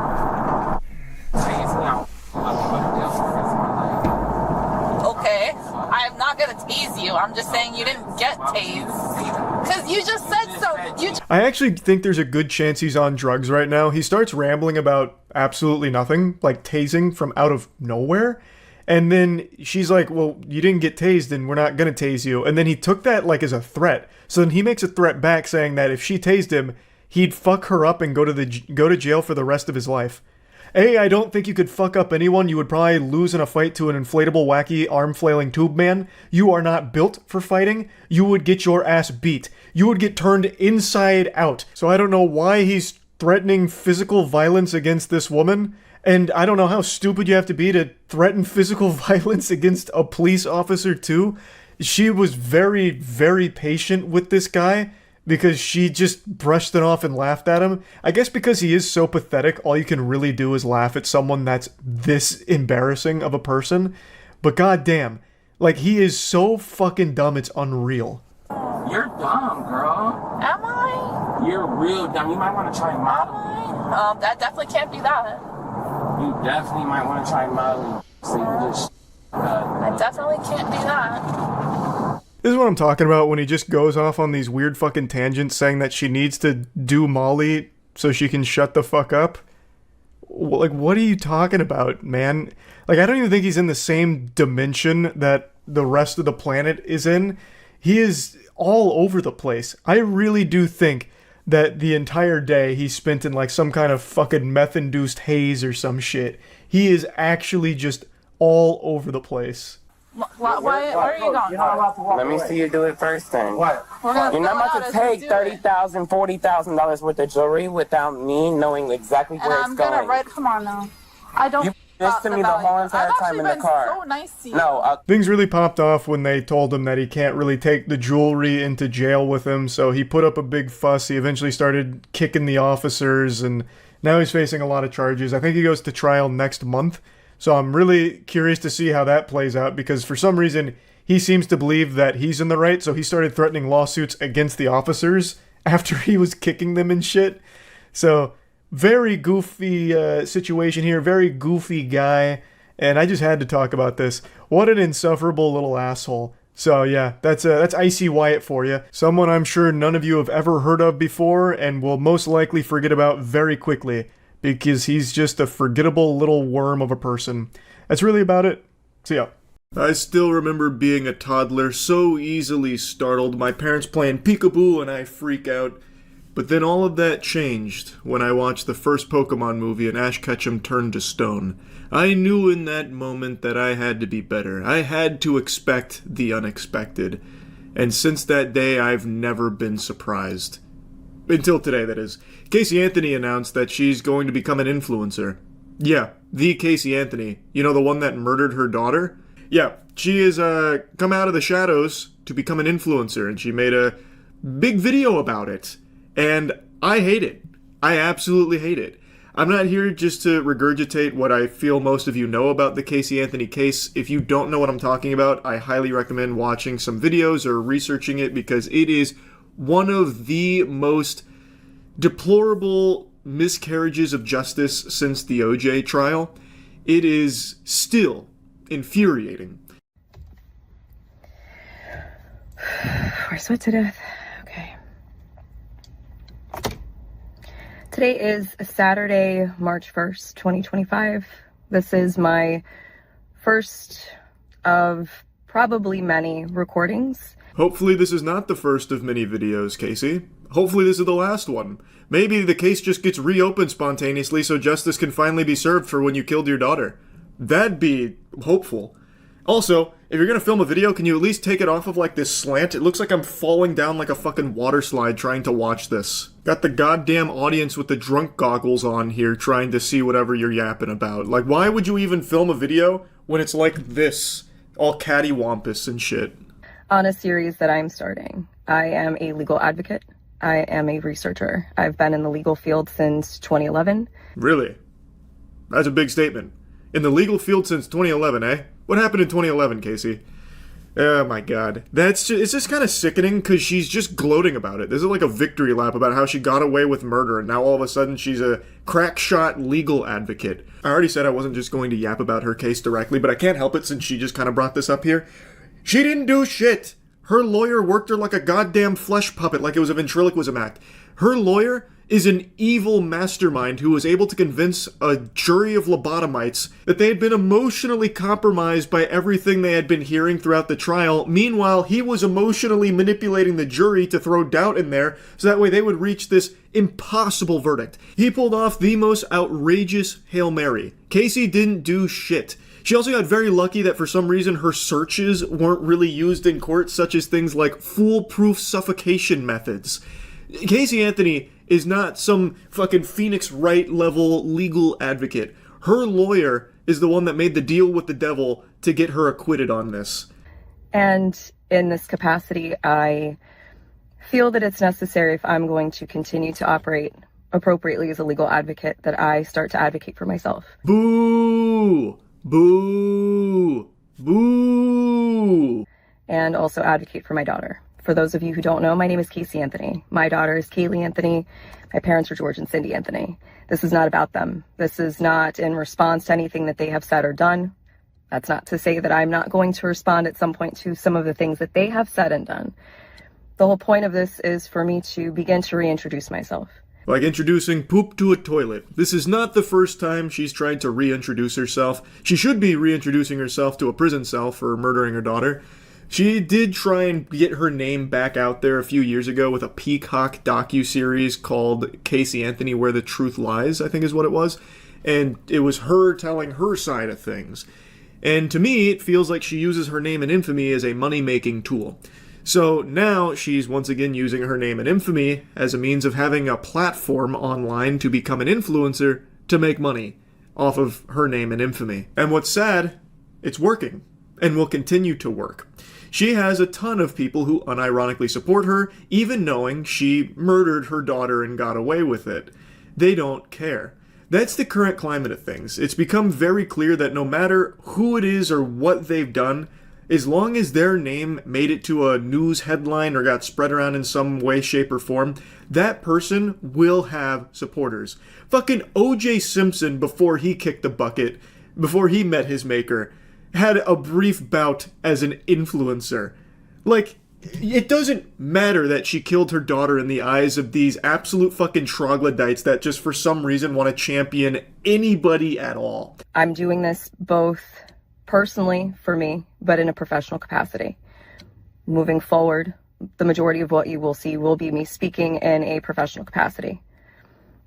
My goal is to continue to help give a voice to people, to give people tools and resources that they can utilize so they actually know where they can turn to. So with that, please join me on Substack. No thanks, Casey. I think I'll pass on that. I think I'd rather join the Cock and Ball Torture Enthusiast Club than listening to you pat yourself on the back about getting acquitted of murdering your daughter. If you have questions, I will set up an email address where we can correspond directly. Up until this point, that has never happened. And it's only going to be on a limited basis regarding legal issues, legal matters. Don't have any questions on legal matters, but since you're talking to us in a professional fashion, may I ask you a professional question? Where the fuck are you? What are you doing in that car right now? You can hear her turn signal is on. Or maybe she has a metronome in the car? Like, is she trying to hypnotize us through the video? Like, what is that? Why is your turn signal on? Are you filming this while driving? She's doing this at like a red light or something? Imagine being one of the poor souls behind her. She just sits in her car filming a fucking 5-minute video at the red light. I feel that it's important that I use this platform that was thrust upon me and now look at as a blessing as opposed to the curse that it has been since 2008. Wow. How brave. What a hero, Casey. Yeah, that platform that was thrust upon you. Time to turn it into a blessing. Right. That's very strong, very strong. I cut around some of her blabbering, but I really wanted to show you that part. She takes on this tone that she's some kind of victim, and now she's rising from the ashes like a phoenix from this circus she was put through to use her expertise as a legal advocate to give a voice to the voiceless. And now she's here to help all of us. Too fast, too furious. Casey Anthony is back. She was a victim. A curse thrust upon her, but she turned that curse to a purse where she's going to make a lot of money off being an influencer and a legal advocate for everybody's benefit. Yeah, Casey Anthony, wee. It goes on for like another minute. I'm not going to bother even going through the rest of it. The turn signal stays on for the remainder of the video, or whatever the fuck that noise is. But overall, Casey Anthony rebrand is pretty successful. More successful than IHOP to IHOB back in the day. That didn't go over nearly as well as the Casey Anthony rebrand. And that's really fucking sad. That really sucks. Imagine a world where you are arguing, well, Casey Anthony said, like as if it means anything, as if that has any real merit or value.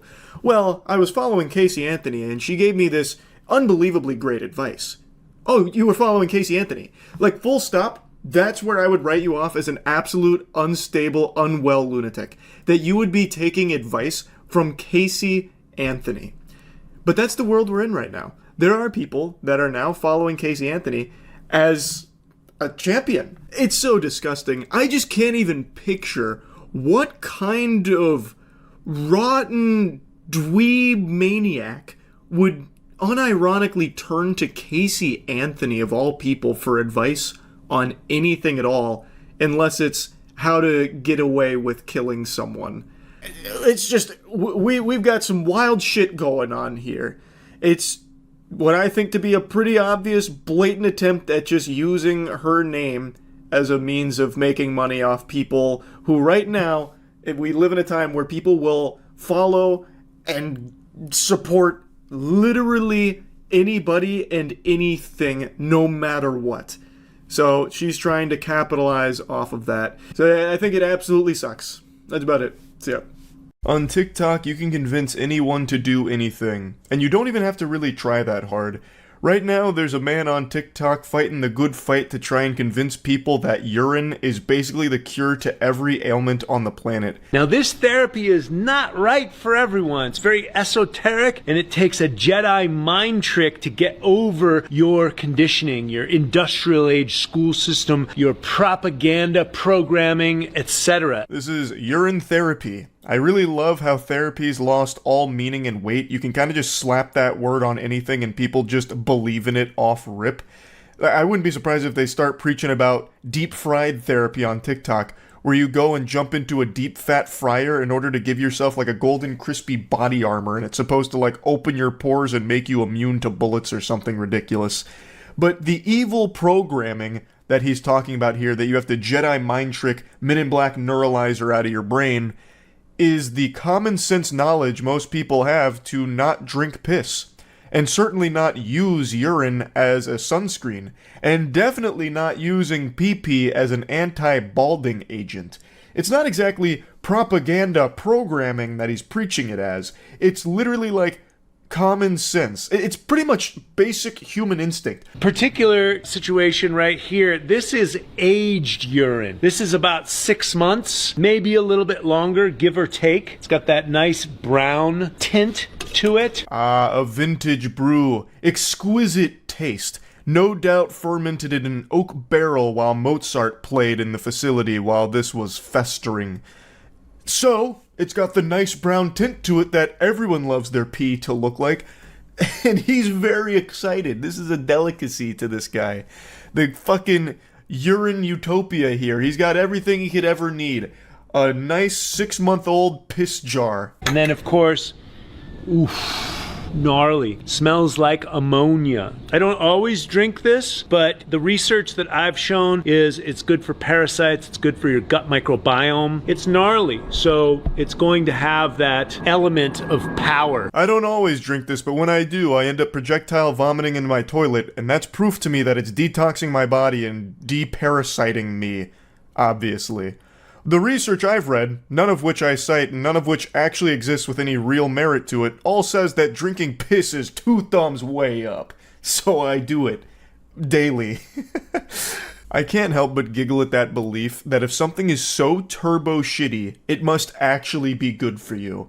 This is so gnarly, thus it has that element of power to it. No, goofball, you're drinking piss. The only power that has is to leave stains in a gas station toilet seat. That's it. It's not doing anything for you.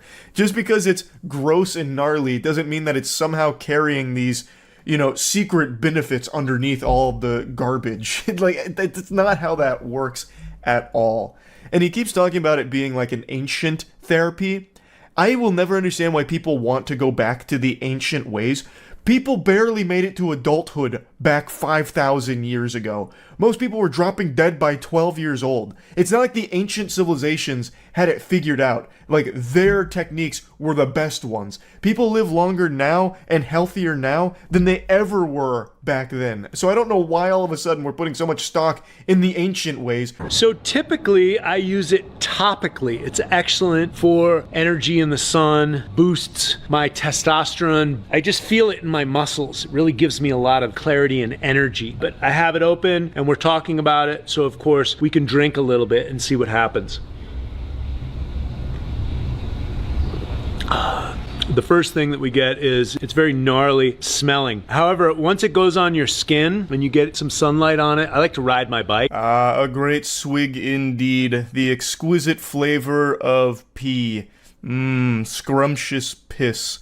Now, to be fair, it's probably not that much worse than just drinking a Miller Lite, But the thing is, at least Miller Lite's not preaching all of these ridiculous health benefits that he's about to drone on about, all of which are a bunch of fucking hooey. And then he starts lecturing about how he uses his 6-month-old piss as a lotion, like basically a sunscreen, and how it like helps make his muscles feel better and he gets like a pump out of it and all kinds of just nonsense gobbledygook. Put it on my body, either lay out here at the pool or put it on my body and go out for a ride in my bike, even when it's 110, 115 degrees out here. I mean, I know how powerful this is for me. It's not the greatest tasting delicacy on the planet, but it's kind of like eating oysters or uni, sea urchin. I know it's good for me. It's loaded with minerals. It's not good for you. Like, that's something that's reserved for a life or death situation where you need piss to survive. This isn't something that you just wake up and do as part of your daily morning routine. That is so outrageous. He just really thinks for some reason it's good for him because he let his fucking pee sit in a jar for 6 months and now is drinking it and using it as sunscreen. Now, he doesn't need to age his urine. He is fine just pissing and drinking it every morning, like fresh urine, right from the source, you know, ethically sourced pee from his cock. He's fine doing that. It's not necessarily the aging that he thinks makes it good for him. He just really thinks drinking urine and using urine in a variety of different ways is just like the best thing for you. Inexplicably. It's so ridiculous. And he talks about how he like puts it on his body and then goes for like a bike ride.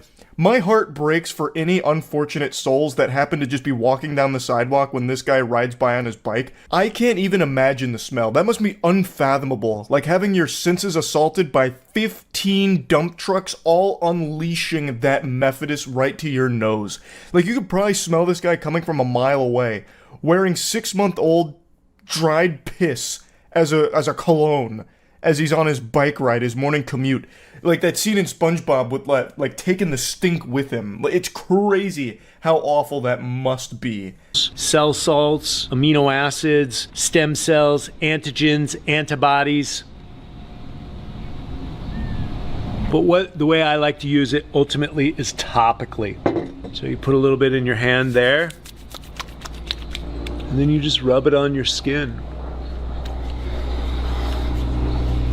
And so once it's out in the sun for a little while, it mixes with your own pheromones and it smells like perfume. I highly fucking doubt that. I imagine you just smell like piss. Look, the logic there makes no sense. He even opens that jar and says that it smells gnarly. So how would you take something that smells gnarly, put it on your body, and then all of a sudden it magically turns into something that's like perfume? That's the whimsy of urine therapy, I suppose, the magical mystique of it. He throws out a lot of buzzwords about the benefits that urine has with the antigens and the stem cells and all of that. And I decided to look into it. There's like some research about some of the stuff that is in urine, but none of it recommends ever consuming it or using it on your body in any way because at the end of the day, it's waste. It's literally just your body's waste. Yeah, it has some shit in it that is like, if you're dumb, like an actual Neanderthal brain, sounds like it's gonna be good, like stem cells. But what you don't realize is it's not like you drinking that urine is somehow like blasting your whole body with stem cells from piss. It's a little musky, if you will. And so this is what gives me excellent color. And I don't always practice this, but when I do, it makes me feel great. So I took some time to create some jars earlier last year. See me getting it on his legs. I like to get it in where my lymph nodes are. So in the creases of my elbows, behind my knees, on my ankles, where the sun hits me the most, my shoulders. Now, of course, he's not the only enthusiast of pee-pee. There is an entire community of urine therapy cultists that swear by it. Like, they love this. Like, they really think they're becoming superhumans, beating every possible ailment ever just through piss. It's like the ultimate panacea to them. But that raises an important question. Why not poop? Why is it only reserved for urine? Why doesn't this extend to the butthole as well? Why is this guy not a shit-eating specialist? Why isn't he preaching the gospel about the hidden benefits of feces consumption? I'll tell you why. It's because they're all cowards. When you drink piss, you're not usually going to make yourself super sick from it or anything, so it's a little safer. But when you eat shit, you can make yourself sick. So they're just afraid. If you want my respect, you'll start eating poop as well. So this guy says he gets up most mornings and drinks some pee. Well, how about you drink that pee and wash that pee down with some poop?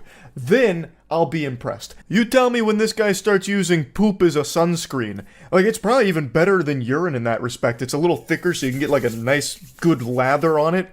Yeah, then I'll say maybe this guy's onto something. This whole fucking thing is so ridiculous. Like, it's so ridiculous that you can just make an argument for actually anything and have people believe it. Even drinking their own piss and using it as sunscreen.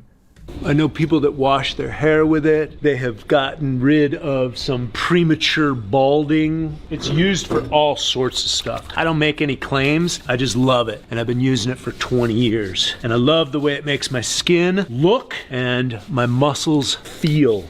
How in the fuck would urine on your scalp prevent premature balding? If anything, it would scare the follicles into submission even quicker. The follicles would kill themselves if they started getting drowned in piss. Like, that's such a ridiculous thing to say. And then he goes on to say that he's not making claims, even though this is exactly what you're doing. These are claims you're making. Like, that's exactly what's happening here. So every morning I pee in a mason jar and I drink it. I put it in a neti pot and I clean my nose with it.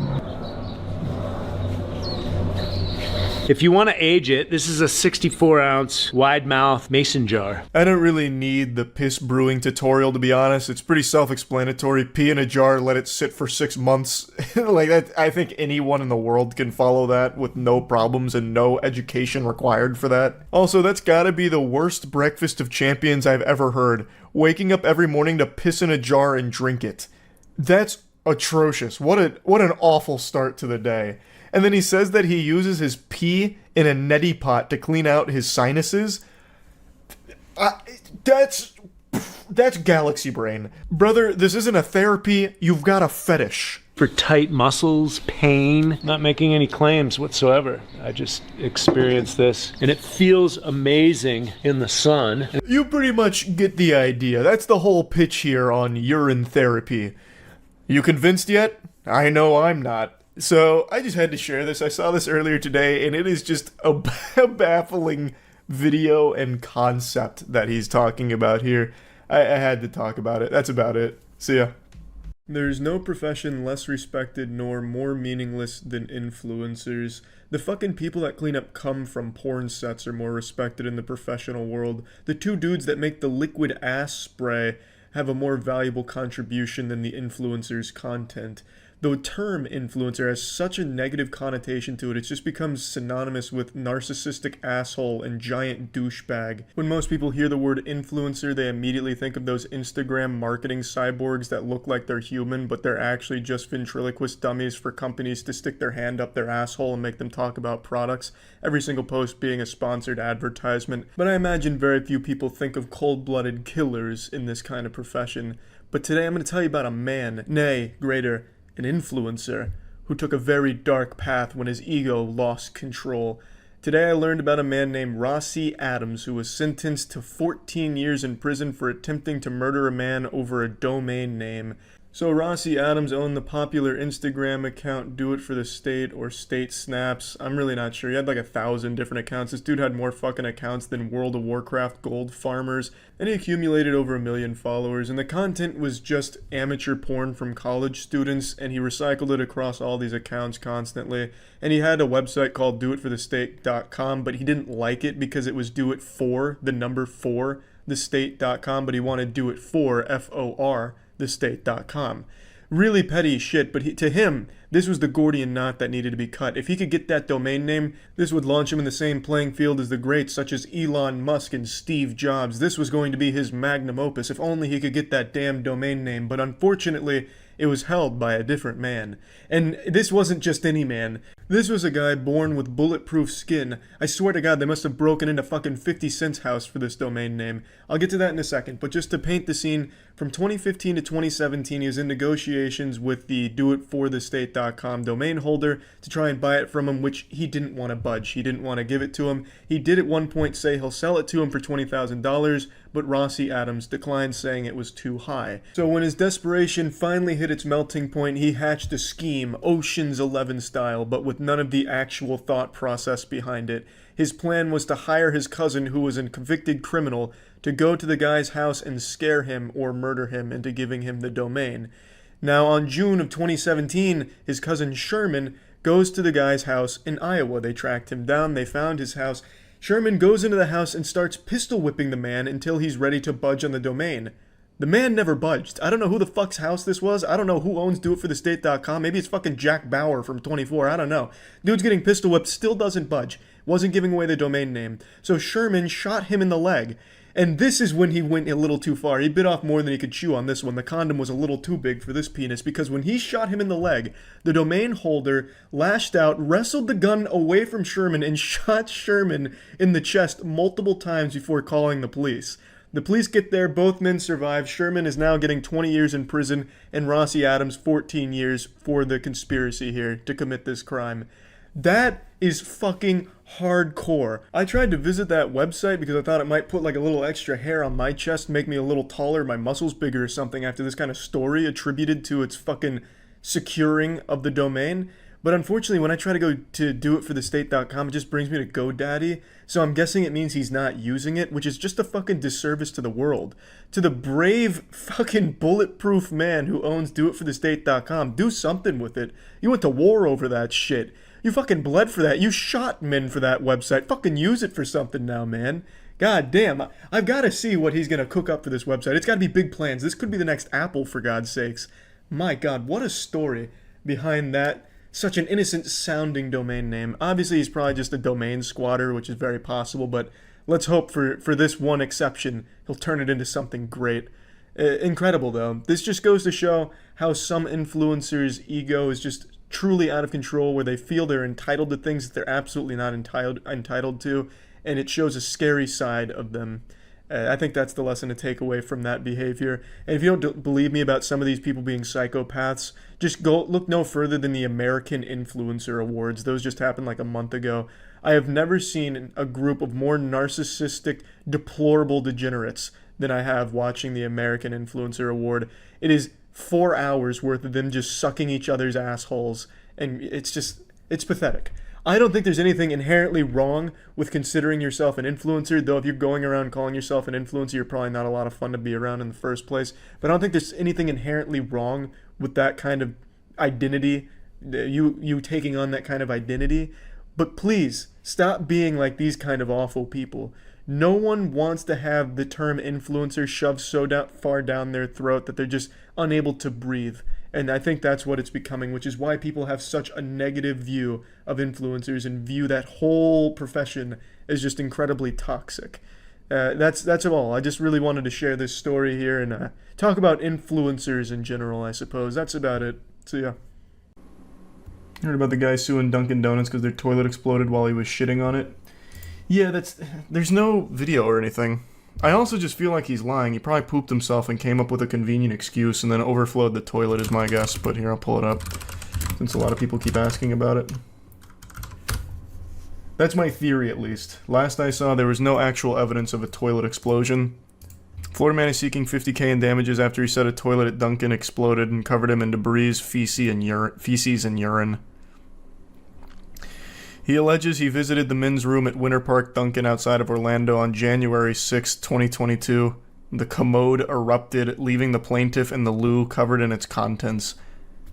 That's a really sophisticated way of describing a toilet blowing up. After the incident, the plaintiff said he sought help from employees who told him they were aware of the issues as prior incidents had occurred. How often is this toilet exploding? It's like an active volcano? You can't even just maybe put a sign up saying out of service? He's seeking $50,000 in damages from HZO Donuts, operating as Dunkin' location, formerly known as Dunkin' Donuts, on account of their alleged negligence, according to the lawsuit filed by the attorney.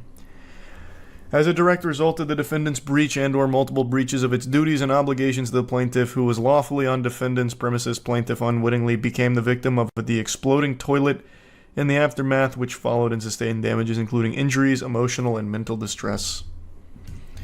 There'd have to be pictures, right? Prior incidents. That was surprising to hear, but again, I don't think it's actually an exploding toilet. Like, I don't think the porcelain, exploded like a fragmentation grenade going off. Like, it didn't just have this... I don't think it was like a halo explosion when you throw a frag, is what I'm saying. Like, it maybe, like, some water bubbled over and maybe covered his butt a bit, is my guess. Because I just can't imagine, like, all of a sudden it would be like a bomb. I'm gonna see if there's any photos of it. Even in the initial lawsuit, the lawsuit's all public right here. Even in the lawsuit, there's no Exhibit A or anything. Like, surely you'd take a picture. Or, even better, there'd be CCTV footage from the cameras in Duncan. So we could see him covered in poop.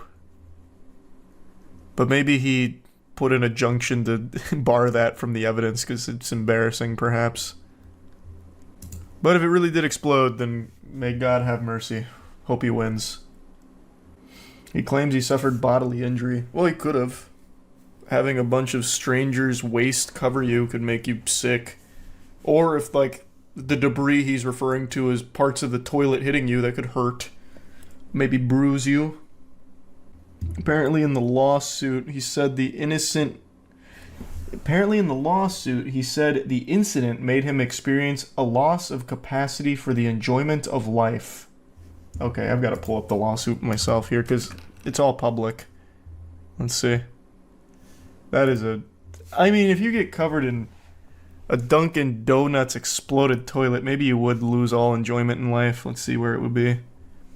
Plaintiff requires mental health care and counseling as a direct result of the trauma experienced in the restroom at defendant's business and from the continuing trauma following the event.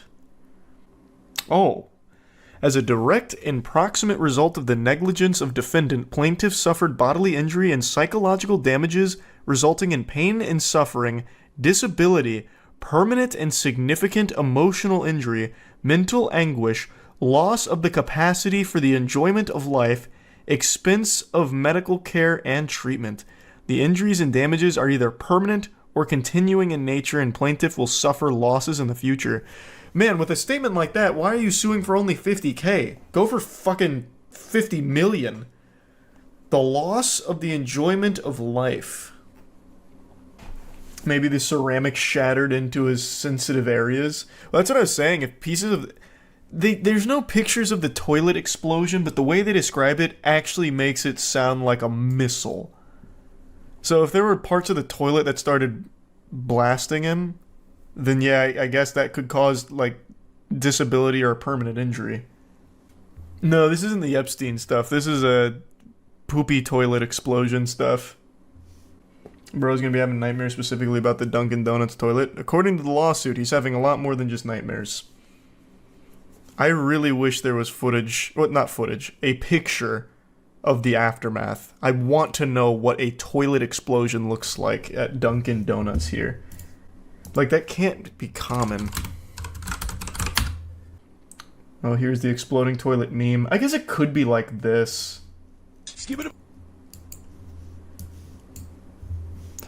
But I think this was planned, right? It didn't just happen. Like, they put firecrackers or something in it, if I remember correctly. So I don't think the Dunkin' employees pranked him. A certain brand of toilet has been exploding, and it's no laughing matter. You don't think about your children dying in the bathroom. Find out if you're sitting on a time bomb, tonight at 10. Whoa. I did not expect that. That was hard-hitting journalism right there. That got me hooked. This was 7 years ago. Did we survive? Did we make it out? Is the toilet defeated? Or is it still in circulation? How often do toilets explode spontaneously? Wow. There's one there. You see, it blew it completely off, and you see all the shrapnel the sharp pieces of porcelain. Pictures, reports, even you. So this is like the tank, though. It's not the whole toilet itself. After my son went to the restroom and because my children sat on that toilet. Flushmate manufactures the pressure vessel designed to flush so powerfully you don't have to flush twice. But the company recalled nearly. That's a really cool statement. I feel like most toilets are designed to flush so you don't have to flush more than once. I don't think that's specific to just this brand. If you're flushing twice, then you had a big moment in there. You had a lot of business to take care of. I don't think that's super unique. Usually it doesn't try and get everything in waves. It's usually all at once. 3 million of the devices after getting reports of. You'll never have to flush again in your life. And 14 True. injuries. People cause it to burst. But with a leak like this, he says it could have exploded in a public place with stronger water pressure.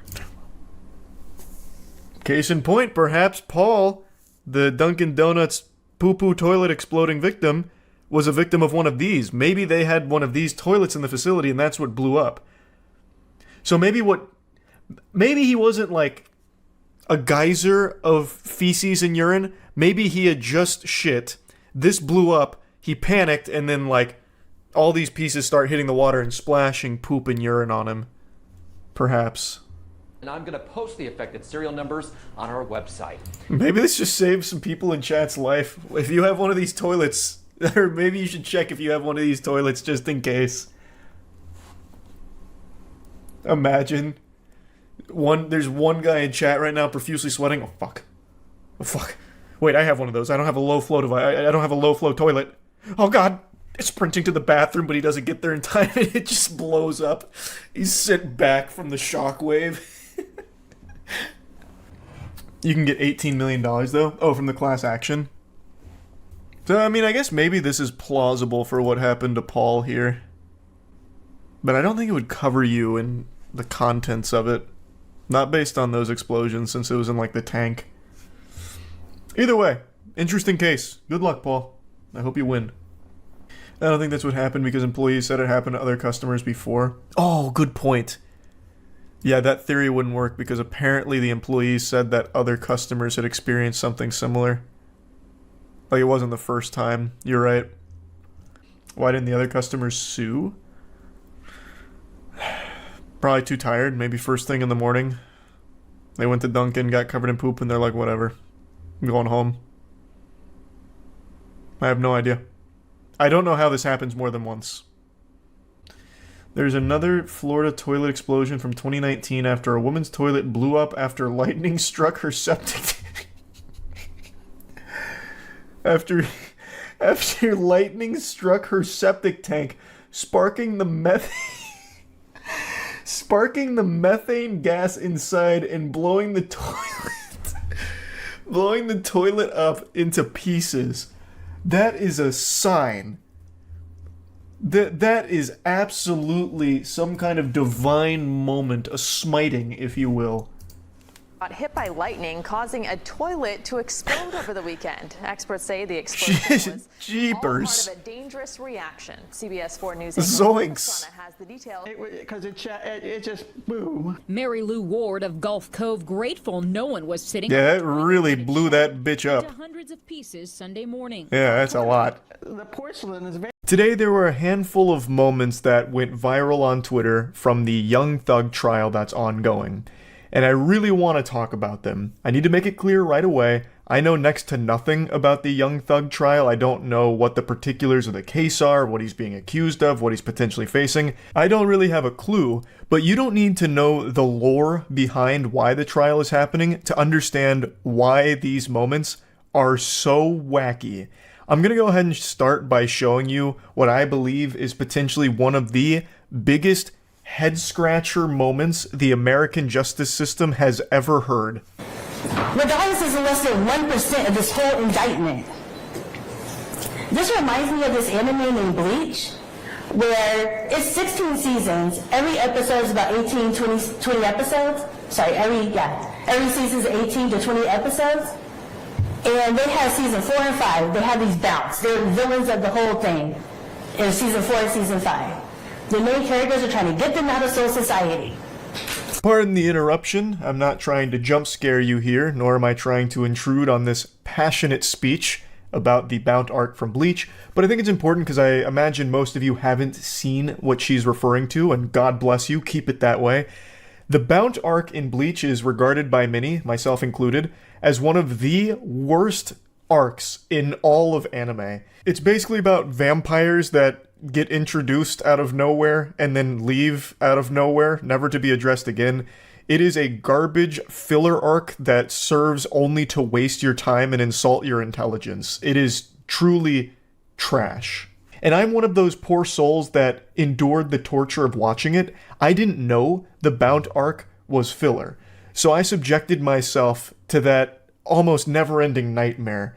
So when she brought up the Bount arc here, it was like an old wound reopening and then having salt poured in it. I had a repressed memory come forefront and then like post-traumatic stress disorder as a result because she brought up the Bount arc in this fucking trial for some reason. Now, she is representing someone else who is involved in this case. His name is Rodalius Ryan, and the way she's trying to weave in the anime reference with the point she's trying to make is interesting. You go to season 6, you don't hear about the bounce. You go to season 7, you don't hear about the bounce. Why don't you hear about these important characters? Because they're filler characters. It's a filler season. Me and Rodalius, we're fillers. We're not integral to the story. They just drag him out of prison to jail to make this bigger than it has to be. We're basically distractions. So, as a juror, what can you do to tell the state we're not going to be distracted? We don't need to listen to filler. You come back at the end of this with a not guilty for Rodalius Ryan. You tell them we do not want to waste our time on fillers. We just want to get to substance. So I guess sit back, enjoy the show, get some popcorn, because this is not justice, this is a circus. Thank you. I find that closing remark, this isn't justice, this is a circus, hits even harder since it follows an entire speech about anime in a legal setting. Like, she isn't wrong. This is set the dial from serious all the way to silly. We have cranked that shit up now. We're talking anime. Like, what the fuck? Like, this is how I imagine a Discord trial might go. You have Judge Wumpus presiding over a case, slamming the gavel. Order! Order! Huh. Interesting. Tipping a fedora. This reminds me of that time in Naruto when Rock Lee took off those training weights against Gaara. Am I right? Isn't that right, jury? Like, it's just... It is taken anime and put it in a setting where it shouldn't be. This is a very professional spot that deals with people's lives. Like, you're there to represent your client, and you're using anime in your opening statements here, I think is probably the wrong move here on the chessboard. Not the strongest opening. Based on how she sums up her opening statements, it seems like the point she's trying to get across is that her client is not important in the overall case, thus their presence is only there to serve as a distraction or inflating everything. Thus, it's filler, like Bleach Bount arc. Now, for the next clip I'd like to show you, you're going to have to really open up your ears here because the audio on it is some dog ass. It's pretty bad. For some reason, quite a few times throughout the trial, the audio would just get really fucked up. But to Jeffrey, thug had a different meaning. Now, some of you read books about Tupac and what it meant to be thug life.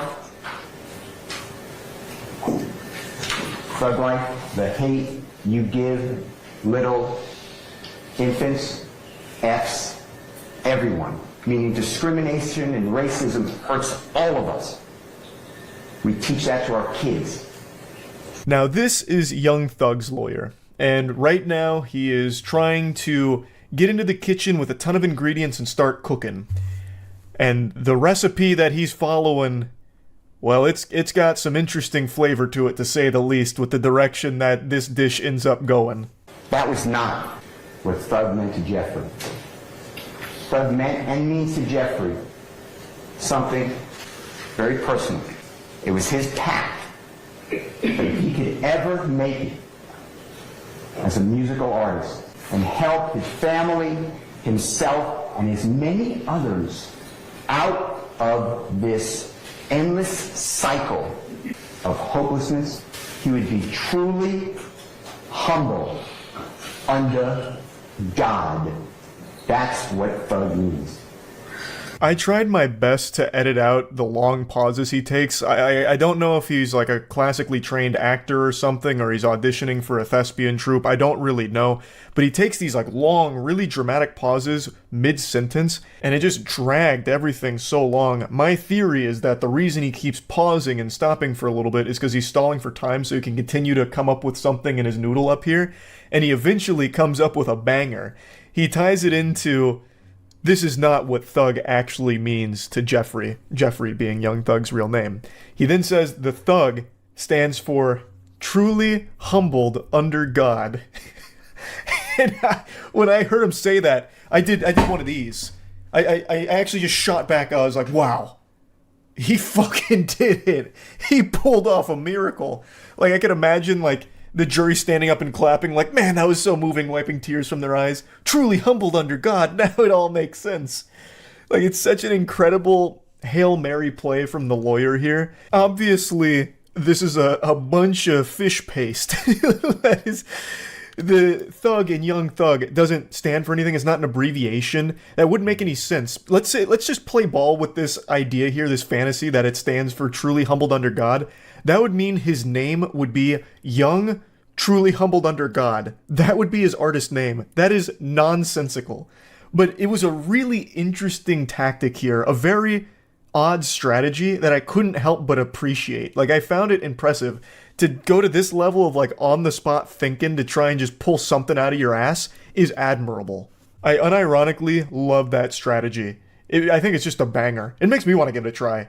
Like, the moist on my shirt, it stands for mopey outlook is super terrible.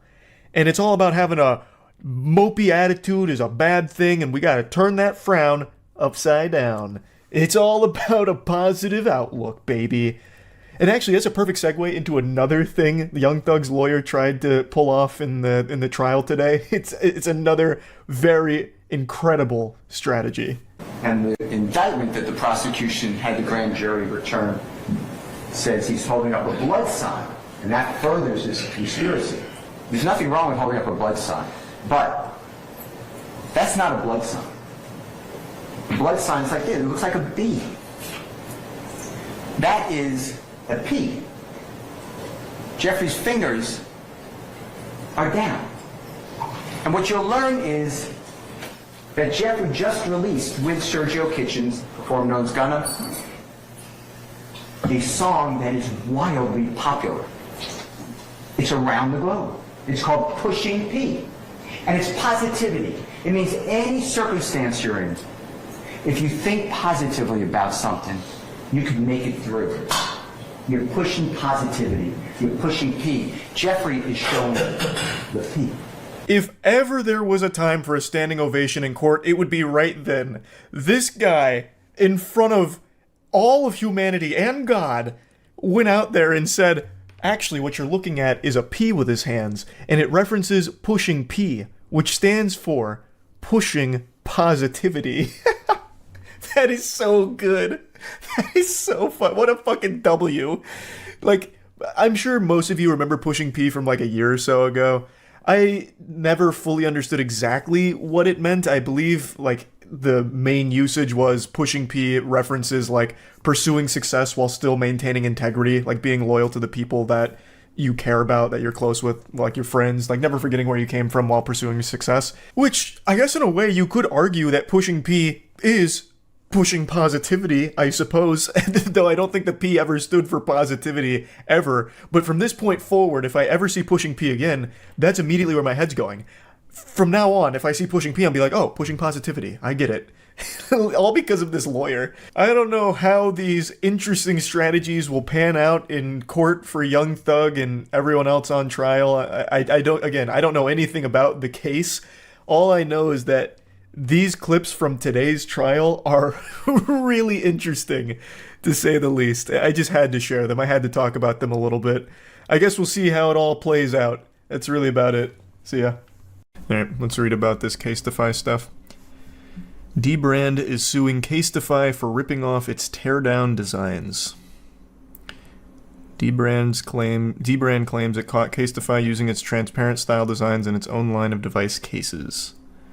Dbrand, the device skin company known for trolling brands like Sony and Nintendo, is waging a legal battle of its own. The company suing rival Casetify over claims it blatantly copied Dbrand's teardown device skins and cases, which are made to look like the internals of whatever phone, tablet, or laptop you've purchased from them. It's also introducing some new X-ray skins on the same day it's revealing the lawsuit. I'm not a huge phone case guy, so I don't know these names. Let me look up Dbrand real quick. Let me see their work. They must be pretty big, right? Dbrand's pretty massive, and I'm guessing Casetify's like the big boy. Showing the Dbrand Easter eggs Dbrand hid inside their design that was stolen by Casetify. Oh, so they planted little landmines, little gotchas in there. Ooh, that's very interesting then. So they caught him red-handed. It's on Dbrand's Twitter. Okay, let me pull that up then. Dbrand first revealed its teardown products in 2019 in partnership with Jerry Rig Everything, a YouTuber who breaks down new devices and sometimes even gives them transparent mods. The teardown skins and cases make it look as if you've taken your entire device apart and slapped on a transparent backing, when in reality, it's just a vinyl decal or a case you slot your phone into. It's a cool design. I think that's nice. Casetify allegedly took all of this work to use on its own phone cases. It all started when Casetify launched a similar line of phone cases called Inside Parts. Very uninspired. Teardown is a much better name. That is lame as fuck. Inside Parts? They spent 2 minutes on that. You could have come up with something so much cooler. Maybe like innards? Bowels is stupid. That's really dumb. But something better than Inside Parts, for sure. Big thanks to Displate for sponsoring today's video. Displate is one-of-a-kind metal posters that are designed to capture your unique passions. So you can see Matt fanning through a couple of them behind me. They look extraordinary. So they're durable, magnet-mounted, sturdy. They can withstand a lifetime of staring. They're super easy to set up and mount. And you can customize them, you can collect them, you can rearrange them however you want. They have over 1 million designs available for everyone, including official designs from brands like some of the ones you're seeing behind me. There's just so many options, and again, you can customize them as well, which is always a lot of fun too. So it's all high quality designs printed onto the metal and hand signed by their master of production.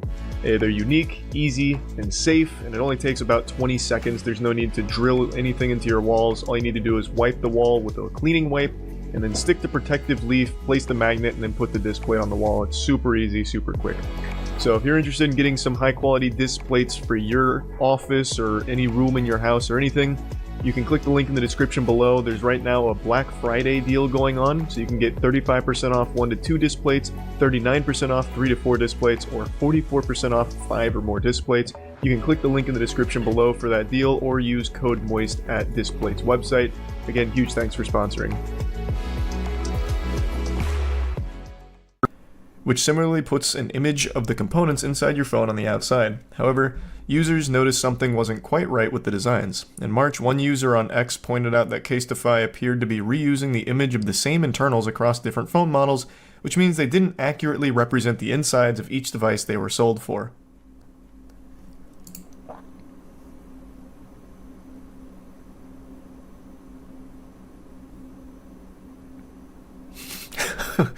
Okay.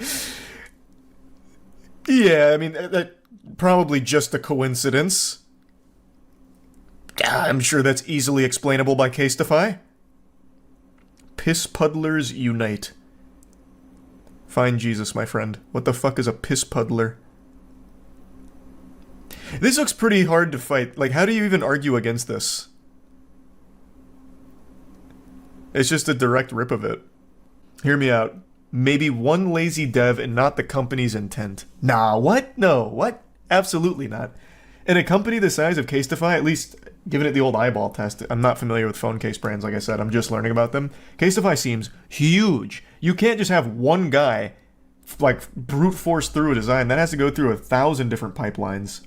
Dbrand called out Casetify's apparent gaffe in a video posted on Twitter, which shows how Casetify seems to have recycled the same design across Apple, Samsung, Google devices with a mocking caption reading, "Inside Parts." Did they also do the SpongeBob picture with it? Like, bent over and all of that?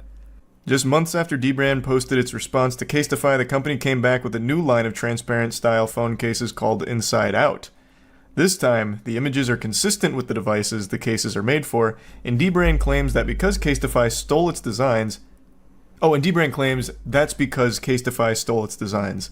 However, Dbrand alleges Casetify also attempted to conceal the copycats by rearranging parts of the design to make them look slightly different, which is what they just showed here, yeah. There's some pretty strong evidence backing up Dbrand's accusations. Dbrand spotted many Easter eggs it planted within its own designs on Casetify's Inside Out products. That includes the RO807 tag, which alludes to Dbrand's tagline as a brand run by robots, as well as the Jerry Rig Everything catchphrase, glass is glass and glass breaks. Oh, what the fuck? This is checkmate. This is this is over. This is a full-blown scholar's mate. There is absolutely no way of, disputing this anymore. It's just right there. There's even more. How many Easter eggs did they plant in here? Very cute. And it turned out to be a great decision. After scrutinizing the images of the cases on Casetify's website and even ordering some to confirm its suspicions, Dbrand discovered Casetify allegedly copied 117 different designs down to the many digital manipulations it made to the images. Dbrand says it holds registered copyrights for each of these products, all of which were registered before Casetify's launch. If Casetify had simply created their own teardown-esque design from scratch, we wouldn't have anything to take issue with, CEO Adam Ijaz tells The Verge. We're under no illusion that Dbrand owns the idea of taking apart phones and scanning them. Oh, Jiminy Christmas. The fact of the matter is that they repurposed our existing designs for their products, then went to great lengths to conceal their illegitimate appropriation of our work. That's why instead of issuing a cease and desist order, Dbrand is hitting Casetify with a federal lawsuit in Canadian court, where the company is based, seeking 8 figures in damages. It hasn't given Casetify any warning either, so you can see the case in question right now from the company's website and draw your own conclusions. Is there any other conclusion to draw? I can't think of a single argument why they would have why they would have Easter eggs from Dbrand in their work, and it being the exact same design just flipped around. Is it possible to draw another conclusion? I'll rephrase.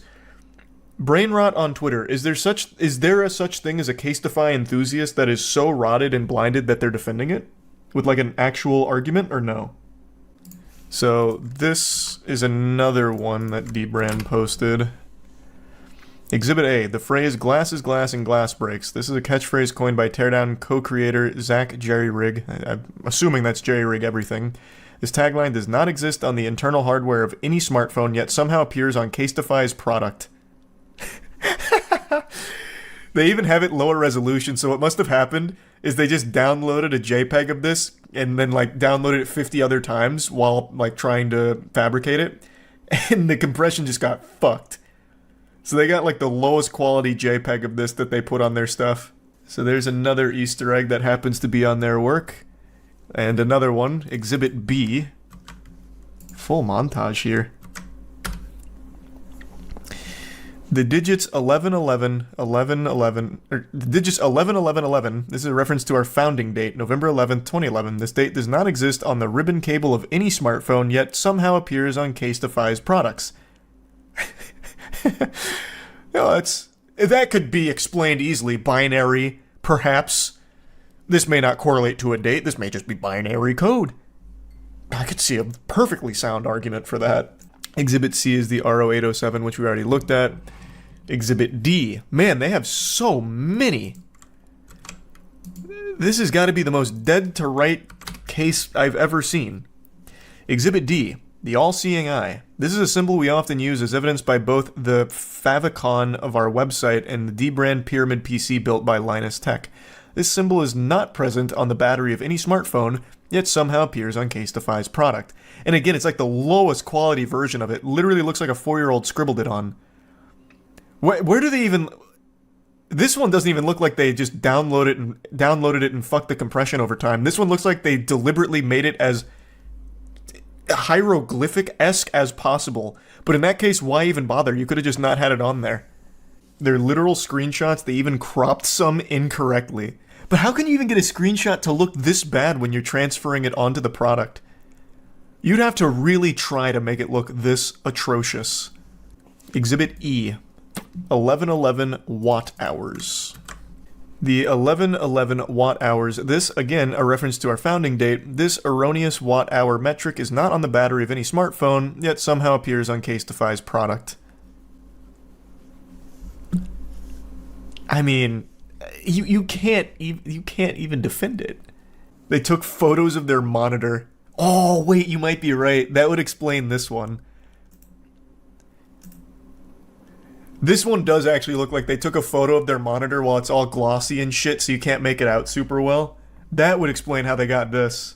Wonder why they would steal it? I think the reason would be obvious. It's a successful phone case, it seems. So they just capitalize off it, and then instead of doing any kind of R&D work to make like a comparable teardown, they just copy it. It feels like it'd take the same amount of effort. I don't know, man. I don't know what goes into like actual phone case making stuff. But this is like an almost $1 billion company, I think, Casetify, right?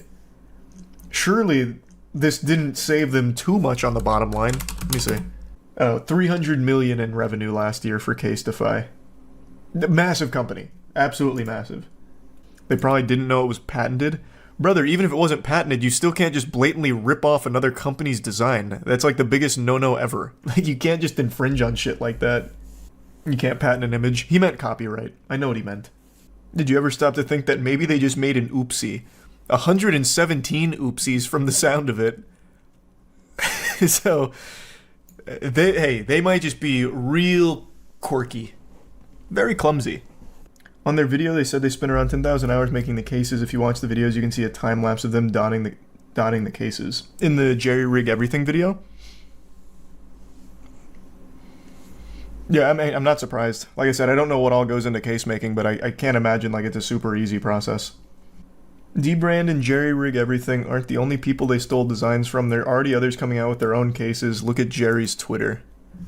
Oh yeah, I can't imagine this is their first and only time. They just happen to fly a little too close to the sun with the blatant theft, and now they're getting caught. Yeah, I have no doubt they probably stole tons and tons of designs. I've been more into lawsuits than Saul Goodman recently. I've become such a huge lawsuit enthusiast over the last, 6 or so months. Not me, issuing lawsuits, I've still never done that. Though, with all the stories I've read, that could be a very interesting branch of content, just frivolously filing lawsuits to see how it goes, I guess. Because apparently no one ever gets punished for doing that. Best example is the classic, silly Billy Mitchell, the video game player of the century who files a new lawsuit anytime someone makes a joke about him being a cheater.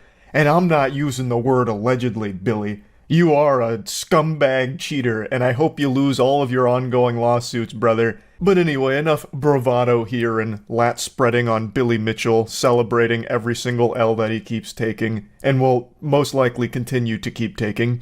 Let's focus on what I want to talk about.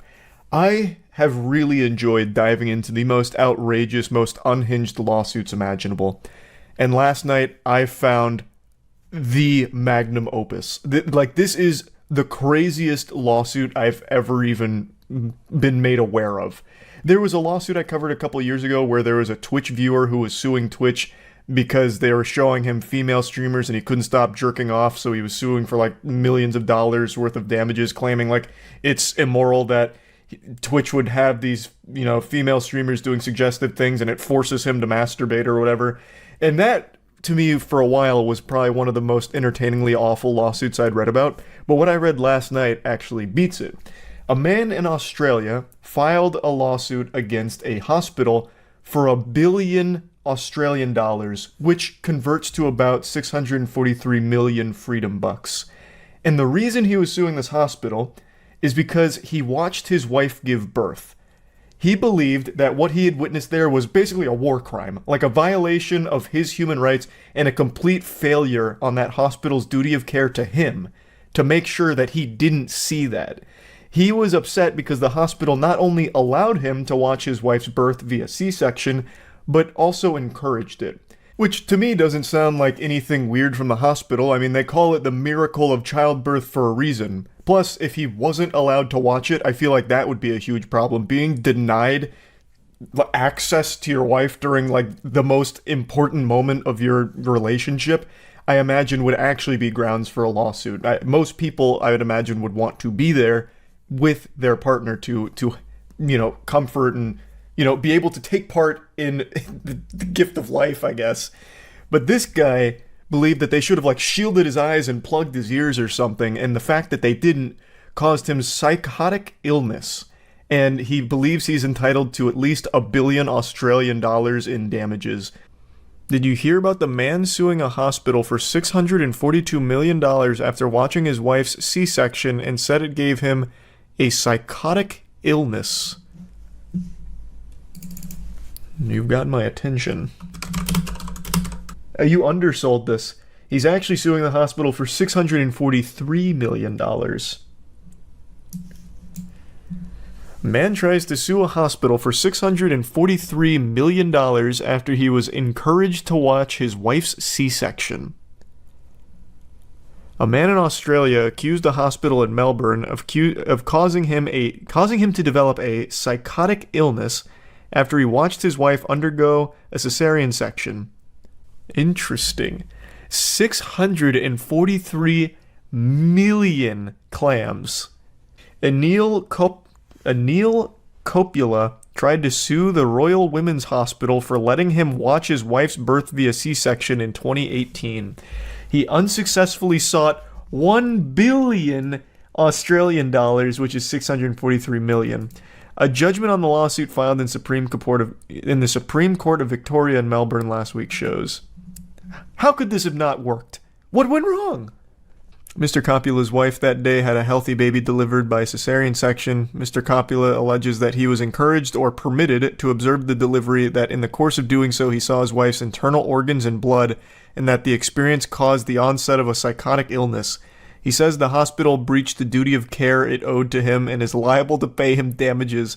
The hospital admits that it owed to him a duty of care, but denied that it breached it and does not accept that he suffered any injury.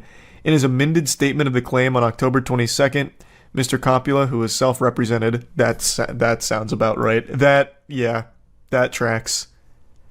Assessed his damages for psychological injury at $1 billion. Isn't this so cringe? The human body is so cringe that C-sections are pretty common because we're not developed enough, we haven't evolved enough to make birthing efficient. So oftentimes they have to deliver the baby through the stomach. Evolution just is... It's got to catch up. We've got to redefine the meta. Birthing should be like the most efficient thing humans are good at. It's like the whole purpose of being an organism. To reproduce. I was just talking to my mom about that. That is an interesting conversation to have with your mom, but yeah, it is a fascinating anomaly why we haven't evolved to be better at it. According to the Center for Disease Control and Prevention, 32.1% of all baby deliveries in the U.S. in 2021 were cesarean section. Wow.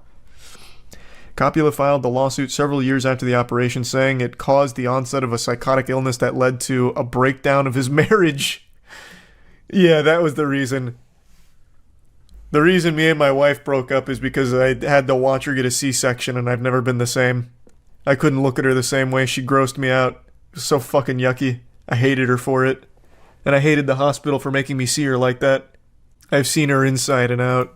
Yeah, stared into the abyss. Coppola chose to represent himself in court, where Justice James Gorton dismissed the suit and deemed the claim an abuse of process. I would agree with that. Did he give him like a big speech like, listen, goofball, this is ridiculous. Go home. Get out of my court. If men could birth, would you rather birth an NFL football out of your brown eye or a U.S. quarter out of your one eye? What a philosophical inquiry. I don't know. If I could, if I had to give birth right now and I got to choose, I'd probably try and do it like Majin Buu. So I'd vomit up the creature. I'd really rather not tear my whole ass out or anything like that. That's Piccolo.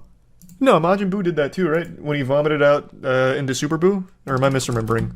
The trial proceedings included a medical examination of Coppola, with the panel concluding the degree of psychiatric impairment did not satisfy the threshold level, according to the judgment. Lawsuits that are seeking damage for non-economic losses such as this one require that an injury is significant, the judgment said. With regards to the medical panel's conclusion, Coppola said he disagreed with it, though the judgment said he was unable to agitate the correctness of it. I can't believe he didn't get $1 billion out of this because he watched his wife's C-section and then they got a divorce 3 years later. I want to see if this was televised. I'd love to see how he defended himself. Unfortunately, no footage exists of how this panned out, but man, I would really like to hear some of his arguments. No, listen, Your Honor, you don't understand. A baby came out from her tummy. I can't sleep anymore. I can't even look at her anymore. It's why our marriage fell apart, damn it. It's the hospital's fault for letting me see such a thing. I also love the confidence and delusion to ask for $1 billion from this. Our marriage was so good, Your Honor, you don't understand. It was worth at least $1 billion in order to make up for all of this hardship. I can't believe this. How could they be so cruel to let me see my child being born? No, damn you. Now, obviously, I think this is one of those cases where someone knows that it's ridiculous, but they try anyway and hope to settle out of court. So they go for like this alarmingly huge number and then try and like negotiate behind closed doors to just squash it. But with something this outlandish, that was never even in the cards. This is such a bogus baloney claim that it never even made it anywhere and never stood a chance either. I think there is a 0% chance that this guy is permanently scarred for life after watching his wife give birth. I understand C-sections are a little scary. I know what they are. Now, granted, I've never seen one in person, so maybe it's different in the Thunderdome. Maybe I'd see it and also just have a full-blown breakdown, my universe crumbles around me and it fucks me up for life. But even in that case, I still don't think I'd ever win a case for $1 billion because of that. I think that's a hard sell right there. But yeah, I just wanted to talk about this one a little bit because this one had me giggling. This is probably this has to be among the largest asks for a lawsuit based on legitimately nothing. So yeah, just wanted to talk about this a bit. That's it. So yeah. I have just got to give an update to the wackiest trial that's ever been broadcast. It finally concluded, and goodness gracious, geez Louise, I tell ya, what an adventure. Since the invention of video technology, we've been building up to a moment like this. This is why video exists. To capture this public trial, Gwyneth Paltrow versus Terry Sanderson. It's a legal battle where Terry Sanderson insists that Gwyneth Paltrow hit him on a skiing slope 7 years ago and it left him, debilitatingly injured, like a brain injury, turned him into a shut-in, this and that, and he was looking for $3 million in damages, which got thrown out pretty quickly. They wiped their ass with that whole case, saying that, this wasn't a hit and run, but then he came back for round 2 looking for the sloppy seconds and came after her again, this time for $300,000 in damages, and this time it made it all the way to court, and thank God for that because we got to watch it live. In response, Gwyneth Paltrow was countersuing for $1. A single dollar. Like Mr. Krabs with me millionth dollar. She was coming after him for a single buck. One clam. Though I do think he'd also be responsible for covering her attorney fees. So realistically, it's more than $1, but the damages she was pursuing was one single dollar. The verdict is in. I don't want to spoil anything from this anime, but I would like to show you a couple Terry Sanderson best of moments real quick, just to give you like a brief appetizer to wet your whistle on just how crazy this trial was. Do you recall saying that you agreed that saying I'm famous was a crazy thing to say? Agree? Absolutely, it's not me. I don't buy into that. But it was you, right? Just to be clear. When you say it wasn't me, it was in fact you. It's the other personality that's inhabiting my body right now. And you blame Gwyneth Paltrow for that? Yes. No question. This case now turned into a demonic possession type deal going on right now. Terry's got spirits inside of his body that sometimes take control of it, I guess. Because it wasn't him that sent that email about, I'm famous. It was Well, there's a different personality living with inside Terry right there, working him like a fucking puppet, I guess. Terry does deliver some very important entertainment to the trial. However, the real stars of the show are undoubtedly the lawyers for Paltrow and for Terry. I'm convinced that this had to be some kind of social experiment conducted by the Impractical Jokers, and they were using actors for these lawyer roles because, Jesus Christ, I really felt like they were just feeding them these questions. The lawyer for Terry, she was pretty much a huge Gwyneth Paltrow fan and was just asking softball questions and conversation starters, literal small talk that you'd see from like Ask Reddit advice on how to talk to like your celebrity crush. And then the lawyer for Gwyneth Paltrow, that man you saw at the end of the clip, that guy I'm pretty sure didn't even know where he was half the time. It was a complete circus. But I want to focus mainly just on Terry, and you'll see why in a little bit. This is obviously an issue that someone needs to be accountable for. And if they're never accountable, what are they going to do? They're going to do it again. Now we have the molesting of young children on an island. Your Honor, denial. This is ridiculous testimony. He's talking about... Sustained as to relevance. The last part, the jury should disregard. This is really Terry's most iconic moment here, referencing Epstein's Island and putting himself as like the hero that could stop all of this if he only wins the lawsuit against Gwyneth Paltrow, basically. He hypes himself up like the fucking Batman who's standing up to her to put a kibosh on her hitting people on the slopes, as well as like, you know, not letting it spiral out of control where kids start getting molested on an island. Now, like I said, I would wager a guess Gwyneth Paltrow has probably flown on Epstein's airline. Half of Hollywood has. Bunch of fucking evil weirdos out there. But it also has no relevance to the case at all in a fucking skiing accident and figuring out who was at fault. Now, I mentioned at the beginning Terry was claiming he suffered huge injuries from this thing. Traumatic injuries, you know, debilitating stuff that, you know, made him a shut-in because he was afraid to go outside now after experiencing such pain. Well, that got called into question in a big way. I'll just give you a little montage of all of the pictures that Terry took over the last few years since the incident of him traveling the world and doing pretty intense things like fucking parasailing. So they start poking holes in that claim of, you were so injured that it turned you into a shut-in, yet literally, you know, not even a full year later, you're already back skiing, you're parasailing, you're riding mopeds, you're going fucking hog wild. After the collision... up in the ski resorts, or what is this? Yeah, about a year later. I think I was just walking up in the hills above my house. Okay, page 63. Is this you skiing after the collision?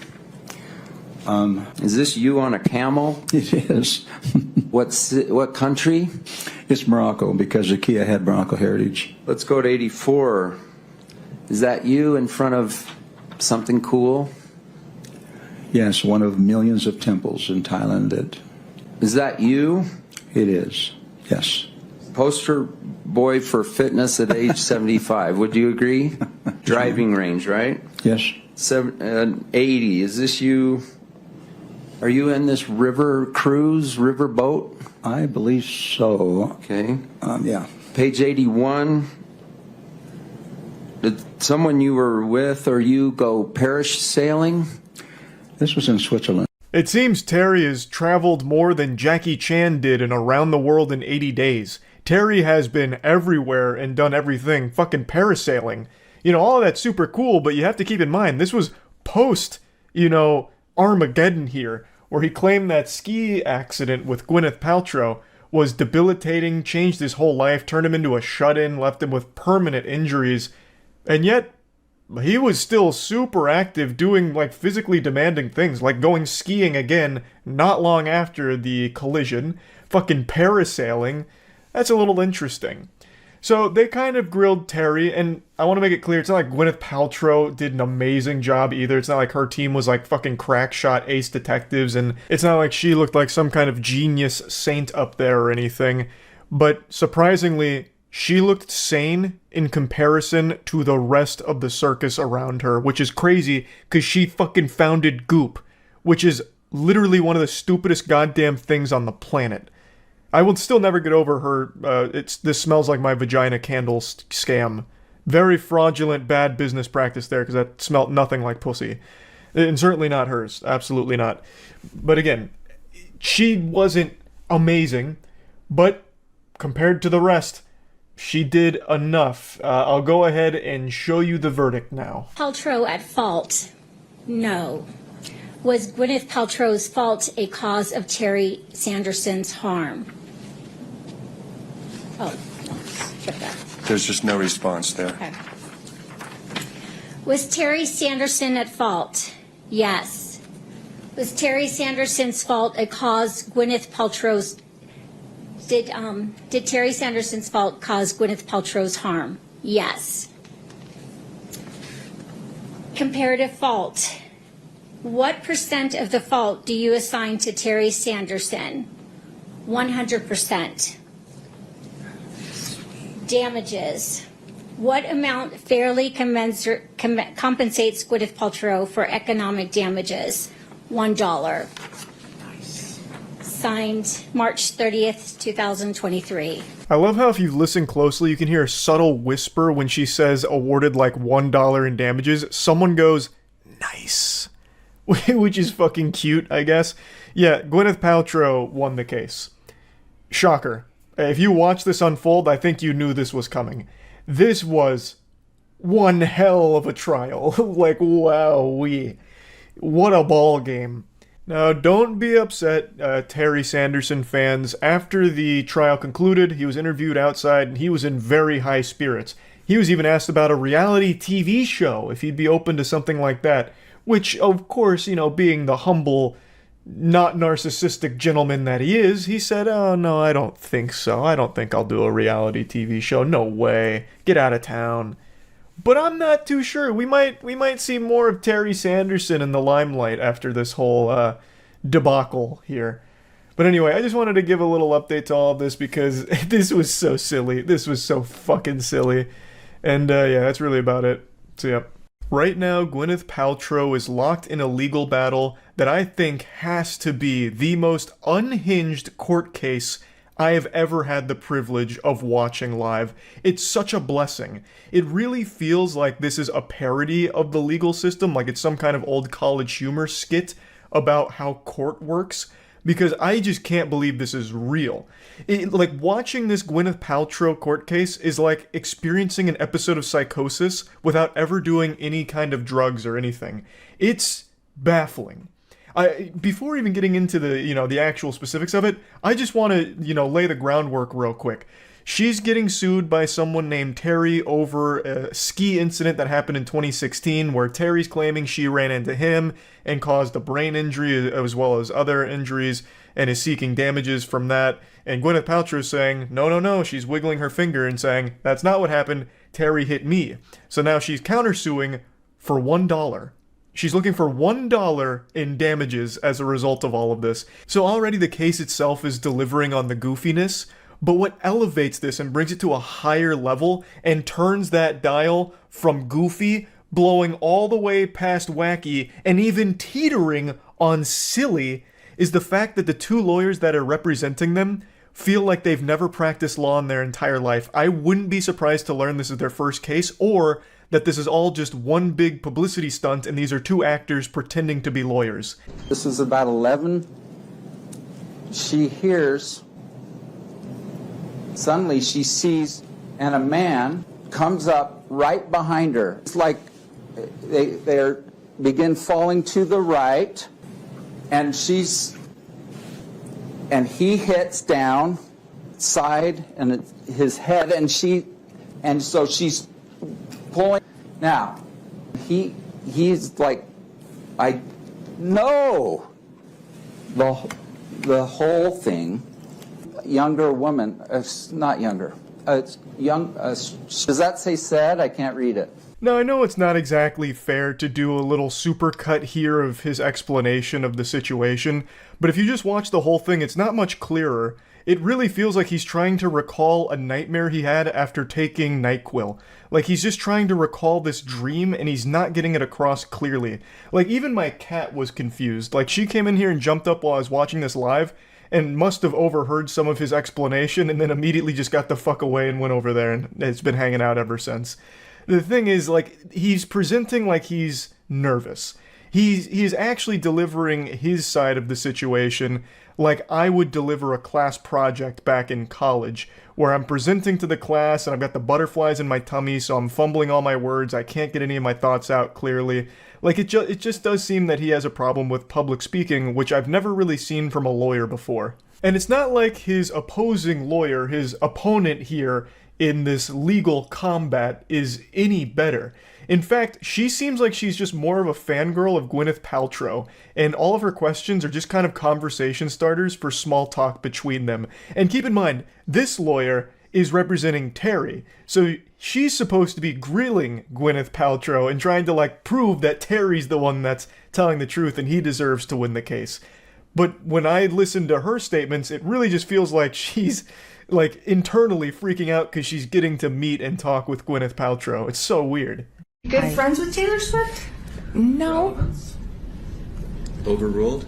You're not good friends with Taylor Swift. I would not say we're good friends. We are friendly. I've taken my kids to one of her concerts before, but we don't talk very often. You've never given Miss Swift personal, intimate gifts for Christmas. Your Honor. Relevance, or I would like a bench trial. Well, she's just said that she wasn't friends with her, so I'm inquiring on that. I was half expecting this lawyer to then turn around and say, if you give me some free Taylor Swift tickets, I'll go ahead and drop this whole case right now and throw Terry to the fucking wolves here. Like, these interactions don't lead to anything. I tried to get the context on what the fuck the thought process here even was with bringing up Taylor Swift out of the blue. And it's apparently because Taylor Swift also did some kind of lawsuit for like $1 in damages as a countersuit back in like 2017 or some shit. But it's still completely irrelevant to the whole case here. It doesn't really serve a purpose to try and establish a connection between Gwyneth Paltrow and Taylor Swift, because that has nothing to do with getting to the bottom of this ski incident and who's at fault and who should be awarded the damages. Now, while we don't know who's fully at fault for the ski incident right now, I do know that you're at fault for bad fashion choices if you decide to miss out on the new Moist Global Swamp Core line. It's our new swamp wear, very Duck Dynasty-esque, beautiful garbs.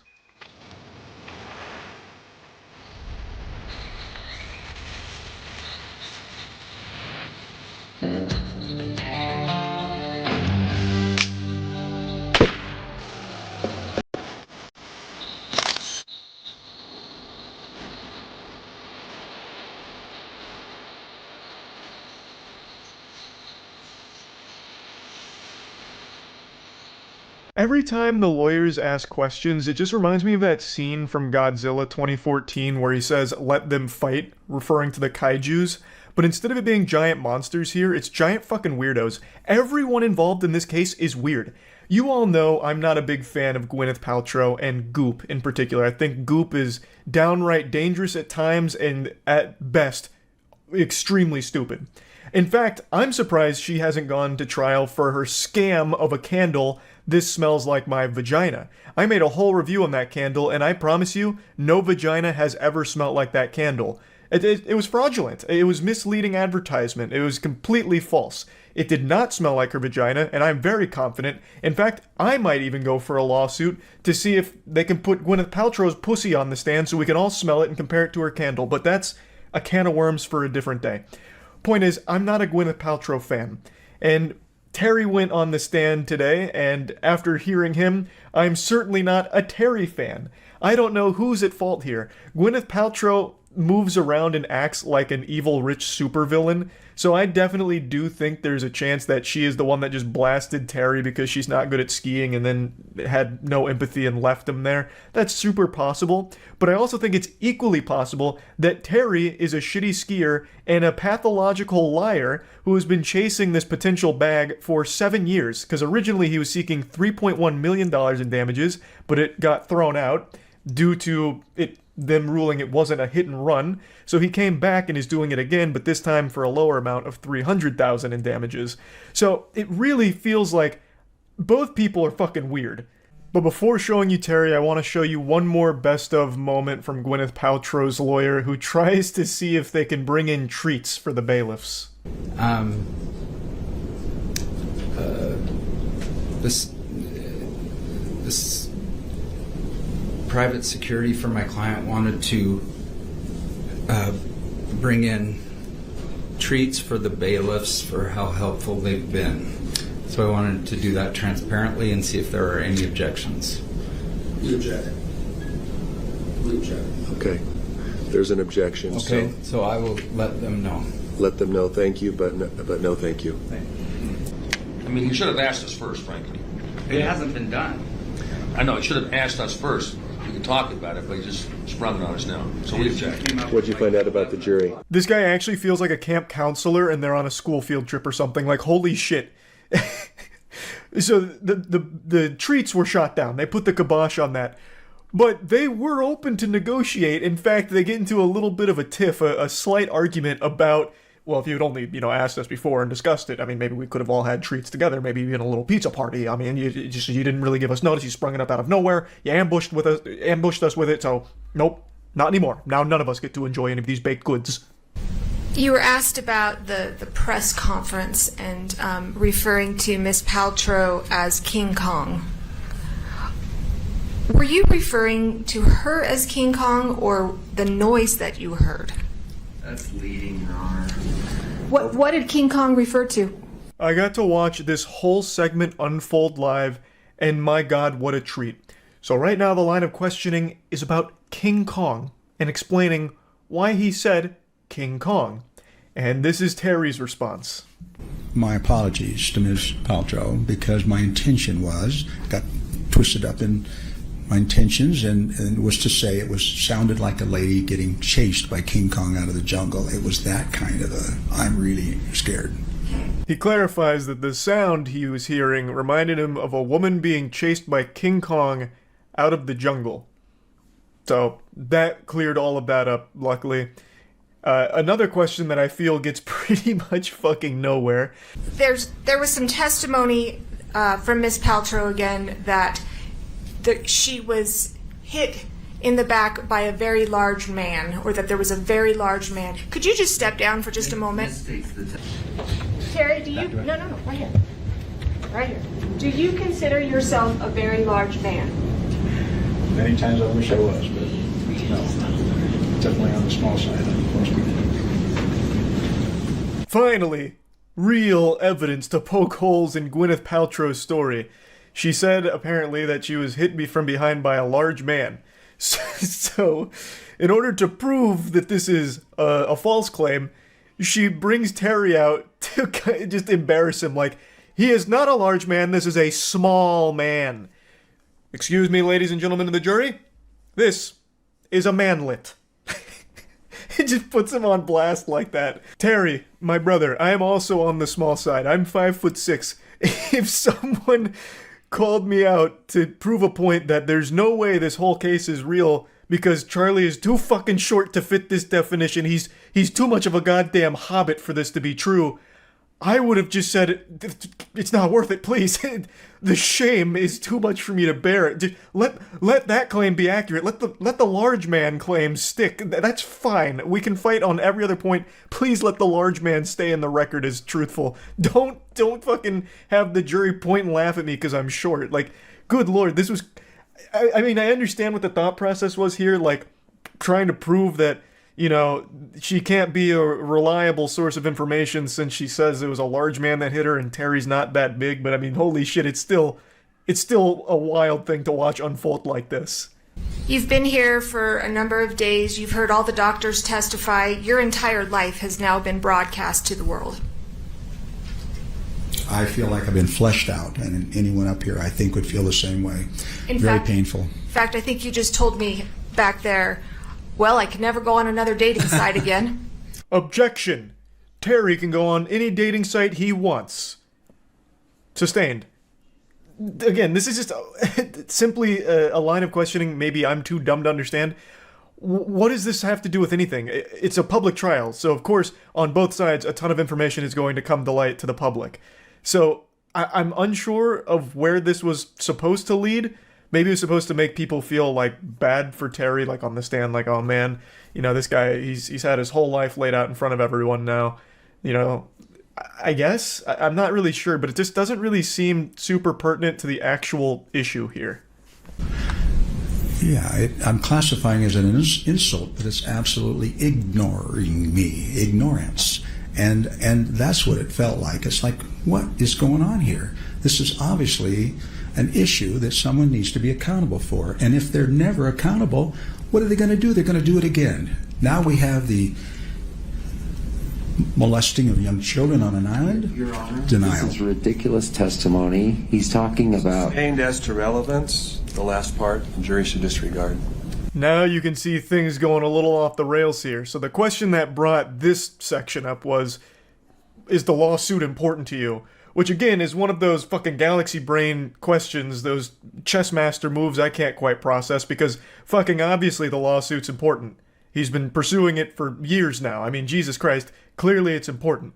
And it led to this situation where he's saying if he doesn't do something, it's just going to happen again, and then it leads to the molesting of children on an island. So that's a lot to take in right there. That's a lot to digest. I think he's talking about the Epstein Island and the Epstein book. I don't know if Gwyneth Paltrow's name was in Epstein's flight logs on his lists, but I certainly wouldn't be surprised if it was. Half of Hollywood was taking trips to Epstein's Island. Bunch of goddamn evil freaks. But I don't understand exactly how we got to that point in this case here. And I also like the statement preceding it that if he didn't sue Gwyneth Paltrow for this, she'd do it again. As if like she's just this absolutely rambunctious villain on the slopes out there that is constantly running into people out there like a fucking pinball. Just actually bulldozing everyone she can, and it's up to Terry to stop her. Put an end to her reign of tyranny on those slopes because she just keeps hitting people. It's as you can see, this whole case, this whole trial is wild.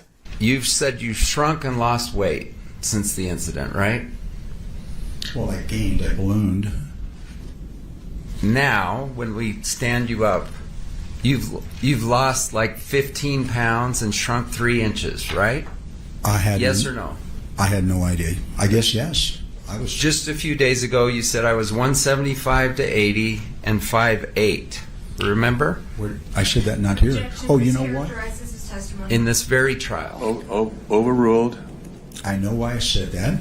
It's because the VA records weighs you with all your clothes and everything on, and I knew that's what you were reading was what clothes the VA don't reported. give you 3 inches. You with me?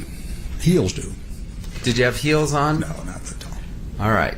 Now the tables have turned again. Phoenix Wright is back, and he's grilling him on a potential lie here, stating that he had said that he was heavier and taller than he actually is, and says that you stated that you were 5'8", but as we've seen today, you're closer to 5'5". How did you lose 3 inches so quickly? That doesn't make any sense. It's not like you set the height setting from Wumbo to Mini.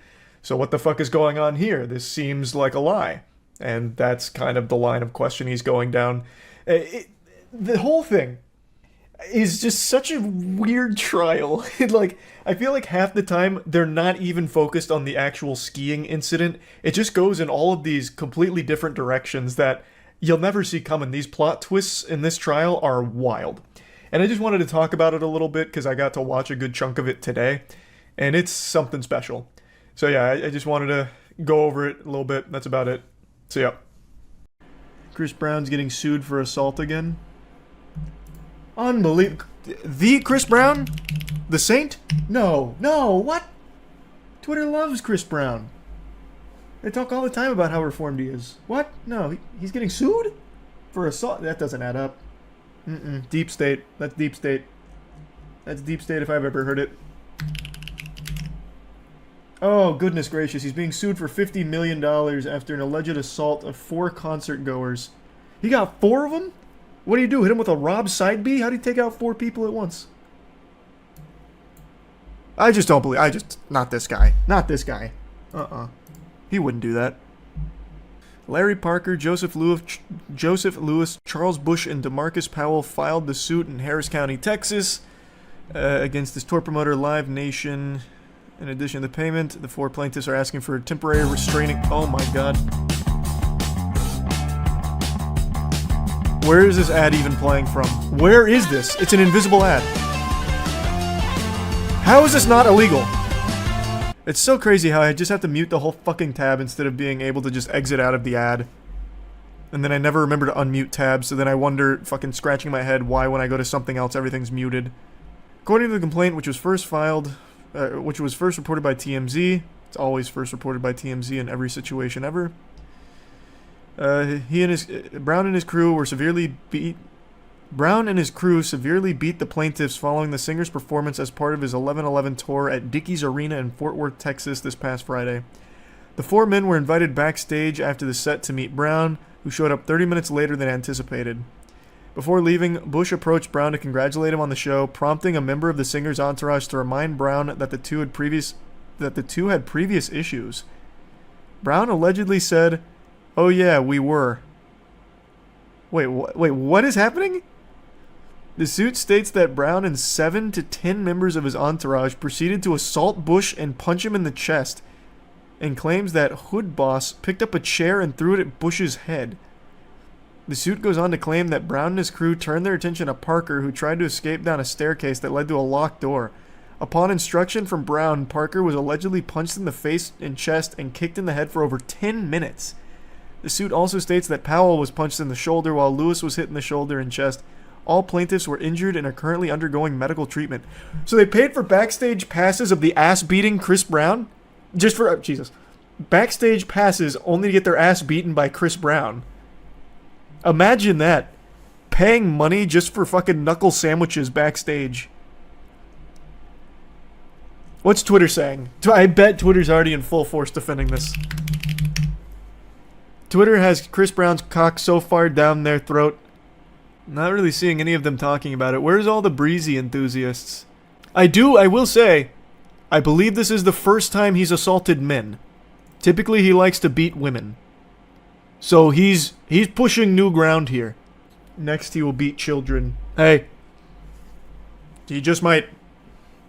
Don't bring your kids backstage to the Chris Brown concert. Stay home. But Charlie, he's a good singer. Not only is he a good singer, he's a good dancer. So this is... Him beating women? Who cares, huh? Him beating men? Who cares? Have you heard him sing? Oh! Someone won. What a jump scare. What did we get? Who won? Oh, hey, it's our first... Hey, we got a first label winner. Someone just won a Switch. That is our first label Dubski. Who was that? Who just got the Switch? That was Fun Awaits. What a fitting name. And here's a response. Representatives for Brown, Beasy, and Live Nation did not respond to Variety's request for comment. No should have to endure what these clients endured, Tony Busby said in a statement. We will seek the maximum amount of damages allowed by law for this egregious conduct. Oh no, there's tons of people that still support Chris Brown. Even, I think it was like 8 months ago now, something like that. I was talking about Chris Brown on stream, because I don't remember who brought it up or what it was. Oh, it was him throwing someone's phone into the crowd. So, like, someone was on her phone, and he was giving her, like, a lap dance, like, clapping his cheeks in her face or whatever, and then he, like, grabbed her phone and threw it into the crowd. And I was making fun of him for it.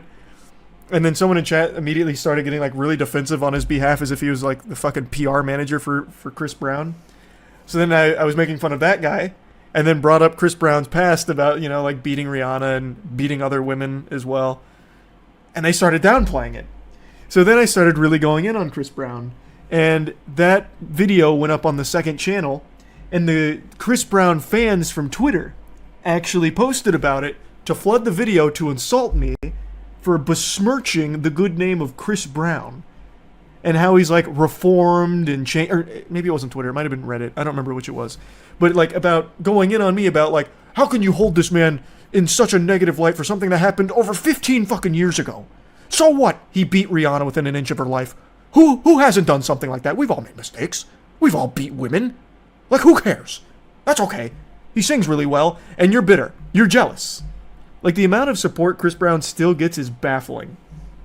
It's almost exclusively women, too. Like, women are the most endangered around Chris Brown.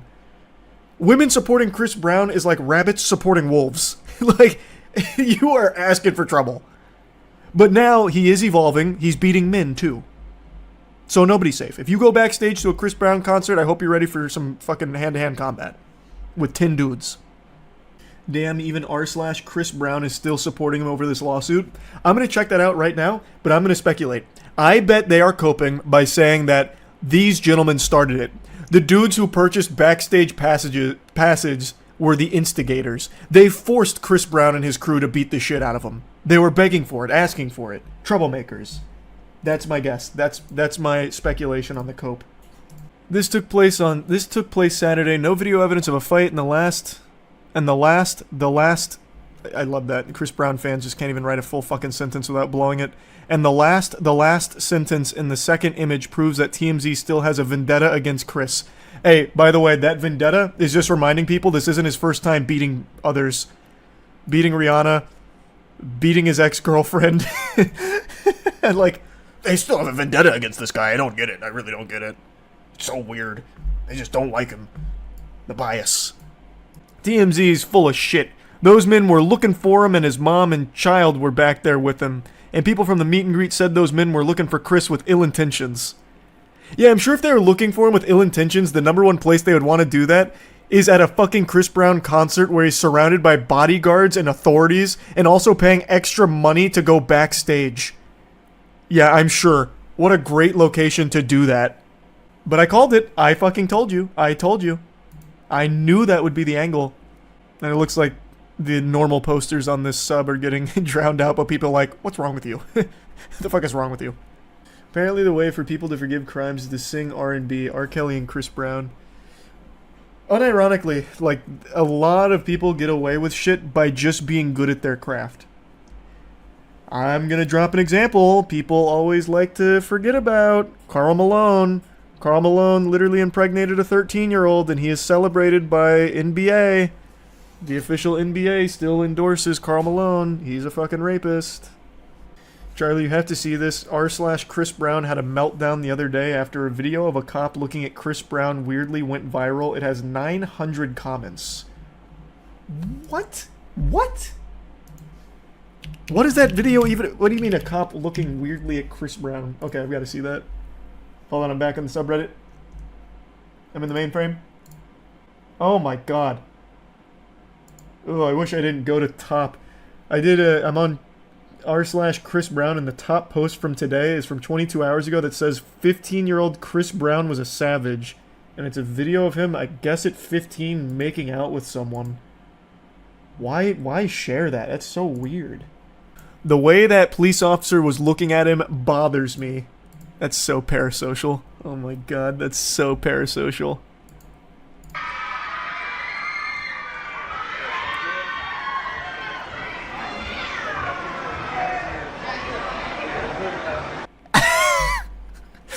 This guy's catching a lot of heat for this look.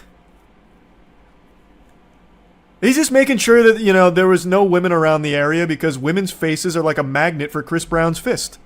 He's just checking to make sure things are okay. That's all. What in the what? We might not know exactly what they're thinking, but more than likely they mad because they know Breezy can fuck their wives, daughters, sisters, and nieces. And not you. Never you. Why do you defend him like this? This is so weird. Like, nothing even happened here. He's just looking at him. He probably doesn't like him. I don't like Chris Brown. Most sensible people wouldn't. He just beats women. And men now. I have to remember, he's a changed man. He beats everyone. Tell me you're an impotent racist without telling me. Holy. He looks like he hates Chris because he is not Chris. 900 comments about this. A split second of him just looking at Chris Brown in a way that bothered someone. I find it disgusting that more people aren't aware of this lawsuit that's going on right now, so I'm going to do you all a favor and take you by the hand and show you the light. You know, I'm no hero, okay, but please pat me on the back for the bravery anyway. Right now, there is a $3 billion lawsuit going on that names some of the biggest celebrities in the world. Dwayne "The Rock" Johnson, Michael Jordan, and even Chris Benoit. Chris Benoit, many of you probably raised an eyebrow to because he's been dead for well over 10 years now, and he has just been named in a $3 billion lawsuit for conspiracy to kidnap a woman and her children. I'm sure all of you are familiar with the story of Chris Benoit. He was a damn near household name in the wrestling scene, and he ended up killing his family and killing himself. It's a horrific, tragic story, and he's been dead for a long time now. He has been decaying in the ground for a while. And the children here that are talked about in the lawsuit, from everything I've read, were not alive when Chris Benoit still inhabited this corporeal dimension, which would mean that post-mortem, from beyond the grave, Chris Benoit's spirit would have had to been conspiring with this massive Illuminati network here to commit this kidnapping crime, which is a bold claim. This is a lawsuit that comes from a former wrestler named Raka Khan, who alleges that there was this massive conspiracy to kidnap her and her children, and she is seeking $3 billion and named not only a ton of celebrities like individuals and pretty much every wrestler that has ever breathed over the last 100 years. I wouldn't be surprised to find Andre the Giant buried somewhere in the list of culprits, but she is also naming entire companies like Home Depot. I shit you not. Home Depot is listed as part of this conspiracy to kidnap her and her children. It is outrageous. Now, of course, I don't want to rule out the possibility that Home Depot has a seat at the New World Order, and the first order of business was to kidnap her and her children, but with the amount of people and companies listed here, it seems unrealistic, because like I said, it wasn't just Home Depot either. Bank of America was listed, the FBI, the entire FBI. There's all these companies apparently had skin in the game, and they're all listed now in this $3 billion lawsuit. Honestly, by the end of reading this list, I was half expecting to see my favorite breakfast restaurant listed here, which is just a mom and pop local restaurant. And I thought, you know what, everyone's guilty out here. But yeah, it's pretty outrageous, and I've done a bit of research now on Raka Khan, and she's unfortunately had a lot of bad things happen to her post-wrestling career, as well as even during her wrestling career. For example, she dated Kurt Angle for a while, and there was 2009 incident where like abuse was alleged, but then it was later kind of dropped. But it was very messy, very muddy and fishy, but overall a lot has happened to her throughout her life. And in 2019, she even landed herself on the most wanted list for El Paso. It's a really wild web, and the lawsuit is pretty concerning, honestly. I went over it all on stream, so I'll just play those clips for you to give you a deeper insight into all of it. Yeah, I'll look up the Dwayne "The Rock" Johnson lawsuit. Here. Someone mentioned that earlier, I forgot to look it up. It was apparently named in a multi-billion-dollar lawsuit from a former WWE wrestler. Holy shit, it's a kidnapping lawsuit. Oh, that's right, live action Moana. Maybe he's being sued because of how horrible that fucking idea is. They're kidnapping the audience's patience. The FBI is named in the lawsuit. Wow, that's awfully ambitious. Her complaint, most of which is made up of those being sued, alleges that those named worked together in a conspiracy to kidnap her and her children. Some other names in the lawsuit are the State of Texas, the El Paso Child Protective Services, the Las Cruces, New Mexico Police Department, the NYPD, the National Center for Missing and Exploited Children, New York ACS, Omega Psi Phi Fraternity, Shirley Police Department, Sigma Phi Epsilon, Suffolk County, New York, the Bank of America, Home Depot, and even the who are her children? What? Why would all of these people work together to kidnap her children? Are they like Super Saiyans? Fuck, Jesus Christ. Home Depot of all things. How did they get tossed into the mega mix? The kidnapping aisle? What happened? Apparently it's proceeded in court. That's what it said at the start. It's making waves in court, or making progress in court. Still has a bench warrant out for her after not appearing at a criminal trial in December 2022 in Texas, where she was to face charges of interference with child custody and aggravated kidnapping facilitate. Aggravated kidnapping facilitate. Why does that sound so grammatically incorrect? She paid the court fees, which allowed the case to move forward, but no one's been served yet. And she is currently on their wanted list. and back in 2019 was placed as the most wanted fugitive list for child custody charges by El Paso. So this sounds like very serious mental illness here. What the fuck? Oh my god, Michael Jordan's named in it too. How deep does the web go? Or how deep does the rabbit hole go? If I'm reading this right, The Rock, The Miz, Chris Benoit, Mick Foley, and others conspired to kidnap Raka Khan and her children. Chris Benoit has been dead for fucking 2 decades almost. So the ghost of Chris Benoit conspired to steal her and her children? When did she allege that this happened, this conspiracy? This is so wacky. Holy fuck. Home Depot trying to be the next Wayfair. Yeah, I guess so. This is the next storyline for the WWE. Oh man, fuck, if only the NWL could get in on this action. We'd use this lawsuit for one of our storylines in a heartbeat. This would be huge for us. But I mean, yeah, this is fucking serious delusion. Especially because she's paying a ton of money for this, clearly. She paid all of the fees in order to push this through the court system, apparently. That's a big chunk of change right down the shitter. Oh, wait, you're right. Wait, Billy Corgan is also named in here. Did she just start naming everyone in the wrestling industry from, like, all promos everywhere? Am I in here? Is the MWL named in this? Fucking Dow Jones listed on this lawsuit? I can't find the lawsuit, but we got some super sleuths on Twitter that were immediately able to point out some some very shady business of this lawsuit, which is shocking. I mean, everything here seems watertight and sane, but they noticed that her child, that I assume she is referring to a potential kidnapping victim of this massive Illuminati conspiracy kidnapping case, was 4 years old in 2019. So that would mean Chris Benoit had already been dead and buried and literally a fucking skeleton in a coffin at this point. So when she was placed on the most wanted fugitives list, her child was 4, and that was in 2019.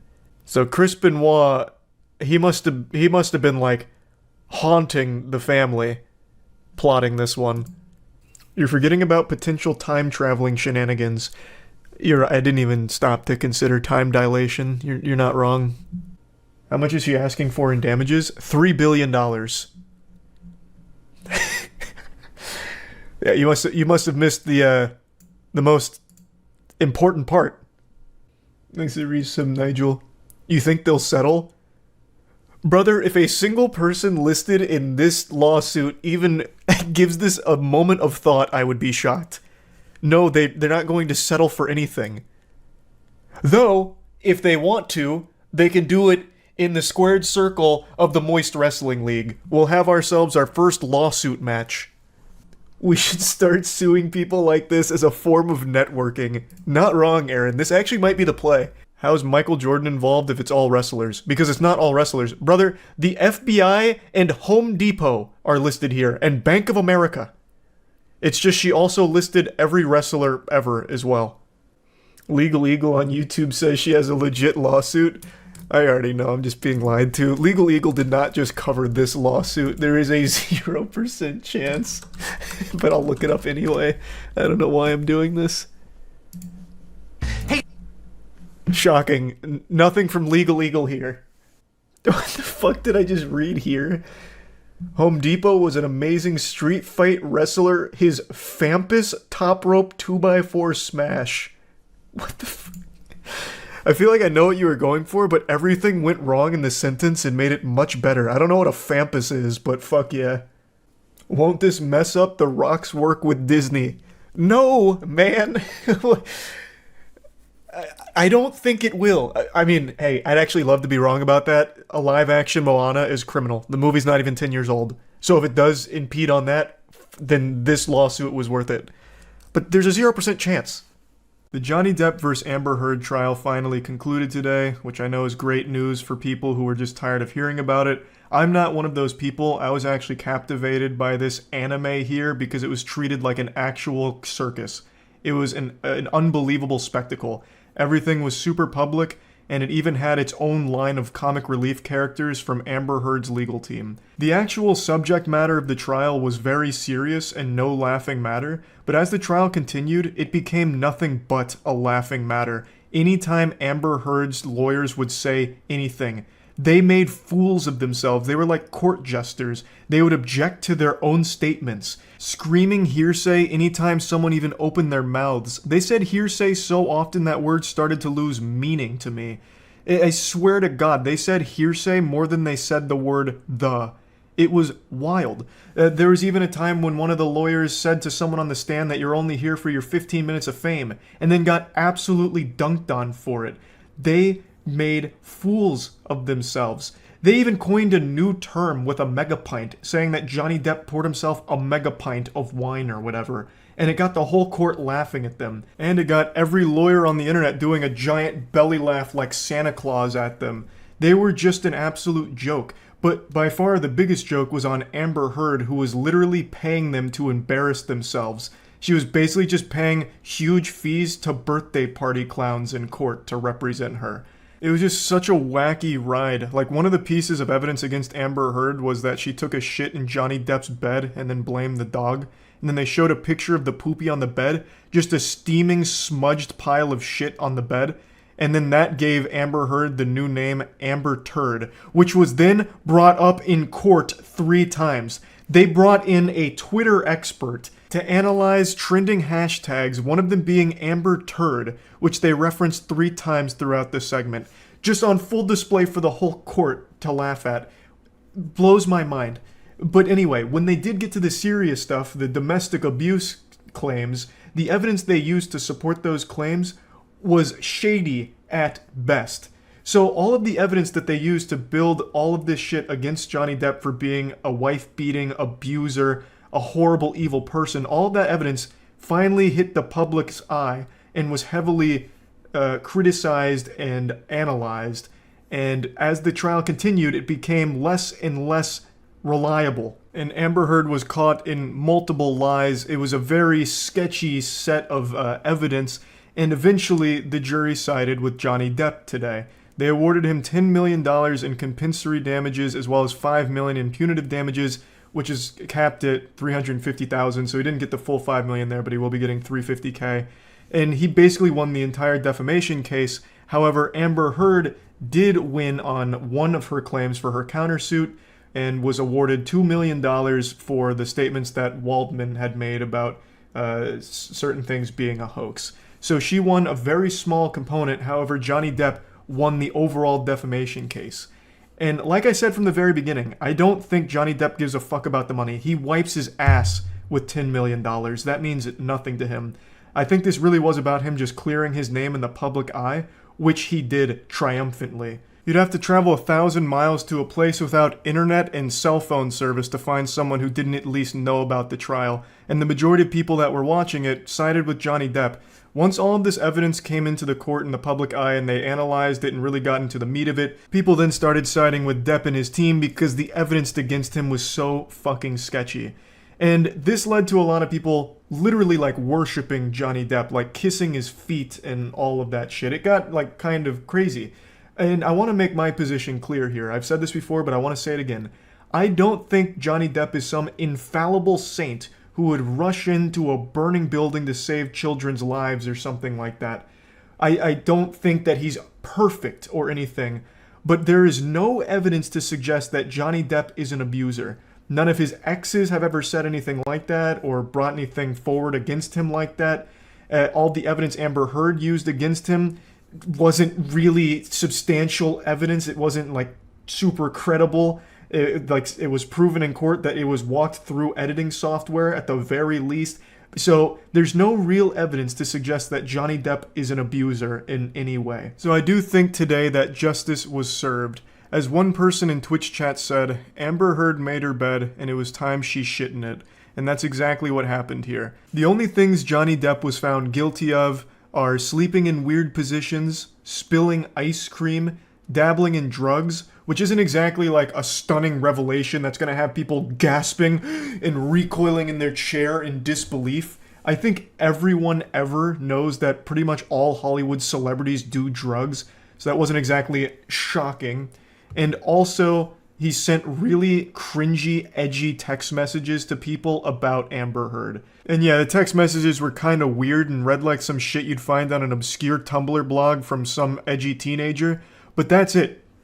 Gross, weird text messages and sleeping. Those were the only things that he was confirmed to be guilty of. Nothing abusive has been confirmed with any actual evidence to support it from this trial. I'd also like to say I'm really tired of the people that just sit in the middle without doing any amount of research and say, I think we can all agree that they both abused each other. I completely disagree. There is no evidence to suggest Johnny Depp has abused Amber Heard or anyone in his past. Meanwhile, there is evidence to suggest that Amber Heard has abused Johnny Depp. She had literally even said it on audio that she has hit him before. And then with the entire severed finger thing, there's just plenty of evidence to support that claim, but none for the claim that Johnny Depp is an abuser. So I don't like that perspective, and I equally don't like the media trying to spin this as a really bad thing for women. I've already seen plenty of articles illustrating how dangerous this is for women who are survivors of domestic abuse. Amber Heard losing this means that no one's ever gonna believe women again. No, that's fucking outrageous that you would even say something as disgusting as that and then print it. This has nothing to do with that. This has to do with an individual lying to ruin someone's life in a completely malicious way. And it was proven in court that she lied multiple times about multiple things. This has nothing to do about not believing women. This has to do with one person who happens to be a woman that told these lies and got blasted for it legally. And I'm so tired of that fucking spin on it. Now, I do think this is a good thing for male survivors of domestic abuse because for many years, people just looked at that as like a comical haha goof. Men can't be victims of domestic abuse. There was even a goddamn episode on Dr. Phil where a guy who was being abused by his girlfriend was brought on, and Dr. Phil, to his face, said that he probably deserved it and to toughen up, and it's his fault he's getting abused by his girlfriend. And then there was also that case where Terry Crews came forward with his accounts of being sexually assaulted, and people on the internet attacked him for it, like, toughen up, this isn't real sexual assault, men can't be sexually assaulted. It's disgusting. And I think this case does help bring light to the fact that men can be victims of domestic abuse. And in one of Amber Heard's audio logs, she even hints at the idea that no one's gonna believe a man is the victim of domestic abuse. It's fucking gross, and I'm really tired of that perspective. I've said this for a long time. That shit makes me angry. Men and women can both be victims of domestic abuse. Yes, it is probably more common in women, but that doesn't mean that it's impossible for men to be abused as well. And this has nothing to do with men versus women. This case just had to do with a man who happened to be likely the victim of domestic abuse being attacked by his ex-wife and having his life ruined and completely shut down because of false claims and allegations made against him by her. This has nothing to do with not believing women. So yeah, anyway, I just wanted to briefly talk about this since I actively followed the trial like everyone else. And since it's concluded now, just wanted to talk about it a bit. That's really all. So yeah. I would just watch the cross-examination. That's what I'm looking for. That's what we're going to be catching up with. We got to talk about her fucking Dr. Evil outfit. She is unironically dressed like Dr. Evil. It's crazy. I saw so many comparisons. Kim Jong-un, Dr. Evil, Mao Zedong. Those are the three main ones. This is exactly what the outfit looks like, though. She looks like an angry dictator wearing this. I don't know who is like guiding her here. I don't know what the fuck they're doing. They must be a real big Johnny Depp fan. Those are some weird clothing choices. I can't even imagine why she would choose these clothes. It makes no sense. Yeah, so all I know going into this, I tried to avoid spoilers. I know they caught Amber Heard on her lie about donating the $7 million that she got from the divorce settlement. She just kept saying she was pledging $7 million from the divorce settlement without ever actually donating it over the course of however many years she's been divorced from Johnny Depp, which is a pretty big lie to catch someone in. Just looks like an unbelievable asshole. He promised you you would never see his eyes again. Isn't that true? I don't recall if you said that.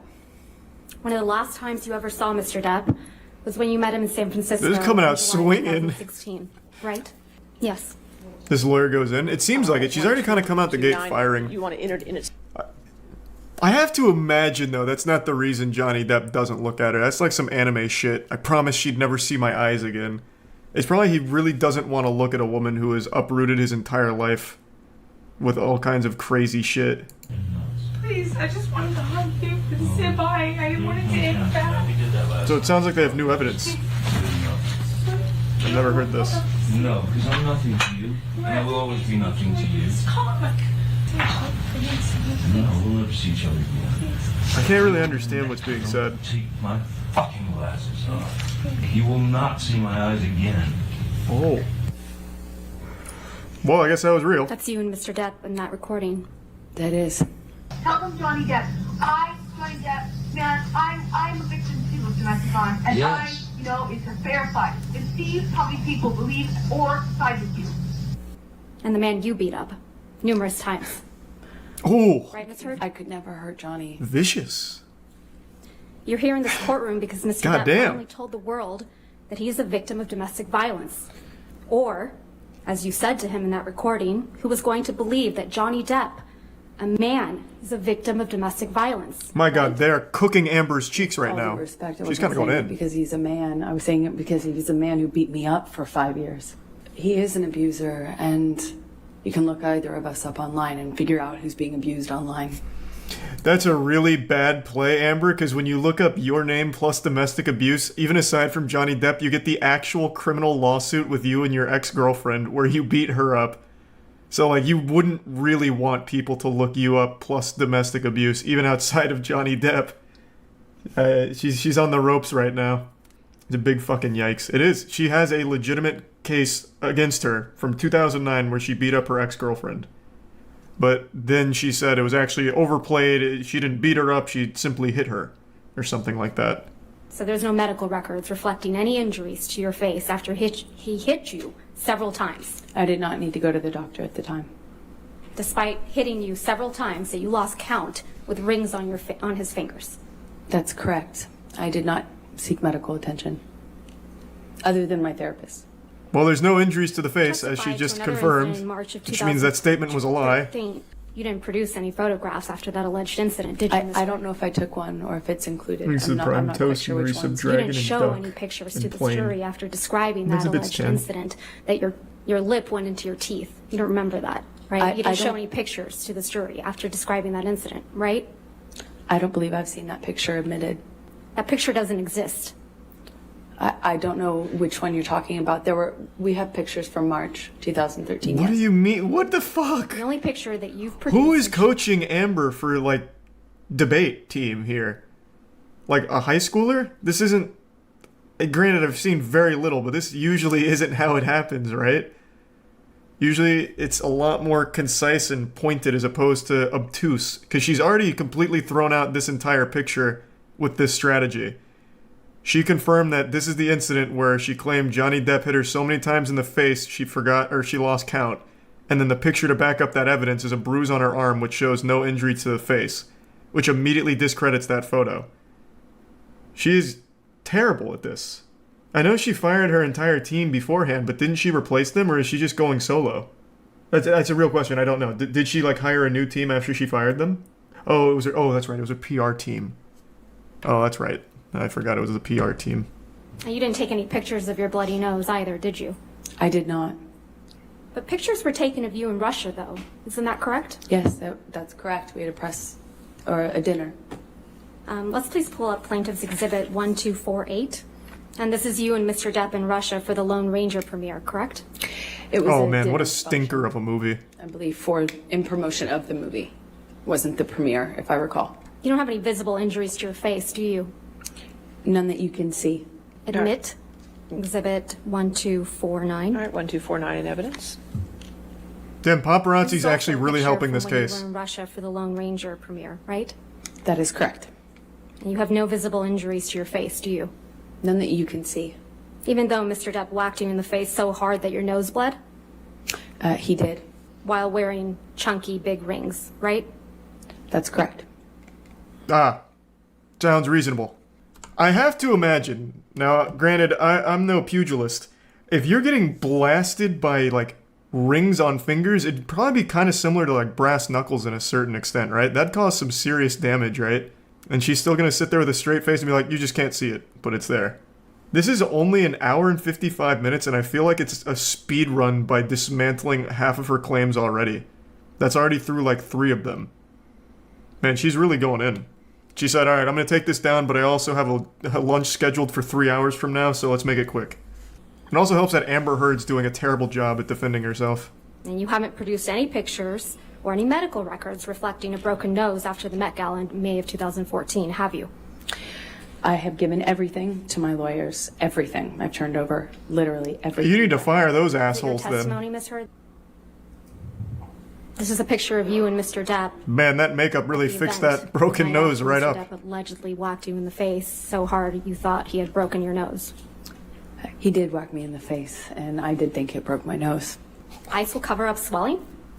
Ice reduces swelling. Normally, the swelling after that kind of injury is not as bad as you might imagine, and for me, it wasn't that bad. Bro, I have a picture of it. if you even get hit in the nose with like a basketball off of a bad pass, that shit puffs up. Let alone getting hit with a giant ringed fist. These are not good claims to be making, Miss Turd. Man, there are so many pictures. They came prepared. They did their homework. A picture you haven't produced or shown did. to this jury, right, Ms. Heard? I produced everything. But you haven't shown it to this jury. I would very much like to. It's not my job. And she hates her lawyers too. I mean, I would too after this, to be honest. Yes, it's fine. Pretty smart though to use the lawyers as the scapegoat, but also pretty stupid considering they're the ones that are trying to keep you $50 million not in the hole. Amber Heard using chug jugs before taking photos. Okay then. Yeah, I guess. Is she going to jail too? That's not the purpose of the trial. So no. Unless she somehow, like, implicates herself in a big way, like something straight out of a cartoon, like, yeah, I did it and I'll do it again too, and then lunges over at Johnny and starts beating his ass. There's a chance she may with perjury. I highly doubt. I mean, granted, I haven't finished this, but I don't think there's any case of perjury against her, is there? Oh, wow. Amber Heard perjury investigation continues. Holy shit. And a dog smuggling lawsuit. Don't know what that is. I was checking on my phone after the event to make sure that you couldn't see anything. Your testimony was that you were checking in the car on the way to the event to make sure that there were no marks on your back. Perhaps I misspoke or I misunderstood. It was on the way back from it. It was after I was concerned. After, concerned that there would be marks in any photographs since we were being photographed at Johnny's press event. This is you in the backless dress at the Mordecai premiere in Tokyo, right? That is correct. You would agree that there are no bruises or visible marks on your back in this picture? No, not that I could see. I'll show you one other photo. If we could please have Plaintiff's Exhibit 1257. I see a mark. That's what I was wondering. I thought this was a scratch, and I was like, oh, so she did have a scratch. But I'm guessing this is a tattoo? I don't know what that is. It is a tattoo? She has red text tattoo? Oh, it's just actually supposed to be red. Why? That's weird. I've never seen red text tattoos before. Makes it hard to read, I imagine. There's a Tier 1 grade, Tier 1 red, and Tier 1 Lombraman. And there's some Quick and Kyle and Shoe. Spelling error? Oh, true, yeah, I guess maybe her original text tattoo was spelled incorrectly, so like a teacher, she came in with the red ink above it for all the corrections. There aren't any medical records reflecting that you sought medical treatment for any of these injuries, are there? I did not seek medical treatment after Australia, no. Not for the rape? No, I did not want to tell anyone. Not for the cuts? No. Not for the injuries to your face? I didn't need to. You also told the jury about an incident on December 15, 2015, right? So that incident right there with the writing on the wall, so she took pictures of that shit she was talking about with the paint, where Johnny Depp was like writing weird shit in paint on the wall. Is that the same timeline? With his finger? Oh, that's right. Yeah, with his finger. Where he was writing in his, like, finger cut it, like his finger cut. Or whatever. Okay, so that's the same one. Okay. Yeah, it's a lot of broken nose claims. With no medical attention to him anytime. She's got super regenerative powers. It's like the Deadpool.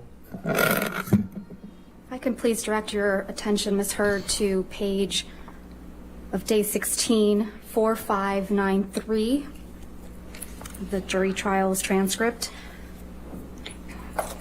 Don't they still have someone on staff that transcribes these in real time? Or is that obsolete now with technology? Weird time to pause, I'm just curious. Yeah, it is still just a person that's Man, hats off to them. That was such a fat bundle of papers, and to transcribe over 8.5 hours worth of deliberation is crazy. That's correct. And bruising on your chin. Is you some Lawwood Enigma big Correct. boy in the You also use of testified ID. that your head was Sebastian. bleeding from where Mr. Depp ripped chunks of your hair out. I remember, yes. And that you had, quote, gross, pussy, and, quote, bruising around your temple. In my scalp, yeah. Now, for this incident, you did take pictures. That's correct. And we will look at some of those in a minute, but I first want to talk to you about your appearance on the James Corden show. Oh, fuck. Can I close You this? weren't lying. James Corden makes an appearance. Oh. Let's please pull up a clip of your appearance from that evening. If we could, Plaintiff's Exhibit 35. 522, your And for the sub's Ghost. record, we will only be playing a portion of Thank you, this, so Ghost. we will call it Plaintiff's Exhibit 35A. All right, any objection? 35A in evidence. We may have it please published. Okay, thank you. Apologies. If we can please start that over. Oh, double dose of James Corden. Oh, my God. I grew up, in Texas riding horses and. Oh, really? Not a big ballet community out there in Texas. No, not so much. Shooting guns, yes, but ballet, no. So. And my face, though, is like I've got that you saw in the clip, like this beautiful 1920s, stage makeup on and like flower. At the very crowns least, and all James this. Corden's not And then talking my much. hand- and my face, and then my So it hand. could be worse. Move to admit and publish Plaintiff's Exhibit 98. Any objection? All right, and Ms. Bernhoff, you could move the microphone and turn it on for you, so Judy and I are having trouble hearing you. Sorry about that. All right, thank you. All right, 98 in evidence. Thank you. If I got my ass beat like hardcore and then went on the James Corden show, I'd say the James Corden show would be more painful. That's a I could get photo hit with a of fucking you sledgehammer with and your James mouth Corden on would the still be right, worse. Right? That's correct. You did take pictures of your alleged injuries after December 15th, correct? And you showed those to this jury? Is it for a gift Sure subs did, razor? yes. Okay. Let's please pull up Defendant's Exhibit 516, which is already in evidence. You testified that this is a picture of you after the incident on December 15th, 2015, right? It was. This is also a picture of you after the incident on December 15th, He's using 2015. shyster. That's correct. Oh, they're using a People magazine article for evidence? Oh. It's this one. These The one that pictures started ended it up all. in People magazine in June of 2016. Isn't that right, Ms. Hurd? That's correct. You gave these pictures to People magazine after you publicly accused Mr. Depp of domestic abuse, didn't you? I didn't personally know. No, this is him calling me a liar and me forcing to prove it. So you did give these pictures to People magazine? No, I gave these pictures actually to my lawyers and my representatives at the time. So it's your testimony, Ms. Hurd, that your lawyers and representatives gave these pictures of their client to People magazine in the middle of a contentious divorce? I certainly did not personally give it, no. Man, they're about to be disbarred. I'll tell you what. Okay. You also have a They're medical sweating. record from, this is the entirety of the medical record, right, Ms. Hurd? Yes, what I meant by partial is I didn't talk about what happened to me. I didn't get into my injuries. I didn't I see. get into what happened or ask for anything other than should I get some sort of scan done. But this record doesn't document any physical injuries on you, does it? I'd have to read it in full, but I don't know. Well, let's do that. What was their thought process there? Like, yeah, I'd have to read it later. I mean, obviously we're going to read it now. It's right here. Like, there was no way of getting around that. It is just, they have the whole thing. What a horrible idea. Like, what a dog shit strategy. It also says I'm a well-nourished male. Right. I have no idea what that means. I think this medical record's missing a lot of things. You don't have any medical records reflecting that you broke your nose during your relationship with What was Mr. she talking Depp, about with the malnourished male part? I don't see that here. It was the top line. Oh, malnourished male. Oh, yeah. Malnourished male in NAD. Alert and oriented ×4. Yeah, what does that mean? Anyone more knowledgeable than me? What does that mean? NAD stands for no acute distress. Oh, so it's okay. Then there's no way that's malnourished male. I imagine it's going to be well-nourished male. Moisture, hair Because wouldn't that, if it was a malnourished patient, wouldn't that immediately be like some kind of acute distress? texture, I would think, turgor. right? It reads intact, normal color, moisture, hair distribution, texture, turgor. Oh, you're right. I just saw it. I saw it. Right before it went up, I can tell it says well. There's no medical records reflecting that you broke your nose during your relationship with Mr. Depp. Is there, Ms. Heard? I don't know what made it in evidence, but I do know that I documented that visit and that everything was given to my attorneys. Ms. Heard, you never went Man. to see any doctor She hates her legal or surgeon or after you were with Mr. Depp as a result of any injuries you sustained as a result of Mr. Depp.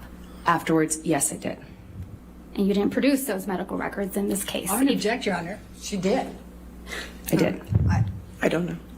All right. They have not been produced, Your Yeah, Honor. they not only All right, if you would produced. come and approach. So are they here or are they not here? Where are they at? Is her lawyer wiping her ass with him? What you do have, Ms. Heard, are pictures of Mr. Depp sleeping, though, right? The jury saw a lot of those. Yes. He's the prime Let's take a Mad look Jack at professor defendant's in the exhibit bits 1090, A which lot. is already in evidence. You took this photograph, right, Ms. Heard? That's correct. And you testified that this was taken in Tokyo in July of 2013, correct? Yes. So you decided to take a picture of Mr. Depp asleep on the floor? And sometimes grim. security would carry him like a baby into bed, get him changed, and he would be none the wiser. So I started taking pictures of it so that he knew Prime tornado. that it was real, that it had gotten this bad. And this is a picture of Mr. Depp taking a nap on his tropical island? I believe he was on the nod, but as he would say. Let's also take a look at defendant's exhibit 1092. I which don't is get the also in point of evidence. that one. He's just actually sleeping. No drug-related anything. You He's also just took sleeping. this picture, right, Ms. Heard? That's correct. I did. And this is another picture of Mr. Depp asleep in a chair. No, he was nodding off. Sleep is different. When you're nodding off, you're high on drugs, didn't even feel the cigarette in his hand that had, been burning on his leg. What are you? Cause for alarm for me, naturally, because I cared about him. Does she not nap? Is she like an android? I've fallen asleep a million times just like that. Granted, no cigarette, though I also don't see one in the picture either, to be fair. He's literally just been sleeping in a chair for the last 2 photos. That's it. God damn. It's your testimony under oath that Mr. Depp is holding a cigarette in this picture? He had been. And what happened to it? You seem to really like taking pictures of Mr. Depp while he's sleeping, don't you? I hated it. I hated it. He was nodding off, and I was worried about how bad the medications and the medication change and the drug use had gotten, where he wouldn't even feel ice cream or a lit cigarette on him, and it scared me. So you really. took a picture What the fuck does that mean? When you fall asleep and you spill something on yourself, you're not gonna feel it either. He's wearing jeans. Just ran down his legs. I really feel like she should have just went a different angle. He drank himself into a fucking coma that night. That I'd believe. But she's trying to spin it in a way I cared so much, so I took a picture of ice cream running down his legs while he fell asleep. It makes no sense. I too have gotten drunk and spilled shit on myself while falling asleep. Shit happens. The pictures, I'm not an expert, I'm not part of their legal teams, but I believe the pictures were to prove that Johnny Depp wasn't in control of himself sometimes due to substance abuse and alcohol. So these pictures are supposed to show him the aftermath of a bender or something. But the only one you could even make an argument for is the one with ice cream on his leg. The other two is him just asleep in a chair. in the Bahamas and asleep in a chair at his own home. And even the ice cream one, there's so much left for interpretation because it's just him sleeping and ice cream is on his leg. She could have put ice cream there and spilled it on him to make it look worse. Like, anything could have happened. He could have literally just fallen asleep while eating ice cream. It doesn't really set that character profile like I think they wanted it to, so it's just a bit goofy. Wait to the cocaine picture. I saw that. I mean, obviously Johnny Depp, voice crack, is a druggie. You remember we approached? Okay. I'm just saying these pictures don't really do a good job of showcasing anything she's trying to get them to do. Johnny claimed Amber handed him the ice cream as he was falling asleep. Oh. Well, there's no way of proving that one way or the other. Regardless, it's very weak for evidence. I know this is Johnny Depp's lawyer. It's to show Amber taking a bunch of useless pics of him, but 0 pics of her so-called wounds. Yeah, I know. And his lawyer's doing a great job of setting that up. Because for some reason Amber has 1,000 pictures of him sleeping, but only 2 of injuries. At least 2 that we've seen so far. And the injuries aren't consistent with her statements. One of them, she claims she was beat by Johnny Depp so many times in the face with his giant rings that she lost count of how many times she was punched, and the picture is a bruise on her arm. And the other one is the split lip one with the black eyes. You know it's not good when she hates the people trying to save her. That's another thing. I think 3 times now she has blamed her legal team for the absence of evidence she claims to have produced. And she got real dicey when she claimed the lawyers were the one that sent those pictures to People magazine during an active investigation or an active case, which would be a big no-no. And it's your testimony that Mr. Depp left this breakfast table just the way you took it. That is correct. So this is what the table looked like after Mr. Depp had been doing cocaine? Well, clearly he has yet to snort these lines. There are 4 lines of cocaine on this table, right, Ms. Heard? In this picture, I see 4 lines. There isn't any cocaine residue around those lines, right? Not that I can tell, no. Doesn't really look like anyone's been doing cocaine off that table, does it? Oh, I see. With all due respect, I'm not sure you know how that works. She's claiming this was staged. You do. And when you sent it, you said, Thanks, Resub Spaceman. well, look at my morning. The Resub or something dipshit like and that. blue, Is that right? blue roll. Yay for mornings. So you have a habit of sending staged photographs to your friend Rocky, don't you? I had a habit of communicating with my best friend about what was going on in my life. I don't think I have a picture of him mid-snort. No. You don't even have any pictures of Mr. Depp with cocaine. What do you mean by that? Holding cocaine, standing next to cocaine, sitting next to cocaine. I don't know. Wow, this is an awfully bold line of questioning. Pictures like that to the jury, have you? So I wouldn't have chosen this approach. I'm pretty sure Johnny Depp knows his way around some cocaine, but it is a really good point to make since she took pictures of everything and went so far as to take them of him sleeping. She would have absolutely produced evidence of him near cocaine if he was truly like a monster snorting himself into deep comas and blazing disregard for human life. Pretty interesting tactic here. I would have never thought they'd try and pick apart this picture. But I'm not a lawyer. This is pretty big brain. You settled your divorce from Mr. Depp in August of 2016, right? Son of a bitch. Could be anyone. That sounds right. And in connection with that settlement, you received $7 million from Mr. Depp. True? That's correct. This is the one. This is the one. And then 6.8, exactly. Your settlement amount was $7 million. That's correct. Exit Tier 1 Teddy and Resub Leon. And then you released a statement in which you claimed you would be donating the entire $7 million to charity, right? That's correct. You stated you would be donating half of the $7 million to the ACLU. That's correct.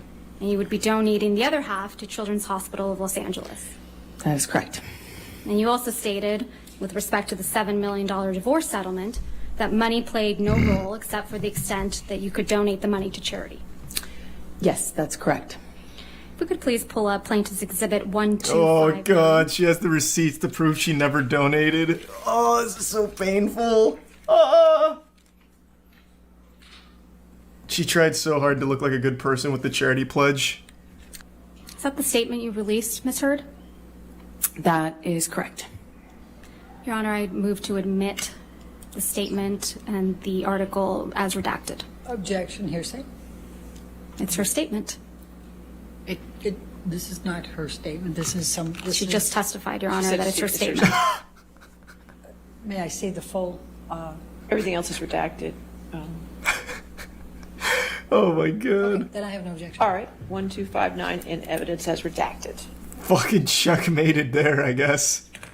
As reported in the media, the amount received in the Degrees of Dr. divorce was Thick and $7 Ferret. million, and $7 million Prime is sentient. being donated. This is over and above any funds that I have given away in the past and will continue to give away in the future. Did I read that correctly? That is correct. I don't remember that last line, but I have no. It doesn't stand out to me as wrong. There's nothing inaccurate in the statement. Not that I recognize, no. Mr. Depp donated Is it prime $100,000 of the divorce settlement not? directly to the ACLU. Is that right? Right at the beginning of the divorce settlement, he donated $100,000 to each charity on my behalf or towards my contribution. So $100,000 To each. to the ACLU. And to the Children's Hospital. And in response, you publicly demanded that Mr. Depp pay the divorce settlement directly to you instead of the charities, right? That was always the agreement, actually, is for him to pay me directly. It was not his money as per the settlement agreement to give away and reap a tax benefit from. I said if he wants to do it and give to charity all of a sudden, then he should pay the correct amount and not try to get a big tax break for it. So effectively for his tax bracket, he should be paying double that amount to the charity directly. And if he wanted to pay the charity directly, he could. He could do that, was fine with me, but he would need to pay the adjusted amount. Ultimately, the rest of the $7 million divorce settlement was paid directly to you, right? Over time, yes. And Mr. Depp didn't end up paying the rest of the $7 million divorce settlement directly to the charities you identified. That is correct. He paid them installments to me. You stopped that from happening, didn't you? I don't understand what your question is. I'm sorry. You just stopped Mr. Depp from paying the charities that you had named directly. That is incorrect. I said if you want to pay the charities directly, pay the adjusted amount, or pay as per our agreement in the settlement or in the divorce, as per our agreement. You also And he publicly chose to do the former, not the latter. I mean, the other way around. You also publicly stated that the $7 million divorce settlement should be paid to the charities immediately in full, right? If he wanted to pay it in the way that he was suggesting, yes. And you said publicly that the payments to the charities should not be drawn out over years, right? Again, like I said, I already know how this part ends because I saw the cliff notes on Twitter since it was such a big deal. Fuck, this is painful. This is rough. This is an Amber Turd classic right here. This is the greatest hits. And that's because you wanted the entire world to think that you were donating every penny of the $7 million divorce settlement as soon as you received it from Mr. Depp. Isn't that right? No, I was going to be receiving it in installments, and I would be paying in installments the donations. In fact, you released a statement in response to Mr. Depp's $100,000 donations to the ACLU and CHLA, didn't you? I don't recall. Let's see if we can refresh your recollection. If we could please pull up Plaintiff's Exhibit 1260. God, that was just such a scary line. Refresh your recollection. So snappy. This is an article entitled Amber Heard and Johnny Depp Row Over Divorce Donations. And if I could direct your attention to where it says, I believe it's on the second page, her spokeswoman responded in a statement. The language that follows the statement you released. Objection, hearsay, spokeswoman, it's not her. A spokesperson is an exception, Your Honor. You want to come forward? Damn, she's on a streak right now. Suddenly she's very energetic and talkative. Yeah, because this is a rough one. I guess I won't spoil it if you don't know, but this is a sore spot for Miss Turd. In her efforts to look like a saint, she looks real fucking dumb. You released a statement May through. we approach again? Okay. I'm begging you, Your Honor, please don't let her say this. God, anything but this. Don't let her do it. Oh my God, please. Amber's gonna beat my ass. Don't let her say this. Man, this one piece of evidence here has got her whole legal team kind of shook. For good reason, obviously. The full Well, I thing understand, but before. we'll take care of that. Okay. As of I'll- right now, can we continue? We can, Your Honor, but I have an objection because we see. Okay, come forward. Oh my god, Jesus, the stalling tactics, holy shit. As if a lack of a copy means we have to stop that right now. Oh.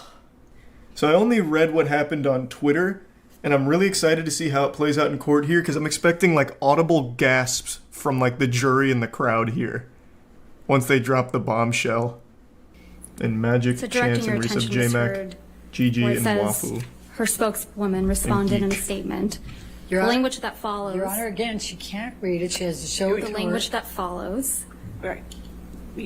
Jesus Christ. The desperation. I don't disagree with anything in the statement, but I just simply don't recall what the statement was we released. Is there anything inaccurate in that statement, Ms. Heard? No. I'm going to move to admit. Objection, Your Honor, lack of foundation. I'll overrule the objection. 1260 and Thanks evidence. for 5 gift subs, Nova. Thank you, Your And Honor. resub Hippie and Prime. Statement reads, Amber Heard appreciates Johnny Depp's novel interest in supporting two of her favorite charities, the ACLU, American Civil Liberties Union for Domestic Violence, and the Children's Hospital of Los Angeles. This is great and unexpected news. We would also insist that the full amount be paid immediately and not drawn out over many years. Anything less would be a transparent attempt by Johnny's counsel, Laura Wasser and Patty Glazer, to reduce their client's true payment by half under the guise of newfound concern for charities that he has never previously supported, end quote. Now drop it. Hit it. Hit it. Did I read that correctly? Yes. You Thanks, you spoke said about woo and donating your Wraith. divorce settlement on a Danish TV show. I believe I said I had. There's some Vanilla and Elder. I believe I said I donated it to charity, but it was already printed or already. If we could please play Plaintiff's Exhibit 346, which is a portion of your appearance on this program. And we would ask that it be moved into evidence and ask for any permission to objection? Your publish Honor, it. it contains, it has hearsay, it contains other communications with other individuals. Your Honor, if we may approach very briefly. Oh my god. Jesus, this is taking so much just to get to the big point that she wants to make. Because her Amber fucking Turd's lawyer is desperately trying every objection, every approach, and getting overruled at every step, but just drawing it out. Holy shit. In the prime ashcan. So what's happening so far? She is setting the stage with this charity thing with the divorce settlement. Amber made a big song and dance about how the money needs to be donated to these two specific charities from Johnny Depp. Well, if he so chose to, but he needed to do it all in one lump sum instead of drawing it out over the course of installations, making it a big deal. Like, he has to do it right away. It should be done right away, otherwise it's not done correctly at all. Instead of being like paid out over time. And instead of allowing Johnny Depp to do that, she forced him to pay her money instead, so that way she would do it with the money. We haven't gotten to the big meat of it, because her fucking lawyer keeps interrupting getting to that point, because she's had to set all of the groundwork here to show exactly what Amber Heard was claiming she wanted to do and would do, and what Johnny Depp had to do and should do, versus the reality of what happened. And it's just taking a long time to get there because Dr. Evil's lawyer over here keeps objecting everything unsuccessfully. Objection, they're about to say something that will win the case. So All if we right. could please. $7 million in total was donated to, I split it between the ACLU and Children's Hospital of Los Angeles. ACLU is a human rights organization. Sorry, ACLU is a prominent organization, nonprofit organization in the United States. It's called the American Civil Liberties Union, and they work on behalf of marginalized communities on the ground and in legislative reform. Right. And well, more power to you, because that's something that I've never heard I of. wanted nothing. That's a dagger. Oh my god. Yeah, I haven't actually seen this. I only got the cliff October notes. of 2018, right, Ms. Heard? I don't recall when it was. It was in 2018, right, Ms. Heard? I don't remember when this was done. This was after you had received the full $7 million of your divorce settlement for Mr. Depp, wasn't it? Again, without knowing when it was recorded, I have no idea. That's such a... I'm going to take an approach here. That is the stupidest thing to say. It's a recorded television show, a very popular one, obviously. You can easily just look up when it was recorded. This is an awful defense, and it's not even a good stall because they obviously have the date that it aired. Jesus Christ. The $7 million divorce settlement was paid to you in full by February of 2018, right? That's correct. Objection to her testifying to what Mr. White testified to. That Okay. It's a he literally testified to it in court. I'll overrule objection. Okay. Thank you, Your Honor. Mr. Depp's accountant, Edward White, testified that he made the payment Desperation. directly to the ACLU and CHLA, correct? I believe so. Stop! What the fuck? Why does it Were keep all doing made that? to you, weren't they? That is correct. Mr. White testified that the payments were all made on schedule. I'm going to object to her testifying to what Mr. White testified to. I'll It's an overrule the improper. objection. Go ahead. Thank you, Your Honor. What was the strategy there? It's the same And test. you were here in court. Oh my god, she's dumb. When Mr. White testified that the payments were all made on schedule, right? My question was, you were here in court when Mr. White testified under oath that all the payments were made on schedule. I was here every day in court. I heard his testimony, yes. Okay. So in this October 2018 interview, you said that you had, quote, donated, end quote, your entire divorce settlement to charity, right? That's correct. And in fact, your exact words were, quote, $7 million in total was donated to, I split it between the ACLU and the Children's Hospital of Los Angeles, end quote, right? That's correct. I made that statement as soon as I got a divorce and we reached the settlement. That's when I pledged it, right then. And you say this because you, quote, wanted nothing, end quote. That is correct. But you hadn't donated your entire $7 million settlement to charity at that point, had you? That's incorrect. Sitting here today, Ms. Heard, you still haven't donated the $7 million divorce settlement to charity. Isn't that right? Incorrect. I pledged the entirety of the Ms. settlement, Heard, $7 that's million not my to question. charity, and I Ms. Heard, intend to Ms. fulfill Heard, those obligations. Ms. Heard, Oh, she knows. Okay, she knows. She knows. please. She's now saying Try to answer pledged. my question.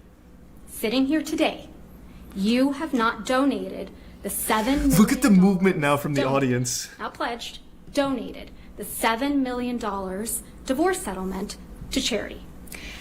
I use pledge and donation synonymous with one another. But They're I the same don't. thing. Ms. Heard, No one does. It's I don't terrible. use it That's a terrible synonymously. defense. That's how donations are paid. Ms. Heard, respectfully, that's not my question. As of today, you have not paid $3.5 million of your own money to the ACLU. Yes or no? I have not yet. And as of today, you have not paid $3.5 million of your own money to the Children's Hospital of Los Angeles, correct? I have not yet. Johnny sued me. So as of today, Doesn't you have not matter. donated, It doesn't matter. paid $7 million of your divorce settlement to charity, right? I have not been able to fulfill those obligations yet. And that's because you did want something, didn't you? I didn't want anything and I didn't get anything. You wanted Mr. Depp's money. Didn't get it, wasn't interested in it. I loved Johnny, that's why I was with him. You wanted praise for donating the money, right? Oh, this is like right out of a That's movie. incorrect. Holy shit. You wanted good press. You wanted to seem altruistic publicly. Wasn't my interest. My interest is in my name and clearing my name, and at the time I was being called a liar and my motives were being questioned. I did then you see lied it as again. important to clear that up. I wanted to make a statement to make sure that there was not any doubt that I couldn't be labeled these things just because Johnny was a bigger star and had more publicity reach. Is he tier You 2 wanted to bear and remind tier 1 everyone raccoon? of your claims of And then domestic resub violence Fritos. against Mr. Depp, right? No, I wanted to move on with my life. You wanted to make those claims seem believable. They are believable. They were You wanted believable. them to be seen, you wanted to be seen, as a noble victim of domestic violence, I didn't have you? never wanted to be seen as a victim. Nor have I You- ever called myself one. Fuck, this is such a slap down. Testified under oath. Jesus. Quote, the entirety of your divorce settlement was donated to charity. End quote. That is correct. I pledged the entirety. I'm going to move to strike everything after yes. You testified under oath, quote, the entirety of my divorce settlement was donated to charity, end quote. That statement wasn't true. It is true. I pledged the entirety to charity. The statement... When you say you buy a house, you don't pay for the entire house at one time. You pay it I'm over not time. asking, Ms. Hurd. All right, next question. Well, okay, I'm coming in with my own here. Even if that is the case and she wants to use that line, it completely goes against everything she set up in her other statement where she told Johnny he's not allowed to do that because it's not by the rules. She wouldn't allow it. So now she's backpedaling into that same line of thinking where it's like, oh, actually, I plan to do it in overtime installments, which is exactly what she forbid Johnny from doing in the first place. So nothing she's saying even fucking works. You didn't donate it. It's a yes or no. I haven't been able to to fulfill those So that's obligations. a no, right, Ms. Hurd? I made the pledge. I want to be very clear. I pledged the entirety. I haven't been able to fulfill those pledges because I've been sued. You had all of the $7 million for 13 months before Mr. Depp sued you, and you chose not to pay it to the charities you pledged it to. Is that correct, Ms. I Hurd? disagree with your characterization of that. I disagree with the facts. It makes me look bad, so I object. Testimony from the UK. Fuck, that's such a bombshell. Completely pokes holes in everything that she says because it ruins her credibility. Which is why it's such an important piece. Quote, I remained financially independent from him the whole time we were together, and the entire amount of my divorce settlement was donated to charity. Oh, there's more. That is correct. Did I read that correctly? Yes, you did. The him you were referring to is Mr. Depp. That is correct. Oh. Most of the money that was donated to the ACLU and CHLA in your name came from someone else. Isn't that right? I don't know what you mean by most of. Well, at least $500,000 that was donated to the ACLU in your name wasn't paid by you, right? I believe Elon made a donation in my honor on one of the years. Yeah, and it didn't come out of your $7 million divorce settlement, right? No, nor did it count towards my pledge. And at least $500,000 that was donated to the Children's Hospital of Los Angeles in your name wasn't paid by you either. Oh, God. Right, those were made at the same time. And it didn't come out of your $7 million divorce settlement. Nor did it count to my 3.5 obligation. Those $500,000 payments came from your new boyfriend, Elon Musk, right? I don't know if he was a new boyfriend at the time. Irrelevant, but all right. You got him to pay part of what you promised to these two charities, didn't you? Incorrect. Oh, that's such a brutal line of questioning. $7 million divorce settlement for yourself, right? You're very wrong about that. I think this, if Your Honor is Okay, fine, you said this is a good stopping breaking point. Okay, that's fine. All right, ladies and gentlemen, we'll stop here for the evening. Remember tonight, do not do any outside research and do not discuss the case with anybody. I know these days are a little longer, and I appreciate your patience and your taking care of everything here. Please take care of yourself tonight, okay? And we'll see you in the morning at 9 a.m. God, what a fucking beat down. Well, Johnny Depp's lawyer's wild. She's really good. Meanwhile, Amber Turd has like a geriatric senile lawyer. She didn't get a successful objection a single time in the entire hour and 55 minutes. And she tried so often. That is... I can see why she keeps throwing her legal team under the bus. Damn near getting them disbarred on the spot by claiming that they sent the photos to the fucking People magazine during an active investigation. I can see why she's so upset and salty about it. They are trash. Well, that was pretty fucking intense. That was a lot more intense than I thought it would be. I didn't think they'd go so hard. Nor did I think there'd be some kind of like new evidence in here that we hadn't already at least heard of. But apparently that entire charity thing was just a goddamn lie from Amber. Which is so weird. Why even bother making that pledge when you're never gonna fulfill it? She had it for 13 months and never donated a single penny from the divorce settlement, even after claiming twice she already donated all of her money. Publicly. And then desperately trying to say that she views pledged and donated the same. Thus she didn't lie when she said she donated all of it. Yeah, that was expertly done by Johnny Depp's squad. And even somehow James Corden and Elon Musk came into this. This was a wild, action-packed day in court. Dentorius?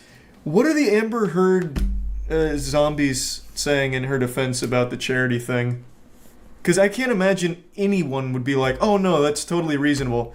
I obviously knew she meant that she had only pledged her whole divorce settlement when she told me she donated all of it. Watch the end. Oh, is it not over? I assumed it'd just be them walking out. There's a post-credit scene. Oh, okay. Johnny Depp's lawyer gets recruited to the Avengers.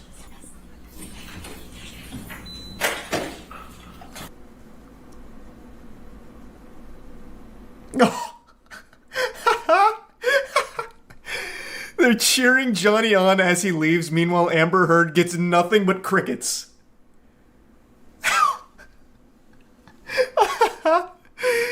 Oh, it's so fucking adorable. They literally wave him off, giving him a standing O on the way out. Fuck me, man. That was so wild. That was so wild. Everyone unironically clapped, holy shit. Yeah, that's like one of those Reddit/true stories that's always a lie. And then everyone clapped. But actually happened. I actually can't even believe that. You're about to see a grown 28-year-old man have a conniption, just a full-blown freak-out meltdown over a chicken nugget story. I'm sure a lot of you have seen and maybe even been keeping up with this McDonald's lawsuit where McDonald's is being sued because their chicken nugget was so hot it gave a young child second-degree burns when it was stuck to their skin for over 2 minutes. Not that it welded to their skin or anything. It got lodged in between their leg and the seatbelt and was pressed against their skin for over 2 minutes while the mother was driving home. And McDonald's has now been found liable for this whole situation here, claiming that the nugget was cooked at over 200 degrees, it was dangerously hot, and there's a whole lot of nuance and moving parts of this. A lot of people are comparing this to the old McDonald's lawsuit where a woman sued over very hot coffee where she spilled it on herself and then sued for it, saying that it was way too hot, and she did win the case. These two are not related, and I am tired of coming in here like Ebenezer Scrooge to lay down the brass tacks. That woman with the hot coffee was a very different situation where there was a legitimate problem with the temperature the coffee was served at, where it was damn near fucking the temperature of the sun's surface. Like, they were serving liquid magma. So when she spilled it on herself, she legitimately disfigured herself. Like, it was a, debilitating burn. They were 3rd degree, served from the 3rd circle of hell. And she had to get, a skin grafting procedure in order to fix what happened. Like, it was a lot. Now, in this case with the chicken nugget, we're talking about 2nd-degree burns. There is a wide range of difference between 2nd and 3rd-degree burns. 2nd-degree burns, in very severe cases, can of course be disfiguring to a certain extent, but mainly we're talking blisters. I mean, shit. When we did the Forged in Fire video and I was crafting the finest katana the East Coast has ever seen, I was like a well-oiled machine, a fucking samurai bladesmith. When I was hitting it with the hammer, one of the pieces of the molten metal bounced up and landed on my hand and temporarily fucking fused with me and burnt it the entire time. We are talking forging temperatures. I forgot exactly what that temperature is, the exact number, but it's well north of a chicken nugget. And that was a 2nd-degree burn. And it was only a blister, and after 2 weeks it went away, and now you'd have no idea that I was ever even the victim of such a masculine injury, a fucking blacksmithing injury. And I was 27 at the time, I was a 27-year-old man. I don't have the same superhuman healing capabilities as a child. Children are like fucking Wolverine with adamantium coursing through their veins. They can instantly heal half of the injuries that would have an older person either dead or hospitalized in the ICU. So I have no doubt that the child will probably be fine here, and I do understand and recognize that it's still a very emotionally distressing situation, but the fact that they're trying to say it's entirely McDonald's fault I think is beyond laughable. And I feel like such a fucking cuck going to bat to defend McDonald's like a free PR loser here for them, but my disdain for multi-billion-dollar fast food corporations is outweighed by my disdain for bad parenting, and I really feel like this is an issue of parenting. I think this is the mom's fault. Now I want to summarize my feelings instantly here so there's no confusion. If this chicken nugget had burned this young child in a matter of seconds after being exposed to her skin, then I would agree that something was wrong on McDonald's end where they were serving dangerously hot food and they would deserve to be held liable. If this chicken nugget had fallen onto her lap and given her 2nd-degree burns within 10 seconds, 20 seconds, even 30 seconds, I'd be like, okay, something's real fucking weird with the way they're cooking up those nuggets. Why are they so hot? That's way too hot. And that's unreasonably hot. But that's not what happened here. That's not the reality of this case. She received 2nd-degree burns after having that chicken nugget pressed against her skin for over 2 minutes. That is a long time. So I don't think there was any hocus pocus with this nugget going on here. I don't think it was a higher temperature than the rest. It was just the only one that got pressed against her skin for such a long period of time. So of course it would cause some damage because of that. I don't think that has anything to do with the temperature. So let's break down the facts of the situation. The mother got their child a Happy Meal in 2019. The child was 4 years old at the time, and she allowed the child to eat in the car unsupervised. Unsupervised might not be the right word here, because it's not like the child had like a, fort in there, like a panic room where they were able to hide away from the mom. Like, she could still see the child, but she was able to eat all by herself without the mom being able to do a whole lot to, help in the situation. And I feel like a child that young is not going to know that chicken nuggets are going to be extremely hot. So they're more than willing to just be a little loosey-goosey with some fresh fucking nuggies. And one wild component about this case that I don't see enough people mentioning is the fact that they even got hot chicken nuggies from McDonald's in the first place, because half the time you get served those, they're fucking ice cubes. So they already found a shiny Pokemon here in the fact that their chicken nuggies were even lukewarm, let alone boiling hot, I suppose. So, the 4-year-old gets the chicken nuggets, the mother is driving, and she spills the nuggets on herself. I believe they said about 6 nuggets.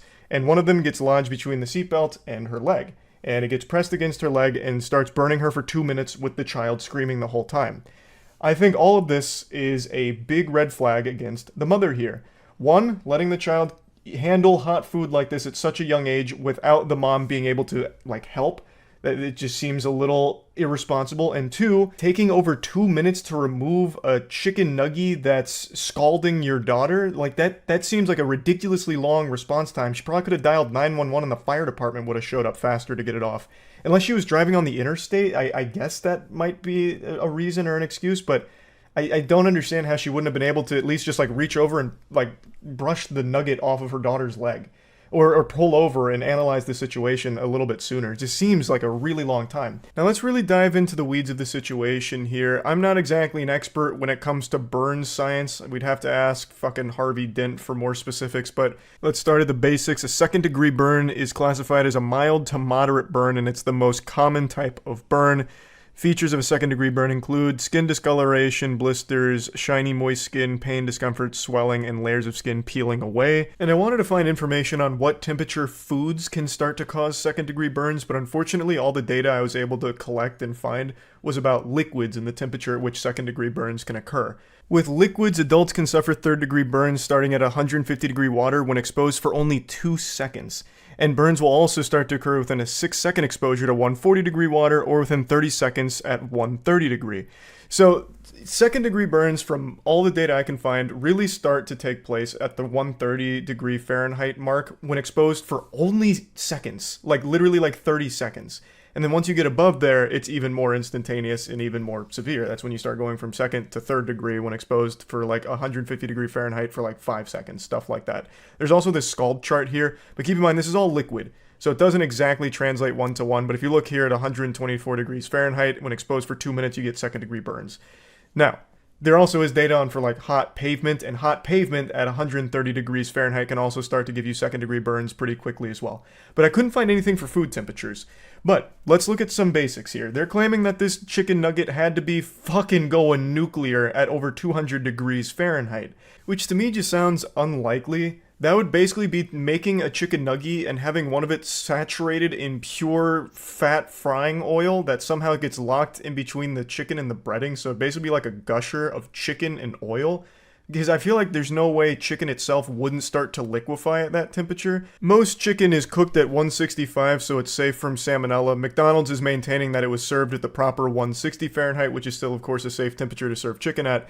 And from what I'm reading, no one ever really cooks chicken above 180. 180 is the highest temperature I've seen people cooking chicken, and they claim that it gets really juicy and kind of liquidy. So I imagine if you went into the 200 range, you'd basically get like a fucking chicken broth, like a fucking soup of chicken in the breading. So I just find it kind of unlikely that they'd somehow get a 200 degree nugget, because it already has to go through a long process as well, where it was probably sitting for a certain period of time. So it just feels like it probably would have cooled off anyway if they did cook it to 200 degrees, but I'm not going to write that off as impossible. It could just be extremely unlucky. But even then, if it really was 200 degrees, if that 200 degree nugget got pressed against her skin for over 2 minutes, I think she would have much more than second degree burns. She probably would be looking at third degree burns. Of course, that's extrapolating based off the liquid temperature chart for burns, so it's clearly not 1-to-1, but even still, I think that's valuable data to give us some kind of baseline in comparison here. 200 degrees pressed against your skin for over 2 minutes, I definitely think that'd be third degree, not second degree burns. So what I think happened here is the nuggets were served at the right temperature, 160, which is still very hot. It's hot food, obviously. And it doesn't need to be like some kind of freak rogue chicken nugget that's 200 degrees that burnt her daughter. A normal, properly served chicken tender at 160 could still cause second degree burns because it got locked against her skin, pressed against her skin firmly for over 2 minutes. I could take a chicken nugget, not even like a 160 degree nugget, like one that's been sitting out for a while, and if I clench my fist around it for 2 minutes, I would probably get second degree burns too. Like, it doesn't have to be a freakishly hot nugget to cause that, at least not from everything I'm reading here. The problem wasn't that the nugget was too hot, the problem was that it got pressed against her daughter's skin for so long, causing the damage. So I feel like this is just a little silly to say it's McDonald's fault.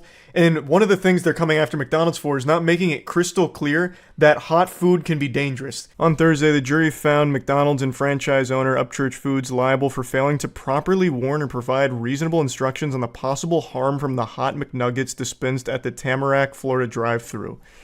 That's so embarrassing that we've reached the point that now we need fucking dumbass McDonald's to teach us that hot food can be dangerous.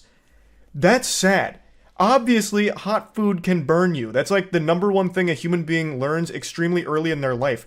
Fucking cavemen knew that fire was hot. Fire equal burn, not good, don't like, ouchie. Like, I can't believe that now we're putting that onus on McDonald's to teach us that a hot food can be hurtful and cause pain when pressed against human skin for over 2 minutes. That is an unreasonably long period of time to experience continuous pain. I also didn't understand this portion of the case either. Ms. Holmes purchased 32 chicken nuggets that day, and the evidence will show that 31 of them was no problem. What do you mean? How would you even have that evidence that 31 of them were no problem? They would have cooled off by the time you start gathering the data on their temperature. And then it goes on to say that she has one burn, and that's the one location where the McNugget was trapped by the seatbelt for 2 minutes. No shit! Of all of the nuggets that fell onto her lap, the only one that caused damage was the one that was pressed against her skin. Fucking obviously, this isn't like a eureka moment like a smoking gun. Clearly it's that one. It's 200 degrees, it had to be. It's the only one that had any pressure applied to the skin for an extended period of time. All the other nuggets, I imagine, were brushed off or shaken off in pain, but this one got stuck between the seatbelt and her leg, and I'm guessing while screaming and panicking, she wasn't able to free herself from the pressure being exerted on the nugget and her skin. So that's obviously the one that's going to cause the injury, not the ones that are no longer burning her or anything like that. Fucking clearly. It's not like it instantly touched her skin and burned it. If it did, then I would totally agree that there was something very awry with the process here. If it was only against her skin for a matter of seconds, then I'd be like, oh yeah, McDonald's really fucked up here, because clearly there's no world where a nugget should be so hot that if it touches your skin for like 5, 6, 7 seconds, it should second degree burn you. That's ridiculous. But when it's pressed against your skin for over 2 minutes, I would expect anything to burn you if it's even moderately hot food. So I think this whole case is just fucking ridiculous. I think it's silly.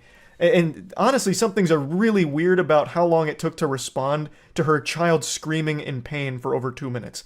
Something about that rubs me the wrong way. There has to be a good excuse for it, like driving on the interstate or making it completely impossible for her to just reach over and, hit the nugget off her leg herself. I don't really know, but there's something about that component specifically that I find very odd.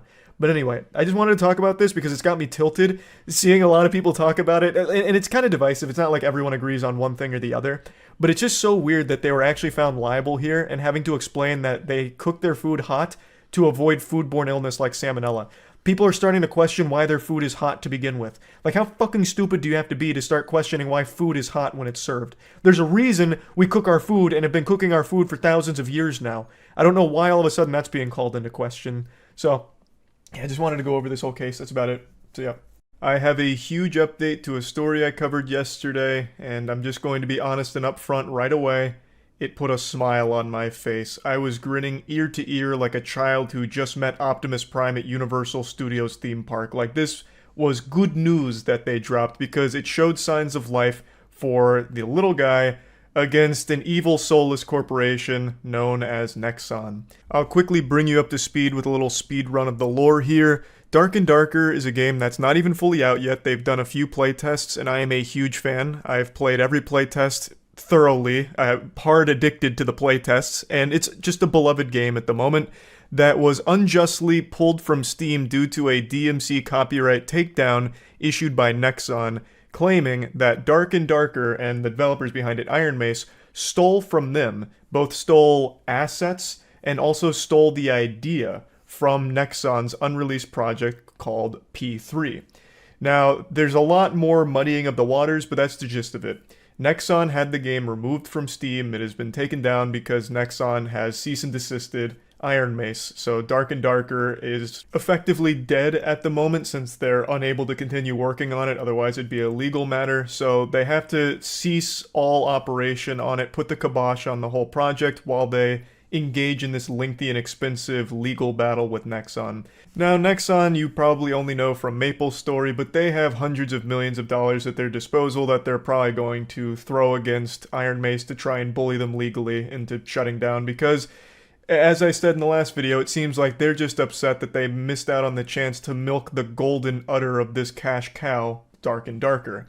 They had a similar idea, but one that they were unable to fully realize on their own, and Dark and Darker has absolutely fucking crushed it. So they're mad, and this is their way of lashing out and throwing a temper tantrum. And even if they do win in court, they certainly lost in the court of public opinion. This whole stunt from Nexon has been a reputation ruiner. Not even like Nexon was in good standing with gamers in the first place. They're a fucking scummy company for a million other reasons, but this one went above and beyond the level of shittiness most people would have expected from them. Their greed is just this open, festering wound that I can't wait to pour salt in, because this update I have for you is good news. Iron Mace went full fucking barbarian mode on this one and just slapped around this lawsuit, at least in terms of like debunking the core points and dismantling a lot of the arguments they tried to make. So I want to show you their response so we can go over it together, because I think they did a great job at laying the smackdown here and defending themselves.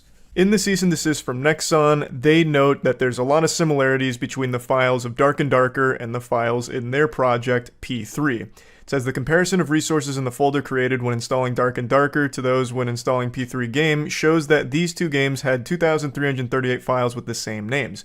Even if we exclude the number of files essentially included in the Unreal Engine itself from the above, more than 1,000 files have the same file name, and below is a list of the resource file names that are identical in Dark and Darker in the P3 game. So they went through and listed out all of these files, and Iron Mace went through and made a spreadsheet showing these files that are listed in this lawsuit in Exhibit D, and where they came from in Dark and Darker. As you can see, the astute observer will notice the vast majority of these files come from the Unreal Marketplace. They are fucking Unreal assets. They do not belong to Nexon, and Nexon cannot claim ownership over these assets. I have played 1,000, 5,000, 20,000, nay, 100,000 shitty Steam games that have all used similar assets, so I notice a lot of the same things in those games to Dark and Darker. They are there for a reason. They are fair game for developers to use. I'm not saying that to say that Dark and Darker is lazy and these assets are shitty. The point is, I have seen these assets used in thousands of games. They are not Nexon's. They did not steal these from Nexon. The reason why they're going to share the same names is because they're the same fucking assets. And in the document, you'll even see a section of files that don't come from the Unreal Marketplace. They are made by Iron Mace, and they explain that the reason these have similar names is because they're relying on the same fantasy tropes that have existed for a long time. Thus, the files in P3 that bear a similar name is because it's in the same goddamn the same goddamn genre that has existed for so long, so of course the names are going to be similar.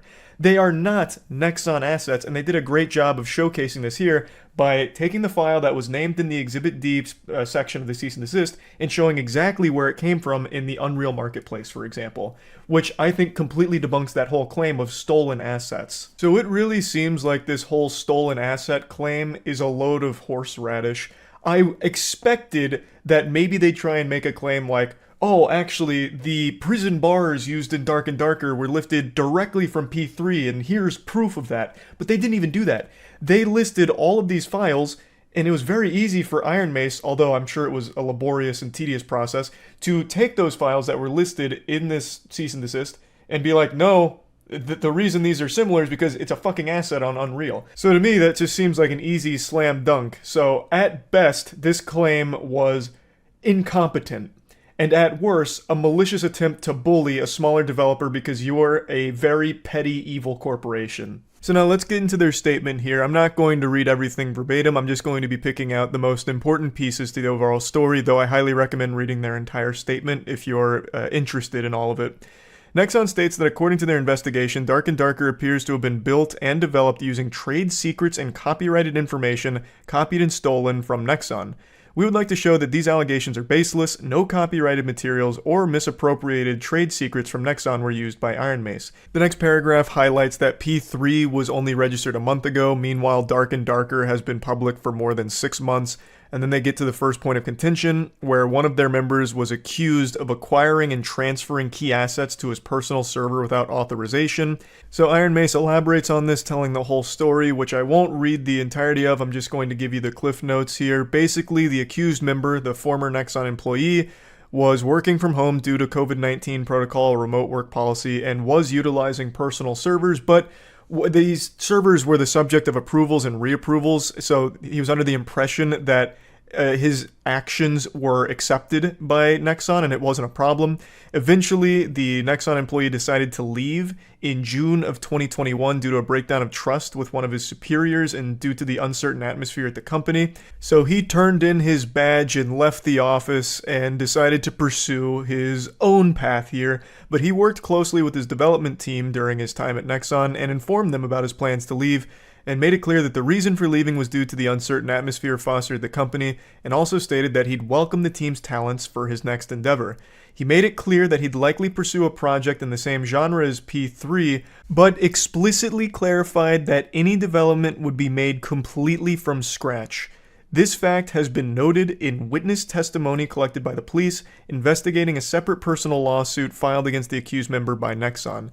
That is a huge piece of this pie here. So even though he did talk to the former employees here, the former team about, pursuing a game in the same genre as P3, he made it clear to them that it would be unrelated and everything would be built from scratch. The only thing it would share is the genre, which, again, you can't copyright a genre, especially one that's been around for as long as fantasy has. It's fantasy tropes, right? You can't copyright fucking wizards, magic, swords, spears, and shields, and archers, and all that. Like, it just doesn't work.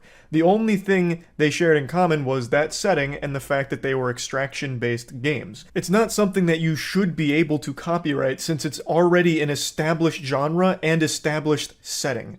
So I feel like this is a crucial piece of information here, that it was made clear and even has testimony backing it, that even though it was in the same genre as P3, everything would be made from scratch, and it wouldn't be just P3 again. It was going to be its own identity. Now, continuing on, they talk about how once Nexon became aware of this member's plans to leave the company, they decided to send the internal audit team after him. They sicked the hounds on him. So they started to immediately accuse him of stealing files, even though they had been able to observe his activity for a long time now and had no problem with it up until, I guess, he decided to leave the company. So he got fired based on these unproven claims and subsequently sued by the company a month later. And that personal lawsuit is still ongoing, and he's been the subject to multiple search warrants, as has Iron Mace, and so far they've found nothing to substantiate any of these claims or any of these accusations against them. So this poor guy just wants to make a good game, and he can't help but get sued more than McDonald's here by Nexon, who's holding a grudge against him. So he and Iron Mace have been the subject to multiple searches from authorities, and still they have found nothing to substantiate any of their claims. There is no evidence to back up anything Nexon is claiming. The next claim they tackle is the takedown notice submitted by Nexon alleges that the founder of Iron Mace, Terrence, knew that the accused members used stolen trade secrets and copyrighted material to develop Dark and Darker to knowingly benefit oneself and Iron Mace, basing this claim purely on past association and without offering any proof.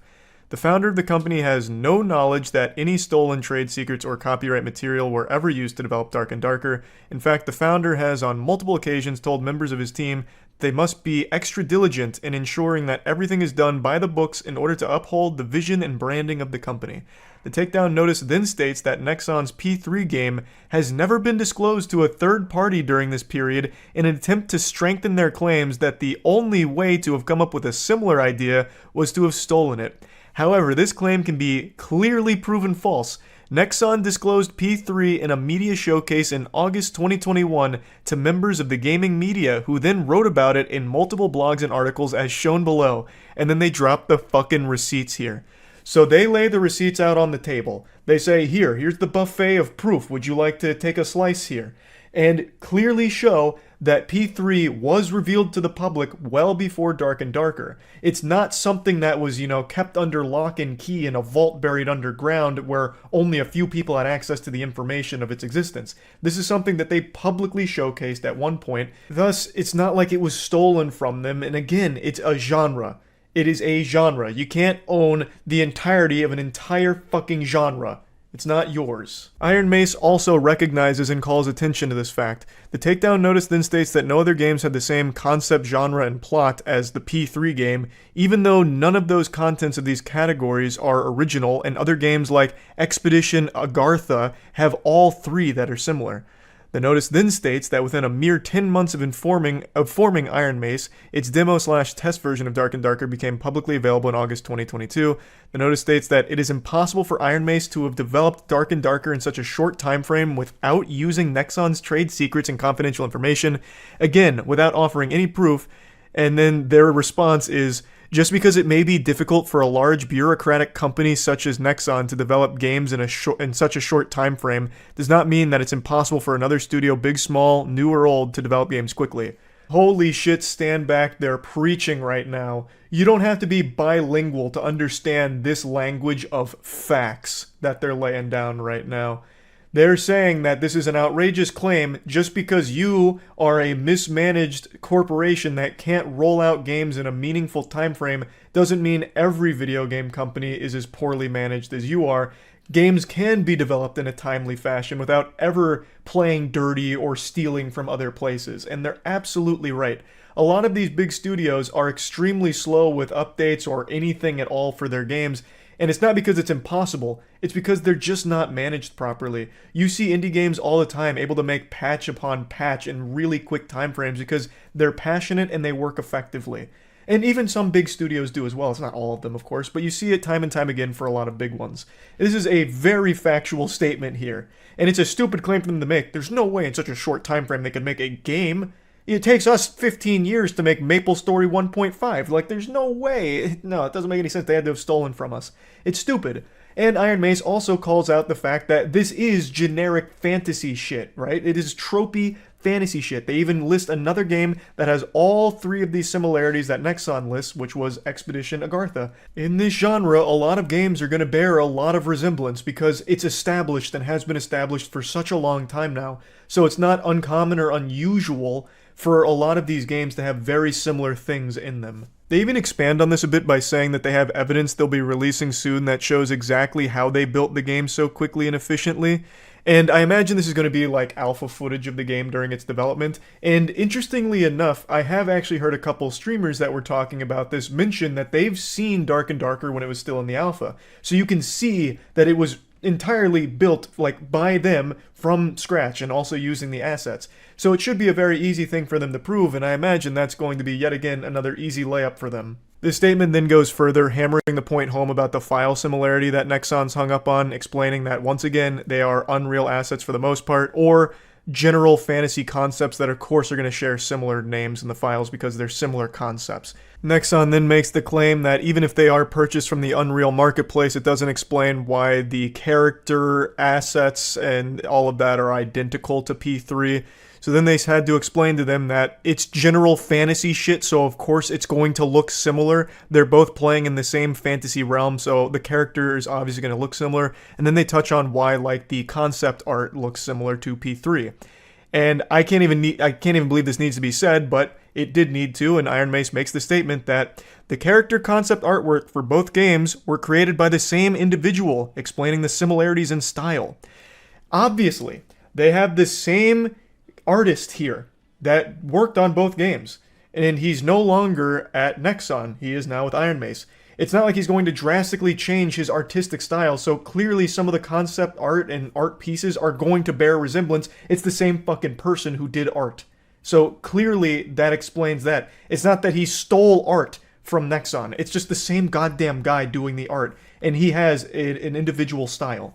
I love this next part. The notice then states that the level and extent of the two games' key concepts, genre, and storyline make it clear that Iron Mace must have used Nexon's trade secrets to create Dark and Darker. And again, both the concepts and storyline are purposely traditional and generic and can be found in many fantasy games, including pen and paper RPGs, which was one of the main inspirations for Dark and Darker. The premise of adventurers delving into dungeons full of monsters and treasures in their quest to seek riches is so generic and common that it can be broadly applied to numerous other fantasy games. Just for fun, we asked ChatGPT to come up with a description for a generic PvP dungeon crawling game that created an eerily similar game description below. So, and then here's that description that ChatGPT came up with. The point of this was to showcase just how generic all of the concepts and everything in Dark and Darker is, and purposely so. It's all just traditional RPG established elements, nothing new. They didn't reinvent the wheel, they just did a very great job of it. They utilized it beautifully and made a very fun and unforgettable experience out of it. But at its core, it is generic fantasy, top to bottom. In closing, Iron Mace states, given the information presented, it is difficult to believe that Nexon, in good faith, could reasonably believe that Iron Mace has infringed on the copyrights for their P3 project.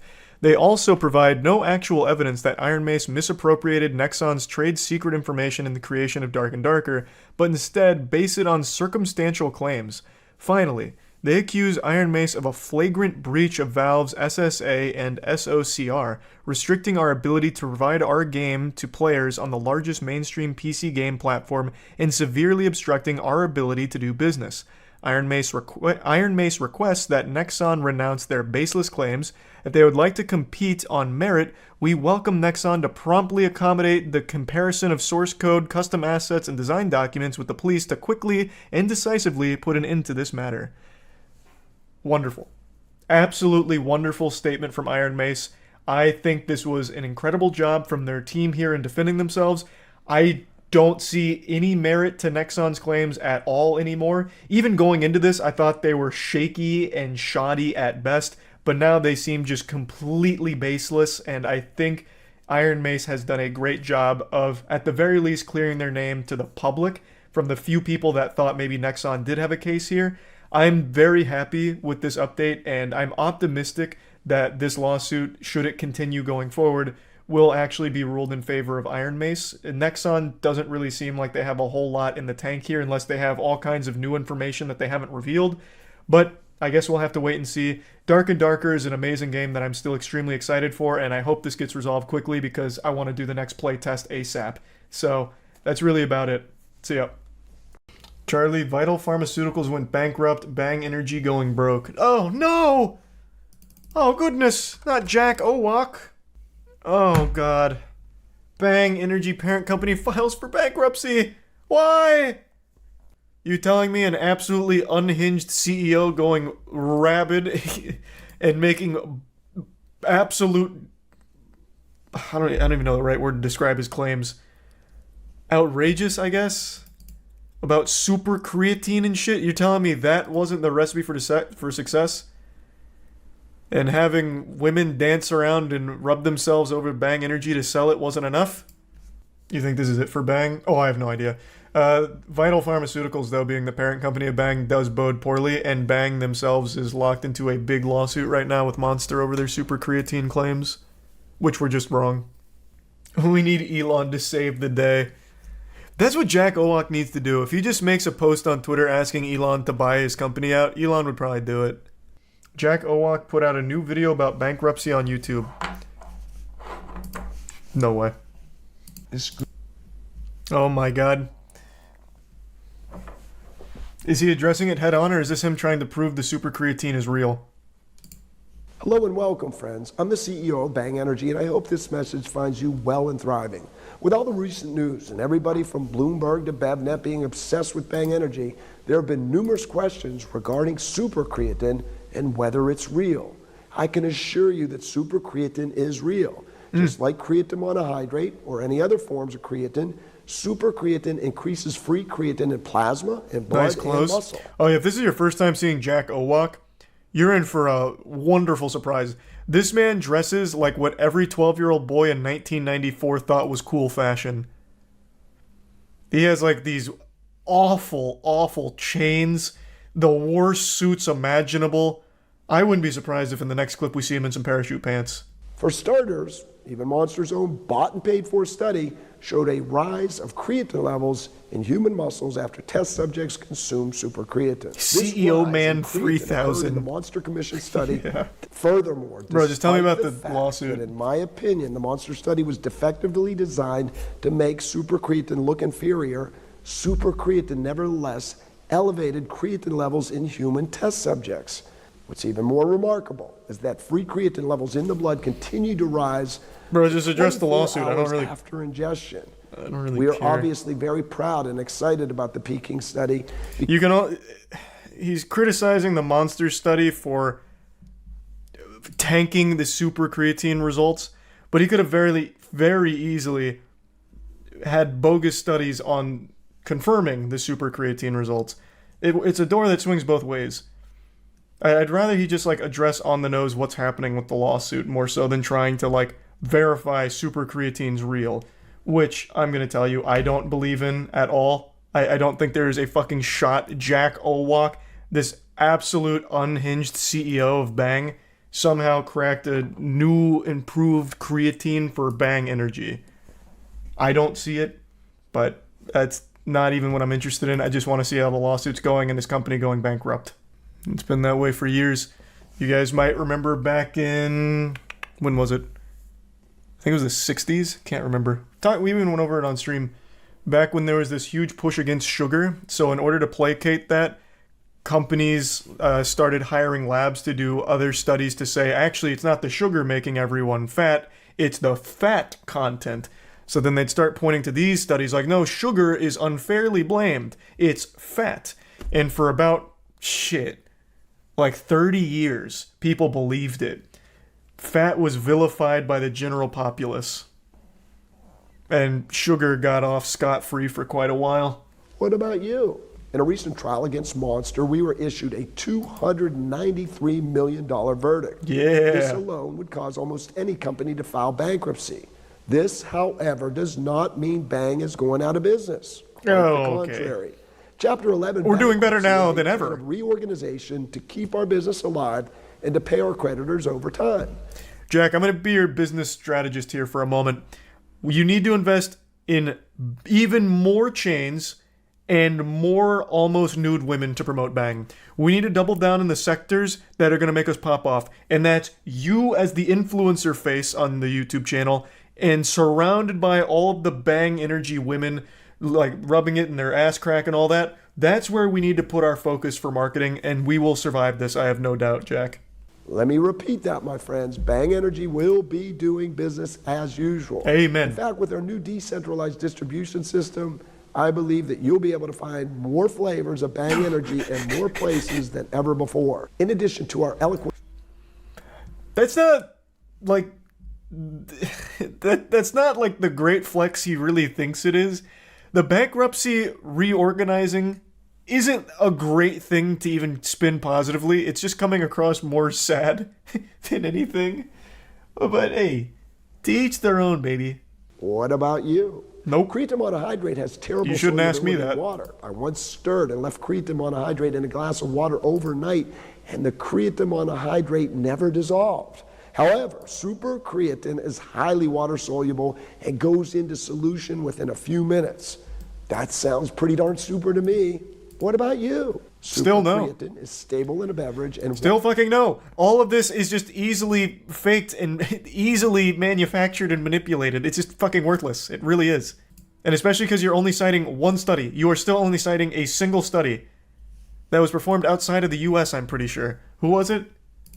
I believe it was Peking Bio. It's for international students taught in Chinese. So it is outside of the US, right? Is it in China? water stable at room temperature. Other forms of creatine are not stable in water and over time degrade to creatinine. That sounds pretty darn super to me. What about you? You gotta stop asking me, Jack. Just Still not. in. We have preliminary evidence that shows that supercreatine may have a half-life in human plasma for roughly 7 days. Furthermore, supercreatine is made up of roughly 50% L-leucine. Where was that? You're not gonna cite that one? This just in. I made something else up real quick. Who performed that study? Furthermore, supercreatine is made up of roughly 50% L-leucine, which is known as the most powerful contributor to muscle protein synthesis out of all essential branched-chain amino acids. You want to know a fun fact about that one? This claim's not even like super wrong. But you want to know what's interesting? Every fucking drink ever has this in it. It's not like Bang all of a sudden has this chemical X. This shit is found in every fucking drink. It is like one of the most common additives to a drink. Thanks, Resub Rose. He must really think people that drink Bang are stupid. In fact, no other creatine molecules contain the powerful amino acid L-leucine except for supercreatine. What are you talking about? What? I don't know what the claim he's making in regards to supercreatine, but literally every single drink, every single, even not supplements, but the shake stuff, not Soylent, but you guys know what I'm talking about, like the flavor additives, like all that shit has that. All of it. Fucking all of it. It's not unique to Bang or supercreatine, unless he's somehow using it differently, which I don't think he is. Hey, this sounds pretty darn super to me. What about you? No, it sounds standard. Stop asking me that. Us. You know where I stand. Supercreatine. Rodney Sachs. That's not a good thing. Personally, and trying to destroy my family and children by taking away my house and other possessions. It is important to note that we recently filed a mega lawsuit against Monster Energy Drink and Rodney Sachs. This lawsuit refers to more than 120 reports of suspected links between consumption of Monster Energy Drink and serious adverse health events, including 10 heart attacks and roughly 20 deaths. Let's take a peek at Bang's list of fatalities. I'm sure you're not far behind. Monster is significantly bigger than Bang, but I bet Bang has quite a long list of bodies here. Let's see. Bang-related heart attacks. Still not focusing in on Bang. It just keeps casting the net wider. The reason I want to single out Bang, not only because of the Monster call-out, but Bang has more caffeine. So Bang has 300 milligrams of caffeine, which is a fucking ton. Like, that's a lot.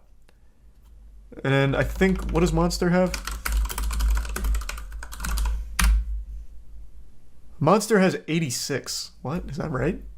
Oh, 180. Where is this 86 coming from? Oh, this isn't giving me a whole can. I see. Yeah, this wasn't the whole can. It was just giving me like a serving size of the can. So yeah, 160 according to this. So Bang is almost double the caffeine. Let's take this. So they're coming after Monster for heart attacks and adverse health effects. And that's going to be attributed to the caffeine because of like atrial fibrillation, I think is what it's called. From like too much caffeine. I'm going off memory here. And that's at 180, 160 milligrams of caffeine for Monster. Now double that. Bang's in a much worse spot. We know that Monster has been involved in well over 1,000 lawsuits. Many individuals and companies have been destroyed by Monster, who is now trying to destroy us.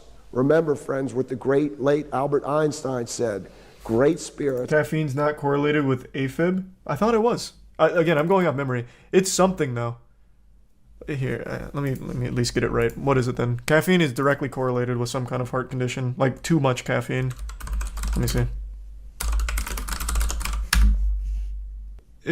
It's not often. 94% of physicians agree something, even when its benefits have been demonstrated in randomized clinical trials, such as the use of beta blocker. Oh, wait. No, kind of. Focused on 3 types of specific arrhythmias, 1 atrial fibrillation. So it is listed there. But yeah, this is excessive caffeine. This isn't just like one energy drink kind of caffeine, which is what I was saying. Like too much caffeine. Primarily because of Monster's insistence upon waging war against supercreatine and me personally. No one wants to go to war with you, Jack. You're too cool, too scary. Supercreatine, I don't know anybody who drinks a Bang energy drink because of supercreatine. Do you? In fact, that's like your main selling point. What do you mean? Of course there's people that do. Bro, you hype supercreatine up like it's like a panacea. There are absolutely people that drink Bang energy just because of the fucking supercreatine claims. What are you talking about? Now you're just blatantly lying. What are you saying?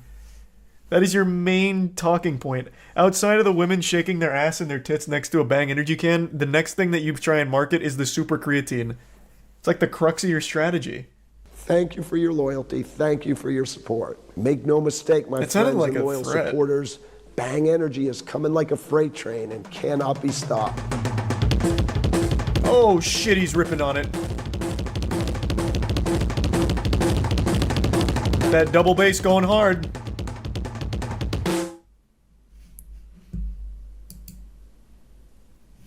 All right. I would say not the best defense of the massive, massive lawsuit, but it could have been worse. Bang CEO says yes to the dress. Oh, someone recommended that last time and I forgot. They made like their own documentary about themselves. Well, he made his own documentary about himself, and his family were just side characters in it. My fiance is Jack Owak. We're wildly entertaining when we get together. We're both little kids at heart. He's definitely the man that God put on this earth for me. Yeah, they're very spiritual. And she couldn't be more right about them being kids at heart. I mean, you need look no further than Jack Owak's fashion. In pretty much everything you ever see him in, hello and welcome, he's wearing shit like this. She's on the money, for sure. W drip. It is quite drippy. This man's out here with that super swag style set to ultra. Looking real nice. About being classy. Definitely want to be covered up here. I came here today to make sure she got the right dress. Most of Megan's clothes, like her jeans today, her shoes, everything, I dressed her in. Ah, that sounds healthy. He's my fiance and I want to make him very happy. So I'm open to trying on any different style. Okay. What's your budget? I'm prepared. I don't let my wife make her own whatever it decisions. takes to get that, that Her budget is what I say it is. Different mermaid looks here. It quickly becomes obvious who's looking to take charge. I'm not feeling it. I want you to try this one on. I hate lace. What did you just say? What did you just say to Jack? Don't ever say that again. And especially not in public, you fucking harlot. This is his special day, for God's sake. Let him pick out the dress he wants. I didn't know what I liked, what I didn't like. I was really just looking at Jack. Gina, what an awful fucking relationship. I don't know what I like. I only like what Jack tells me I like. So when I was looking for things, I had no mind of my own except what Jack wanted. God, that's awful. I feel terrible. Just even hearing that.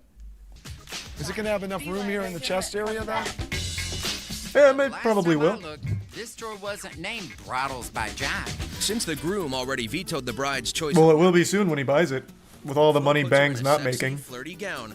But what is Jack? Oh, he's gonna hate it. He's gonna hate it. Oh, wow. Oh, he's gonna hate it. You harpy, how dare you. Wow. I don't want to get married now. I hate the dress. You can see it on his face.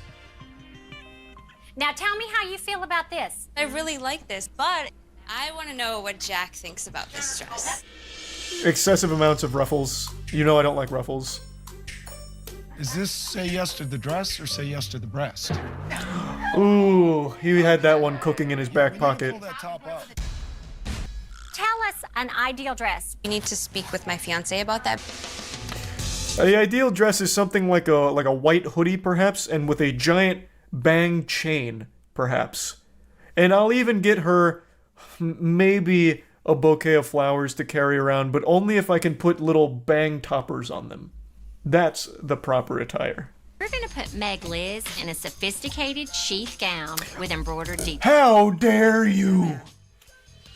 Are you out of your mind? This is say yes to the dress, not say yes to fucking tits! Oh, yeah. Jack is gonna blow a gasket. Beautiful. Is this a joke? Are you not taking his criticism seriously? Jack, I'm so sorry they're doing this to you, man. Now tell me how They're you not even feel about considering this. your I feelings. would say like 8.5. Whoa. I really like this one. Scale from 1 to 10. It's a bonus 1. Points. Yeah. Ouch. Yeah, it's bad. Wow, I thought I had some claws. Didn't even ask Jack. This fiance, he's making me look like a kitten.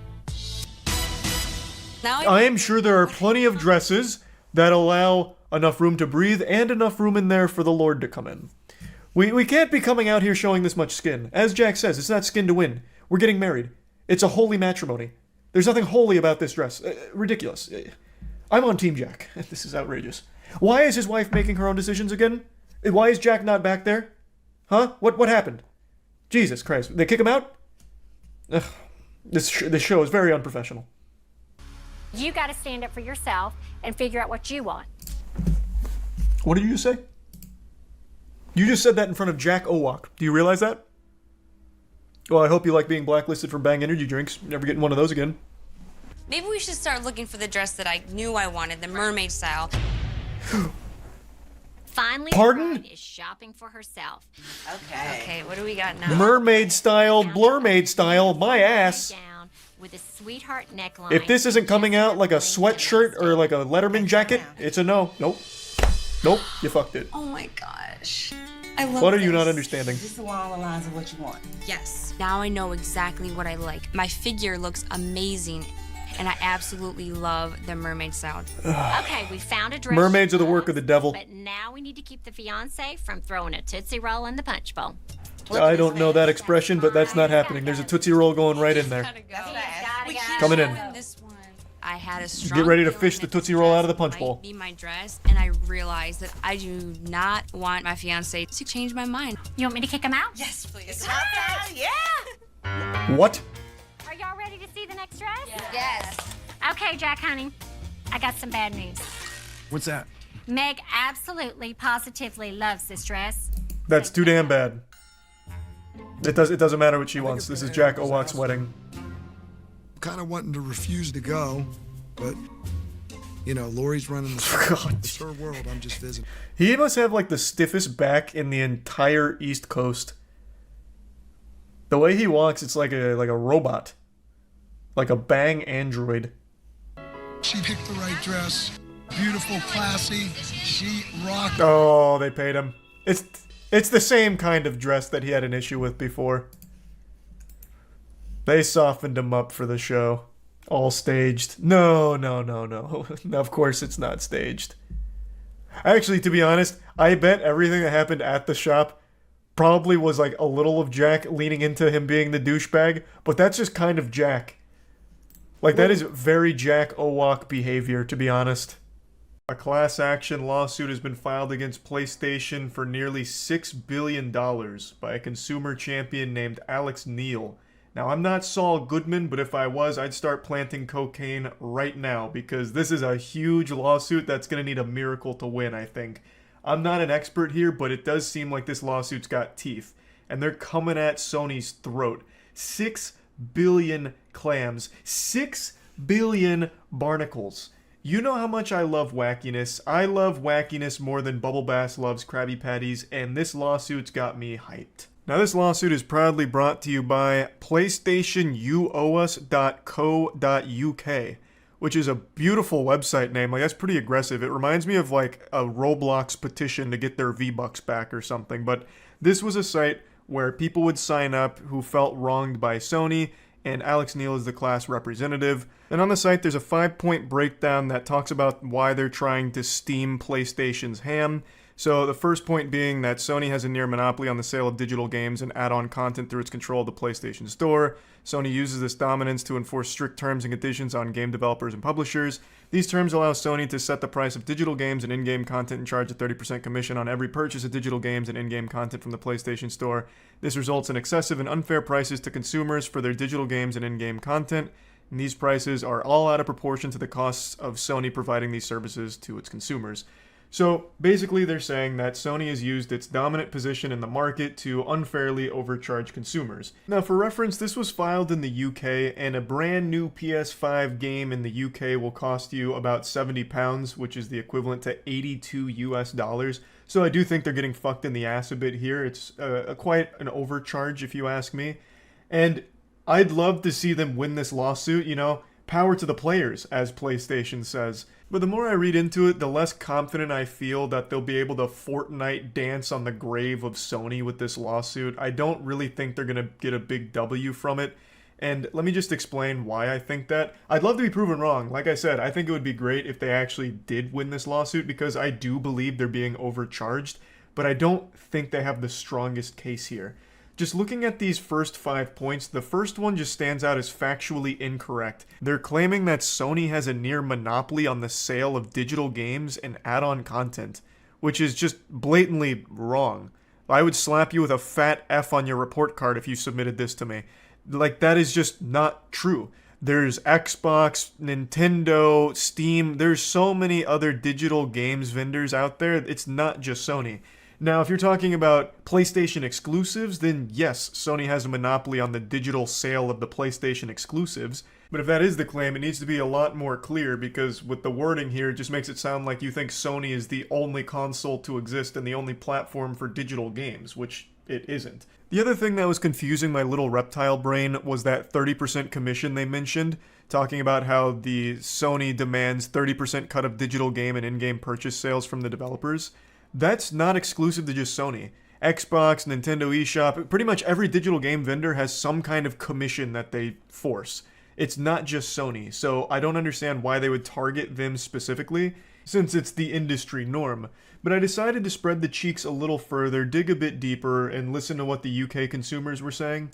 And it seems to be that in the competitors' shops, like the Nintendo eShop, for example, they adjust their prices so that way the conversion makes sense and they're not being overcharged. Like, a new Nintendo Switch game is £50, which when converted to like US dollars is about what we're paying in the States. However, when it comes to the PlayStation Store, that's not the case. So a new PlayStation 5 game in the States is $70, and in the UK, it's £70. However, that converts to a lot more. That's 82 US dollars. They are just blatantly paying more. Instead of adjusting that price down to like £60 or whatever, they just keep it at that 70, and thus they're being overcharged. At least that's what I was reading from the UK consumers, which, again, at the end of the day, it's blatantly obvious that they are paying a lot more for games than we are in the States, and I totally do agree that it is a ripoff.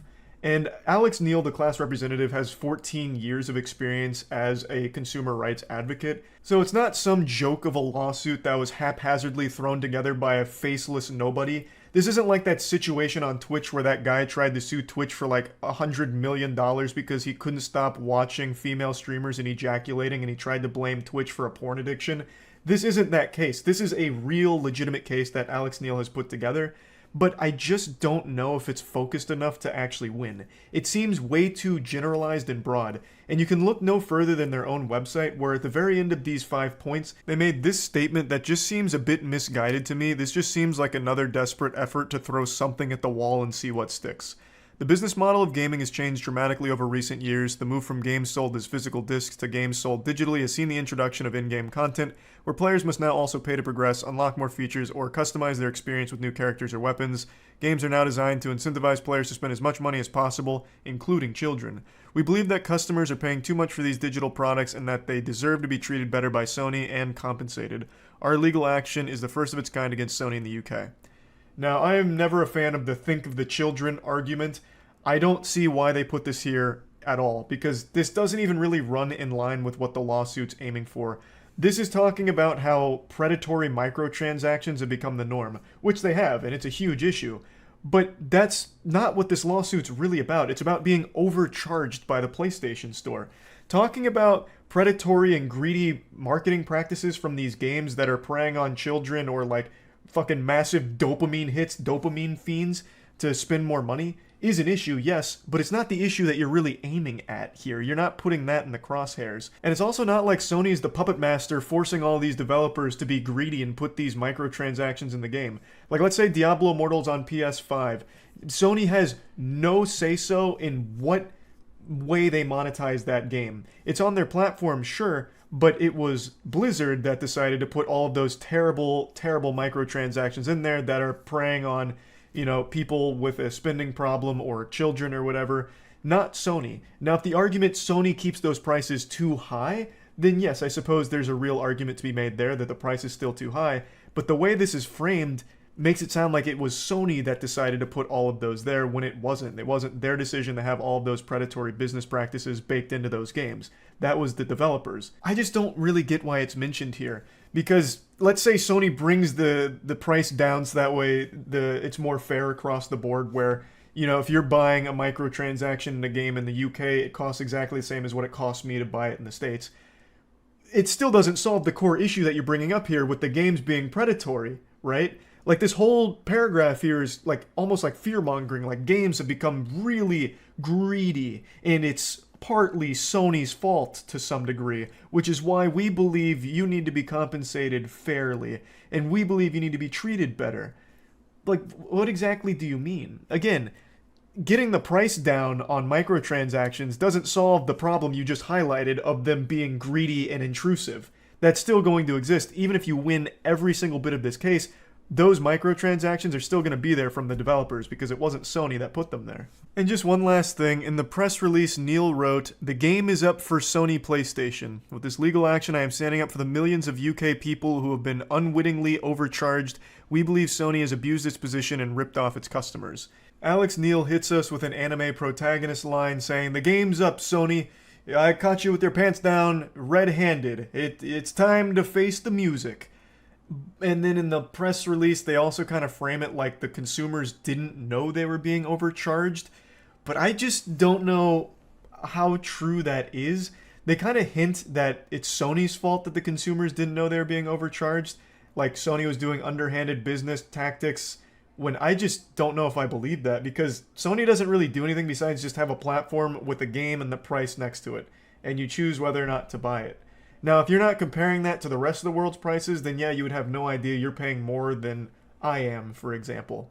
But it's not like it was Sony that was doing anything to mislead them, at least not that I've ever seen. They just put the games on their service with how much they cost, and it's up to the consumer if they find it to be a reasonable price or not.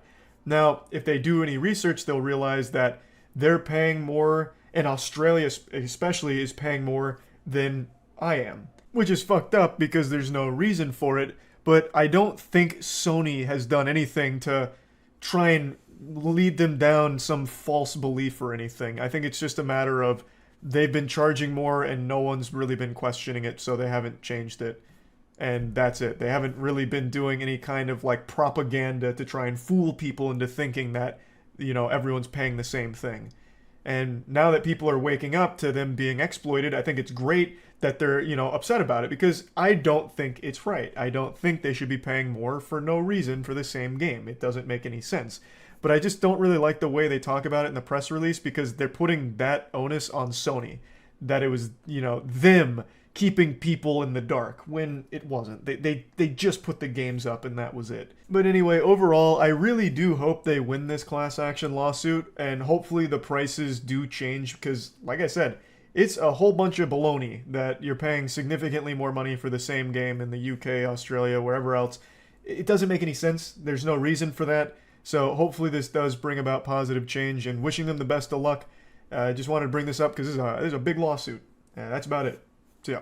If I asked you to think of the most iconic case in lawsuit history, I bet you go with one of two options. Either Carl Jobst vs. Billy Mitchell, where I was called as a witness in court and they used my fart as evidence, or you will think of the McDonald's lawsuit from many moons ago, where a woman successfully sued McDonald's after getting a hot drink spilled on her, which awarded her millions of dollars. That case has been referenced and talked about more than the Naruto vs. Pain fight.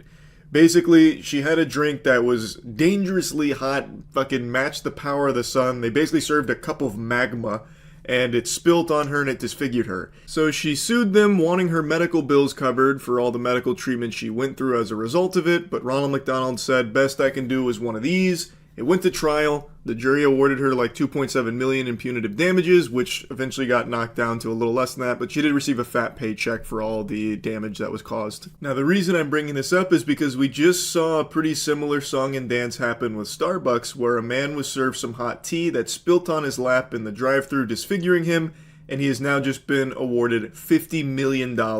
We have footage of exactly what happened here, so you can see the Starbucks employees got 3 venti hot teas that they're putting in a carrier right now and about to serve to the customer. But these hot teas have a different destination in mind. They're going straight to Penisville. So Michael grabs the carrier and one of the hot teas fucking ODST shock drops right onto his groin, which has caused 3rd-degree burns and disfigurement to his penis, groin, and inner thighs. Now, I've seen some people make the claim that he did it to himself, like he threw the teas on him, like took a bath in it to try and sue Starbucks for damages. I don't get that sense watching that clip there, because you can see when he brings it into the car, that back one just fucking plops out. I don't get the feeling that there was any intent to disfigure his penis here for the sake of a paycheck.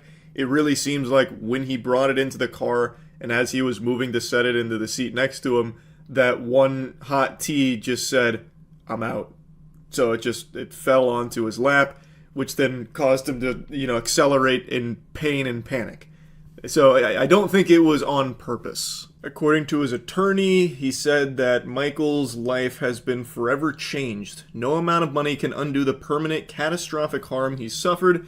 This jury verdict is a critical step in holding Starbucks accountable for flagrant disregard for customer safety and failure to accept responsibility. So the lawsuit was on the grounds that Starbucks was at fault for not properly securing the hot drinks to the carrier, which led to this dick disaster. And he's won. According to CBS, the jurors deliberated for just 40 minutes. They speedran that. They said, fuck you, Starbucks, check this gold split on the verdict. And also, Starbucks initially offered Michael $3 million before it went to trial, even upping it to 30 million clams, which he agreed to, but only under the condition that they apologize, change their policy, and issue a memo to stores telling them to double-check their hot drinks before handing them to customers. Starbucks declined those terms. They said, no sirree, Buster, we will not accept under those stipulations. We'll see you in court. We're coming for what's left of your wiener, as they put on the brass knuckles and look like fucking stooges going into court. It seems like a pretty reasonable request. Like, okay, we'll settle this, but I want you to say sorry. And also, maybe change your policy a little bit when it comes to hot drinks, letting your employees know, like, hey, maybe just be super certain that these things are locked in there, fucking strapped in. So that way more people don't spill it on themselves. Like, it doesn't seem like he was asking for the world or anything. It's not like he was asking to have a bronze bust of his face in every Starbucks across the country or anything. He really did just ask for something kind of simple. I don't know what Starbucks had a conniption about, blowing a gasket and saying, nope, now you're getting nothing from us. But it's a decision that cost them an extra $20 million for it. Maybe they just really don't like the idea of apologizing. They cross their arms. No. We won't say sorry. But the more I stew on it, I think what they most likely had an issue with was the policy change of like telling the workers more about the drinks and securing them. Maybe they thought that would be costly as like a training the employees more, or like having to change the carrier that it comes in or something. So they thought that maybe this would give like wiggle room for something like that, which could cost them more. I don't really know. It's hard to really get into the mind of a Starbucks higher up, because to do that I'd have to hit my head against the wall 50 fucking times. Anyway though, Michael has had to undergo 2 skin grafts to his penis and states that any friction to the area causes pain. I imagine he's not lying about that. Getting 3rd-degree burns on your winky, I have no doubt will cause a long period of pain from even like very simple things. So I don't think he's making up, how much he's gone through. Getting penile skin grafts, that shit sounds horrifying. Now, admittedly, I don't understand how the $50 million was calculated. He has dysfunction, permanent damage, and psychological damage all stated in this, but how do you put numbers on that, and how does it reach $50 million? I don't really get how it reaches that number. Not that it bothers me, I think it's great that Starbucks is about to pay this guy $50 million.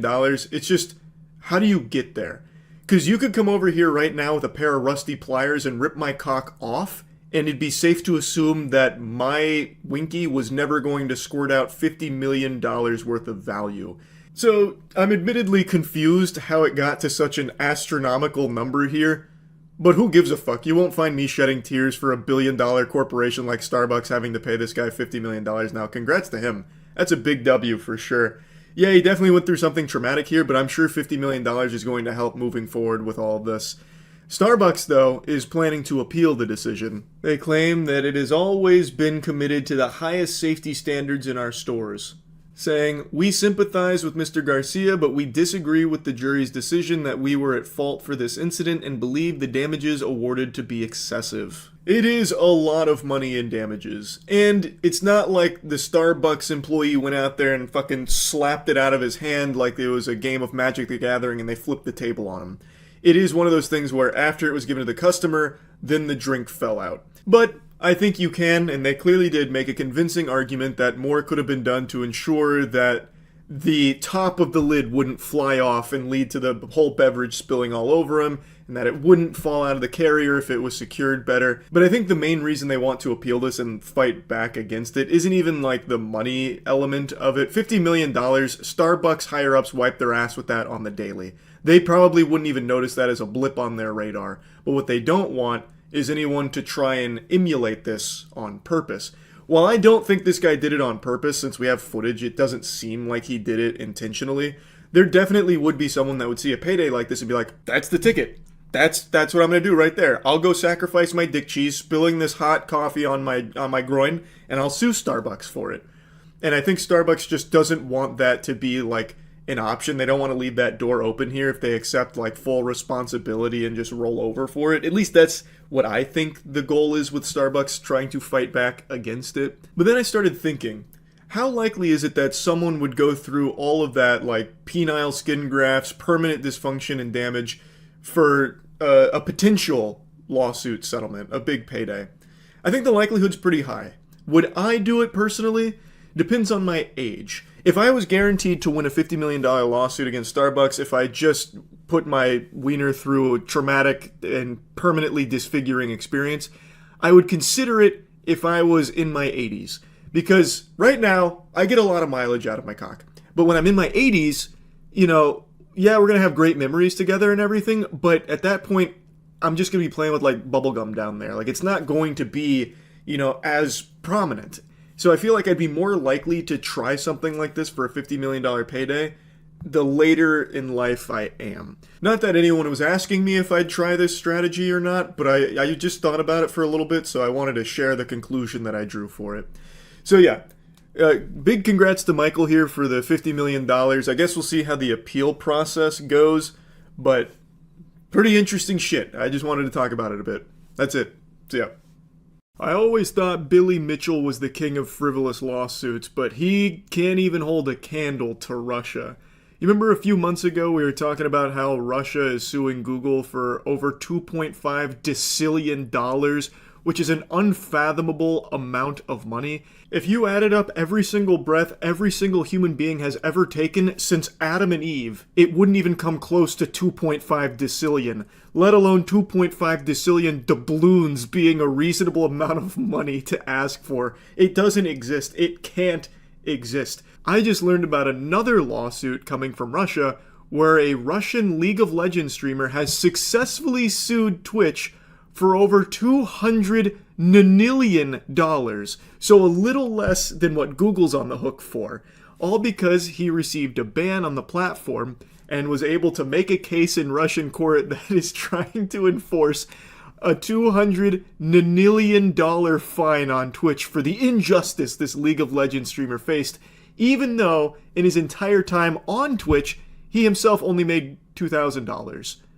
So the math checks out.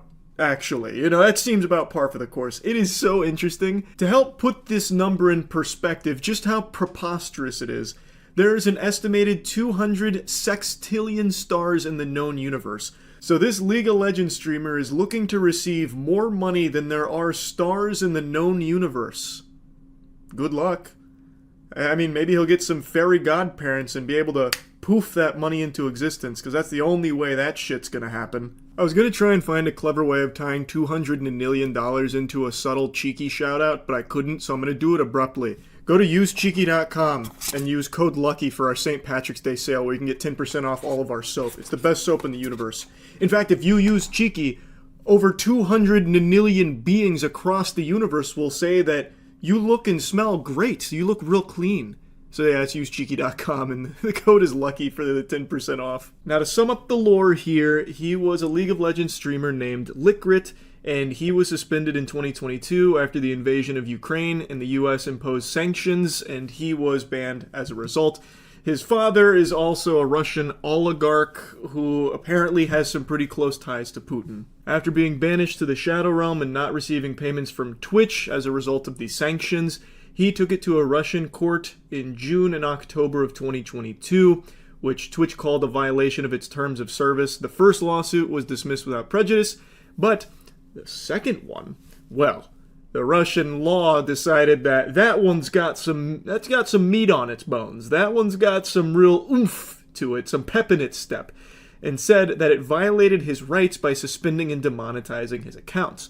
So, the Russian court demanded that Twitch restore the account or pay a compounding penalty for non-compliance, basically the naughty boy penalty, where if you don't play ball and bend the knee to the most outrageous of demands, it's going to get worse. And Twitch, since they haven't reinstated the account, is racking up a fine of 100,000 rubles each day the account is not reinstated, and doubling each week without limit, per Twitch's lawsuit, which has reached astronomical levels. That's the exact same John Madden playbook textbook maneuver we saw Russia use against Google. The compounding penalty of 1,000 rubles every day and doubling each week. That's how you've reached these 2.5 decillion and now $200 million fines. More money than exists on the planet, no doubt. And this is their go-to, it seems, in Russian courts. If they're going to penalize a company, it looks like they go for this compounding penalty anime finishing move. This is their Kamehameha. It seems like this is pretty common, and I'm only just now learning about how frequent it is. I kind of want to take a plunge into some other notable court cases in Russia just to see if they do this for everything. Like a baker sold you stale bread, you took him to court, and now he owes you 1,000 rubles every day that you've had to have that stale bread in your intestinal tract, and it doubles each week without limit. I just wonder how often that's used. You know what I mean? Because now we've seen 2 instances of it, and it's just comical. I'm sure Twitch is going to fork over $200 million any day now. I can already just see the League of Legends streamer doing this with his hands like, we won, we did it, so any day now that money's going to be hitting my piggy bank.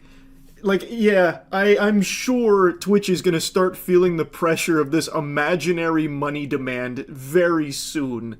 You might as well be suing Twitch for glorbluckles. It's actual nonsense gibberish here, because these numbers are not reasonable at all. It's phony baloney. Like, you can't actually enforce them no matter what. But it's not stopping them from trying, and I really appreciate that chutzpah, because it is fucking amazing. A Twitch lawyer said, because this penalty doubles each week, it purportedly is now larger than all the money in the world, unjustified on any measure, wholly disproportionate to less than the $2,000 in revenue generated by the League of Legends streamer's account while active. But in 2023, the League of Legends streamer filed a Turkish enforcement action to enforce the Russian ruling, serving the action on Amazon's Turkey office, which maintains that the agreements that he signed were with Twitch, not Amazon, making the actions invalid. Twitch and Amazon have been deprived of legal certainty provided by those agreements and subjected to Russian courts' application of Russian laws specifically designed to undermine U.S. sanction, Twitch lawyers wrote. Twitch is now looking to U.S. courts to kind of pump the brakes on this lunacy here. Like, it's a joke. Like, this is just a complete circus of a lawsuit. I don't think there's any reasonable person on the planet that would read this case and be like, nope, League of Legends streamer is 100% in the right here. He is owed $200 million for the suspension. Now, from what I can see, he wasn't suspended due to, like, bad behavior. He didn't do anything naughty. Like, he didn't, bring his sack out on stream and get rambunctious or anything. It truly was the result of those sanctions that went into place that prevented them from being able to send out payments to Russian streamers. And I'm not normally one to defend Twitch, but what the fuck were they supposed to do there? Just ignore the sanctions and get themselves in the legal hot water for it? Just so they could pay this League of Legends streamer his $200 for the year? Like, it doesn't make sense. Like, I don't know how they were supposed to, do that. And as far as the suspension goes, I don't think it was exclusive to just his account. From what I've read from the sanctions, they did that for a lot of Russian streamers. So it doesn't look like they decided just to fuck this guy in the face for no reason. So, yeah, I just had to talk about that. These Russian lawsuits of compounding penalties are fucking incredible. They are so goofy. It's just not real. But it is kind of a fun thought experiment. Let's say Amazon as a whole, not just Twitch specifically, is on the hook here for the $200 million. This League of Legends streamer's got him in the palm of his hands. And he's forcing Amazon to run it down mid for him and actually give him this money eventually. Assuming Amazon makes $1 trillion a year, which they don't. From what I can see, they make about $580 billion a year. So, like, they're halfway there, but it's easier to use $1 trillion. If they make $1 trillion a year, it would take them an entire millennium, 1,000 years, of every dollar they make throughout that millennium going to this debt to even make it to a quadrillion dollars, which is not even a fraction of the total that they owe this League of Legends streamer. It would take them until the universe itself dies of a heat death to even come close to being able to make that amount of money to pay him back. It's just not possible. Unless you have a galaxy brain intellect like me. You see, if I was CEO of Twitch and I was tasked with getting us out of this pickle here, I know exactly the solution. I know exactly what I'd do. I'd say, look, we honor our debts. Friend, we got off onto the wrong foot and we want to make things all square here. And then I'd print a bill that says $200 million on it. And I'd hand him the $200 million bill and say, we're good. Because that's the only fucking way that this could possibly ever end with this demand. Unless, of course, it just gets thrown out, which it doesn't seem like Russian courts are willing to do. So, you just make up a bill that's $200 million and say, Godspeed figuring out what to do with that, I suppose. So yeah, I just wanted to talk about this a little bit. That's it. See ya. Doesn't matter if you've been living under a rock. I'm sure even Patrick Starr's gotten this news by now. PayPal Honey, a wildly successful browser extension used by millions, turned out to be a big scam, allegedly. Except it's not alleged, it is factually a scam, in my opinion. I think Honey is more of a scam than the shake weight. This shit is foul.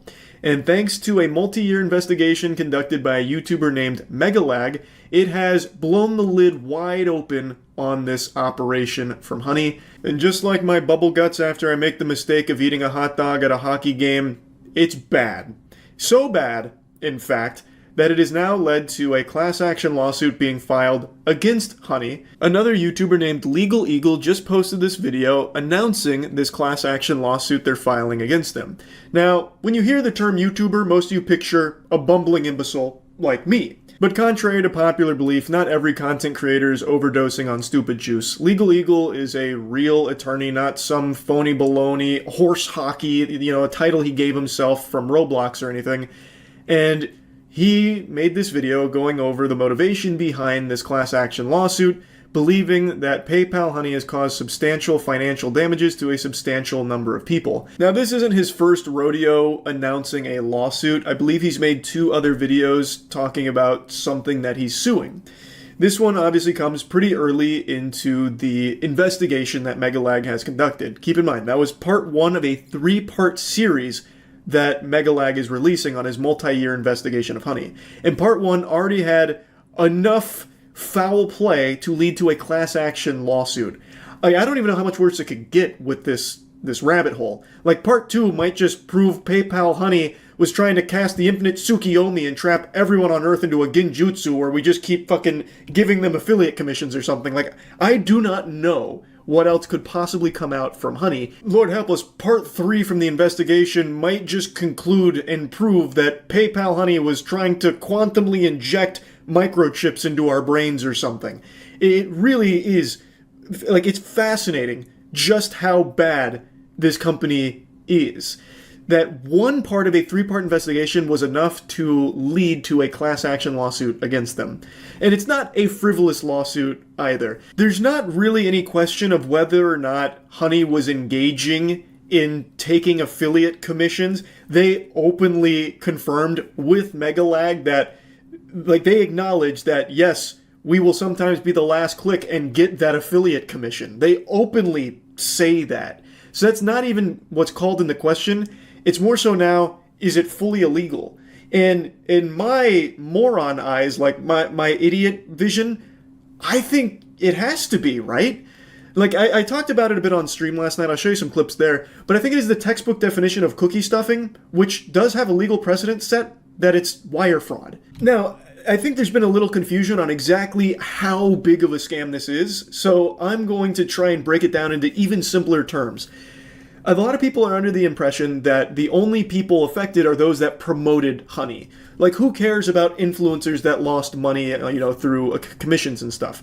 That's not the actual scope of it. Even setting aside the blatant false advertising where Honey claims it gets you the best coupons available, which is proven to be untrue. In fact, they hide the best coupons from you because they work with the companies directly to give you what coupons they want you to have access to. So they'll give you like a 5% coupon even though you could find a 20% one on your own. Honey tells you that doesn't exist, there's only this 5%. Setting that aside, which directly hurts the people that use Honey, setting that aside, the affiliate theft, the what I believe to be cookie stuffing, it comes from people no matter what their familiarity is with Honey.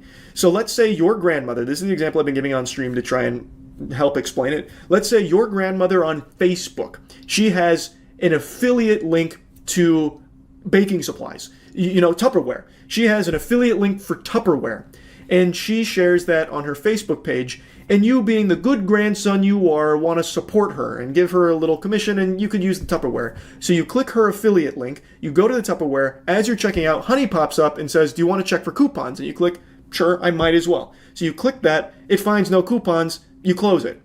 And then you finish your checkout. Well, what happened is, when you click that from Honey, Honey took the affiliate commission. So your grandmother got nothing, and she'll never even know you clicked that affiliate link. Honey got the whole thing, because Honey is a brand partner of that Tupperware, not the grandmother with the affiliate link. Thus, when Honey poached the affiliate commission, they got all of the money, not your grandmother, even though it was your grandmother's link that brought the sale to the Tupperware. But that company will never know that it was the grandmother's link that did it. They will just see that it was Honey that got the last click. Thus, they have to pay out the commission to Honey. That's what's going on. Your grandmother had never heard of honey. She never promoted honey, but you had it because maybe your favorite YouTuber talked about it, or maybe you just happen to see all the advertisements elsewhere for it. That's the actual spaghetti and meatballs of it. It's not just people that promoted the honey, getting butt fucked or anything. It's anyone that has honey and then tries to click an affiliate link. Honey will take it, even if that affiliate link came from someone that knows nothing about honey. And another good thing that was pointed out in Megalag's video, even when honey provides no value at all, where you're in checkout and honey says, hey, just popping up to let you know, didn't find anything. Like, even if you don't click anything, it just pops up and says, hey, I'm here, I got nothing for you, and you click, to exit out, you click got it to get rid of it. You clicking got it, even though it came up and said, hey, we didn't find anything, we're not even trying to find it, there's nothing here for us, even though it did actually nothing, you just clicking got it will take the affiliate commission. And the person who had the affiliate link will never know that that even happened. Another big question is, well, how did people not know they were missing out on money? How did they not know they weren't getting paid? That's how, because you never even knew it was happening, because someone just having honey took the whole commission, so you never saw any of it. I think for a lot of people there was a misunderstanding that people were getting paid by honey, and they didn't understand how people didn't recognize they were just missing payments from honey. Like, how could you possibly ignore that? No, that's not the case. Anyone that had honey installed and engaged in clicking an affiliate link, that commission never made it to whoever the affiliate was. Honey would take it. So the actual affiliate would never even know that it happened, which is why it was impossible to ever even find out. That's what made it so slippery and so sneaky. And that's also why it's nearly impossible to know just how much money was lost this way, and why it's likely into the deep millions upon millions of dollars. Which is why I think this class action lawsuit could be huge. Of course, I'm not a lawyer, I didn't pass the bar, I don't know for sure, but it seems like there is so much money that was likely lost from this because of PayPal Honey stealing the affiliate commissions. Now, the next question a lot of people ask is, did PayPal know? PayPal purchased Honey for $4 billion.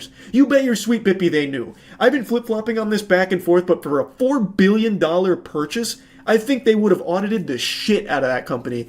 I think they would have absolutely known that this was like their bread and butter. Because how else are they making money? Like, really, how else are they making money when you really stop to think about it? Markiplier pinned the tail on the donkey. His gut was absolutely right. Like, PayPal would have had to have known that when they purchased this company. I think it's now just a matter of, did PayPal know that it might be illegal? Did they knowingly spend $4 billion on illegal business practices, which would be mind-boggling if that is the case, if the answer is yes to that question.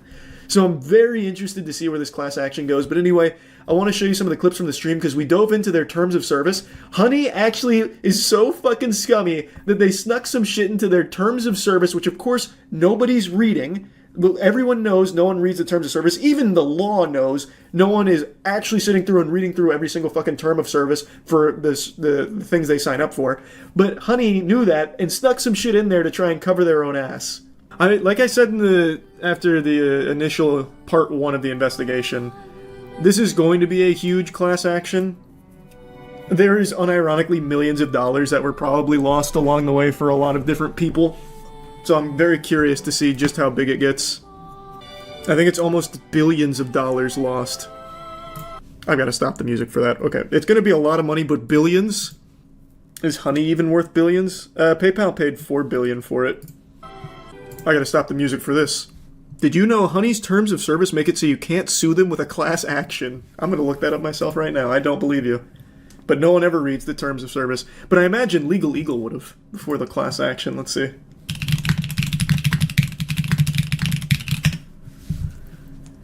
Let's look at the Join Honey Terms of Use. Though I don't think you... Let's just assume it's there for a second. Does that protect you? Would that even actually protect you? I don't think so. Wasn't there a ruling not too long ago that said, like, no one reads the terms of service, so you really can't put in legally binding shit like that? I vaguely recall that being a actual court ruling. This agreement contains 1. An arbitration provision, 2. A waiver of rights to bring a class action lawsuit against us, and 3. A release by you of claims for damage against us that may arise out of your use of the service to the greatest extent permitted by applicable law. By using the service, you agree to these provisions. Their lawyers are good. They've got the Sharingan out. How could they have seen the potential class action coming? They stopped us before we even started. I wonder how far by applicable law goes. There's no way that's going to actually protect them. You can't just say, like, you can't sue us and then do blatantly illegal shit. That's not how that works. Arbitration clause and class action waiver. Important. Please review as this affects your legal rights. In caps lock. Oh man, yeah. This seems like panic. Arbitration.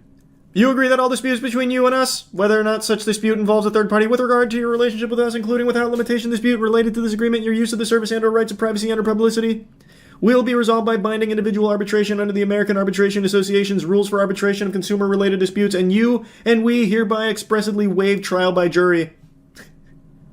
Why would you want that? I'm sure the jury would side with you guys. I don't know why it's screaming at me, though. Oh, wait. Here comes a threat of their own. Provided, however, that to the extent that you may have... Provided, however, that to the extent that you have in any manner violated or threatened to violate our intellectual property rights, we may seek injunctive or other appropriate relief in any state or federal court in the state of California. Discovery and rights to appeal in arbitration are generally more limited than in a lawsuit, and other rights that you and we would have in court may not be available in arbitration. Now they're tossing their big meat around. That's interesting. I've heard that too. Someone in Legal Eagle's comments brought up that what Honey did could be considered cookie stuffing, which is a form of wire fraud, and that there's legal precedent for it. I've heard that a couple times. I might as well look at it before hopping onto Rivals to start my Grandmaster climb. So cookie stuffing is legitimately a real term. It is a real thing that they have cracked down on. Deceptive tactic in affiliate marketing. It is considered fraudulent. But what is the legal precedent? Because I think it is the textbook definition of cookie stuffing what Honey was doing. So it's been considered a form of wire fraud, and in 2006, eBay collaborated with the Federal Bureau of Investigation in a sting operation targeting top affiliate marketers. So it looks like in 2006 there was a big case with it. Sean Hogan, eBay's largest affiliate marketer, was found to have engaged in cookie stuffing. His strategy involved modifying his website to load resources from eBay servers, thereby setting affiliate cookies on users' browsers. The technique falsely attributed subsequent eBay purchases to Hogan's site. Despite Hogan making over $28 million through eBay's affiliate commissions, it was determined that Hogan's activities did not contribute any substantial revenue to eBay. In the subsequent legal proceedings, Hogan pleaded guilty to a single wire fraud charge, leading to a 5-month federal prison sentence and a $25,000 fine. Okay, he got off pretty easy. There's another case as well. Also, eBay affiliate marketing, Brian Dunning. Similar tactics with cookie stuffing during 2006 to 2007. So there is a legal precedent set. They don't like it, but it's not harshly punished either. How interesting. Like I said, this should be a slam dunk case. I really think it should be pretty open and shut. They have a ton of money though, so it'll probably get hairy. You should go to law school, you'd be good at it. Brother, I'm a fucking moron. Why would you think I'd be good at that? Google is being sued for $2.5 decillion.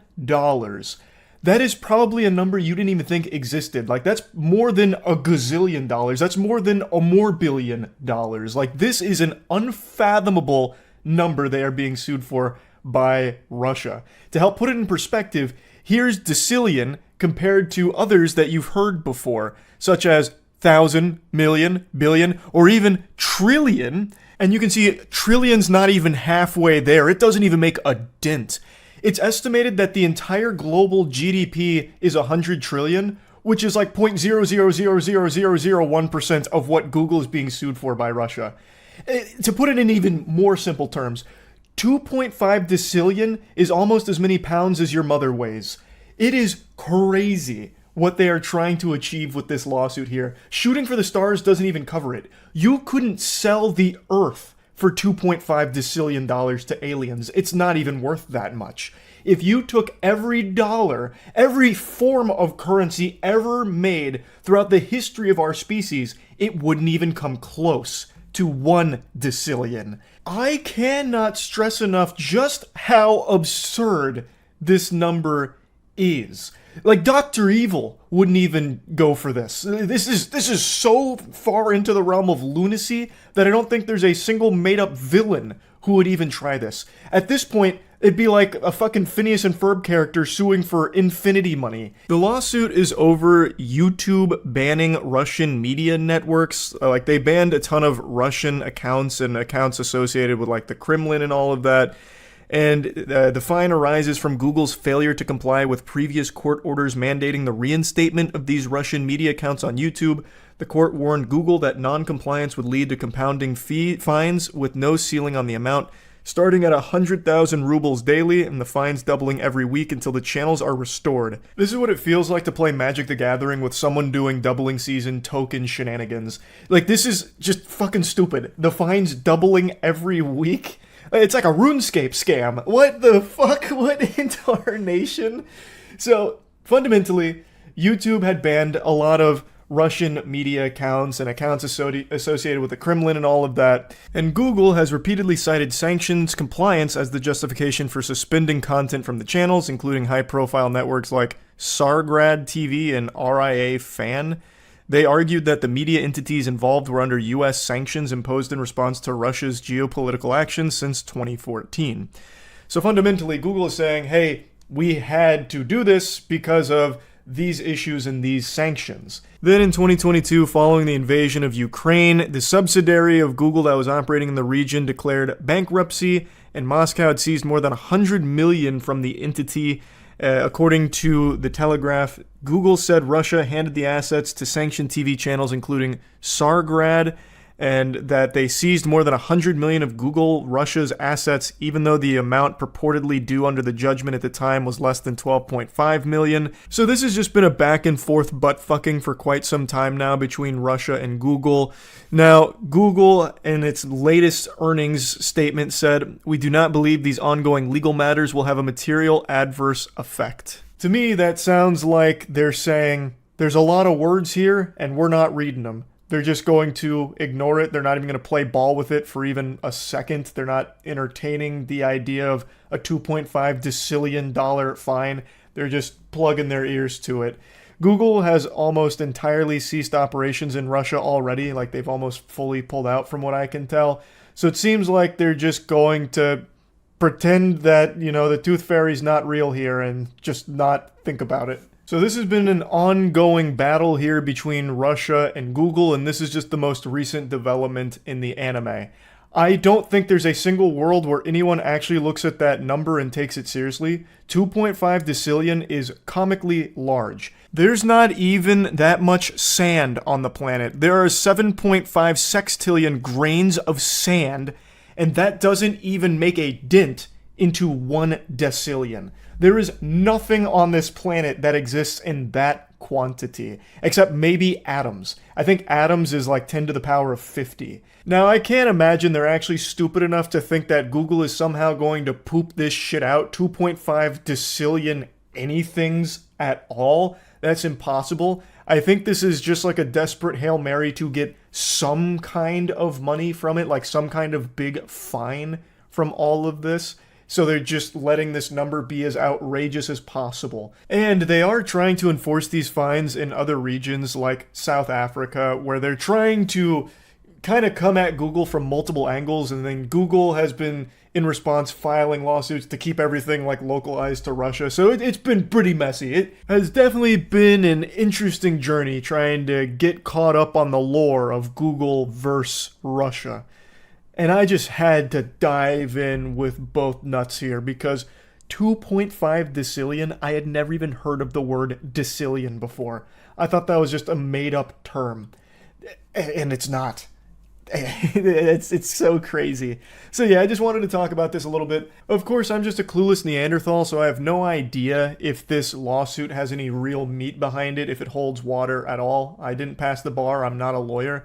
But from my uneducated perspective, It just sounds so fucking stupid. To be coming at Google for this amount of money over YouTube accounts being banned, I think is ridiculous. It's not like those YouTube accounts were going to generate anywhere near that level of money. Realistically, all of the YouTube accounts put together probably wouldn't have generated anything even close to $100 million, even if they were operational for 100 years.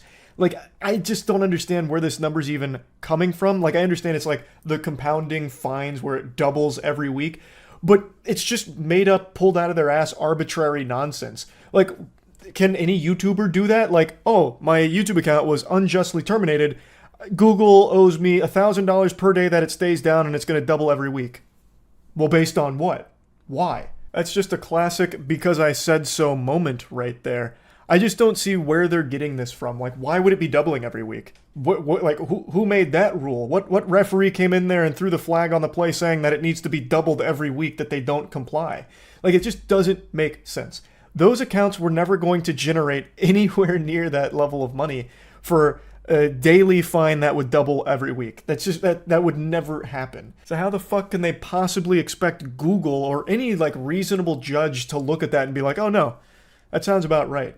Again, I'm pretty sure it's just to be like intimidating and scary to settle for some kind of payment out of court, perhaps. But to me, this just doesn't seem to be like a lawsuit with a ton of punch behind it. Like, it really just doesn't seem like they have the strongest case to be coming at them for this amount of money. Now, it's worth mentioning, just like the end of a Marvel movie, it will return. This ticking time bomb hasn't stopped. It's still going, and it is still actively doubling.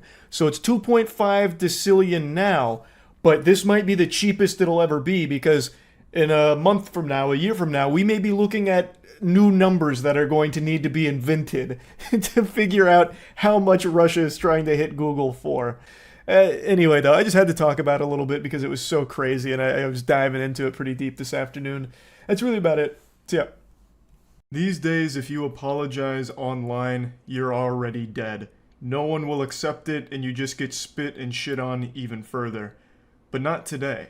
Today I'm going to be accepting an apology. I know you've probably already fallen out of your seat upon hearing that shocking information, but just hold your horses and let me explain a bit. A couple days ago I posted a video talking about how an officially licensed Bandai One Piece mobile game was using me to promote it. They cropped me out of a video and then dubbed me over saying nice things about the game. It looked like a fucking YouTube poop. It wasn't super convincing or anything, but it had a big budget behind it for its marketing because this ad was running all over Facebook. And I puffed my chest out a little bit, and it's like Luffy says, I want to eat meat. So I wanted to get a little meat from Bandai, get some juice for the squeeze here for the emotional damage this ad was causing me, because I wasn't saying those things about the game, and it hurt my feelings that they had tried to make it seem like I was. Obviously, I'm just goofing around. I wasn't exactly losing sleep over this whole ordeal. I just thought it was silly. The most insulting thing about it was they didn't even bother to deepfake me or anything cool like that. They just asked one of the interns to start speaking into a walkie-talkie in order to dub me over. So I would have preferred if they put a little more effort into it. Maybe they could even made me like a cyberpunk character or something like fucking awesome. But again, it wasn't a huge deal. I thought it was just, again, a wacky topic. However, I guess it was a big deal to Bandai, because Bandai caught wind of this and internally investigated the situation to get to the bottom of what happened here. They had their whole little Carmen Sandiego episode inside the company, like, who done it? Which one of you fucking assholes ran this ad campaign for our game? Because like I mentioned, the game is One Piece Burning Will, which is an officially published Bandai game. Or so I thought. Bandai got in contact with Matt. As I'm sure all of you know, Matt, Super Spicy Matt, he's been in a lot of videos with me. We work on a lot of stuff together. Matt's basically like my brother, only closer. And they got in contact with Matt to talk about what happened here. And after a discussion on the phone with some of the higher-ups at Bandai, it turns out that this was not one of their ads. In fact, it wasn't even their game. It was using the same name as their game, but it was actually just a bootleg knockoff. So they had absolutely nothing to do with this. which I guess I should have expected. In the world of mobile games, there's no low they won't sink to. I swear to God, these degenerate, greedy scumbags would dig up their own dead grandmother and turn her corpse into a piñata if it meant they could charge an admission fee to people. Anything for a buck when it comes to mobile games. So what happened is they suckled off the teat of Bandai's game, One Piece Burning Will, and they just stole the name, made their own shitty little flash game out of it, and then ran this campaign all across Facebook. And of course, since One Piece Burning Will is a real game published by a real company, people like me thought that it was the official game, but it's not. And now I know the truth. I have achieved enlightenment.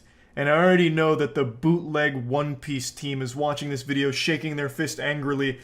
And I would have got away with it too if it wasn't for you meddling kids at Bandai. Also, speaking of Bandai, they were so incredibly sweet. They apologized to us for the inconvenience of this whole situation. They didn't owe us an apology, and they still said sorry anyway. They didn't do anything wrong. They were completely innocent in every aspect of this, and still said they were sorry. How incredibly sweet. Just a bunch of sweethearts over there.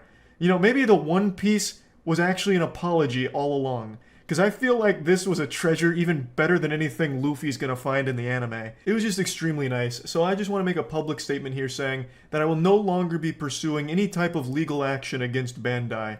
But who knows? Maybe I'll redirect that litigation towards this knockoff team that used me without permission, damaging my reputation nearly beyond repair.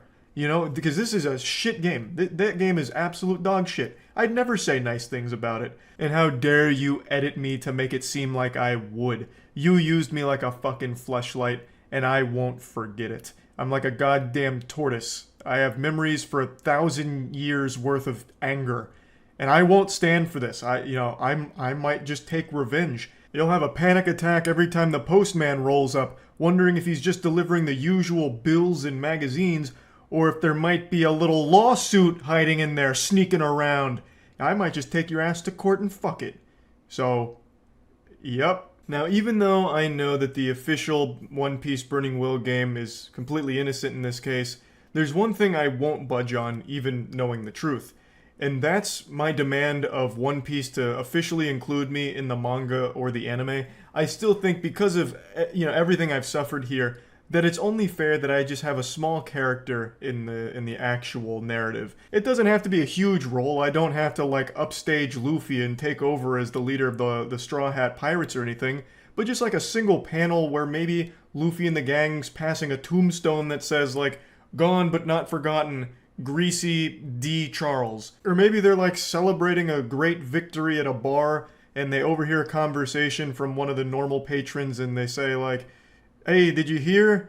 Old odorous Charles drank a bottle of bleach and died." Like, it doesn't matter. Again, it could be just like a single panel that mentions me. I think that'd be great. And really, I think I'm owed that much. After all of this hubbub here, all this hoopla, like, I mean, come on. Let's have a heart here, guys. But yeah, anyway, what a crazy week. Big thanks to Bandai for being so really cool about this whole situation. They were extremely nice about everything, so thank you for clearing everything up. And yeah, just wanted to give you a little update on this situation and tell you where we're at. That's about it. See ya.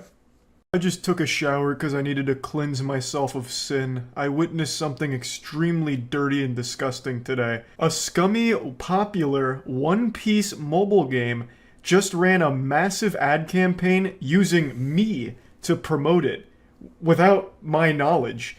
And you would think that they like deep faked me endorsing it or something, which would be kind of cool, but they didn't even deep fake me. They just dubbed over my face saying nice things about the game in a completely different voice and accent and everything. It is outrageously low effort. And it's actually a sanctioned, official, licensed One Piece game published by Bandai. Luffy is really cool and powerful.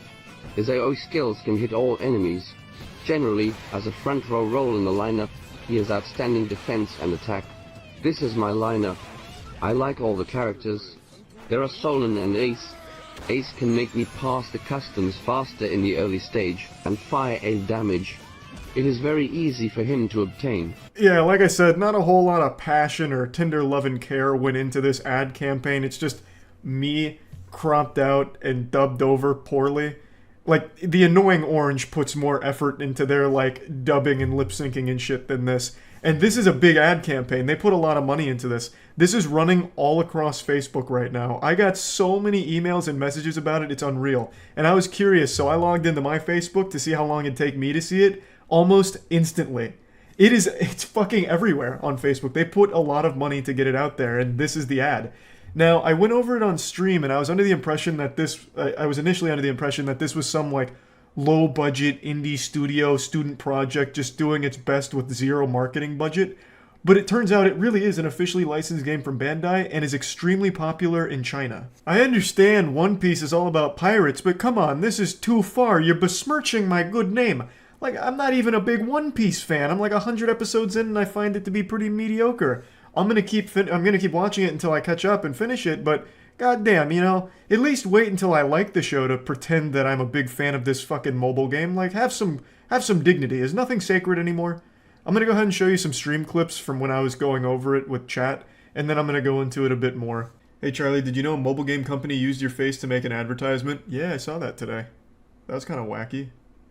And show it. Let me see if I can bring it up. It's on Facebook, and I think I need to be logged in for that. What is it? It's like One Piece Burning Cross.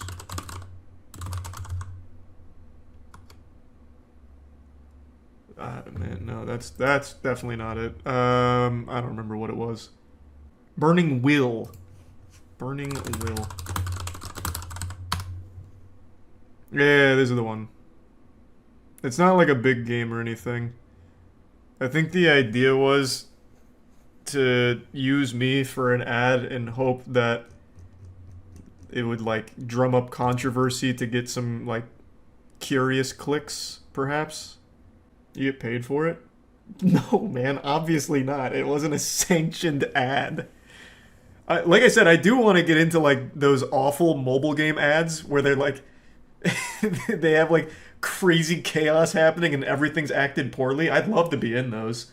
But that's not one of these, unfortunately. Will you do something about it? Man, no. What the fuck am I going to do about it? Take them to court? They're not even a popular game. They have 6 goddamn reviews on the Android store. I'd be suing them over like jelly beans. Lineup, he has outstanding defense and attack. This is my lineup. I like all the characters. There are Solon and Ace. Ace can make... It's pretty convincing. ...faster in the early stage and fire a damage. It is very easy... I also think it's a nice cherry on top of the shit cake that it's for One Piece. When I'm not really a One Piece fan. It's getting a little better, but I still wouldn't call myself a One Piece fan. I will say it's like extremely low effort. I think they could have found like a much more fitting clip here. Like one where I'm getting excited. Like there's plenty of videos where I'm like pumping my arms, even dancing. They could have had me dancing like I'm dancing because of Luffy in One Piece Burning Cross. Or whatever dog shit this is. I don't know the name. Yeah, not even in a white tee either. They found one of the rare black shirt videos. So obviously I'm pretty upset about this, and the emotional damage has really taken its toll on my mental health as of late. So I demand an apology, not only from Bandai, but from One Piece in general. This whole phony ad campaign with these things I never said being displayed all over Facebook for a game I've never heard of is beyond disgraceful, and I just won't stand for it. So I think what's only fair is the next arc in One Piece is the Apology to Charles arc, where the characters lament the fact that a terrible mobile game based on them had the gall to use me, my innocence, to promote it without my knowledge. And I want Bandai to say they're sorry. There's no reason this has to go to court. We can settle this like gentlemen, come to an accord, you know, make a deal. Maybe I get written into One Piece directly. I could be like a small side character in an episode. Stinky D. Charles. I get like thrown overboard or fucking blasted into oblivion. I don't give a fuck. But this, you know, they went real far with this ad campaign right here, and I needed to talk about it. I don't want anyone to get it twisted. I've never played this game, and I probably never will. The things they're saying with my face on them, it's not me saying them. Those aren't my words. Don't let them fool you. All right? I'm not promoting One Piece burning... Fuck, One Piece feel the burn. What? I cannot remember. One Piece Burning Will. I could not remember this game's name. I'm not promoting it on Facebook, alright? In all honesty, I am extremely curious how this even happened. Usually, this kind of shit happens with projects from really shady, scummy, like, pseudo-companies where they're not, like, real businesses or anything. Like, on TikTok, this is really common. There's already an NFT scam that uses my face and dubs me over promoting their scam. Like, that shit happens all the time. It happens to Mudahar as well. But this is actually a licensed game. So, usually with a project, like an actual project like this, one that generates a lot of money, their marketing is crucial. And there's a big spin on it and a huge emphasis on good marketing materials. So how did something like this even slip through the cracks? And not only did it slip through the cracks, they put a lot of money behind it. Like I said, this is actually all over Facebook. When I don't even go on Facebook, and it only took me like a couple of minutes to encounter this ad. So how? How did this happen? This had to be made by like an intern. This is something anyone could whip up in like 30 seconds, if that. The only thing that'd be remotely time consuming is cropping me out of a video, because I don't use a green screen, so they would have had to like manually do that. But other than that, this is no effort or work whatsoever to promote an actually popular game. At least it's popular by every metric I can find online about it in China. So I don't know how this happened. It's obviously not a mistake or anything, because this clip they're using here isn't exactly some kind of like royalty-free stock clip of me. Like I can't find this anywhere else online. So this is something they did in-house. They made the decision to take me from whatever video they used, I don't even know what video this is from, and use it to promote the game. It's just not something they found in like an assets folder on their hard drive or anything, or off the assets store somewhere. They just made the conscious decision to use me for this. And I don't even get why. Because it's not like they're trying to make it seem like it's me, you know, it's not like they're trying to convince people that I, Charlie, love One Piece Burning Will. You know, it doesn't start with, "What's up, everybody? It's Critical. I love Luffy in One Piece Burning Will. He slaps people's nipples off, and it's fucking awesome. You should download the game." Like, it's nothing like that. They're not trying to make it seem like I, Charlie, like this game. I'm just like a fucking random head here promoting the game. But why? How? This whole thing is just so peculiar. I can't even wrap my head around how something like this not only gets made, but then promoted so excessively. Because that's a decision that has to be made higher up the food chain, I imagine. Like, hey, we're putting marketing dollars behind this. We're going to pump this out across the platforms. Just such a weird situation. But anyway, yeah. I just wanted to talk about it. That's about it. So, yeah. Did I see I was named in a lawsuit? That's so hype. Which lawsuit? It's on LSF. Me being named in a lawsuit's on LSF. Oh, let's go! Wait. This is huge! It's about Bored Apes! I was named in a Bored Ape lawsuit? Hold on, let me find that original. What was that Twitter account? Declaratory judgment asking court to declare Bored Ape Yacht Club images are not entitled to copyright protection due to the Bored Ape Yacht Club images having been generated by an automated computer algorithm where no humans were involved in determining which of the 10,000 Bored Ape Yacht Club images were selected. Okay. I mean, that sounds reasonable. That's all wonderful. I love the smell of roses and all that, but what does it have to do with me? Let's take a peek. Looks like Charles is making his debut in court, and it's against NFTs. Let's go. Okay. So they're going after, this is a countersuit against Ryder Rips, I believe. Streamers / YouTubers critical of Yuga are named in the counterfiling. Okay. Okay, let's see. Man, fuck all this legal jargon. Control F, here I come. Did they name me as Moist? Let's go! I only have one mention in here. I only have one credit. Unlucky. But at least this time I didn't get shafted like the Hunger Games. I'll take that. Also, a slight nitpick here for the lawyer that drafted this. You didn't do the alternating caps in critical. I could claim that's not me because the caps are all fucked up. That's not how I stylize it. Okay.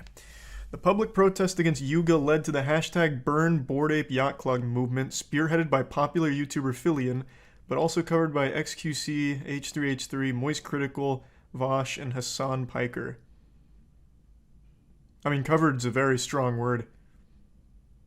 If you mean getting informed on what Filian made a video about, I suppose. Social media influencers and celebrity YouTubers have been using the Burn Bored Ape Yacht Club hashtag. I don't do hashtags. Which began trending the same week as RR Bored Ape Yacht Club collection sold out. Question of whether Bored Ape Yacht Club is racist has become a viral debate, and mainstream newspapers reported that hashtag Burn Bored Ape Yacht Club is public opinion storm and too large to ignore. As a result, Mr. Rips and Mr. Cahan's work is today described as being pretty brilliant from an artistic point of view. They're just citing me in here. They're not even coming after me. I've never been so fucking offended in all my life. Why cite me if you're not gonna try and slap me around legally? Alright, no court, I guess. The suit's gonna have to wait. What is this lawsuit even over? So they're clearly not coming after anyone that talked about them, which is the impression I got. I thought they were going for like a defamation standpoint or something. They're not. So what is this about? Writer Rips and Mr. Cahan deny that Forbes has described the Bored Ape NFTs as the epitome of coolness for many. What a fucking lame first sentence. The epitome of coolness? Jesus Christ, I'm so ashamed to even be named in here. Oh my, that is the most on-brand NFT shit I've seen in my fucking life. The epitome of coolness. So Yuga Labs versus Rip.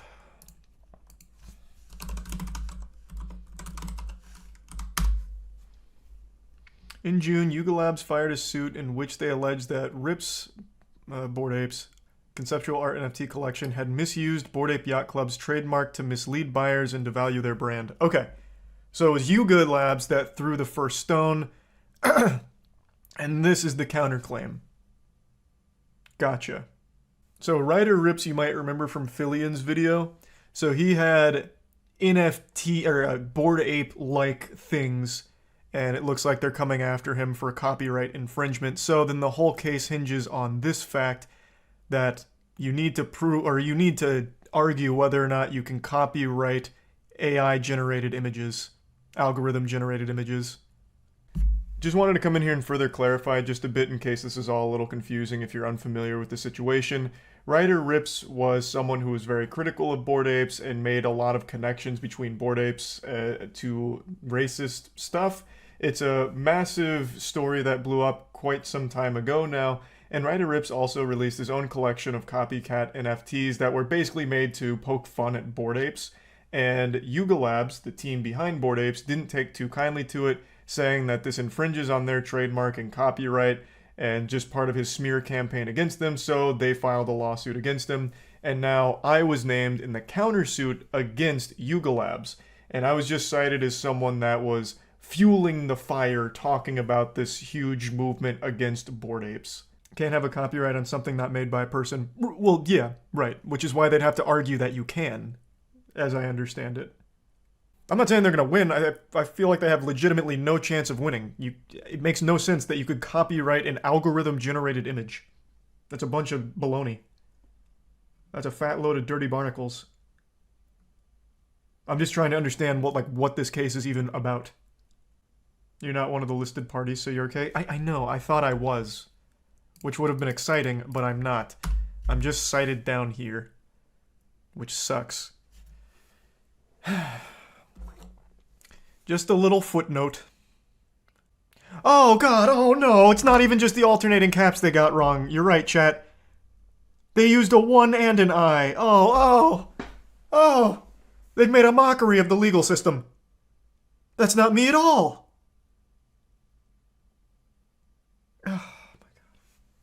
Oh my god. Jesus Christ. This is not a Better Call Saul moment at all. So is this actually going to get a jury? So they've asked for a jury trial. This would be great. And then I hope they mention me again. In fact, call me to the stand. What does Charles think about all this? Would you go? It'd be for like 2 minutes on the stand. Yeah, but that 2 minutes would lead to like 45 minutes worth of content. I'd do little practice sessions on stream in my suit and tie giving my statement, my testimonial. I'd work on fake crying. It'd be the whole nine. That'd be the most dramatic court appearance you'd ever seen.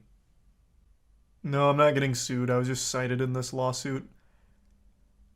I got really excited when I read that headline on LSF, though, about us being named in a court filing. But I thought we were going to be one of the mentioned parties that's put on the iron, but unfortunately not. This is just used as kind of like a supplementary thing. What do you mean? How's it surprising they didn't fuck up XQC's name? It's 3 letters. I'd be shocked if they fucked his name up. No, I think there's a chance this goes to jury. I'm saying that with confidence, knowing absolutely nothing about this fucking case and only just now being made aware of it. But I feel confident that it's going to the jury. They'll make it to court. They'll make it to an actual trial. That's my prediction.